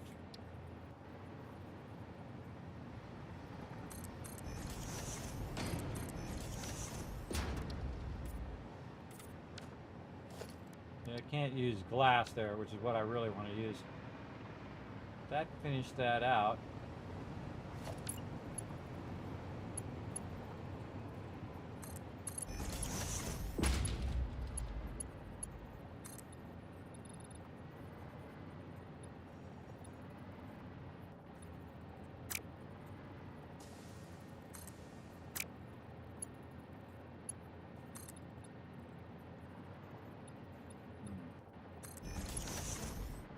Exactly where I want that to be.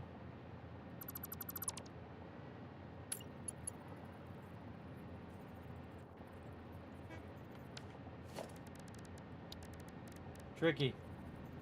Tricky at best.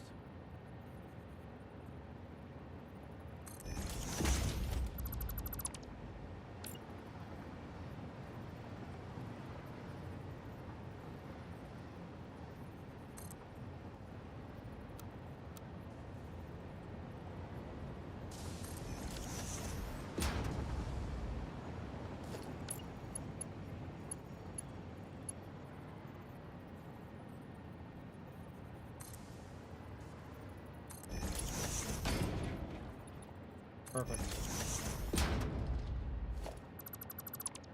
See what I did there, everybody?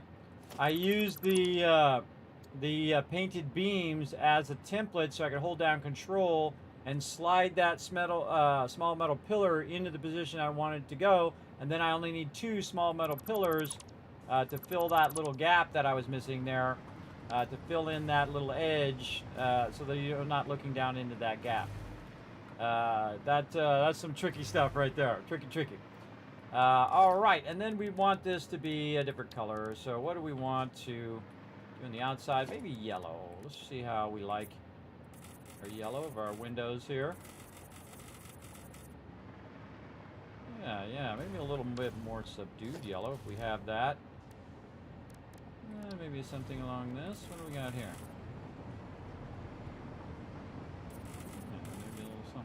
that. My light off. And my light off, you can see that one is more kind of orangey or subdued than a bright yellow. Again, it's really just a personal preference. We're just trying to give it a little less super brighty part. Less bright orange.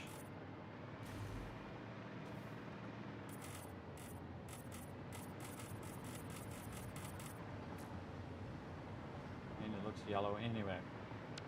Alright, we don't need this. We don't need this.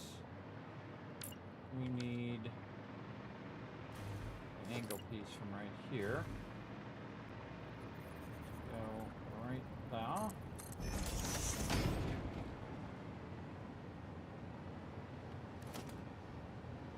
So you need one of these caps that are on the sides of that.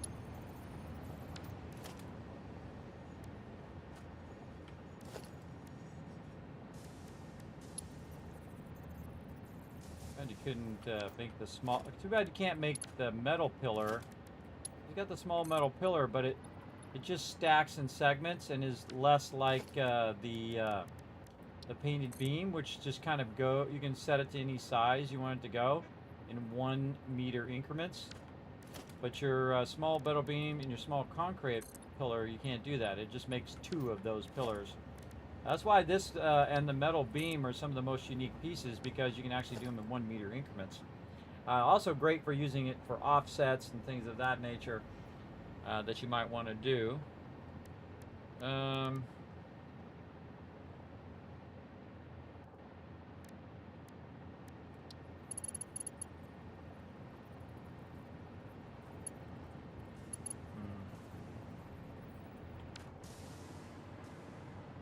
Don't like that clipping there.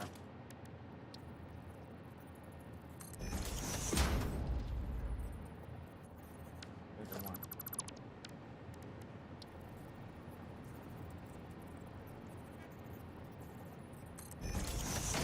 Just to get rid of that Z clipping, so we don't have to watch that clipping away. Alright, at least it's not a completely square factory, a little bit of square. But definitely has its own feel, its own style, which is what we like. And I didn't put the input in the front because I want to see the pipes there, so the pipes will be on the side of the building. But this is actually really cool. I dig it. And we can have access to all of our stuff here, right? Oh no, this one should go down too. Yes. And we still have access through here. We could bring that down at a sharper angle in the back. But I kind of like that the front and the back are different. They have their own unique style, where it's not just symmetrically all the same all the way around. I do like that. I think maybe we could do something else on our catwalks up here. Maybe put some railings in. Let's do a bit of that. We'll get our corner catwalks first to just give us the vibe. Yeah, and then we'll just run our railings on here. Just like an observatory deck up here. Again, think of it in terms of human size. Utility. Okay, and then just take out all the corners. As we just know, we're going to repeat that same thing over and over. And zoop those in. Zoop those in. And one little corners over here.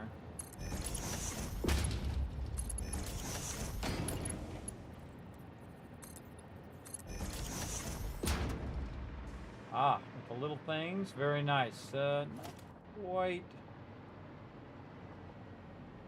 symmetrically offset, but they're offset around the things.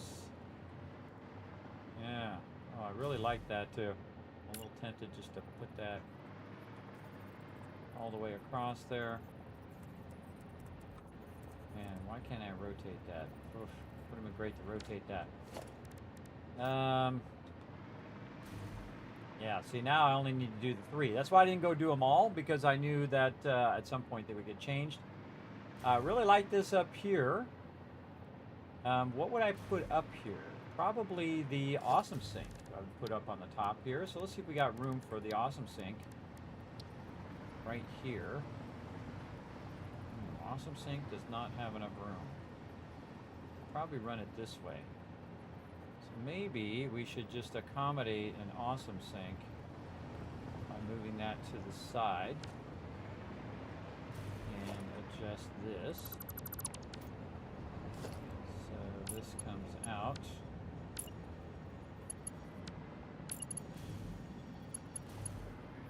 Oh, you can't put a catwalk there. Okay, fine.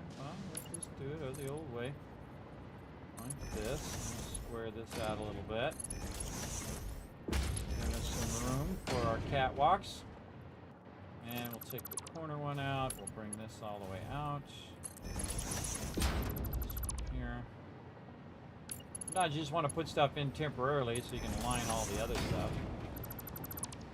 And this here.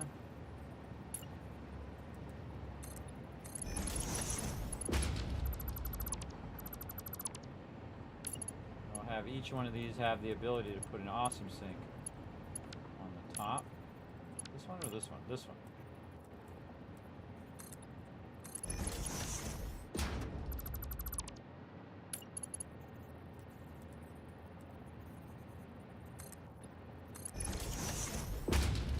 Okay, I'll take these out. Add some of these in. Same kind of pattern.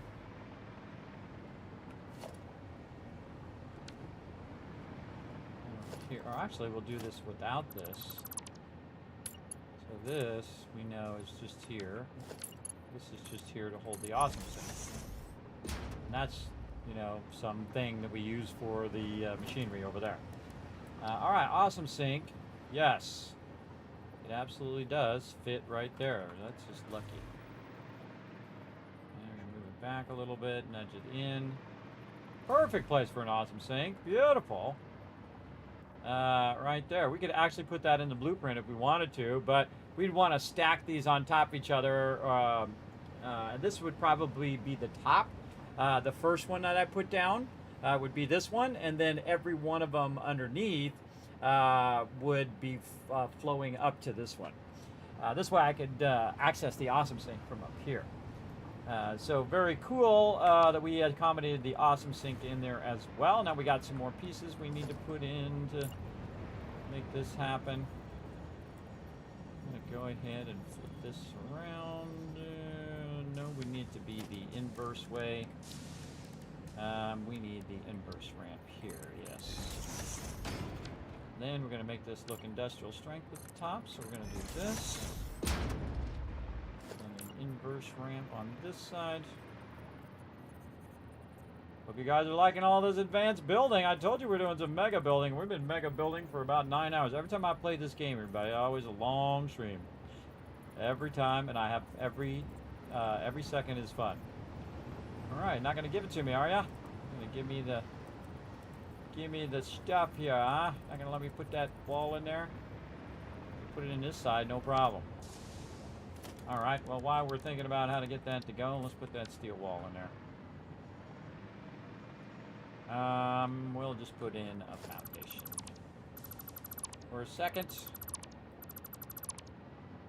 to make that work. So, go on the wall, and we'll take our reverse ramp. Again, this is all about build order. Sometimes they won't let you do what you want to do, so you got to build it one way and then come back and do all the other things that you need to do.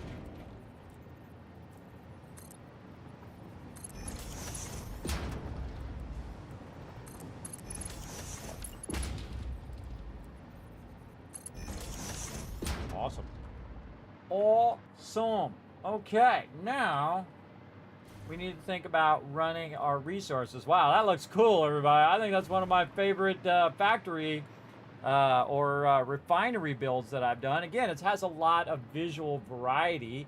That's what you want when you're building stuff, everybody. You don't want everything to look exactly symmetrical. You want to have some different styles, shapes. This is a rectangle. This is a triangle. This is a square or also rectangle. You want to break up the shape so it gives it feel, it gives it style. See? Then we have this kind of overhang, which is kind of like a garden overhang here, and then it transitions down into this lower front area, and then of course around the higher back area.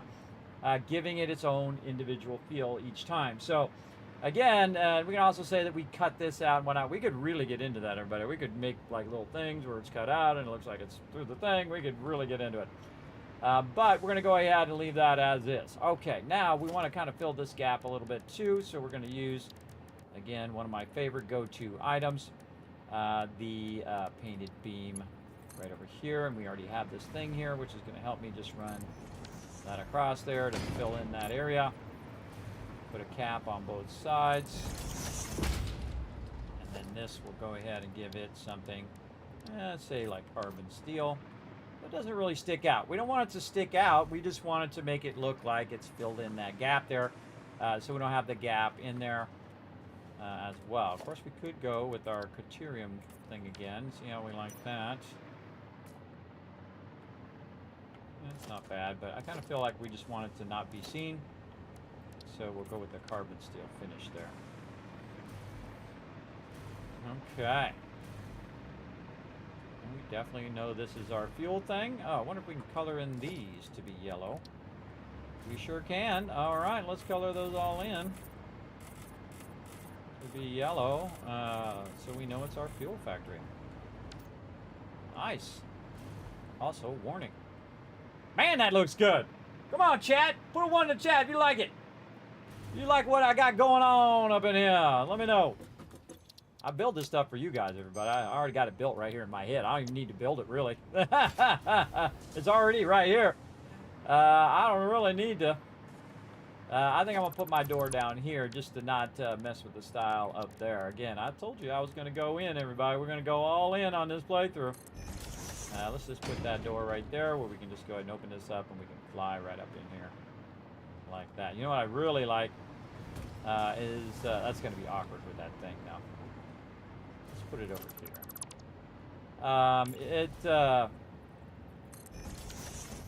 I really like it where I could go in and better control all of this, the way this is working.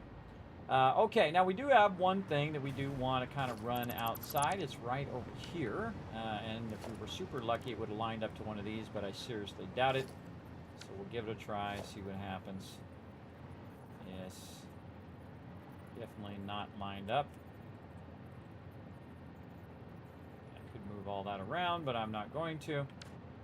I'm going to go ahead and build around it. So that this can come out and merge to the one underneath. So it's going to come up to the next one. All right, so a lifter right there in the front. We'll just put it in there so we can see it. But how does it merge to the next level? So it would come up from underneath and probably merge right here. So we could just add a merger that's going in here, maybe over here. And we don't want it to clip if we can avoid it.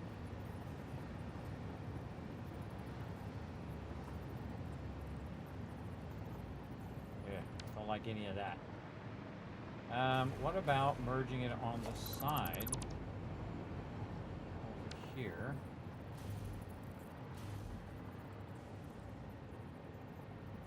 Beams in the way. You know what? I'm going to actually take these beams out. Just use our smaller beam. It's a little too industrial strength for right there.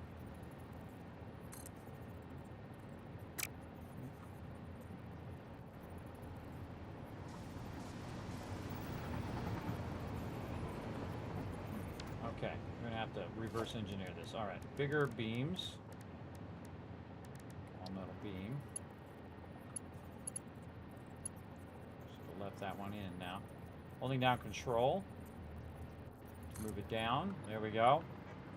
And so we're going to go ahead and move this like this. Then we're going to use our painted beam, and we're going to hold down Control there. No, it's not going to give us what we want.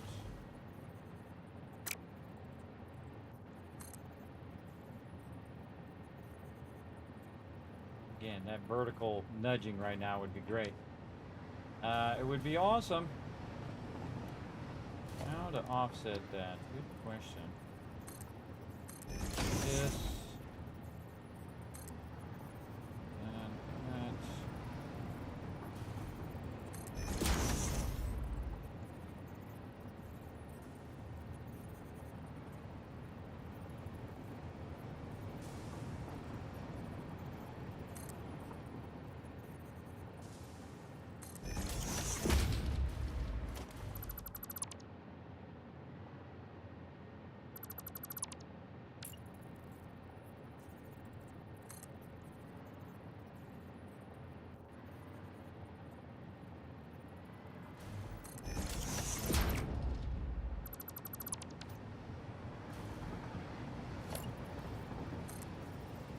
Not enough.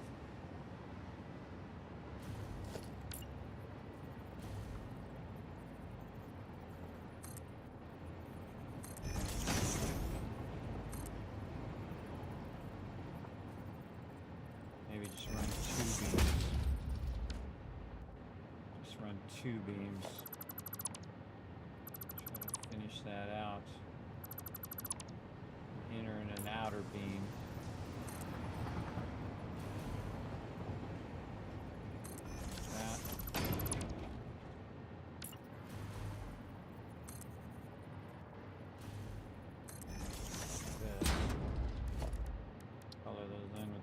Edge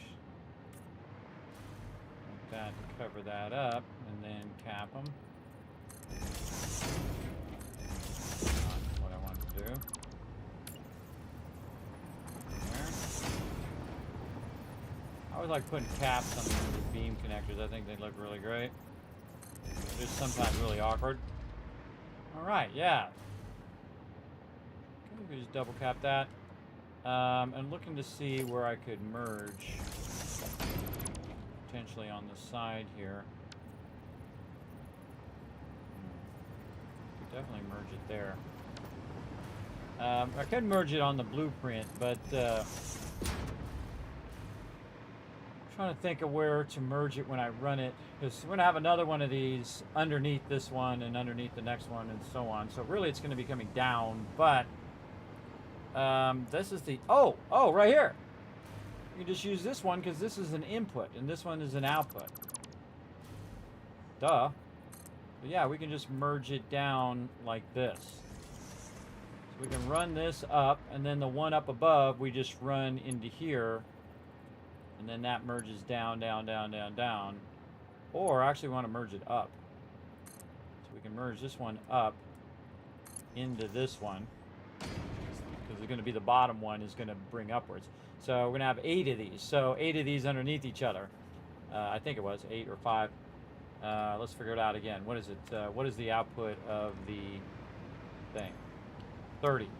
So 30. So 1200 divided by 30 is 40 of these.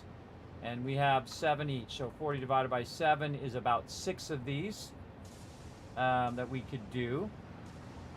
A little less than 6, we'll say 5. 5 of these stacked on top of each other. So that's what we'll do. We always want to go less so we don't exceed the belts. Then you're in trouble because it will stop your production. So I'd probably do 5 of these stacked on top of each other. So it would go out of this one and then into this one, 2. That'd be 1, 2. And then out of the other one, 3, 4, 5, 6, just stacking the whole front and make it really easy for us to chain it to the next one up above and merge upward, right? So this would go out, go into this one, out into the next one, and so on. So very nice. We wouldn't be so lucky as to have this. Now, had I thought of that way in advance, I could have adjusted these to line these up, but you don't always get what you want in life. Not always. could offset these forward. And just nudge them a little like this. And we could just bend the belt to our will. And then input here, here. And we could say this is an output. This is an input.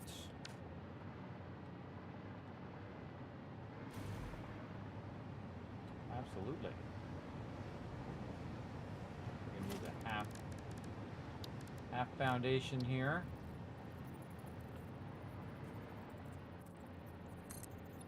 Here and there. Kind of make a little push out.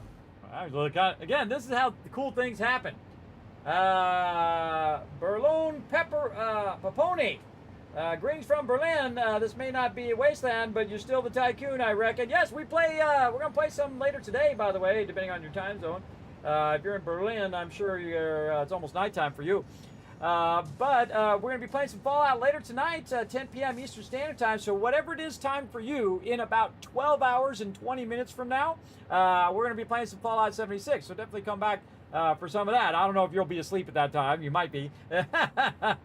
But I will be playing some Fallout if you do love to watch me play Fallout here. Man, I just need a half wall. That's all I need is a half wall. I can fill in those little corners with half walls. Give me the half walls already. Oh, I kind of like the striped stuff for the half wall, or the half foundation there. It's kind of cool. I kind of feel like it shouldn't be sitting like that, though. It should be sitting back automatically. Oh, it's interesting. I don't think I've ever noticed that, where it has those little stripes there. I actually like those stripes. Okay, so now we have an output and an input that we can chain from the bottom one. Again, we go output here, right, and then we'll run it up. Oh, wait a minute. We run it. It'll be in the way of the input. So we'll have to run it up just below here and then run it under into here, and then the next one we can then run up. Yeah, and chain those pretty well.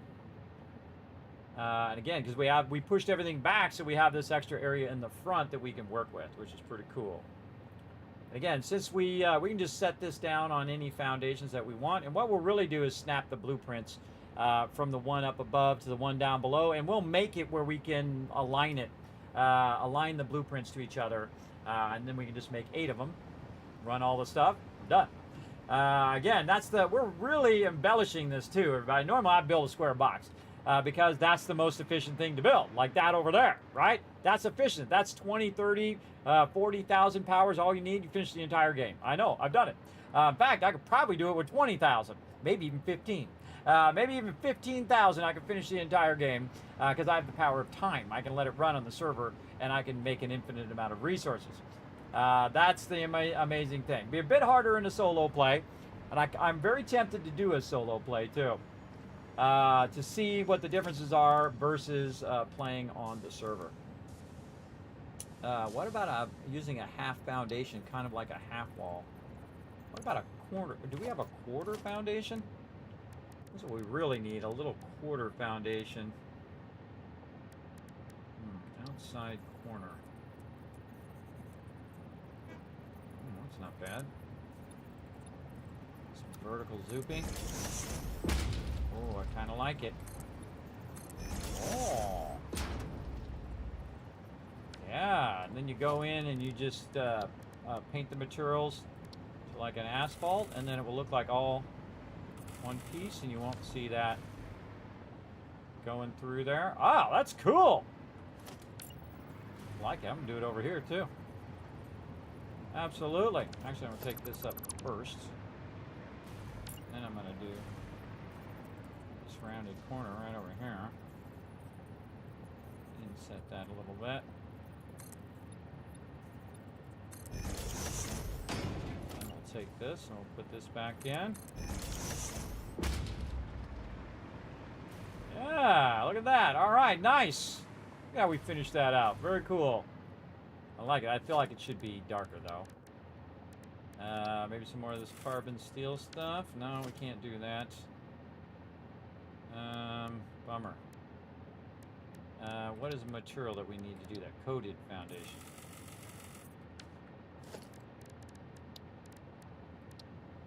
Ah, there it is. Yes, so coated foundation first. Or concrete coated. So we can coat it with that other material. Do something like that, and then we'll come back and we'll coat it with our carbon steel. Damn.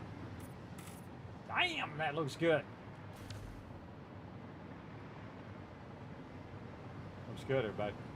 I don't like the fact that see the, that's called Z-clipping, when the two textures are going across each other. That's why a lot of people will do the embellishment, like these steel beams, just to cover up that Z-clipping. I cannot handle it, everybody. I cannot handle the Z-clipping. It has got to go. We have got to get rid of it. And we're going to go ahead and just put our little cappers on here. Actually, we use smaller cappers. Down here, little beam connectors. I love the beam connectors. I think they look amazing. Again, the more you just kind of add a little bit of embellishment, kind of looks like a little storefront. The cooler that stuff gets. Again, this is just a lot of practice, a lot of playing through the game. And I've actually never built to this level before. This is the first time I've built to this level, but I have done a lot of these techniques in the past before, explaining the techniques and how you can use them. But I've been waiting for this playthrough. This is the playthrough. You're here in the epic moment where to do this kind of building. This really embellished, really masterful kind of style where you're really adding a lot of little details in there as well. Like we could add a bunch of lights and all of that stuff. What we really want to do is add our signage now so we can say whatever this thing is, right? And that's when you go in and you use your organization.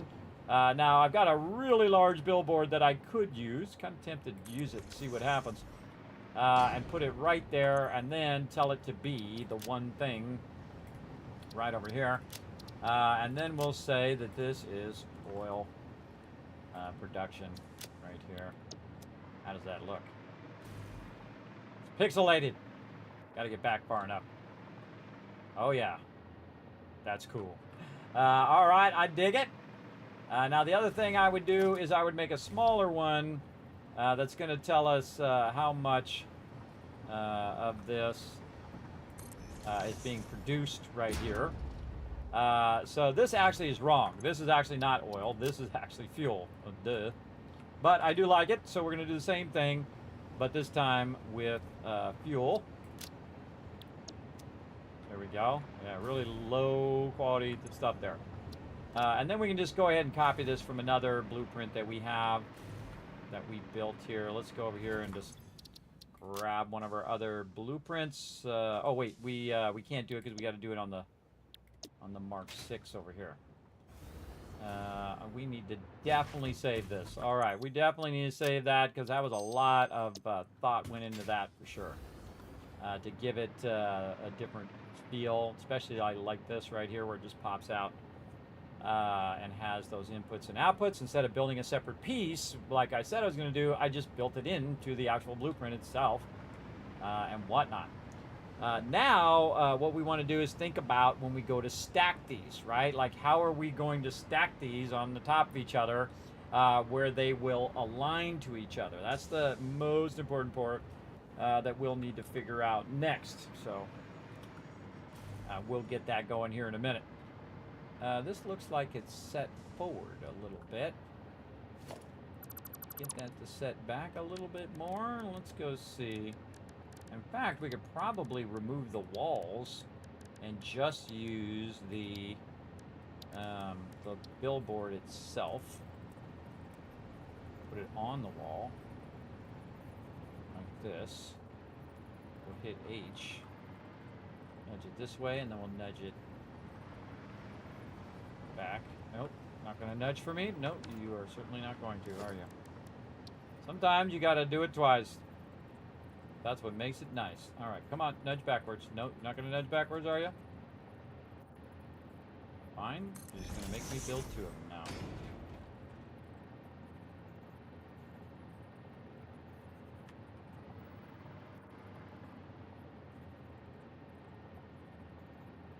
Yeah, it's got to be on the ground and not on the wall to nudge that way. This way it'll only nudge up and down. So it's got to be on the foundation. Same thing with this one. How did we do that on the previous one? Now that I think about it, how did I do that? I think I did it with a foundation, and then we offset the foundation down to adjust that in there. I don't think I'm going to be doing that again. We already offset this back, so we should be able just to do this. Let's not make it too much work. This game, I tell you, I think it purposely tries to trip you up. Rotate around so the little knobbies are on the top side. I think we're getting too crazy there. All right, now again, since we have that there, we don't need these walls back here. Just have that as part of that. There we go. And then we'll go ahead and do what we need to do. We're going to get very large text. And we're going to say, how much is this producing? I've already forgotten. Let's see, 7 times 20? Is that what it is? Hold on. I've already forgotten. 7 times 40. 7 times 40. Actually, we could maybe do something like that. Yeah. And they say 7 times 40, and then the actual output is 7 times 40, which is 280. The output is 280. Actually put an equals in there too, so it looks like it actually is all one piece. That's cool, everybody. I love it when I come up with wild ideas like that. All right, this is fuel. And so we'll do fuel, we'll select that, we'll go ahead and tell it to be just the icon. And there we go, 7 times 40 equals 280, 280 fuel in here. Now again, I wish you could control the font size because look at that, we can't see squat, right? So here's what I would do, just do this and say 280, we don't really need the calculation, and then fuel on the front of there. There we go, 280 fuel being produced, and then you can see it from really far away. Loving it, loving it, loving it. I'm all about it, everybody. I'm all about that sucker right there. Very cool. I still feel like we might have want to put that on the foundations. Because then we'd have the foundations when we were putting it down. But we can always take it and try to put it back on the blueprinter, but it's not going to go on the blueprinter. It's not going to go back on there. We probably should have done it when we were starting, but we were in the zone, so we probably should have done it. But we could just build out a 6x6 foundation, put the 6x6 foundation down, stick this on there, and then stack the other one above it and above it and above it, so that works as well.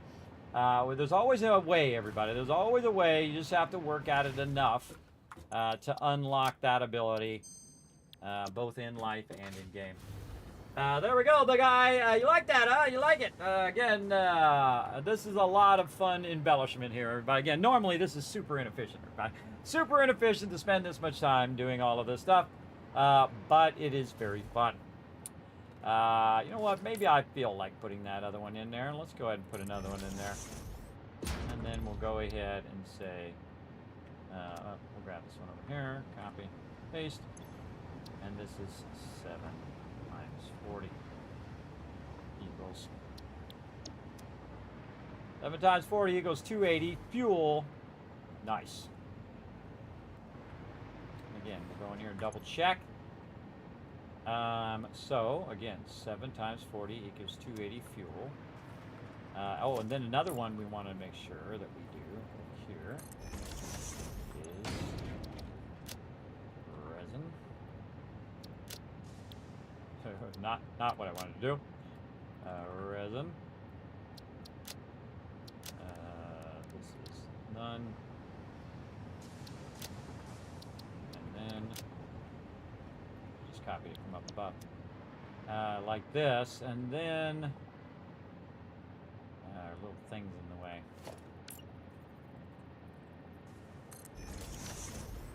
Maybe if we leave it with the layout. The bigger one. Good to stay. I forget what it is, 30 or something. Get it to move over. Maybe smaller number. No. Smaller TV. Better. Sign. So, ish. So I need one that's as tall as these two. But, 2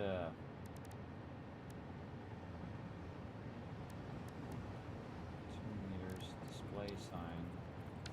These are too small, bro. See, I need this, but half the size of that right now. See, I need a lot of half of the size of the stuff. And again, portrait sign, but it's not big enough. I guess we could just do this.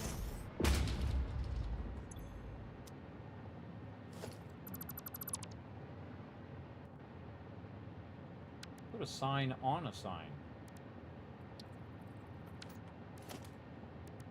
My portrait sign. Put a sign on a sign. Put a sign in front of a sign. This.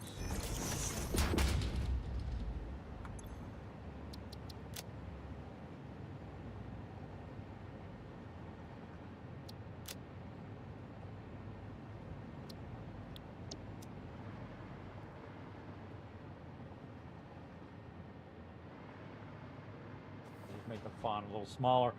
All right, 30 per minute. So this is 30 times 7. 30 times 7 is 210.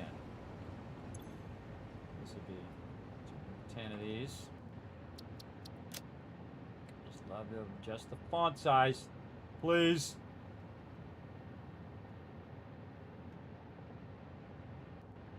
I really like this reversed one. All right, that sucks. Let's go display sign, which is too dang small.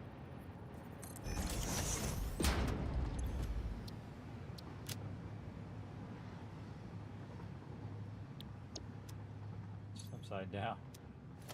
Just can't win.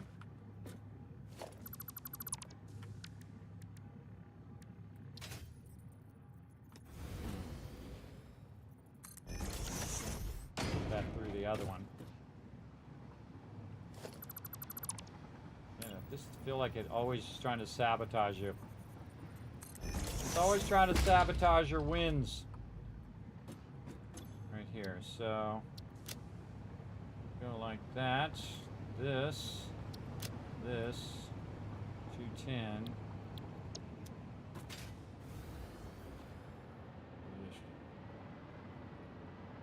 Don't like it.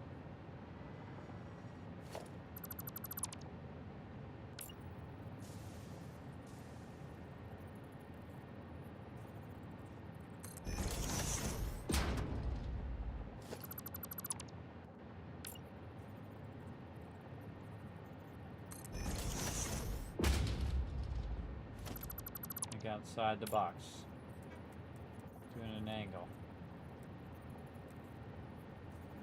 Can't really control that angle.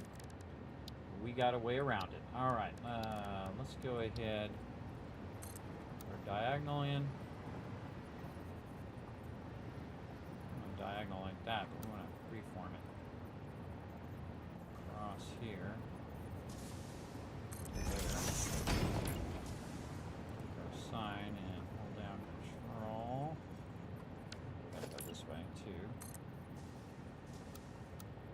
Diagonal. Default up. This, put this on here. Just be over a little bit. There. Other way.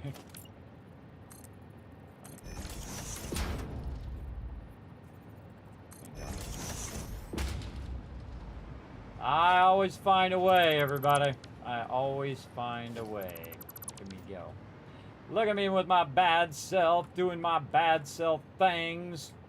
210 right over there.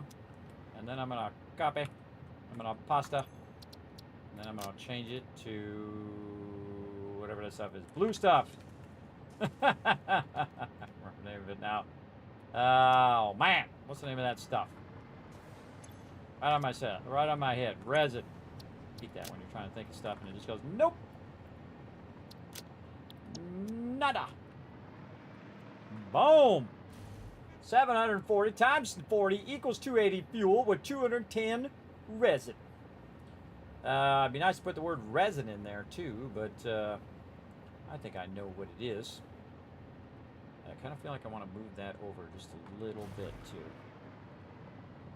Okay, now that we know that's a thing, we know how we can do that.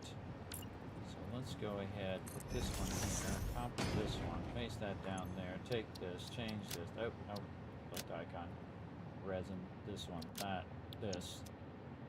Get our beams right here. Angle this out with some freeform beam action. I kind of feel like I want to take this out to really match up that angle. The beams are great for freeforming your angles too. I'm trying to match up those angles a little better. I think that's as good as it's going to give me. Maybe a little bit past. Yeah, okay, nice. Okay. And then a bunch of these vertical beams to help us control the angle of the screen here. Oh my God, that's perfect.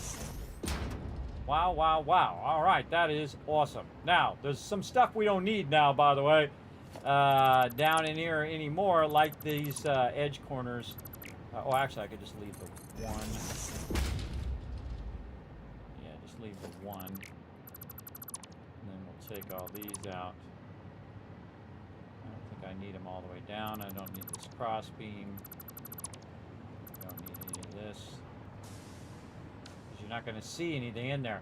One of the things about 3D animation as well, everybody, if you're building a car and you're going to take a picture of it from the right side, say from the driver's side, you don't need to build the whole back side of the car. Ain't no one going to see that back there unless you're going to see it eventually. But if you're building it out just to take a single shot from that one side, don't build out the whole other side. Totally unnecessary. If you're never going to use it, why build it, right?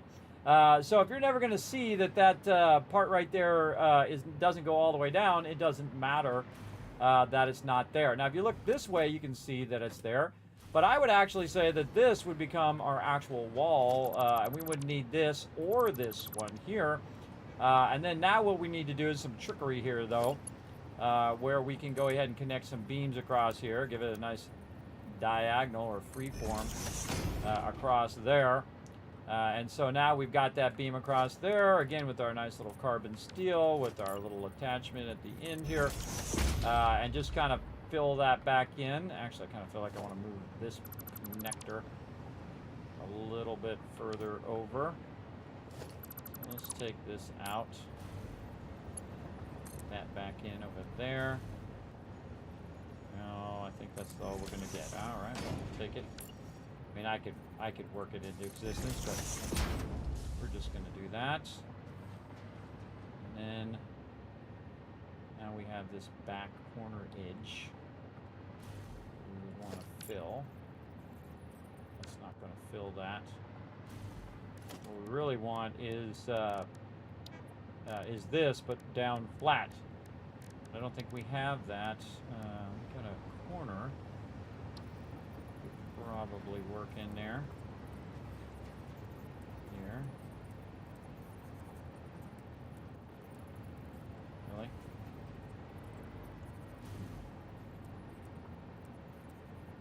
Yeah, right there like that, but better angle. Yeah, it's not the same angle as what I'm doing. We got upper corners, we've got inverted ups and downs. Nothing I really need there. Let's go do some more diagonals. This is getting really tough now. Freeform.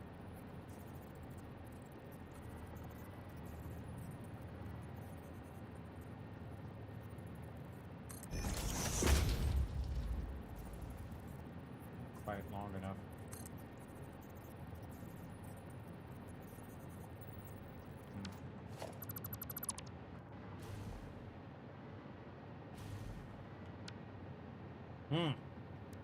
I love to solve tough problems.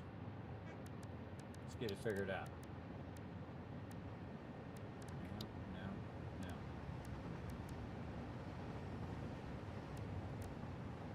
What about a small pillar?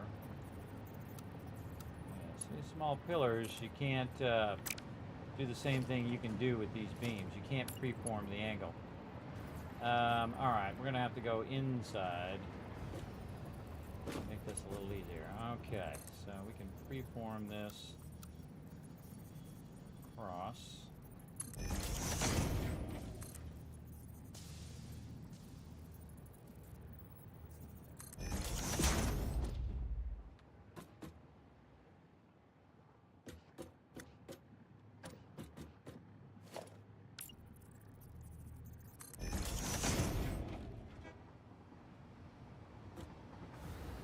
The most elegant, beautiful thing, but it does do what we want it to do. It just doesn't go far enough. Let's color it in and see if I'm going to like it in the long run. Be able just to snap it to this other one. Just pick up this one and have it at the same exact angle. What you really want. Really want this to just be exactly the same. What you've already got. If I go down here and I start from this side instead.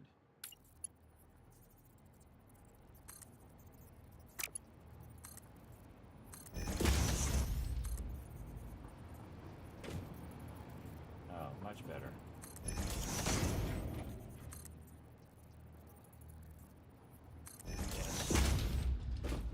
Okay, much nicer.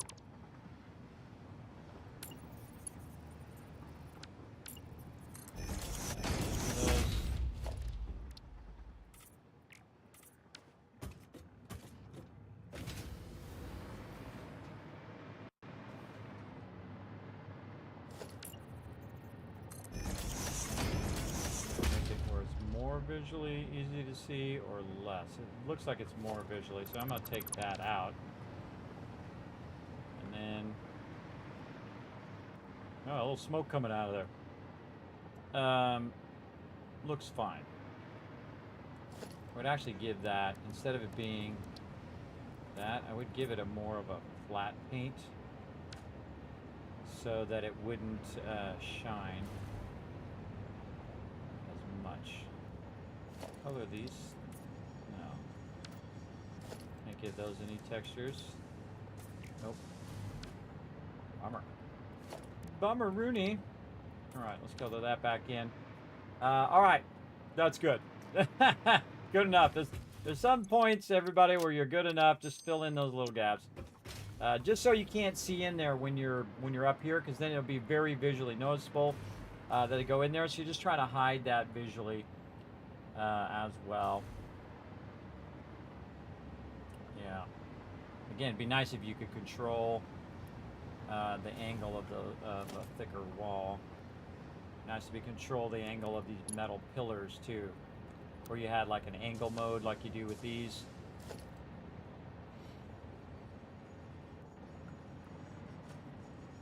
Or a half foundation wedge. That would be awesome, like half foundation like this, but a wedge version of that, where it's just a corner inch. Which I don't have that. I want a whole lot more pieces. You're gonna give me some shapes. Give me all the shapes. Not just half the shapes. And supposedly they're gonna be doing more stuff with that as well in the long run. No set time now. Alright, so again, we'll grab this. We'll paste that in there. We'll say 210 of this. 280 fuel. That looks awesome. I especially like the angled one at the bottom. That turned out great. Very nice. Liking it. Should save it again. Getting real paranoid now.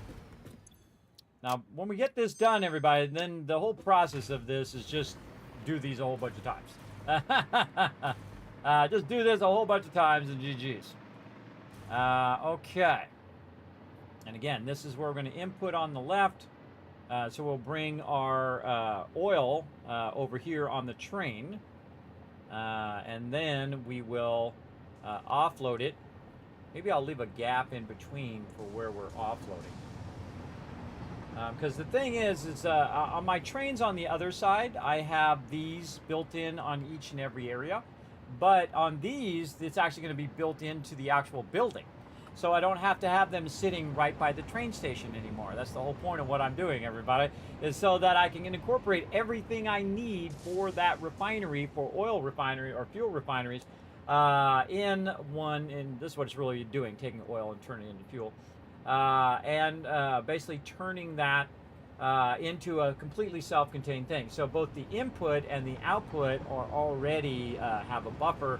So if it does backlog, it will keep that backlog and then utilize it to balance the inputs and outputs.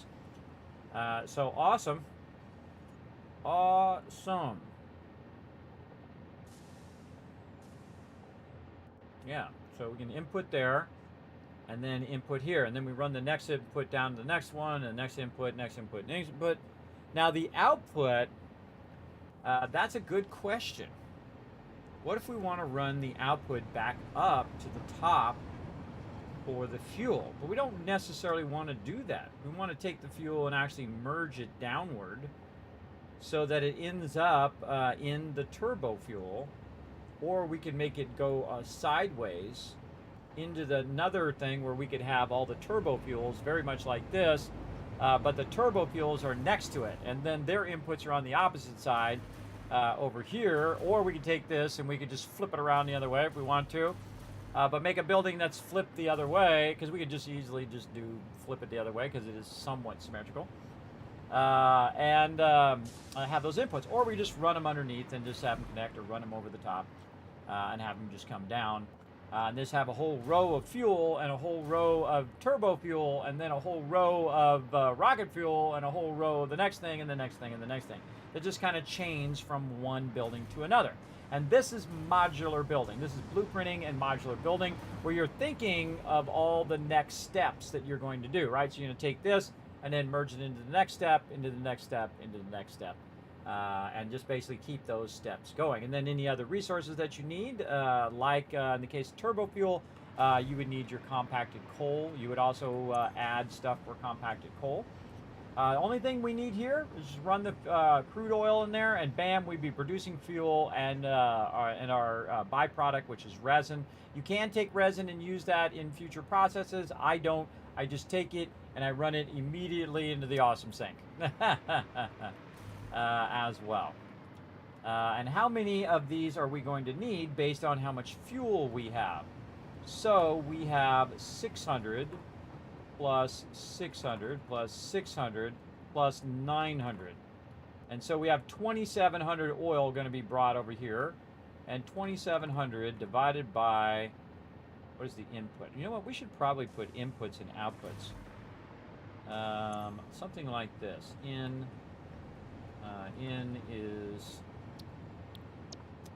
the totals of all the ins. So this is 60 times 7. So now I feel like this should be this. This is out. 280 out. Can't feed it. We just say O. We're out.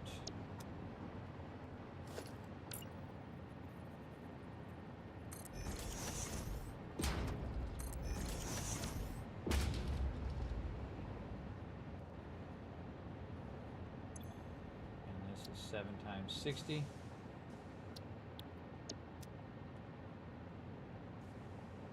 420.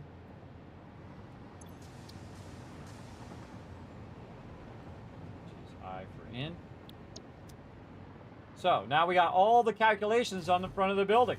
760 in. You know what we can do is we can just say I over here. Yeesh, didn't quite fit. So I7 So inputs is 7, and then the output is 7. Oh.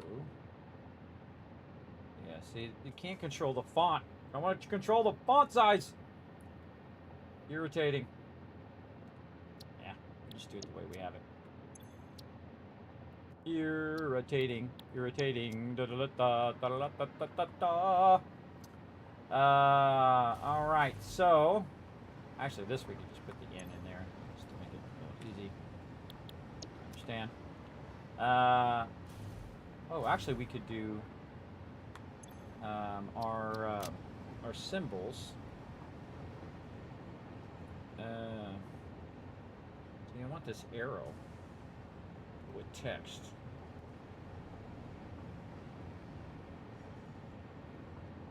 Maybe this with an arrow.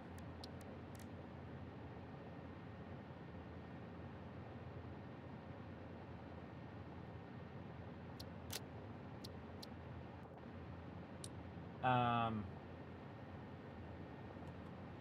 20 in. I forgot how much in it was.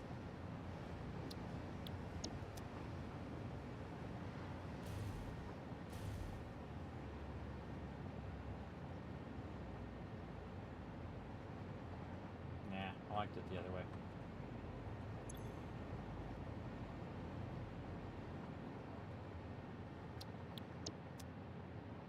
It's 300 in, by the way. 7 by 60. It just dawned on me. 70. What? 7 times. That's not. It's not 7. Oh, I'm just doing the wrong calculation too. It's 5 times 60 because it's supposed to equal 300. Oh my God, I almost did all that wrong. All right, so that's the wrong math. This is 5 times 60 because we have 5 refineries in here for the reason to make it 300. That's the whole reason we did that. Times 60 to 300. All right, there we go. Then the output of this is 5 times 40. Now we're getting our calculations right. Always double check your calculations because that kind of stuff happens. 200 is the output of the fuel. Like this.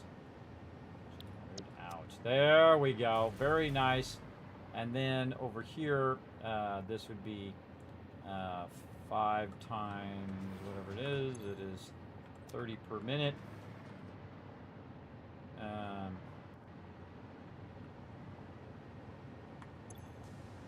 Yeah, 5 times 30, so 5 times 30, 150. It's actually 150 out. There we go. All right, now we're getting it going. So again, 150 times 1200 divided by 150 would be 8. There we go. Now we got our proper number, everybody, because we want to have a non-fraction number. We want a number that equals a solid number like that. And that is why I've been doing the whole entire thing I've been doing, everybody. And that's why we're using 5, is because 5 is what's known as the optimum number, right? So if we do 5 of these, we can make 8 of these before it hits that 1200 belt, right? It hits that maximum. Now the output, we could do 2 of these, or 3 of these. We could do 3 of these and we can combine them all into 600, but I don't like doing that anymore. I don't like to try to max out the pipes to 600. It just doesn't work out well. The math doesn't work out well. It doesn't pipe through as good. You have all these problems with your pipes. I feel like the 300 pipes work way better than the 600 pipes. I don't care if it's more realistic or whatever. Just make it consistently work. People don't want to go through all of that. Just make the pipes consistently work like the 300 pipes consistently work. That's all we care about, is that we can calculate, okay, we need 600 of this, and then when we go out, it's going to go at 600, so that we need this many of this and this many of that to be 100% efficient. But I find when you downflow fluids, it does work a lot better than if you're flowing them up and directly into stuff. Using floor holes and stuff, those things, pipe holes, have a tendency to get screwed up as well. Double inputs, double outputs, and that's the magic number we want right there. So 1200 divided by 150 is 8. See, all of this info we should be putting on the side of the building. It just dawned on me. Do I need it to be that big?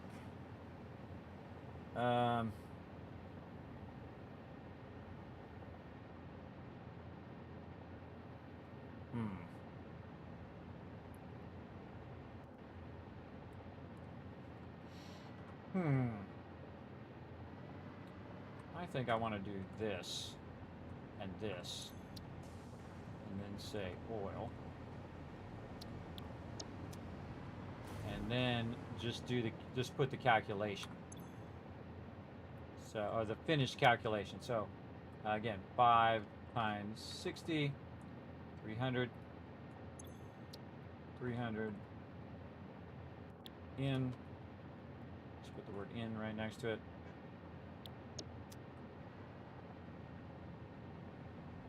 And then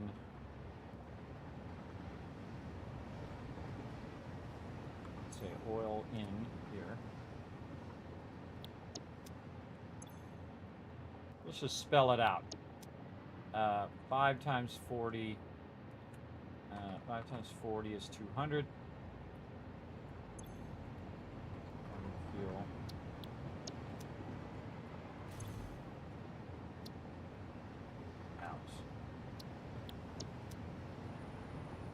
Yeah! See how we simplified that, everybody?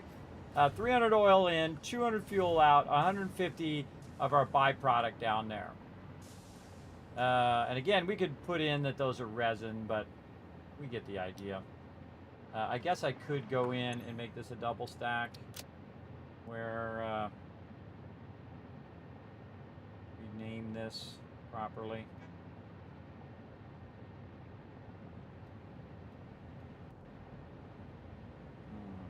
Which is the biggest one? This one?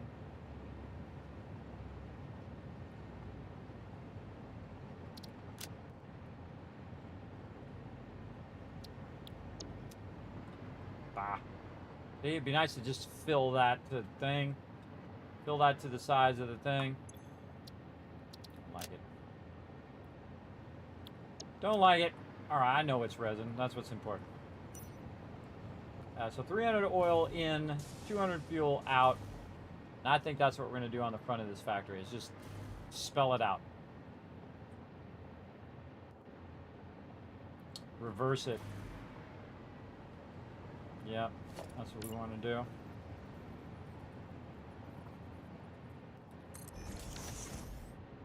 Like this.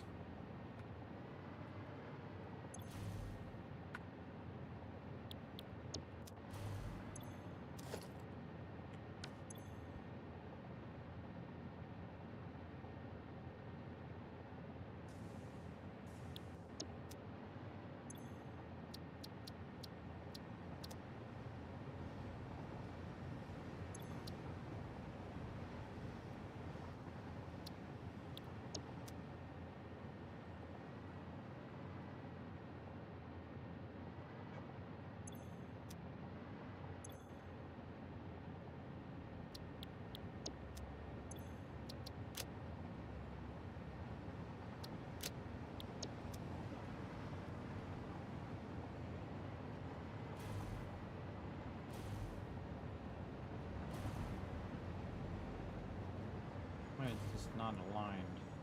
Oh, because of the edge that we made. That's why that's kind of... Those ones on the top are a little bit offset to the left. That's okay. We'll deal with it.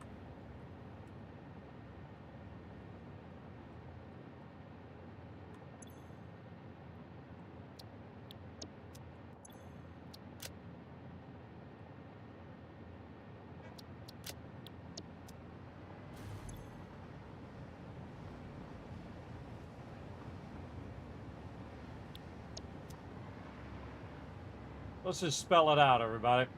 300 oil in, 200 fuel out. Those signs are gonna bug me. Those signs are gonna bug me. I gotta fix them. I gotta move it over. Take all these out. Have to fix the angle of that bottom one again, which is a huge bummer. Oh, my headphones died a while ago. So if you guys are trying to get my attention, hold on, I gotta switch my headphones again. Man, how we doing? 10-hour stream, rocking and rolling here. Man, we're doing some good stuff today, everybody. Some good stuff. Time just flies by when you're having fun in this game. Let me get my headphones. You guys can hear the game sound, but I can't because I Took that out. Oh, I forgot to take that wall out down there too. Yeah, let's put this down here. And we'll take out this, turn this on, take this wall out back here that we don't need because we got these in the way instead. Some walls up here that we can take out, yes. Unnecessary windows that we can just take out now. These are not matched up. The gap there. They're not matched up to each other. We gotta move those over.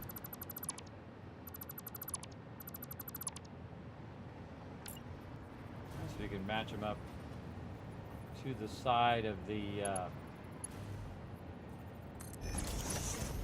side of walls, but it doesn't do that. You can just do it to the side of the stuff here.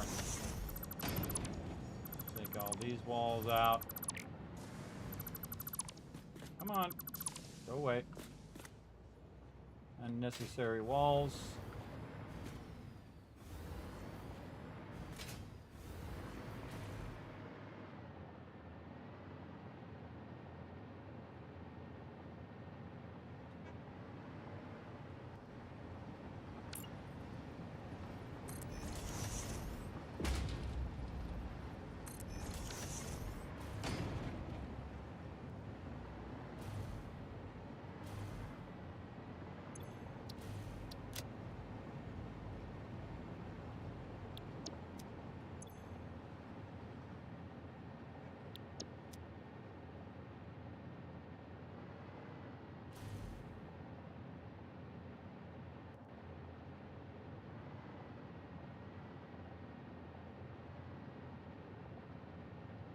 Oh, now I don't need to angle that.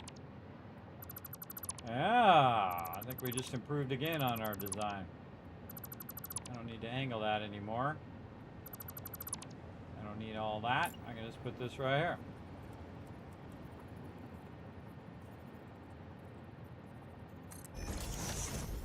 Cool. We're gonna leave a little gap there, but we'll figure it out. And then this. Okay, so 300 oil in.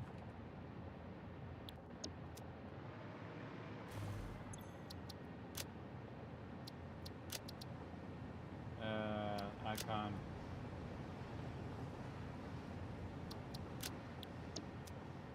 Again, we don't really have to do all this, everybody. This is just for fun. But it is fun to know what's going on in your factories just by glancing, because you're going to probably forget all your numbers. And this is fuel and out. And this is, yeah, now we got to go figure out our numbers again.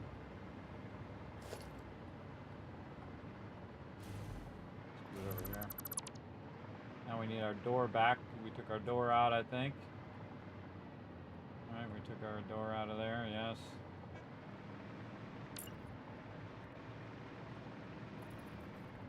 Our door back in there. There we go. Okay, so we're going to go double check our numbers. Alright, so 300 in, 60 times 5, 300.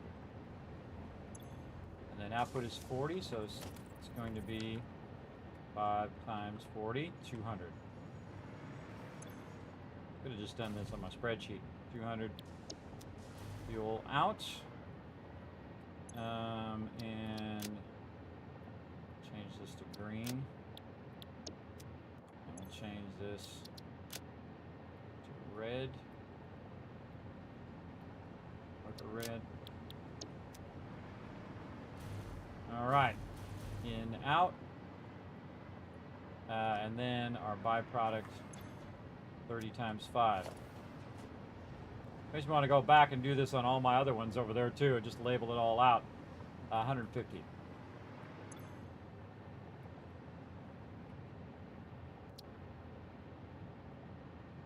Oh, I wish it would have just fitted in there. Why can't you just fit the text in there? like how I can't type any text in that one. Awesome. Awesome. Really? No, there we go. I already forgot what it was. I'm trying to write it down so I don't forget. Be built into each and every one of these. 30. 30 times 5 equals... hey, Siri, what's 30 times 5? 50.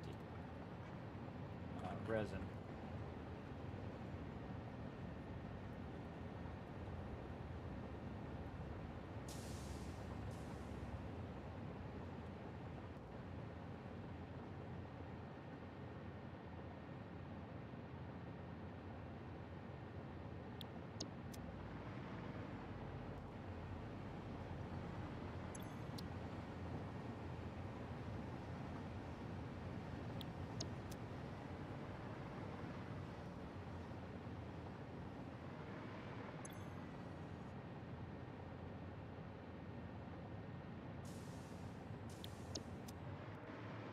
And then we just got to tell it how many of them we have in there just by the one sign. So 150 resin byproduct. Again, it was 30. 30, yes. 30 times 5. 30 times 5, 150. So each one's 150. And then 1,200. 1,200 divided by 150 is 8.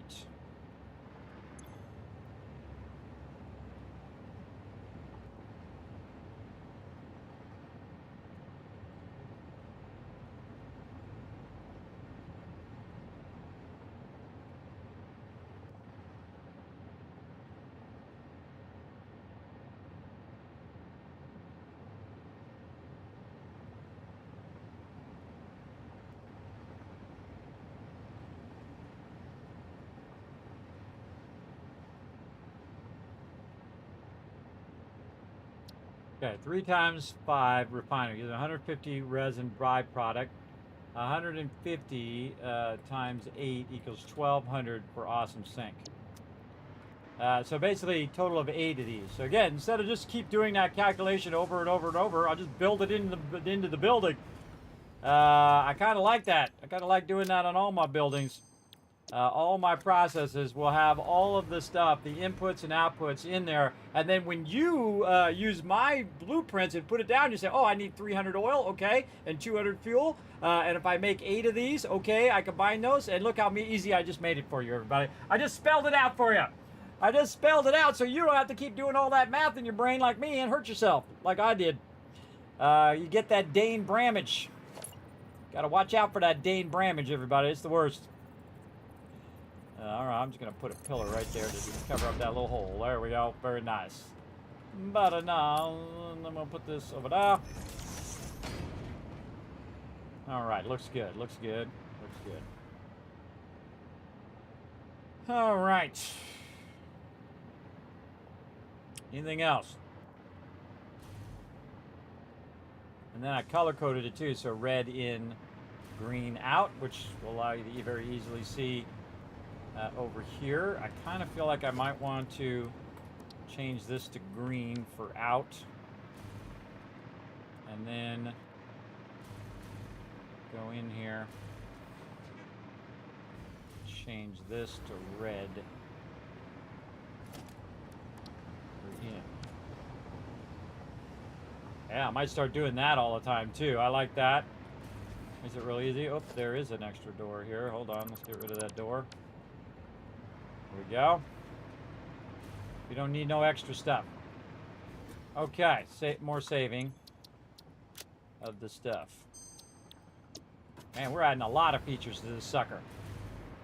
300 oil in, 200 fuel out, 3 times 5 refinery equals 150 resin byproduct, 150 times 8 equals, oh, I did a dash in there. Okay, dash out. 150 times equals 1,200 for awesome sin. For some awesome sin. We're going to get some awesome sin going on in here, everybody. Awesome sink. again, that reminds me of the awesome sink. So 1,200, how about 1,200 awesome sink. That's good enough. Okay, again, let's keep thinking it through. We got to redo our power, because that doesn't look very good. Let's do that while we're thinking about it. Let's save this again.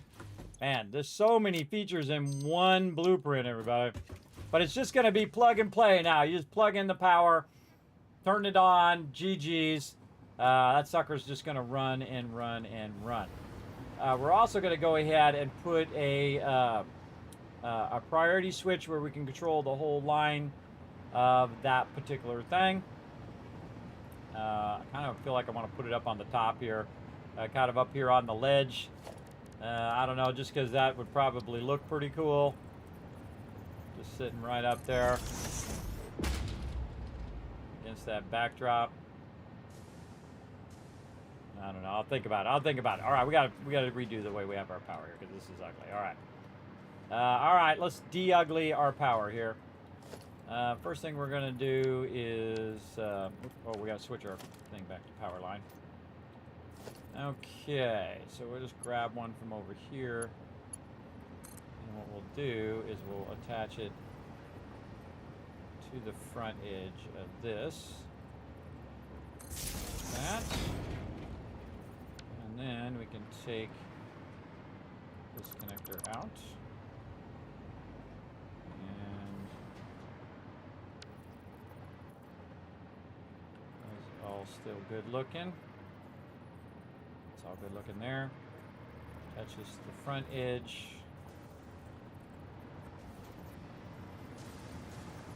I don't like to see the wires. So we're going to take these wires out of here.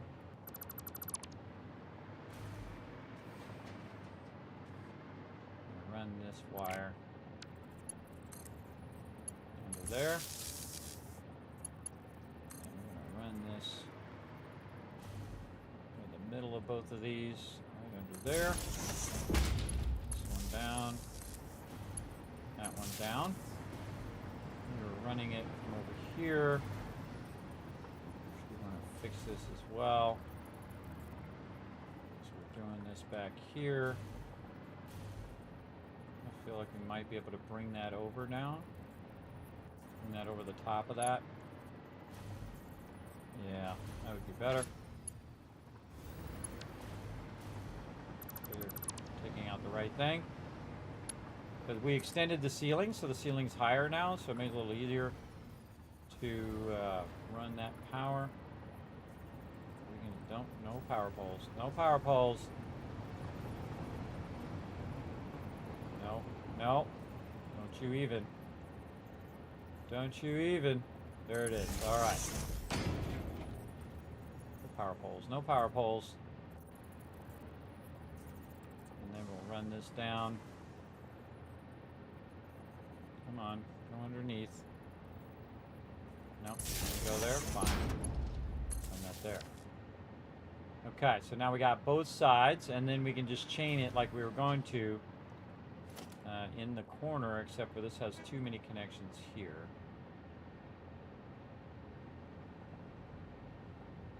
Yeah, that's why we ran.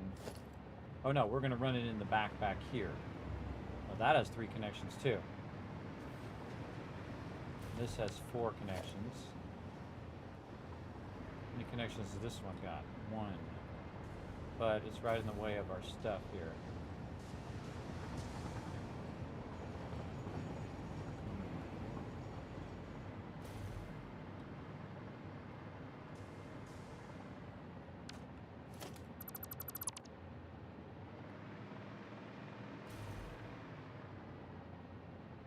Could update one of these connectors.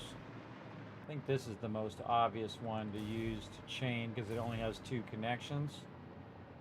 So we want to kind of engineer this so it ends up where we can just run it up and through the floor and then it chains nicely.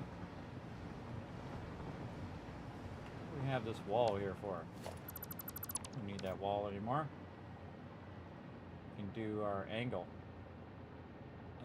Let's do this. Let's take this out, reverse engineer this the other way. We're taking from here.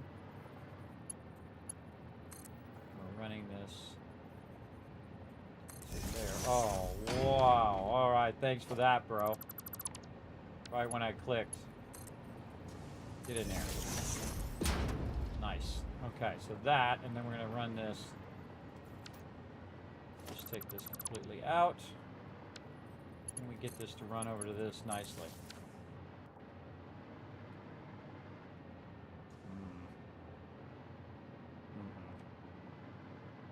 Don't like it. Not gonna do it. Nope. Don't like it. Not gonna do it. I'm gonna go back to how I had it up here. That I like.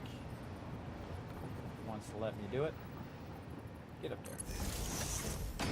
You can bring that down to there. It's an extra connection, but it makes it nice. That runs pretty nicely across there. Really smooth. We need to put in our reverse wall here.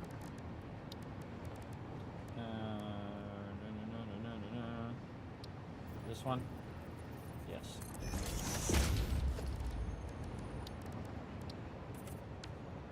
There we go. That's much nicer. All right, clean that up. All of those are all cleaned up. Our angles are good. Man, that's a lot of work, isn't it? That's like, I don't know how many hours of work that was, but it was a lot. But damn, it looks good. Damn.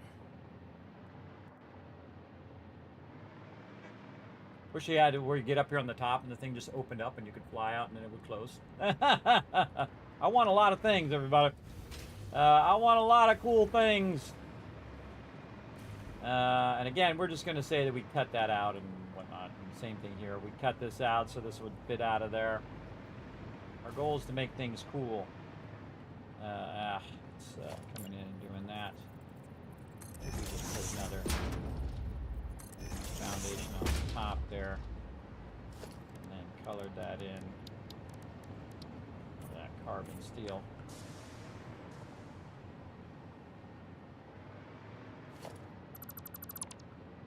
Even better up here.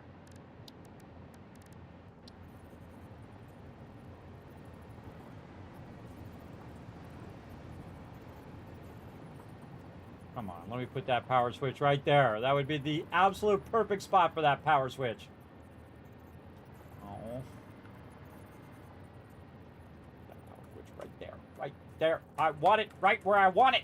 Stop making me not be able to put my stuff where I want them to go. Priority switch right there. Who cares if it's up against that ladder? Nobody cares. Nobody cares.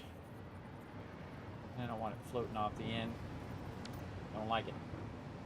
All right, what can we do here? Probably do this and hit H and nudge this into here. That's kind of cool too. Bury it in the front of that.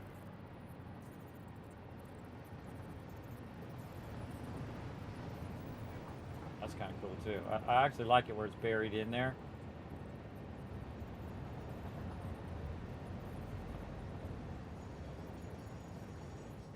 Turn the wrong way, of course. I'd expect nothing less having it the wrong way.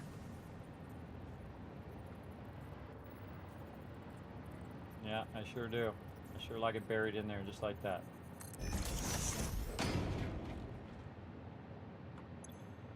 Cool. Yeah, we're just going to have the one switch and then these are all going to chain together.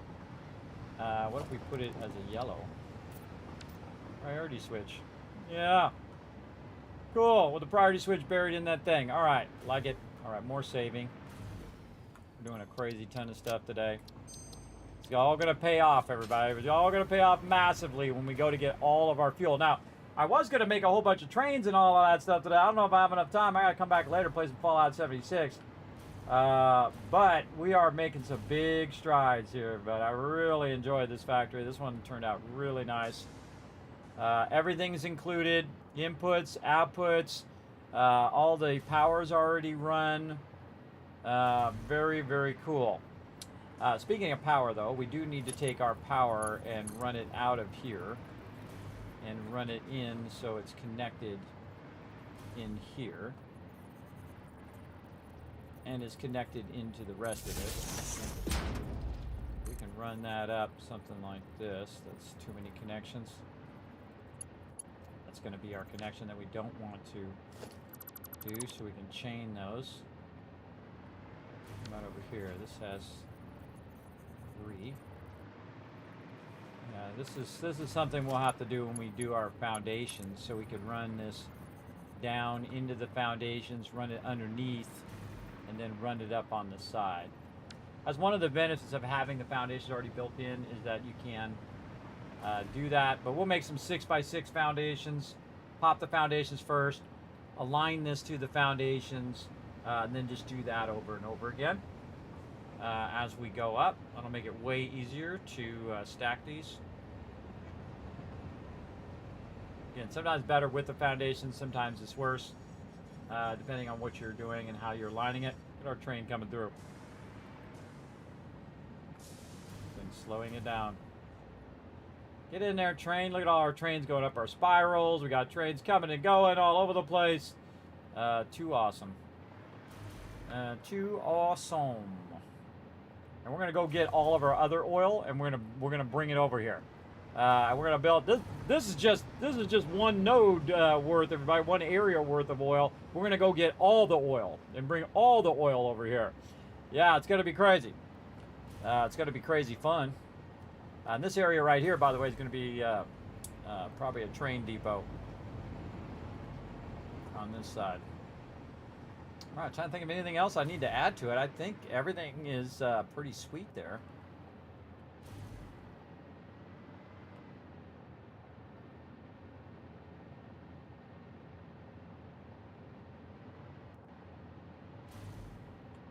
Maybe something even more more obvious. How about 150 resin byproduct?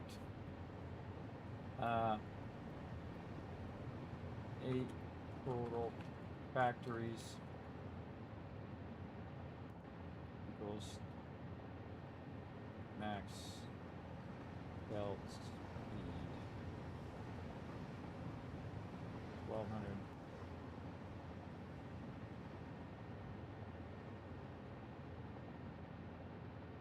$150 resin byproduct, 8 total factories, 1200 max belt speed.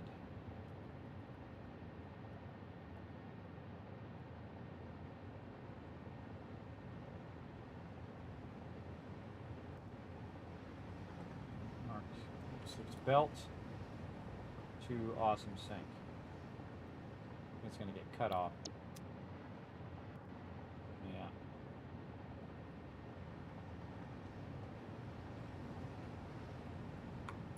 About 8 max factories.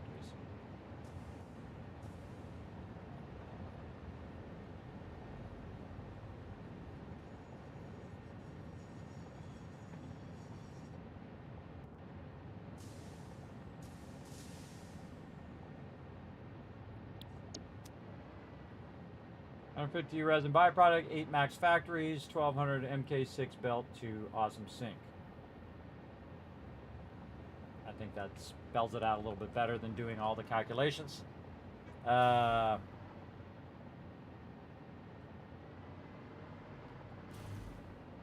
I think that spells it out better. That's all I really need, is to know what the max factories are.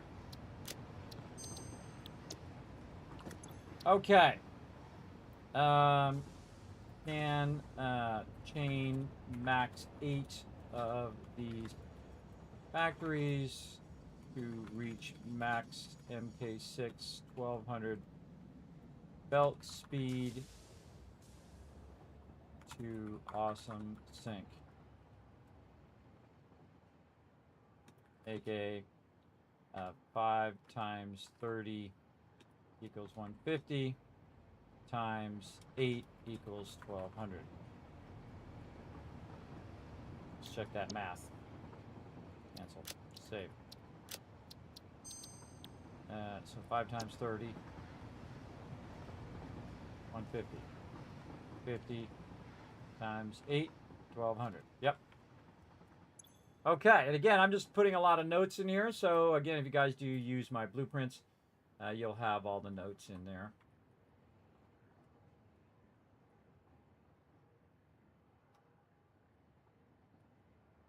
And then green equals red input. Oh, I actually ran out of space. I don't think I've ever run out of space before.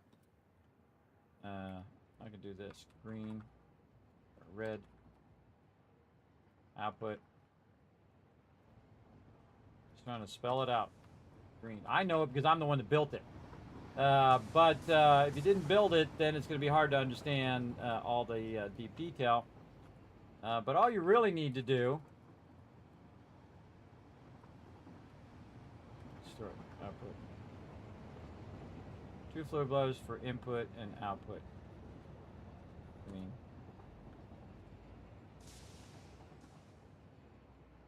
Storage.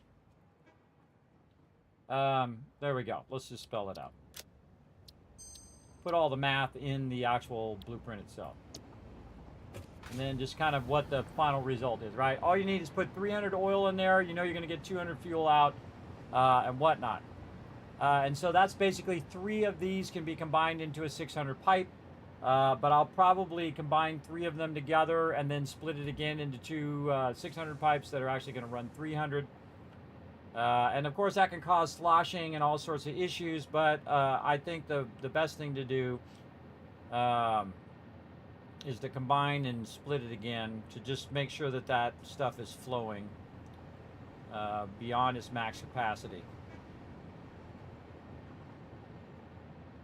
Again, we're going to test it out and see how it works. If it sucks, we'll obviously not do that.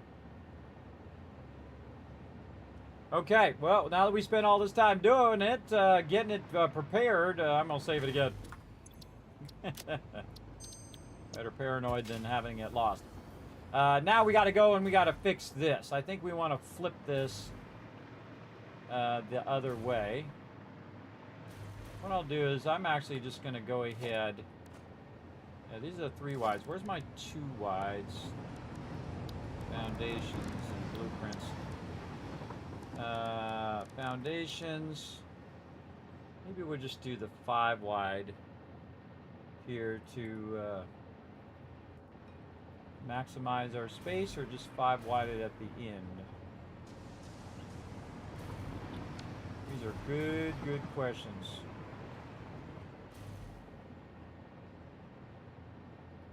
Connecting that across that way.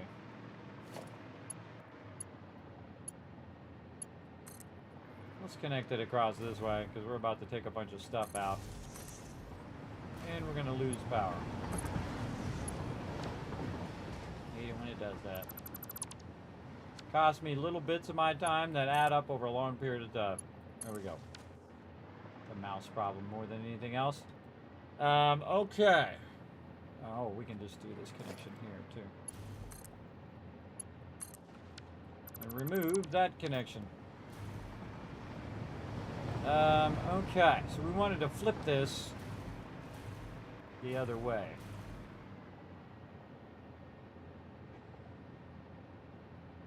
Maybe I should flip my road this way.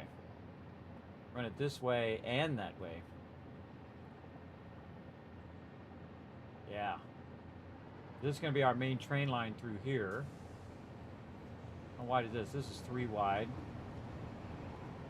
Yeah, we should be adjusting. We should be adjusting this as we go.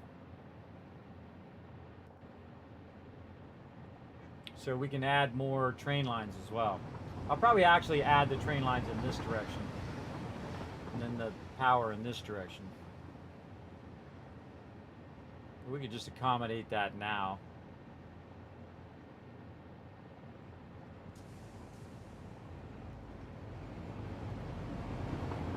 Yeah, we'll build our factories on this side, and then we'll accommodate for larger train throughput in here in the center, and then build our other factories on that other side. Yeah, that's exactly what we'll do. Okay, I have to decide where I want this road to be. I think I want this road, nope, this, and then blueprint this. I think I want this road to go this way too. So we will go ahead and rotate it this way first.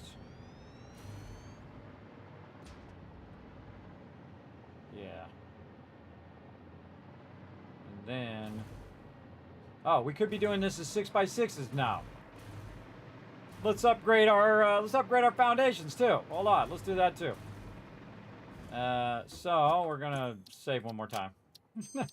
And then clear that out. Wow, that was a lot of work, bro. That was a lot of work right there. All right, let's load some foundations. In fact, I'm just gonna grab the blueprints of the ones I'm already using and run them this way. Save me some time. We could be revamping this to use our 6x6s now.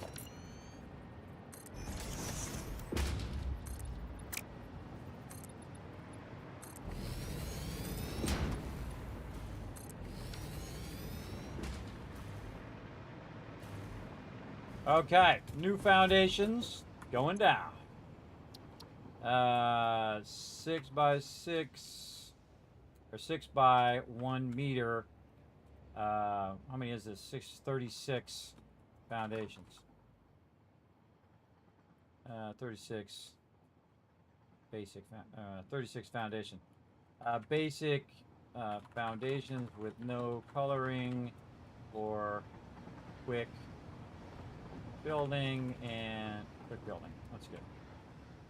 Then here, foundation be a 1 meter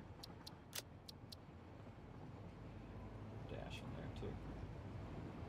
Dash basic foundation with no coloring, with basic coloring. Basic coloring, not no coloring. It's basic coloring for quick building. And then we're going to put this as yellow for our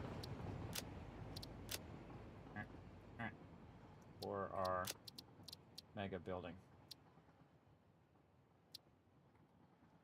The other thing is MK3 blueprinter, or MK3 blueprint. There we go. Good. We're just going to start putting some notes in there. Let's go. 36 foundations.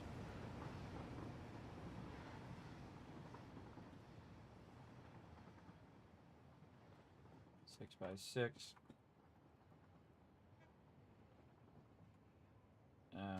MK, I already did. MK3 blueprint. 6x6 by 6.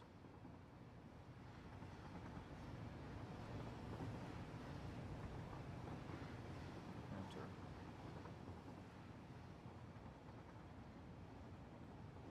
Done on MK3 6x6 by 6 blueprinter. There we go. 36 foundations.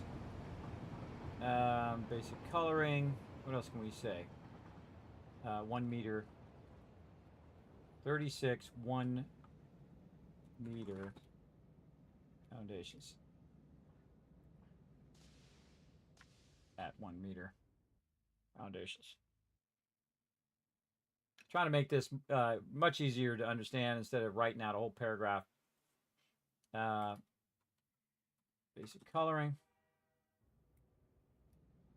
And this should be first. Copy paste that to the first thing. Just spell it out, Kismet. Don't back out a big old paragraph. We don't even need this. We don't need this. 36 1 meter 36 comma 1 meter foundations don't need to be capitalized. Basic coloring for quick building done on the MK3 6x6 blueprinter.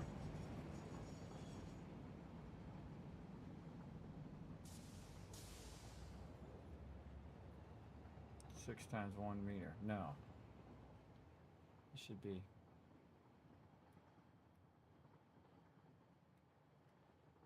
36 1 meter foundation.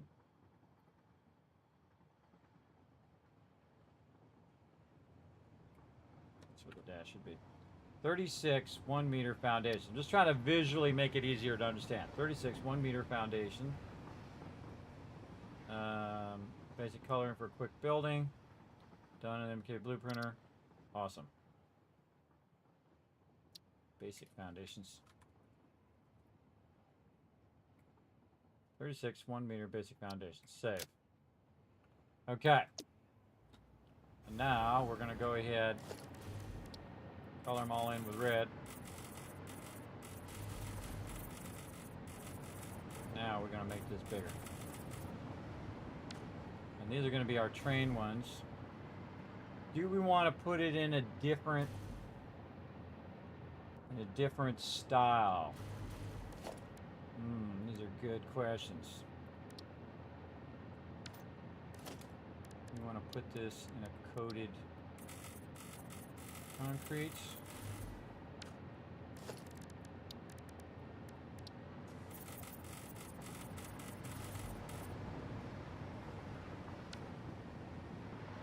Oh, that's pretty cool.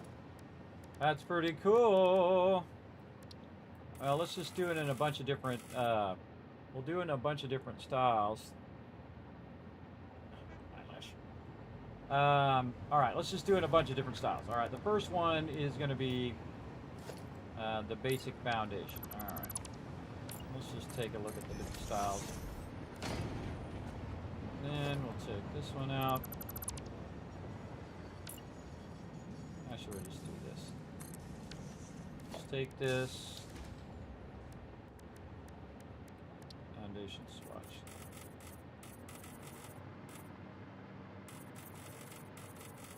Take all this back out. Okay, customizer. We'll go to materials. So we got foundation, we got concrete foundation. Fix it foundation, which we already have. And then we'll take the metal.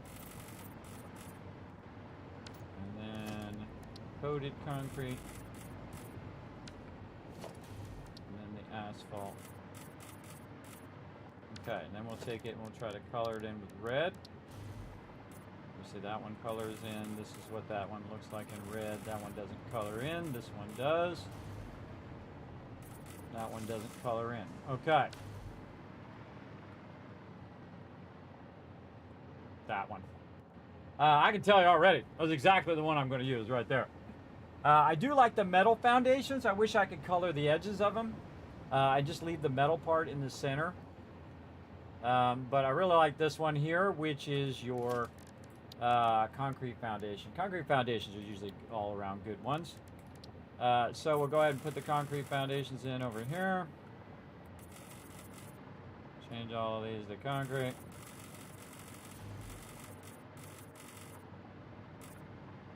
And we'll color it in with red. Again, it's a more subdued red. And we're going to instantly know the difference between these ones and the other ones we've been using.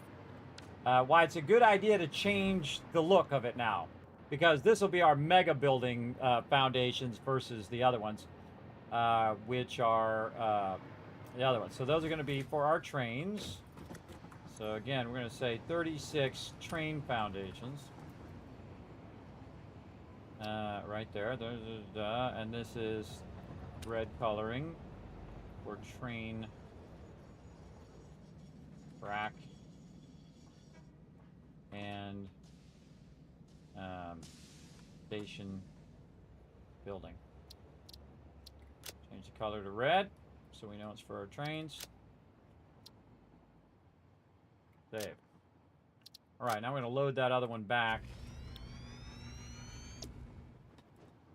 We're going to do the same thing here. We're going to go in, we're going to go with the concrete.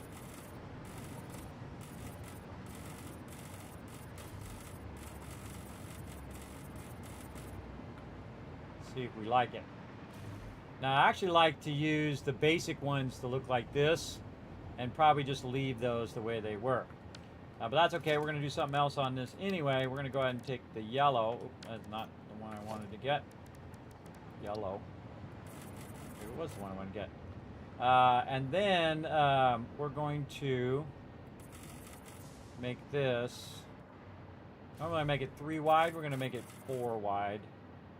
And we're just going to make this really big now because we're going to have really big roads, really big thoroughfares, and really scale up what we're doing. These ones in the center here are actually going to go out so that we can chain our power from one to another. And we're going to go ahead and use our maximum size power wall outlet this time. We're not going to mess around anymore. And we're going to go ahead. We could just run that to the next one.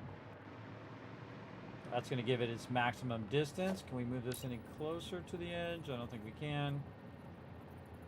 We can nudge those. I don't think I've ever tried to nudge those. You can actually nudge those. Huh, awesome, when they're on the side of stuff. Yeah, you can even put it up in the air if you want to. Can I really put that there? I absolutely can. Hey, I didn't even know you could do that. Look, I learned new stuff. Thanks for coming on. Hello, how many hours do you have on this particular run? Let me dazzle you. Right over here.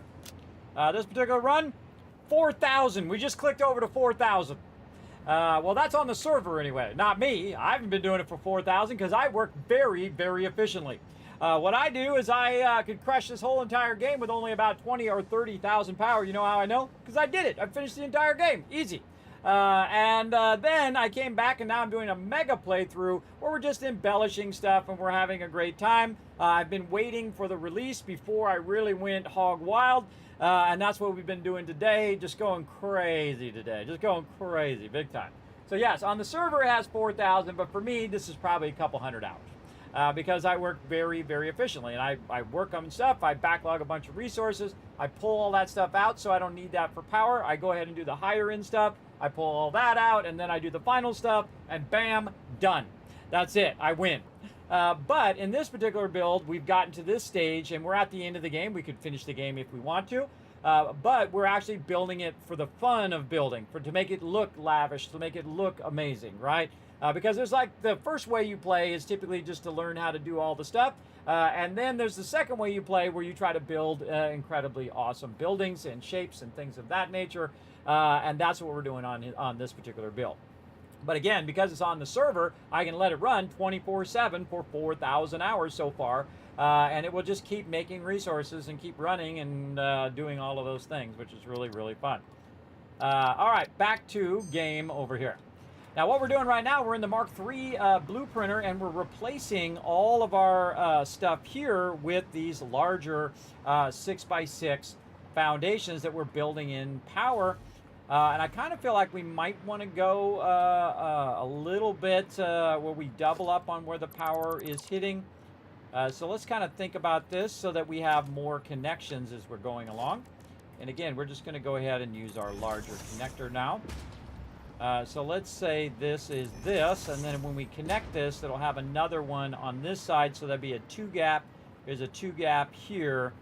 Kind of feel like maybe something like this. So every 2 foundations, I'll have the ability to go ahead and connect any power that I need to run from all the factories that are also connected to the primary road or connected via the train or whatever it is that I'm running next to it, the train lines or whatever.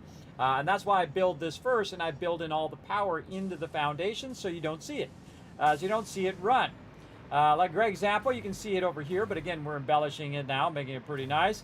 And you can see that we've got it built in, and then we can just run it, and then when we're done, we can go ahead and just cover that up real nicely like that, and you'll never know that that power is under there. So very, very cool, right?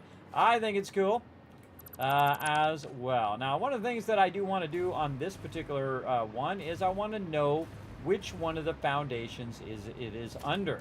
So what I'm going to do is actually take the one that it is under, and I'm going to go ahead and actually tag that with green. And that will tell me that the power is connected to that particular spot in the future. So I can just take that foundation out and then connect the power and put the foundation back. It would always remind me that that's where it is. And we're going to be making very large roads and very large structures and massive chains of stuff, which you can see going on way off over there. You can see our massive high rises and our giant spirals and all sorts of cool stuff. This is not just a spiral, everybody. This is the perfect spiral invented by me. You're welcome.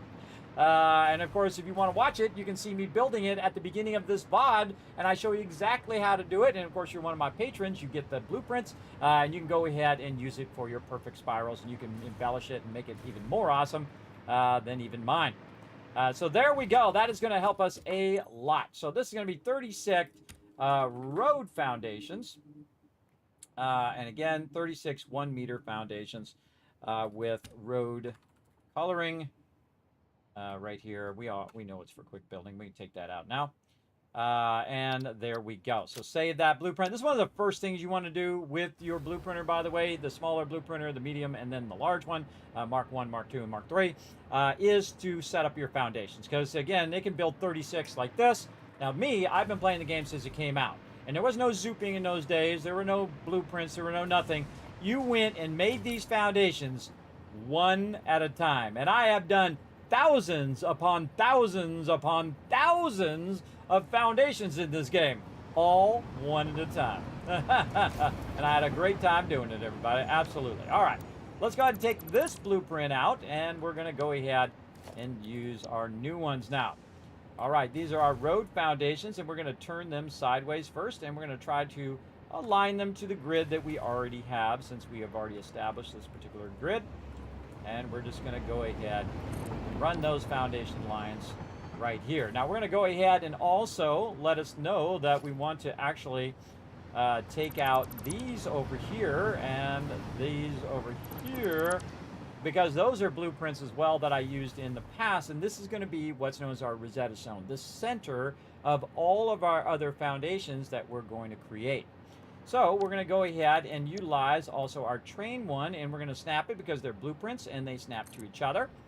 Just like that, and we know now that that is what our train's going to be, and we're leaving room for more train lines to be run through, which is what we're going to be doing. We're going to be expanding our train empire, and the reason why I'm up so high, everybody, is because the trains never run into anything. They just go in there, and if it does start to run into something, I can just run around it a little bit.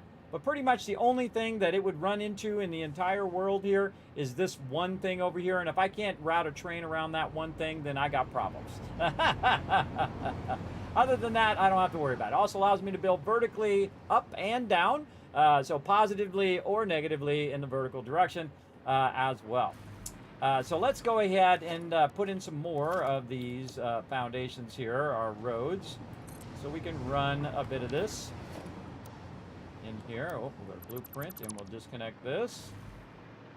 And we're going to take all of this out. My little thing doesn't highlight properly.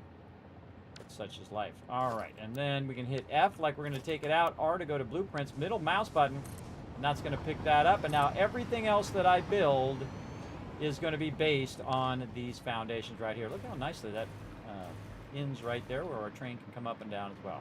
All right, primary road, primary rail stations getting set up and ready to rock. Very nice. Okay, now we also have decided to put the road here, but we actually changed our mind. But we want to actually move the road back a bit over here. So let's take out a bunch of this. We want to put the trains actually on the other side. And we'll probably do a cross train through here where the trains will come down the other side. But we'll go ahead and do this. Now we can actually take out our blueprinter and all this stuff that's in the way, as it always is, because such is life. All right, take out our blueprinter. And we're going to take out all of these blueprints that we used. Like that. Very nice.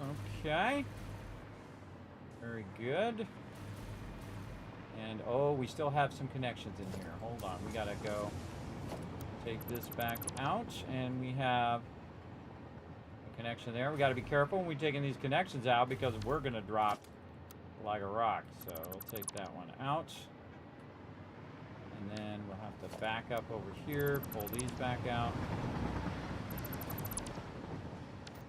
Find these other ones. Pull those out. 8 hours, yeah, no lie, bro. No lie, I've been playing for 8 hours.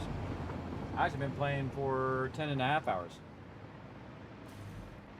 All right, did we take all those out? We sure did. All right, very nice. Okay, now back over here.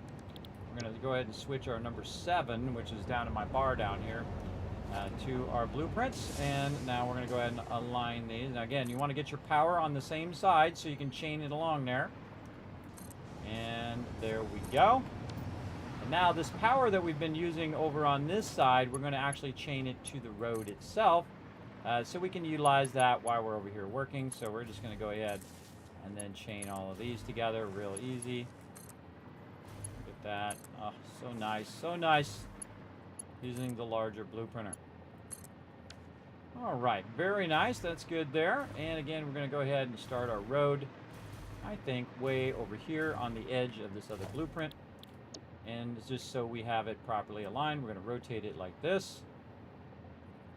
Very nice. And we've got that lined up. Should I put those on the inside or on the outside?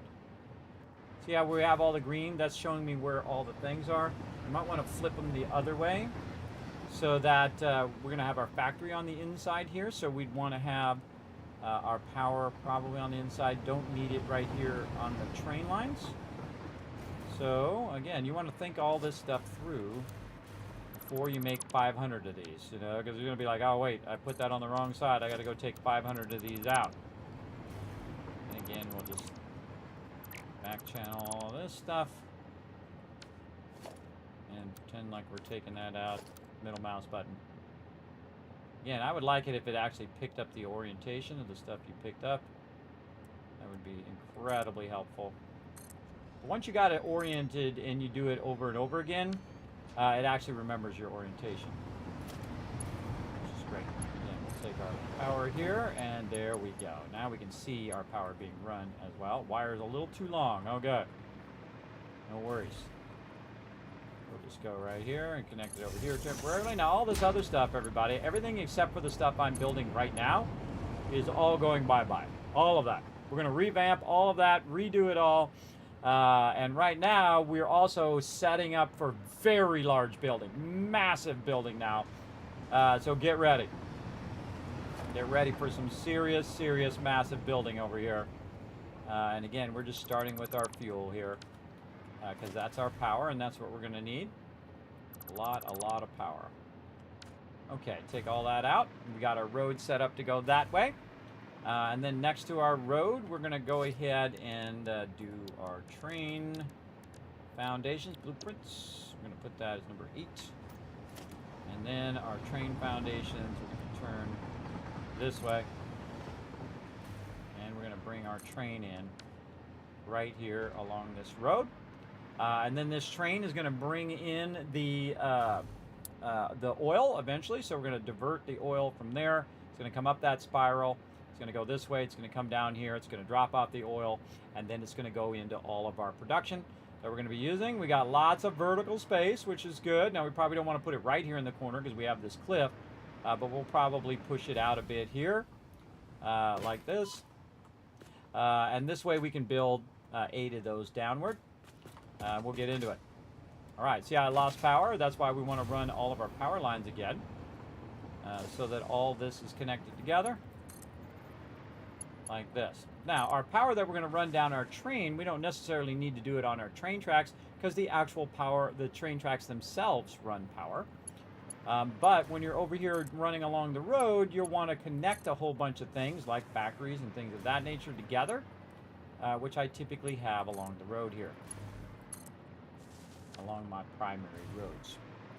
And again, I might also put a road on the other side, or I might put a road on the other side at that end where we elbow out. And infinite choices we have to do what we want to do. And then we'll go ahead and take this and connect this here. There we go. And we can take all this stuff out. All done with this blue printer as well. Thank you, blue printer, for your assistance. And that one's out. Foundations out. Foundations, more stuff here. Take all these blueprints out nicely. There we go. And the mouse button. Align these to this way, actually, I think. Yes, we're going to have our factories over there. So we have this way to run power. And then this is going to supply the factories on that side, most likely. I think we'll be fine like this, so we can supply the power also underneath if we need to. We'll just do it like this, and if we want to change it, we can always change it later. No big deal. No biggie. Take out all these power lines right there. And let's go ahead Chain this power forward.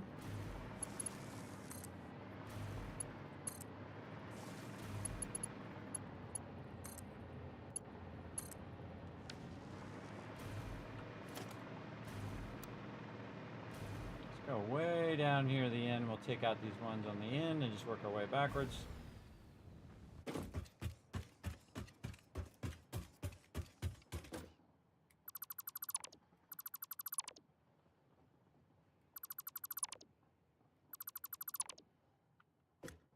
Carefully not standing on it when you're taking it out, because you will fall like a rock.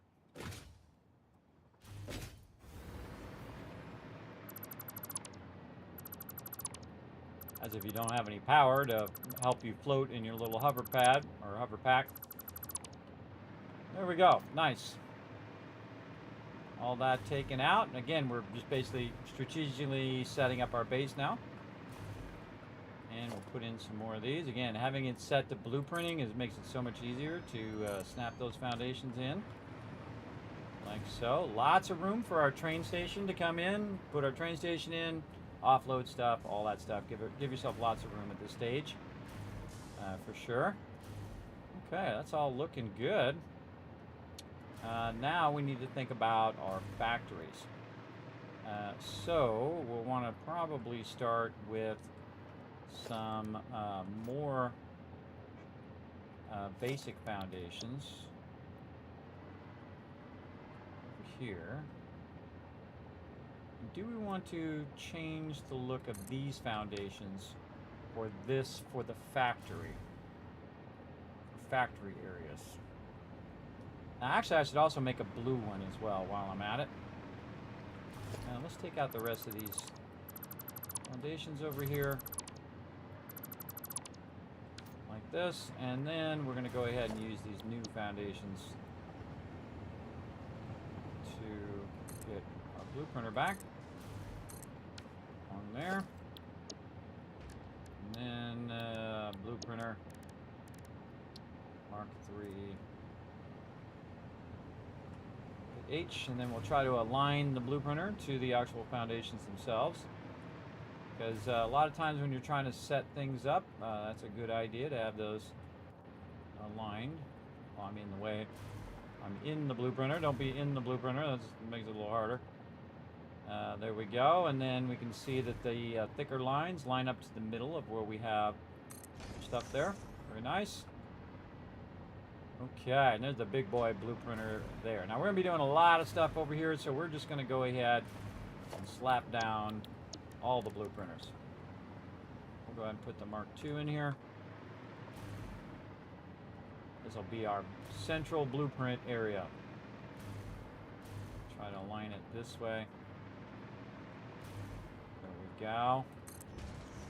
And then if we need any blueprints from our smaller blue printer, which I seriously doubt, but just in case, get more foundations here. Basic ones. We'll be doing a lot of work on this side, so we definitely want to just get our blue printers out, get them aligned up.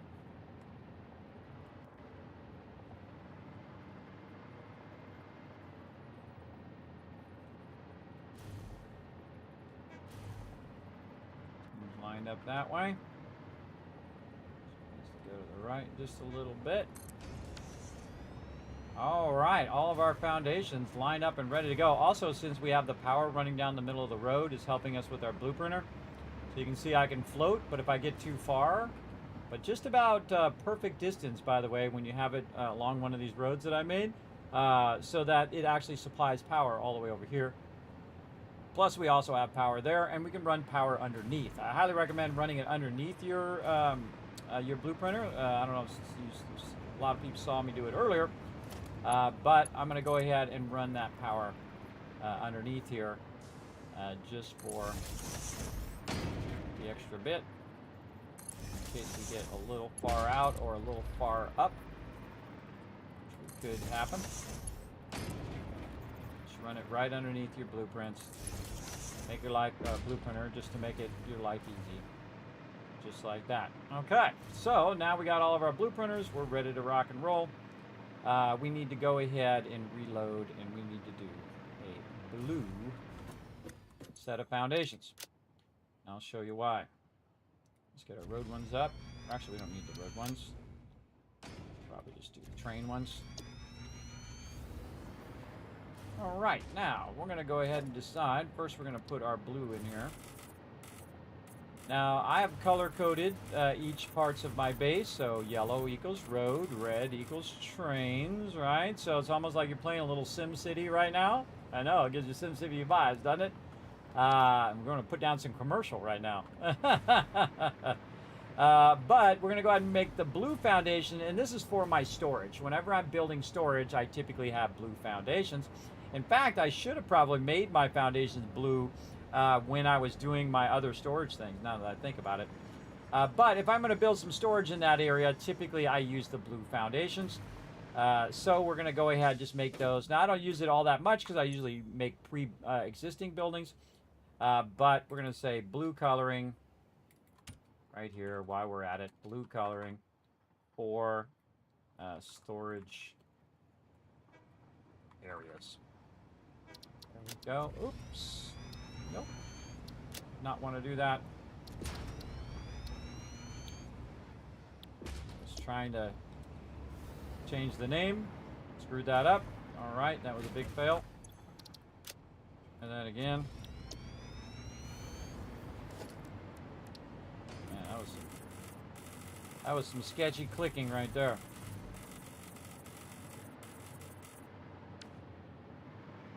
Okay, try that again. Blue coloring. Let me type the whole thing again. For storage areas. I had to hit select color. All right. I'm trying to 36 1 meter foundations. This is storage foundations. All right. Save that. Nice. Okay, so now we have our storage foundation. Now I want to think about how I want to do my factory foundations. I feel like I want to use this ripped metal for our factories.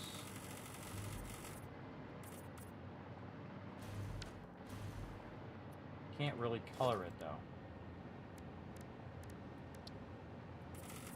Yeah, let's put down a whole bunch of different ones again.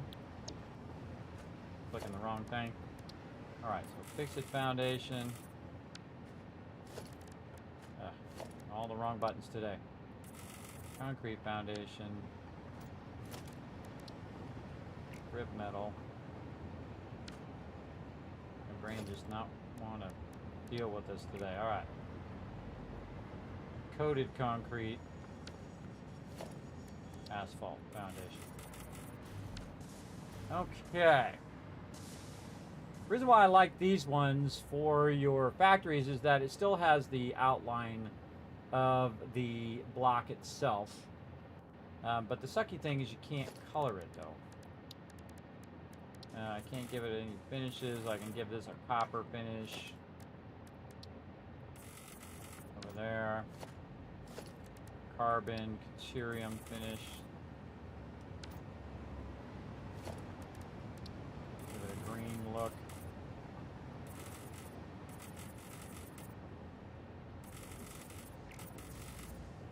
Yeah, I can only color these three. That's a bummer.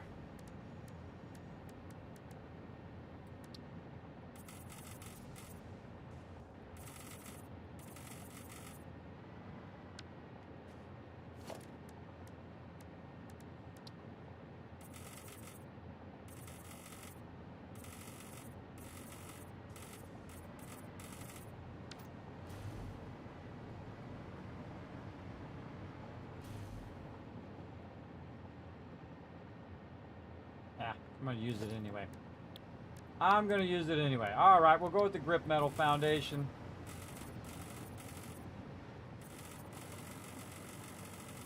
So we know where we're building our factories. All right, there we go. What the heck? Oh, the sun's coming up overhead. Look, it's shining through the thing we built up there. And that's the floor of that up there. Everybody, look at that cool lighting. Very cool lighting. I was like, what the heck is going on? Like aliens are landing. All right, we'll do the grip foundation as our factory foundation. And this is factory. Factory or power foundations. Let's do this as power foundations. Oh, even better. Darn it, I forgot what the name of that is. Or power related areas. Power related factory areas. Let's see, power foundations. We're gonna set this to something else, maybe like a purple, even though it's not purple. You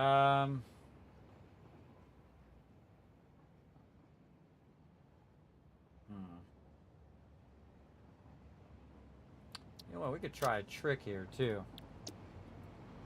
Let's see if we can get this to bend to our will. Let's take swatch. Yeah, I don't know which one of these I've used and haven't used. But we can go in and try to change it to -100,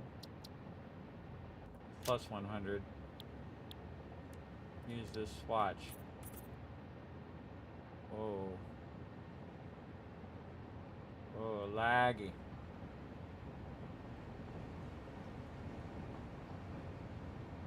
Yeah, so you can make stuff glow like that. Something's really slowing down. There we go. Caught back up again. Network lag. Wish I could undo now. I don't remember what that was. I think it was a darker swatch like that. I always look back on the stream later. Note to self, go back if you need to and look up that swatch number 18. I can just look it up on the stream because I'm recording everything. Okay, we're getting some serious lagazilla here. Lagazilla, okay. All right, we're gonna go with that. I was gonna try to make it where the stuff is brighter, but it has no effect on it. Has no effect. So again, let's save that. And then we're gonna go ahead and start with our factory foundations.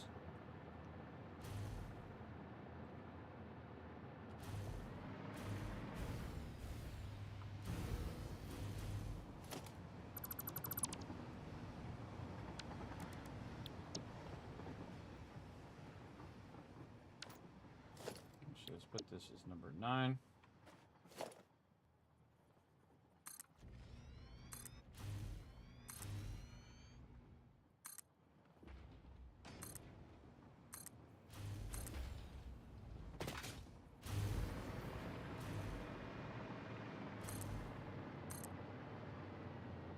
Oh, we're not messing around no more, but not messing around, bro.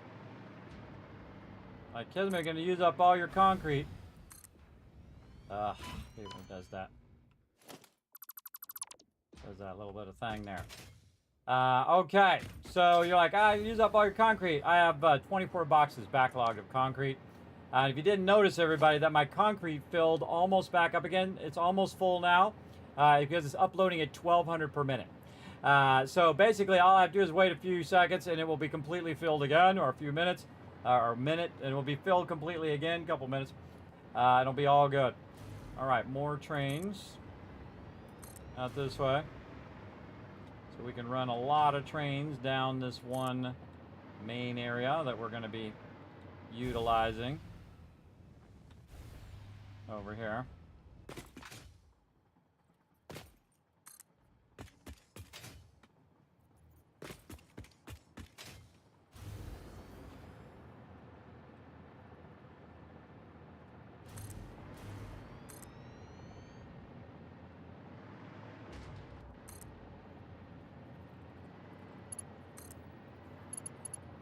Run some more power down the road.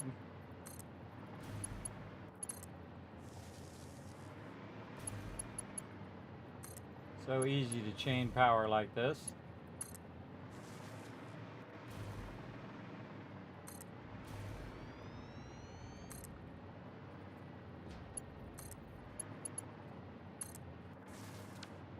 Okay, there we go. Very nice. And then another one over here. And here. Now, and there. Now we've established our road, our trains, and our production. Now, one of the things we need to do is we need to figure out our power here, where we want to. Oh, that one was above. Thought I took that out. Apparently, no.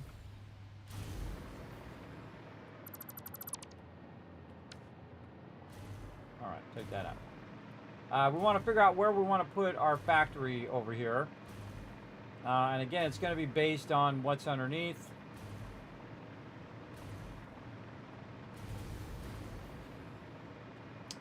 So let's go ahead and figure that out. How far out we want to start.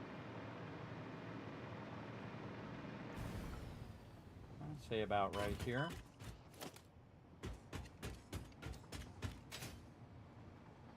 Okay, so we'll take this one out. Again, we're going to be building downwards. Very, very different than normally the way you build. As we're going to be building downwards, starting with this one right here. You can see I keep losing power, so I want to go ahead and chain this power over here to this side, so I'll stop falling down while I'm working on this. Like this. And where is that line up? Right in this one. Right there. Oh, not in the center, though. That's a bummer.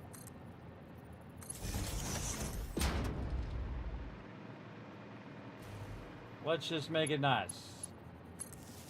Run it right down the center of that foundation so it lines up in the middle. And then we'll take this other one right out of there. There we go. Okay, now we can go ahead and go to work. Let's go ahead and take our blueprint that we made over here, which is our fuel refinery. Where did it sort it to? Mega oil extractor. We did that earlier. What the heck did we call it first? We called it something. Well, we know it's a refinery. D. Right here. Fuel refinery Mark III. No, I don't think that's it. What the heck do we call it? God, please don't tell me that vanished.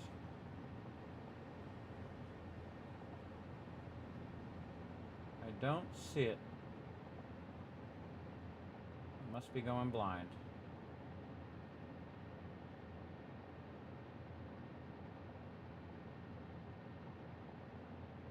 Huh. I think that's it. Oh, it is it. Okay. Got what I named it. All right. Now, this will actually snap as a blueprint on top of the other blueprint here, but it actually doesn't do it well. You actually want to nudge it in such a way that it does line up on all the different corners. Doesn't look like it is lining up pretty well. You should line up to the edges. Oh, we got that thing in there. We want to take that out. But that does look lined up there, and the front of it looks lined up. And then this is going off the side of the blue printer. Go for it.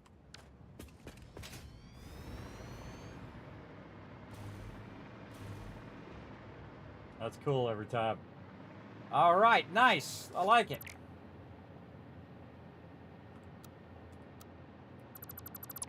There's a little thing we got to take out right there. Let's go do it while we're thinking about it. Hide our little barrel nut there. And we're going to go ahead and load our fuel refinery. We got a bit of a problem with this. We didn't call it mega fuel refinery over here. Mega oil refinery. Or no, just fuel refinery. That's why I couldn't find it. I was looking for the word mega. There we go. Mega fuel refinery. That's what we're going to call it. And we're going to get rid of this thing over here on this side. So we don't have to deal with that. Save that. And then we're going to go ahead and get rid of the other ones so we don't end up with two of them. Right over here. You're going to be real careful here. You're removing blueprints. You don't want any sad times when you take out one of your really involved blueprints that you did. All right, very nice. All right, the factory looks awesome. Very nice. Very, very cool. All right. Now, we want to go ahead and be able to drop off our fuel right here from our train station. Again, this is where our new train station is going to be. And we'll just call this the first in the line. But what's going to happen is all going to get dropped off right here. And then this will be the first one that gets the resources. And then the rest of the resources will be run downward, down to the lower level, because our trains are going to bring it up. Then we're going to bring it over here, and then it's going to run down. All right, so that's how we're going to basically do all of this. Now, it'd be cool to put these all next to each other in a horizontal way, which a lot of people do. I prefer to build very vertically because that's super cool. Also, we might want to go ahead and push this back a bit from our trains so that we have some space in front of there where we could work on stuff. If we need that additional workspace, you definitely could do that as well. We're also going to need to run power and whatnot underneath here. So we need to have power nearby, which we did, connect it right here, and then we'll run it underneath here and connect it to all of these factories. But we can see that it's currently not doing anything, and it has all of the info on the front of it. Very cool. Our inputs are here on the side, and our outputs. And our outputs are going to chain downward. And eventually we'll have a whole bunch of pipes that are just running down instead of running up, and they will run to the next part of the factory. Which is cool, and we'll probably pair these factories. So this 300 factory will pair with a turbo fuel factory, which will then pair with a rocket fuel factory, which will then pair with an ionized fuel factory, and so on and so forth. Now, we run out of space down. We'll also build upwards if we need to, and whatnot. So we're building in a reverse way, right? So I build typically vertically, or sometimes I build from the top and top down, usually about 5 stacks high, which I've done over here, by the way, over there. I did start at the top a few of those and went down to show you downwards and upwards flow. But we've got this set up so we can run this in either direction. We can run it up or we can run it down, which is pretty awesome. Now, if we want to go ahead and do this again, we want to go ahead and get a general idea of the offset that we want across these. So we can go in and put some walls in here, right here, and just basically take an assessment of how many high we want this to be. Another one there. Oops, I forgot to look at how many that was. All right, let's do it again. Right here, and that was 9 high. So we could go 6 high, but you can see that actually 6 high is actually not the height of a blueprinter. We can go over here and actually check the height of a blueprinter by clicking here and going all the way to the top. There's 10. 11, 12. So the height of this blueprinter is 12. So again, if we want to leave the maximum gap in between, say we want to build a bunch of supports under there, which we do, that are going to support the factory up above, we need to decide how much room we want on top or underneath the factory, right? And this factory is going to connect to the other factory as well. So what I'm going to do is just make a decision right now. And I'm also going to go ahead and think about the supports that I'm going to put on here. So let's go ahead and work on that now. We're going to work on our, not a big pillar support. I don't think we probably need the big pillar support here. That's pretty extreme for what we need here. But we're going to go ahead, maybe big pillar support in the center. Let's see how we like that. Right over here. That's a serious support there. And then we want to grab some foundations. We'll want to run those foundations and see how that lines up. Very nice. Yeah, lines up perfectly with those foundations there. pretty much. I would actually take this and put this underneath this to push that down a little bit into the building. Kind of like this. And we can just have the one in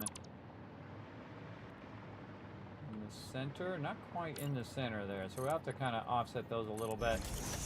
Get those to line up a little better. But we're going to go ahead and do some big pillar support here. Again, start with the top one. Try to get it somewhat center. Again, sometimes they're a little off center. There's nothing you can do because of the way the foundations are. And then go like this.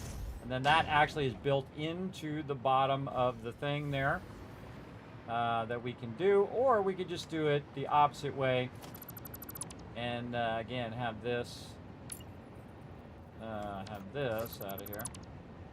And not have it stick down through there. I'm not a big fan of having it stick down through there. And just have it go like this, where it's through the middle of the top of this. And basically is part of the floor of the other one. But again, we need to make sure that our offset of our walls are a certain distance so that we can recreate that offset. And so we can then just keep aligning those offsets over and over again. What I would do is just leave some of these foundations in, run a foundation forward, put a bunch of foundations down that you have aligned, and then you're good. Something like maybe run these across, 6 across in the front, like this, so you have an idea of where to align. And then when you after you do the blueprint, run the 6 in the front. And we'll take that out and we'll use this again for alignment as well. So we'll take all this out now that we have a general idea what we're looking for there. Okay. Now we do have some room over here in the corner where we could do a cool support. Now, one of the things I don't want to do is I don't want to block all my signs here. I want to be able to look very easily over there and see what's going on with my inputs and outputs and all of that other stuff as well. I just noticed that this is going to go right over my signs as well. This as well when it's going down, but that's okay. The one on the top, we're not going to see that. It's only going to go down into the ground, up out of the way. Okay, so we have some stuff there. We can go ahead and maybe use some smaller supports here. And actually, let's look at our beam supports, see if I like those. Those are real tiny. Let's go ahead and use our small metal pillar here, and we're going to just run that up to here. Grab this one, and again, let's put that right inside there. Don't like the Z clipping. Not a big fan of that. So what we'll do is we'll reverse engineer this, where we'll just kind of offset it in the other way, like this. And we're going to work this down. Downward. Like this. So we don't really see that Z clipping up at the top or up at the bottom. So we just kind of fixed it and went top side instead. How about over here? Can we get these in? I sure think we could. Again, starting from the top down. All right, so now we're getting some structure so we can align these in the future and align the offset that we want for each and every factory. I kind of feel like I want more of a gap now between the factory and what we've got going. Yeah, and then we could equalize that so it's not in the floor. Let's go up a little bit more. I kind of feel like maybe 2 more. Let's go ahead and run this all the way over. And a bit back here so we can readjust this one.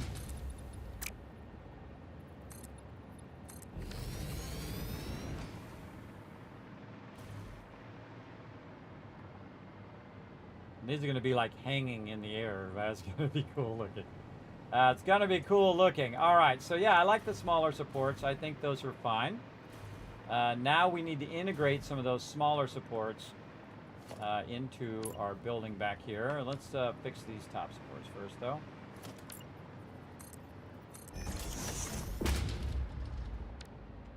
Yikes. This was out of control. There.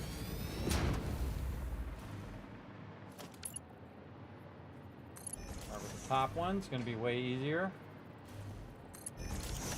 And you'll have less of that Z clipping stuff. That stuff sucks. And we'll do that. And we'll hit G to get just the pillars. In case we accidentally take something out we don't want. G, just the pillar. There we go. Then our pillar down.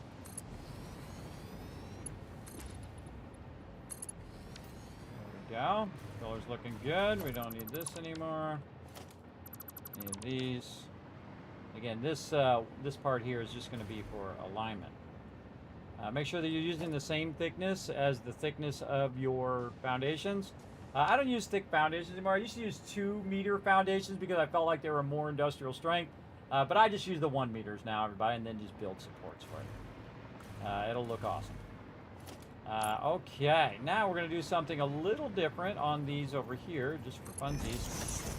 And I think we could still get, if we put that right there, I think we could still get our awesome sink in there. Can we still get our awesome sink? We sure can. Absolutely. Yeah, we could turn it either way. That way probably a little better. But we can actually move this over so we have more room for the awesome sink on this side.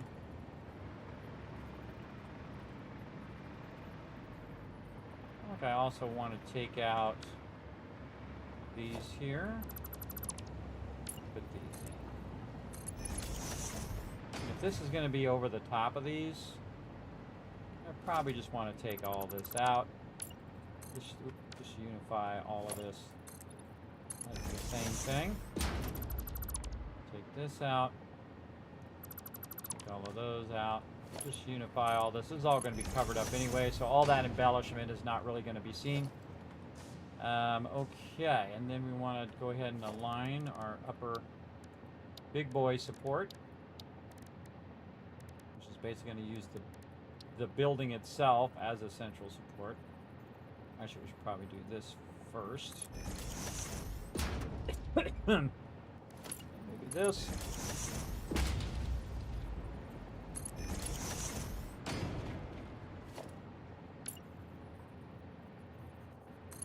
Trying to use that for alignment. Ah.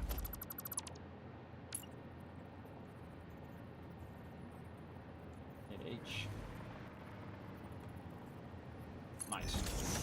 Take these other ones out. Then the big boy. Start from the top down. Nice. There we go. Okay, so now we got the big pillar in there. And we have the 2 smaller pillars, and we could just go with that. But, yeah, we might try something to see what we like. So I'm going to go ahead and go over here. I'm going to extend these back areas all the way out. See how I feel about putting these in the back here.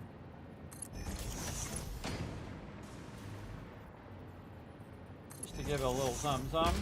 Now the problem with the small metal pillars is that you can't put them at an angle, which is what I would want to do, right? I would want to put it as a diagonal. You don't have any option for diagonal. You do have an option for the painted beam, so you can put this in the center of this and just say diagonal, or even cooler, you could do freeform like that and try to line that up like that. But we can use that as a template and basically just hold down control and snap that right in there. And then basically once you have it in position, you can zoom those right in at an angle and see how that looks. Yeah. Not my fave, but we are getting somewhere. We can also take this off and put this at an angle. Don't like that either. And trying to build those in an angle. Now I could get in there and really do some serious stuff on that. It's like, how much time do you really want to work on it? That kind of thing. And is this big support here enough to make it feel like it's actually supported? And then you have the front of it also supported, so it's not tipping, right? It's not going to tip over, which is what you're really worried about when you're stacking another giant building on top of this building with just one center support, where it's just going to, you know, whoa. So that's why you have your front supports. Your front supports are keeping it secure, so the whole thing doesn't just flip off and your thing going out of there. And I think that's more than enough, everybody. That's more than enough supports to show us that this is going to turn out awesome. All right, and then speaking of foundations, we'll go ahead and tag it. Just foundations is what we want to take out here. Don't need any of these. And now we've already got all this built in. We'll take this one out and the other ones, and we'll leave these ones in the front along with the foundations.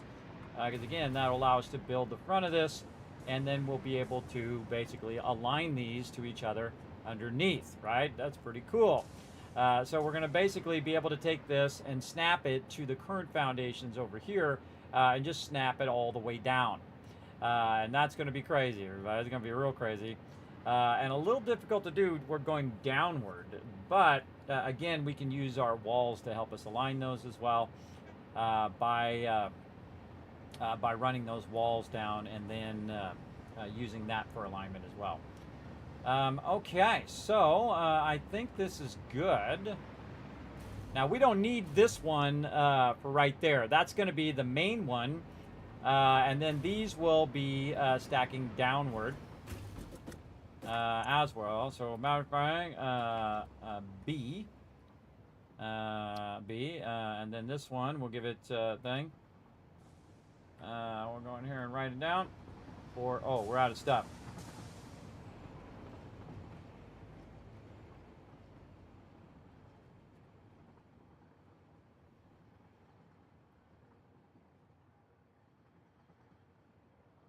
And chain 8 factories to reach maximum. Okay.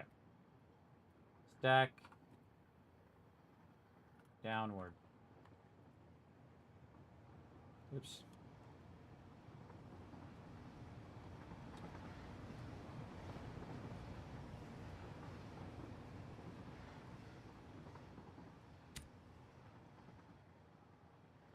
Writing that twice.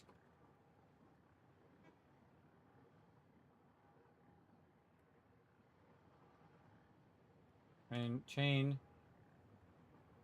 max 8 factories to awesome sync. It goes MK 6 1200 belt. Yeah, that's written even better. Stack downward. There we go. Save. Oh, I should have put the B in the front. B. It's easier to find when it's in the front. Save it again. Immediately take out the other one, otherwise you end up with a bunch of extra of these just floating around. This one here. Oh, nope. There's the one with the B in the front.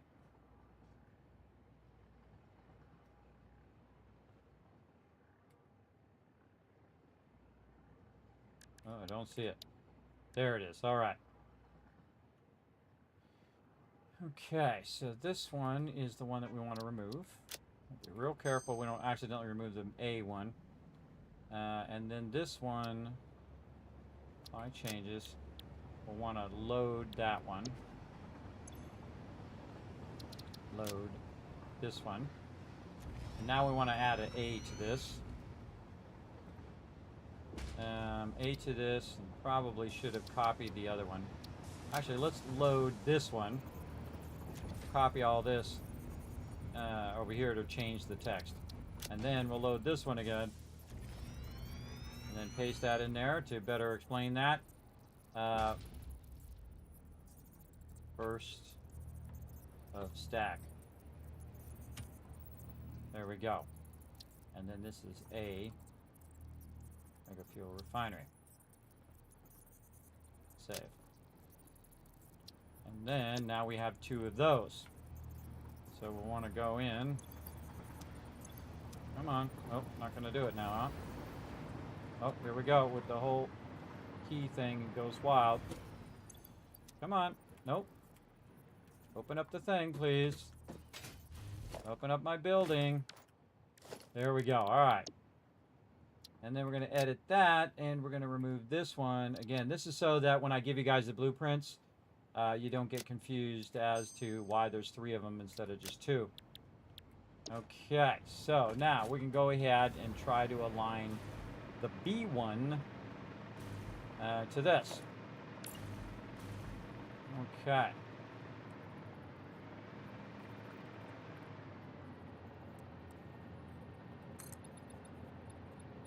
Honestly, I forget how many it was. Let's go find out. We did 10 there. Oh, I know another thing I need to do too. I need to load the B factory. I need to pull the priority switch. Because we're not gonna...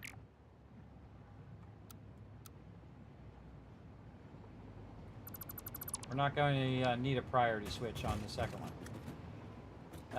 Okay, so pull the priority switch, figure out how many levels high this is. Should have put that in the thing too. Oh, it's exactly 10. Okay, so it's 10 levels high. Okay. Put that 10 walls high. There we go. 10 walls high. B factory. Took out all that other stuff. Good. I was building an A and a B and an A and B so that we can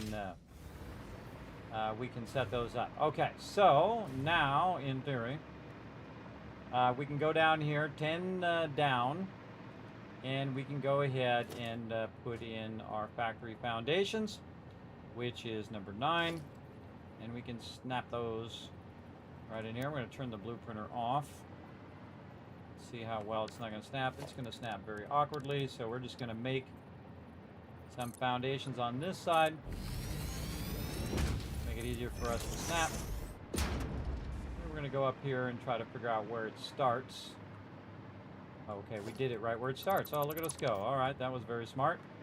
1, 2, 3, 4, 5, and 6. All right, that helps us align our foundations.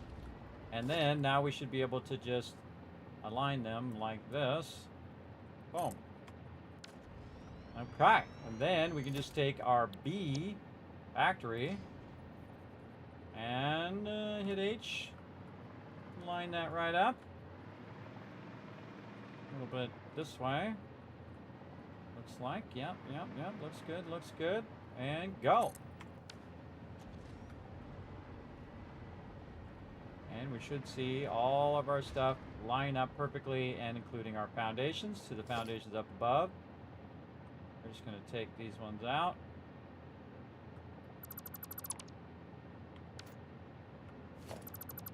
Ah, took the wrong foundations out. It happens. I just copy these, put it right back in. All right, and our supports line up really nicely. So there we go. Now we are basically chaining them downwards. Very, very cool. And this one is basically hanging under the base now. And so our fluids are going to flow back down toward the bottom instead of them flowing upwards. This is something very uniquely different, everybody. I've never seen anybody go through this much effort to make flowing stuff flow downward. I think it's pretty cool myself. We're going to go and pull out this. This was just for alignment. And there we go, a hanging factory underneath the base. That is so cool. All right, and then we want to go ahead and line up our inputs and outputs downward. So we want to go ahead and use our floor hole right over here. We want to go ahead and tell it that this one is an output. That one's going down. This would be an input, but we're not going to input on this one. We're actually going to be inputting downward. So this would come down here, like so. And again, we don't have to watch, we don't have to look at all these lifters, because these lifters are going to be down here. Now, I got to be careful on this one because I don't want to cover up the one that I'm already doing here. So I'm just going to go ahead. Oh, I can bring that up just a little bit.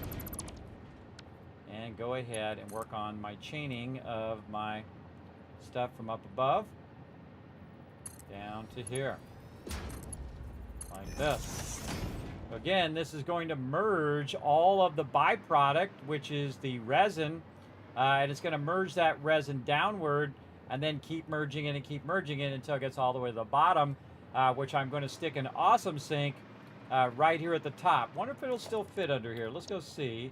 We give it enough room to put an awesome sink in there. Oh, it sure will. It'll be poking up a little bit on the top there, but it did give us a yellow, which means we can just put the awesome sink right there, and it'll poke up a bit on the top there, and that's okay. I can always go ahead and push the last one down, the 8th one, down a little extra, and then just extend the supports so that I have enough room for the awesome sink in there. But don't think we need much more room than this on all these other ones. I love the whole like deck you get up here and you just kind of walk around and you could look off the side and say, wow, it's a hanging factory. How cool is that? All right, now we're going to go ahead and chain these factories to a bit of our power that we need to power up our factories while we're working downward. And let's go ahead, take that out. We don't need that. So what we need is we need the power that we just channeled to right there to end up over here by our input. So what we're going to do is we're going to go ahead and grab the A input here and use our power that's we currently got from over there to try to float down under here to basically try to align this down here, and then we can just run it right over to here, and you will never know it's even under there. There you go. Well, you'll know because you watch the stream, but it'll be very well hidden underneath there, underneath the foundations, like so. There you go. Very nice. And now we need to also connect the B side into the factory itself. So we need to go up here and say which particular connection do we want to bring it up to. We've got a bunch of connections here. We've maxed out connections there. This is the one that we want to chain downward over there. We've got 3 connections over here, so this seems to be the prime one to use. And so we're going to see if we can kind of align this in such a way. I think we could probably use this outside one. Let's use this outside one here to get our power started. And we're also going to go on this one, and we're going to bring that power down. Why is there power chaining across there? Because I already did power underneath there for that side. Oh, that's coming from way over there. That's coming from that side. That's an easy way to trip yourself up right there, is that your power is like that. Kind of tempted to run that forward instead, just so it doesn't get confusing with my other power. Yes, let's do that instead.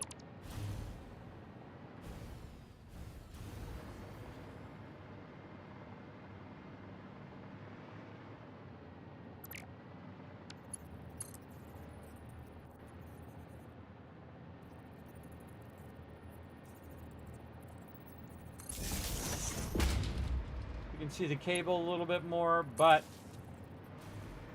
we definitely want to make sure that we know the difference between our outgoing power and our incoming power. Okay, so that one's going to be on that side, and this one, we will take this and move it over here. Take this out. Up right through here. And we're going to bring this down. Also lets us know that our power is actually connected there as well. So we'll bring that down. Then this one's going to run across to right here. We're going to line it up that one. Now we only really need to do this one once because we're just establishing the first chain of the power from our priority switch. So this work right here is only on this one unique starter one. And there we go. And again, you can choose whatever you want. For me, I think that was perfect. All right. Now we can also go over here and name this as power 001 oil factory. 001 oil factories, because we have multiple oil factories, to fuel. Oil to fuel factories. There we go, even better.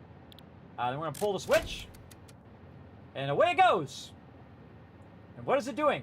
Nothing. But if we look in the window, we should see some lights, or right here, we should see some yellow lights instead of red lights. And we'll go back here and we'll check our ones in the back. Yellow light. Good, good. Now we have power to all of our stuff. Awesome. We can also go over here because we let it hang out the side a little bit and kind of look in there at the power. Where's the actual power thing? Oh, I think it's hidden. That we might have to work on. Let's take our wall out and see where the... Yes, it is a hidden in the wall. That's not good. All right, what can we do to be able to see that? What kind of wall could we use? Can we use one of these? We probably want to put a window in there. That definitely needs to be a window in there. So we're going to go walls. Actually, we can just grab one of these windows up here. Just put a window there. So we can make sure to see. Oh, yeah, that's perfect. So we can see that that pump is working. Now, when I change something like that, you want to change it on the blueprint straight away. So we're going to go change that on the blueprint on both the B and the A blueprint. If I've already got it established and I've already run a bunch of power and stuff, I typically don't go and redo the whole blueprint again. I'll just fix it on the one that I'm on and then go from there. There we go. We'll go ahead and do that. We got this going, and we'll save the B right there. Fix that, and then we'll also, in case you guys use the blueprints, I will fix that as well on the A blueprint. I want to be able to see very easily. That's a lot of what I do, everybody. Why I do this kind of stuff. Well, why can't I not hit the wall? There we go. And that's why I do a lot of this stuff, and I'll do a lot of iterations on it so that by the time it gets to you, it is really well done. Why do we have this going through there? Oh, we have a bunch of those going through there. Uh-oh, we got to fix that on the other one as well. Okay, and then we'll save this. And then let's load that B blueprint and figure out why that's going through the floor like that. Let's go ahead and see if it actually is loading it through the floor. Nope. Just seemed like there were some extra ones there. Let's just take it out just in case we have some extras. Doesn't look like it. We're going to zooping off. Put that back in. Alright, just checking. We don't need a bunch of extra stuff hidden in there slowing our stuff down. Okay, so there we go. We got that fixed. Looking better. We can see that. All right. And then down here, we'll go do the same. And I'll just go ahead and add some more of these off of the side. And add to the front. Just to make it easier for when we're flying around here. If we lose power, we won't just drop like a rock. We'll have something to land on. Ah, that's red. Okay, see, that's what I wanted to see. Is that connected to power? Oh, we didn't fix that back corner. Which means we didn't fix the back corner of this one. Yes, we forgot all of that. All right, all that's got to go back out again. Because we got to revamp the way that the power is being run in that corner. All right, let's start with the original one. This is called iterating on your design, everybody. And there's some reason why that does not have power over here. Actually, we should go look at that first. Why does that not have power? All the rest of this has power.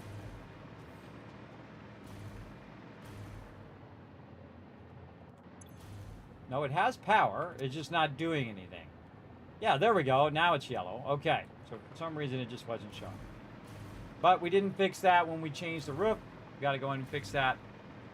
Make it look nice. Make it look nice. All right, we're going to go ahead. Let's just save the blueprint again. clear it first. We're going to work on the A version first. Over here. Let's go fix these little minor thingies. And so we'll go ahead, just take this out. Oh! Okay. That just freaked me out. Didn't want that to go out. And if we could get right in that little spot where you just were, that would be awesome. Right there, yes. Very nice. And then this one down there. And this one. Did you go? Right again. Down to there. Very nice. Okay, power has now been fixed, at least aesthetically fixed. Okay. We'll just save that onto the blueprint. And then we'll load the B1.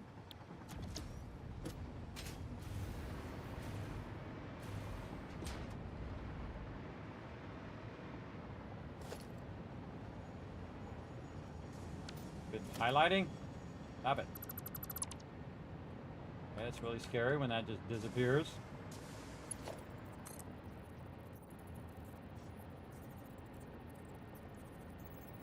Nice. That's to there. This. Down to there. Okie dokie. We got that fixed on both of those. Looking much nicer. Right here. And we'll save that. Now, since we actually already had done this and we've already run our lines and stuff, we can just very easily go over here and fix this. Wasn't as extensive as I thought, but I could just take the whole thing down and do it again. But I think I could just save me some time by just going in and just building it out the same. And then over there on that one. Sometimes a little faster just to fix it. And to pull the whole blueprints, realign it, do all that stuff. We're going to end up doing a lot of these anyway, so again, we'll fix it as we go. Now, if you do take something out and add something to it, remember, it's not actually part of the blueprint anymore, so if you do take the blueprint out, you will have to take out all of this stuff that you added individually as well. Okay, now we've got all that fixed. We want to go ahead and head back up on this side. Well, I took this out so I can go up and down. I'd love to have the elevators. We'll probably add some elevators off to the side of these, or we'll leave some room over here for elevators to go to the different levels. That's going to be really fun. So we'll leave a little room for that in 1.1. Okay, so we got that. Now, we also have one that we're using for chaining, which is this one right here. So this one is going to basically take the power from this first one and chain it down to the next one. And we have these automatic doors, so we can just fly through the automatic doors without have to keep opening and closing the doors, because that sucks. And we can chain this down, and if we did it right, then that means that we should see yellow lights here. Yes, all three of those yellow light on the pump. The pump, yellow light. All right, so we know we got the power, and again, we have the power. Just flip one switch, and it's going to turn all of these off. Now, we need a total of 8 factories to max this out, and that's what we're going to do. But we need to think about how much total fuel we're going to need to make that happen. So this is going to be 8 times 300 oil. So let's just double check times 300 oil. If we have enough oil, we're going to need 2,400 oil. 2,400 is 600 times 3, right? Because you have 600 plus 600 is 1,200, and if you times that times 2, which would be 2 and 2, which would be 4, would be 2,400. So we do have enough for that. We have 600, 600, then 300 and 300 together, so that's going to be 600, plus we have 900, and we have some left over. And that means we have 200 left over, which we can use for our another factory for our rubber and for our plastic as a kind of an extra leftover fuel.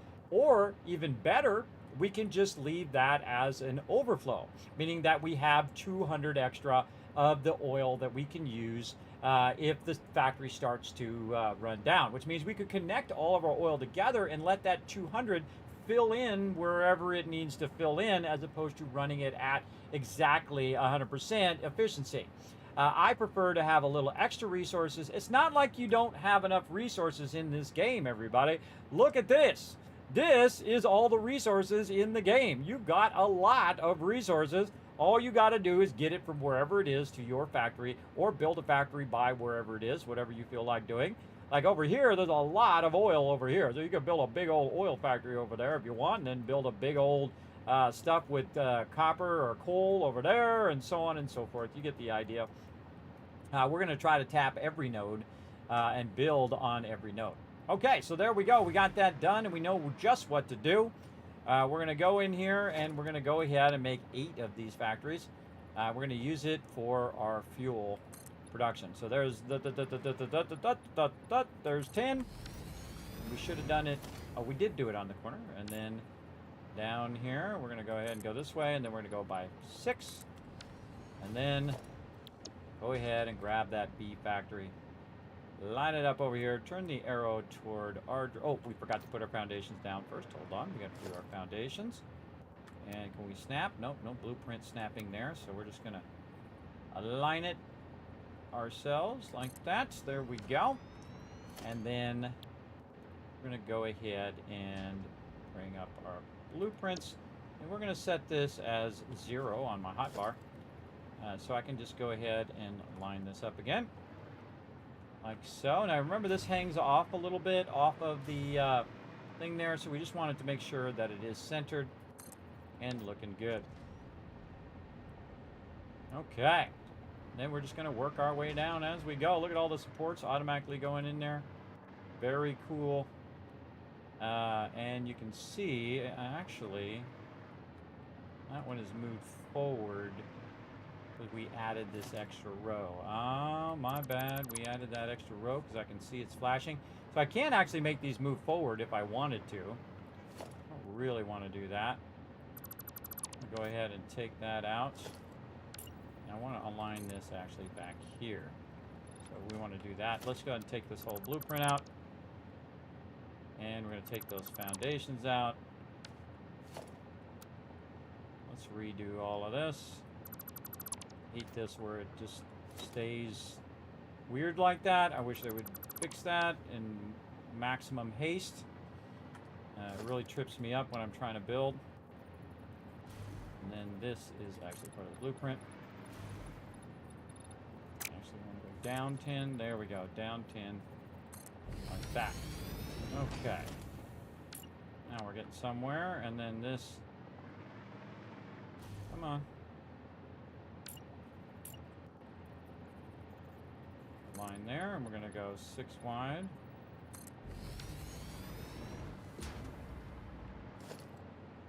Take this wall out to make this easier. All right, try this again. All right, and then we'll put our foundations.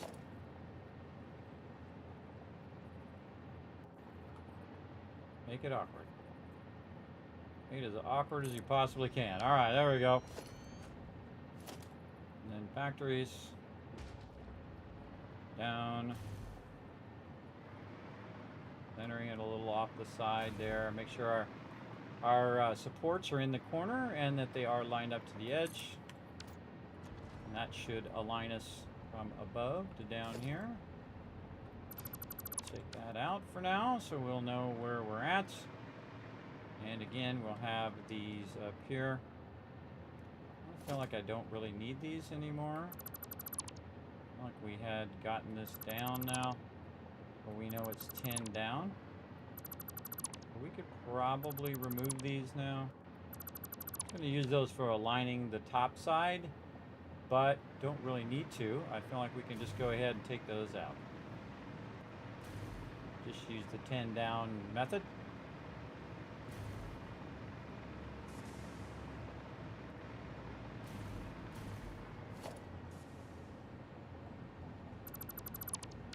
So we don't have to keep removing those.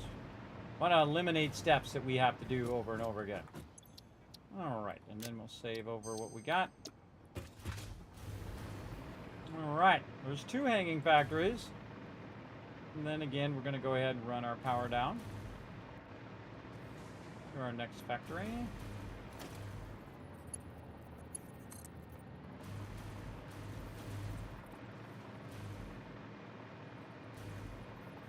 And as we're building these, we want to run our power down so that we have power to build the next factory, and basically be floating up here without falling down to our doom.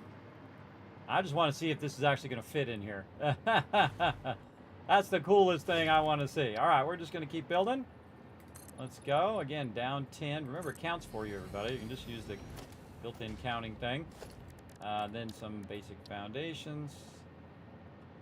Make sure that we are getting those foundations lined up well. And then 6 across. Take out all the walls. And we just rinse and repeat. Take out the walls, make it a little easier for you to align the foundations. You're really just trying to align it in the center of these 6. Oh my God! All right, just hit H, nudge it over there. If it gets pretty wide, oh, don't you even move over like that. I don't think it did. I think it just did it after I clicked it. There we go. And then we don't need to go to blueprints. I got it on my bar. Hit H, line up that first line there. Line up this corner edge. Like that, we good. While that one's building out, I'll go up here and I'll get the power. And we'll work on chaining all this stuff in a bit. Oh, I did not go inside right there. Might have wanted to leave this one outside. Might want to ran the power up above, where I didn't have to run inside every time. That would have been pretty smart. But we already did it, so we're good. Down.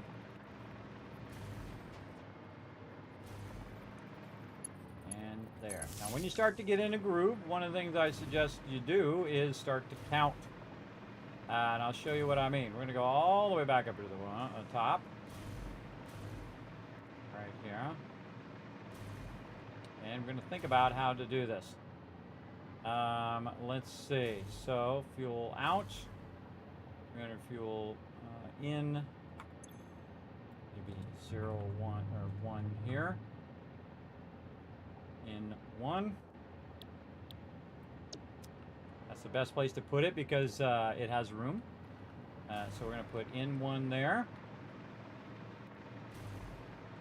This is going to be in, you guessed it, number 2.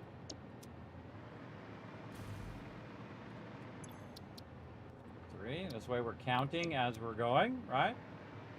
We're going to put 8 of these in here. This is 4. And again, I try to do unique stuff, everybody. I don't try to do all the same stuff that everybody else is doing. I think it's much more fun to do your own unique thing than to just rehash what everybody else has done. But hey, it's a great way to learn, though. Great way to learn is to learn from them and then do your own spin on it. Do your own cool thing.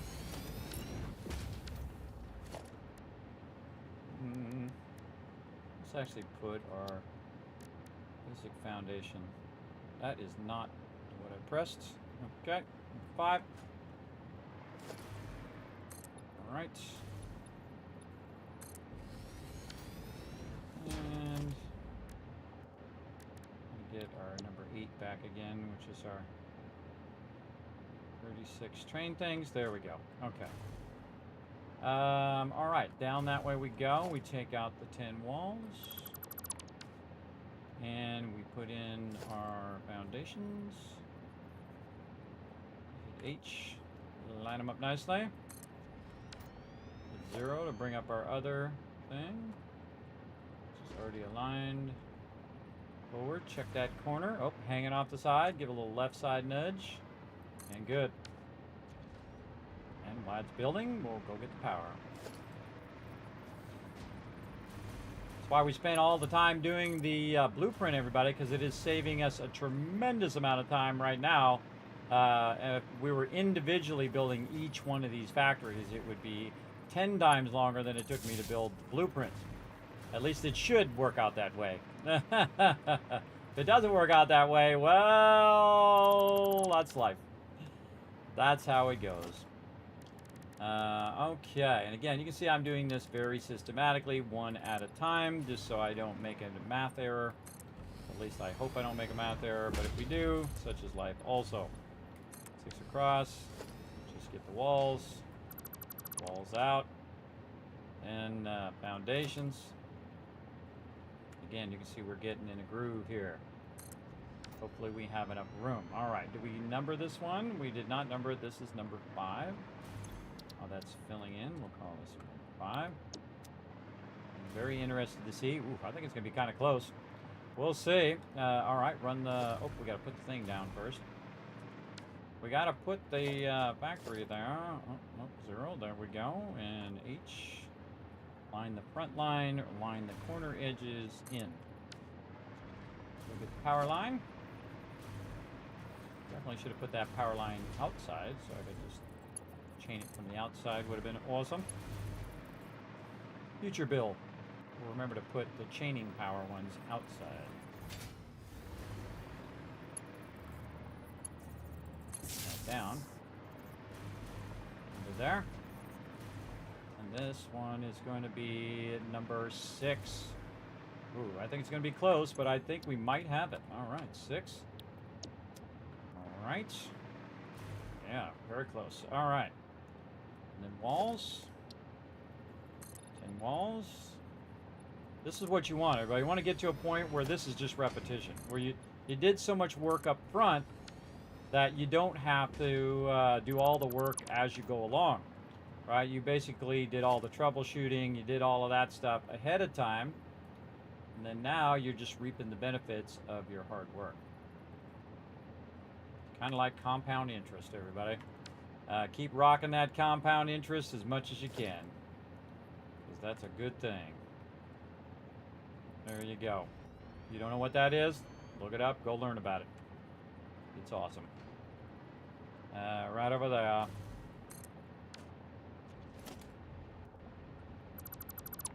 Right over there. And we'll run our power. This is number 7. Sometimes you don't know if it's going to work out or not, everybody. Just go and try it. See what happens. If I had to, I'd just build one up on the top there, too, if I ran out of space. I think it's going to be pretty close and basically hang just below or just above the ground. And chaining our power down. Yep, I think we're going to be just above that thing right over there. Now remember, buddy, I'm not going to be down here all the time. Did we do that one correctly? No, we did not do that one correctly. Because look at how all of these are lined up. And we forgot to take out the front ones there. Oof, glad I looked at that. Might as well fix it now. Take out all the blueprints. Got to take out these scaffolding or these extra ones here before we went and did the one below. So let's fix it now. Just take an extra moment while we're doing it. Also, it's pretty cool that it's at 10 because that's the maximum zooping distance. So that makes that really easy. I can just go max really easily and quickly. That makes that super easy. I just don't like the fact that that stuff does not go away. It really irritates me to no end. It makes it really hard for me to see if my foundations are lined up. Put that down. There we go. Now we got it. And then, and making it very difficult for me to see. This scrap does not go away. I don't even want it to be on ever. I don't want it to ever be on. I don't want to ever see it. Unless I hold down a button or I turn it on in the preferences. All right, there we go. Now they're all lined up. That's what we want to see, that all the supports are the same. Yeah, if you make a mistake, the great thing about blueprinting, you just take it all back out. You don't have to take it out one piece at a time anymore. And you can just fix it, put it right back in.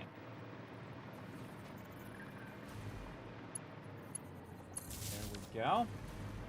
Let's number this factory. What number were we on up here? Number 6, is that right? Number 5, number 6. This is going to be number 7.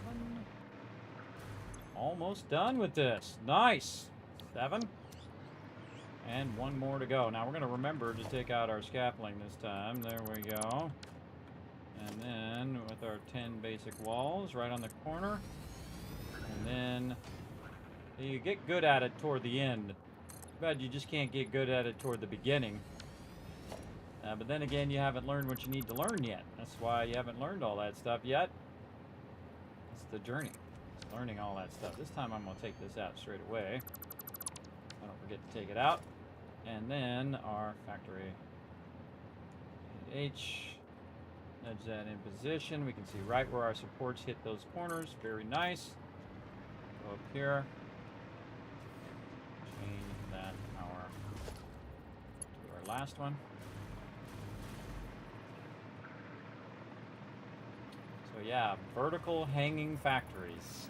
I haven't seen anybody do that. It's kind of like hanging plants, everybody, but in my case, look at those spirals. It's hanging factories. Again, you could look like I was building it from the bottom up, but I'm actually building from the top down, which is way cooler. All right, and that's number 8. All right, very cool. Now what we want to do is replace our current train station with the new train station that's going to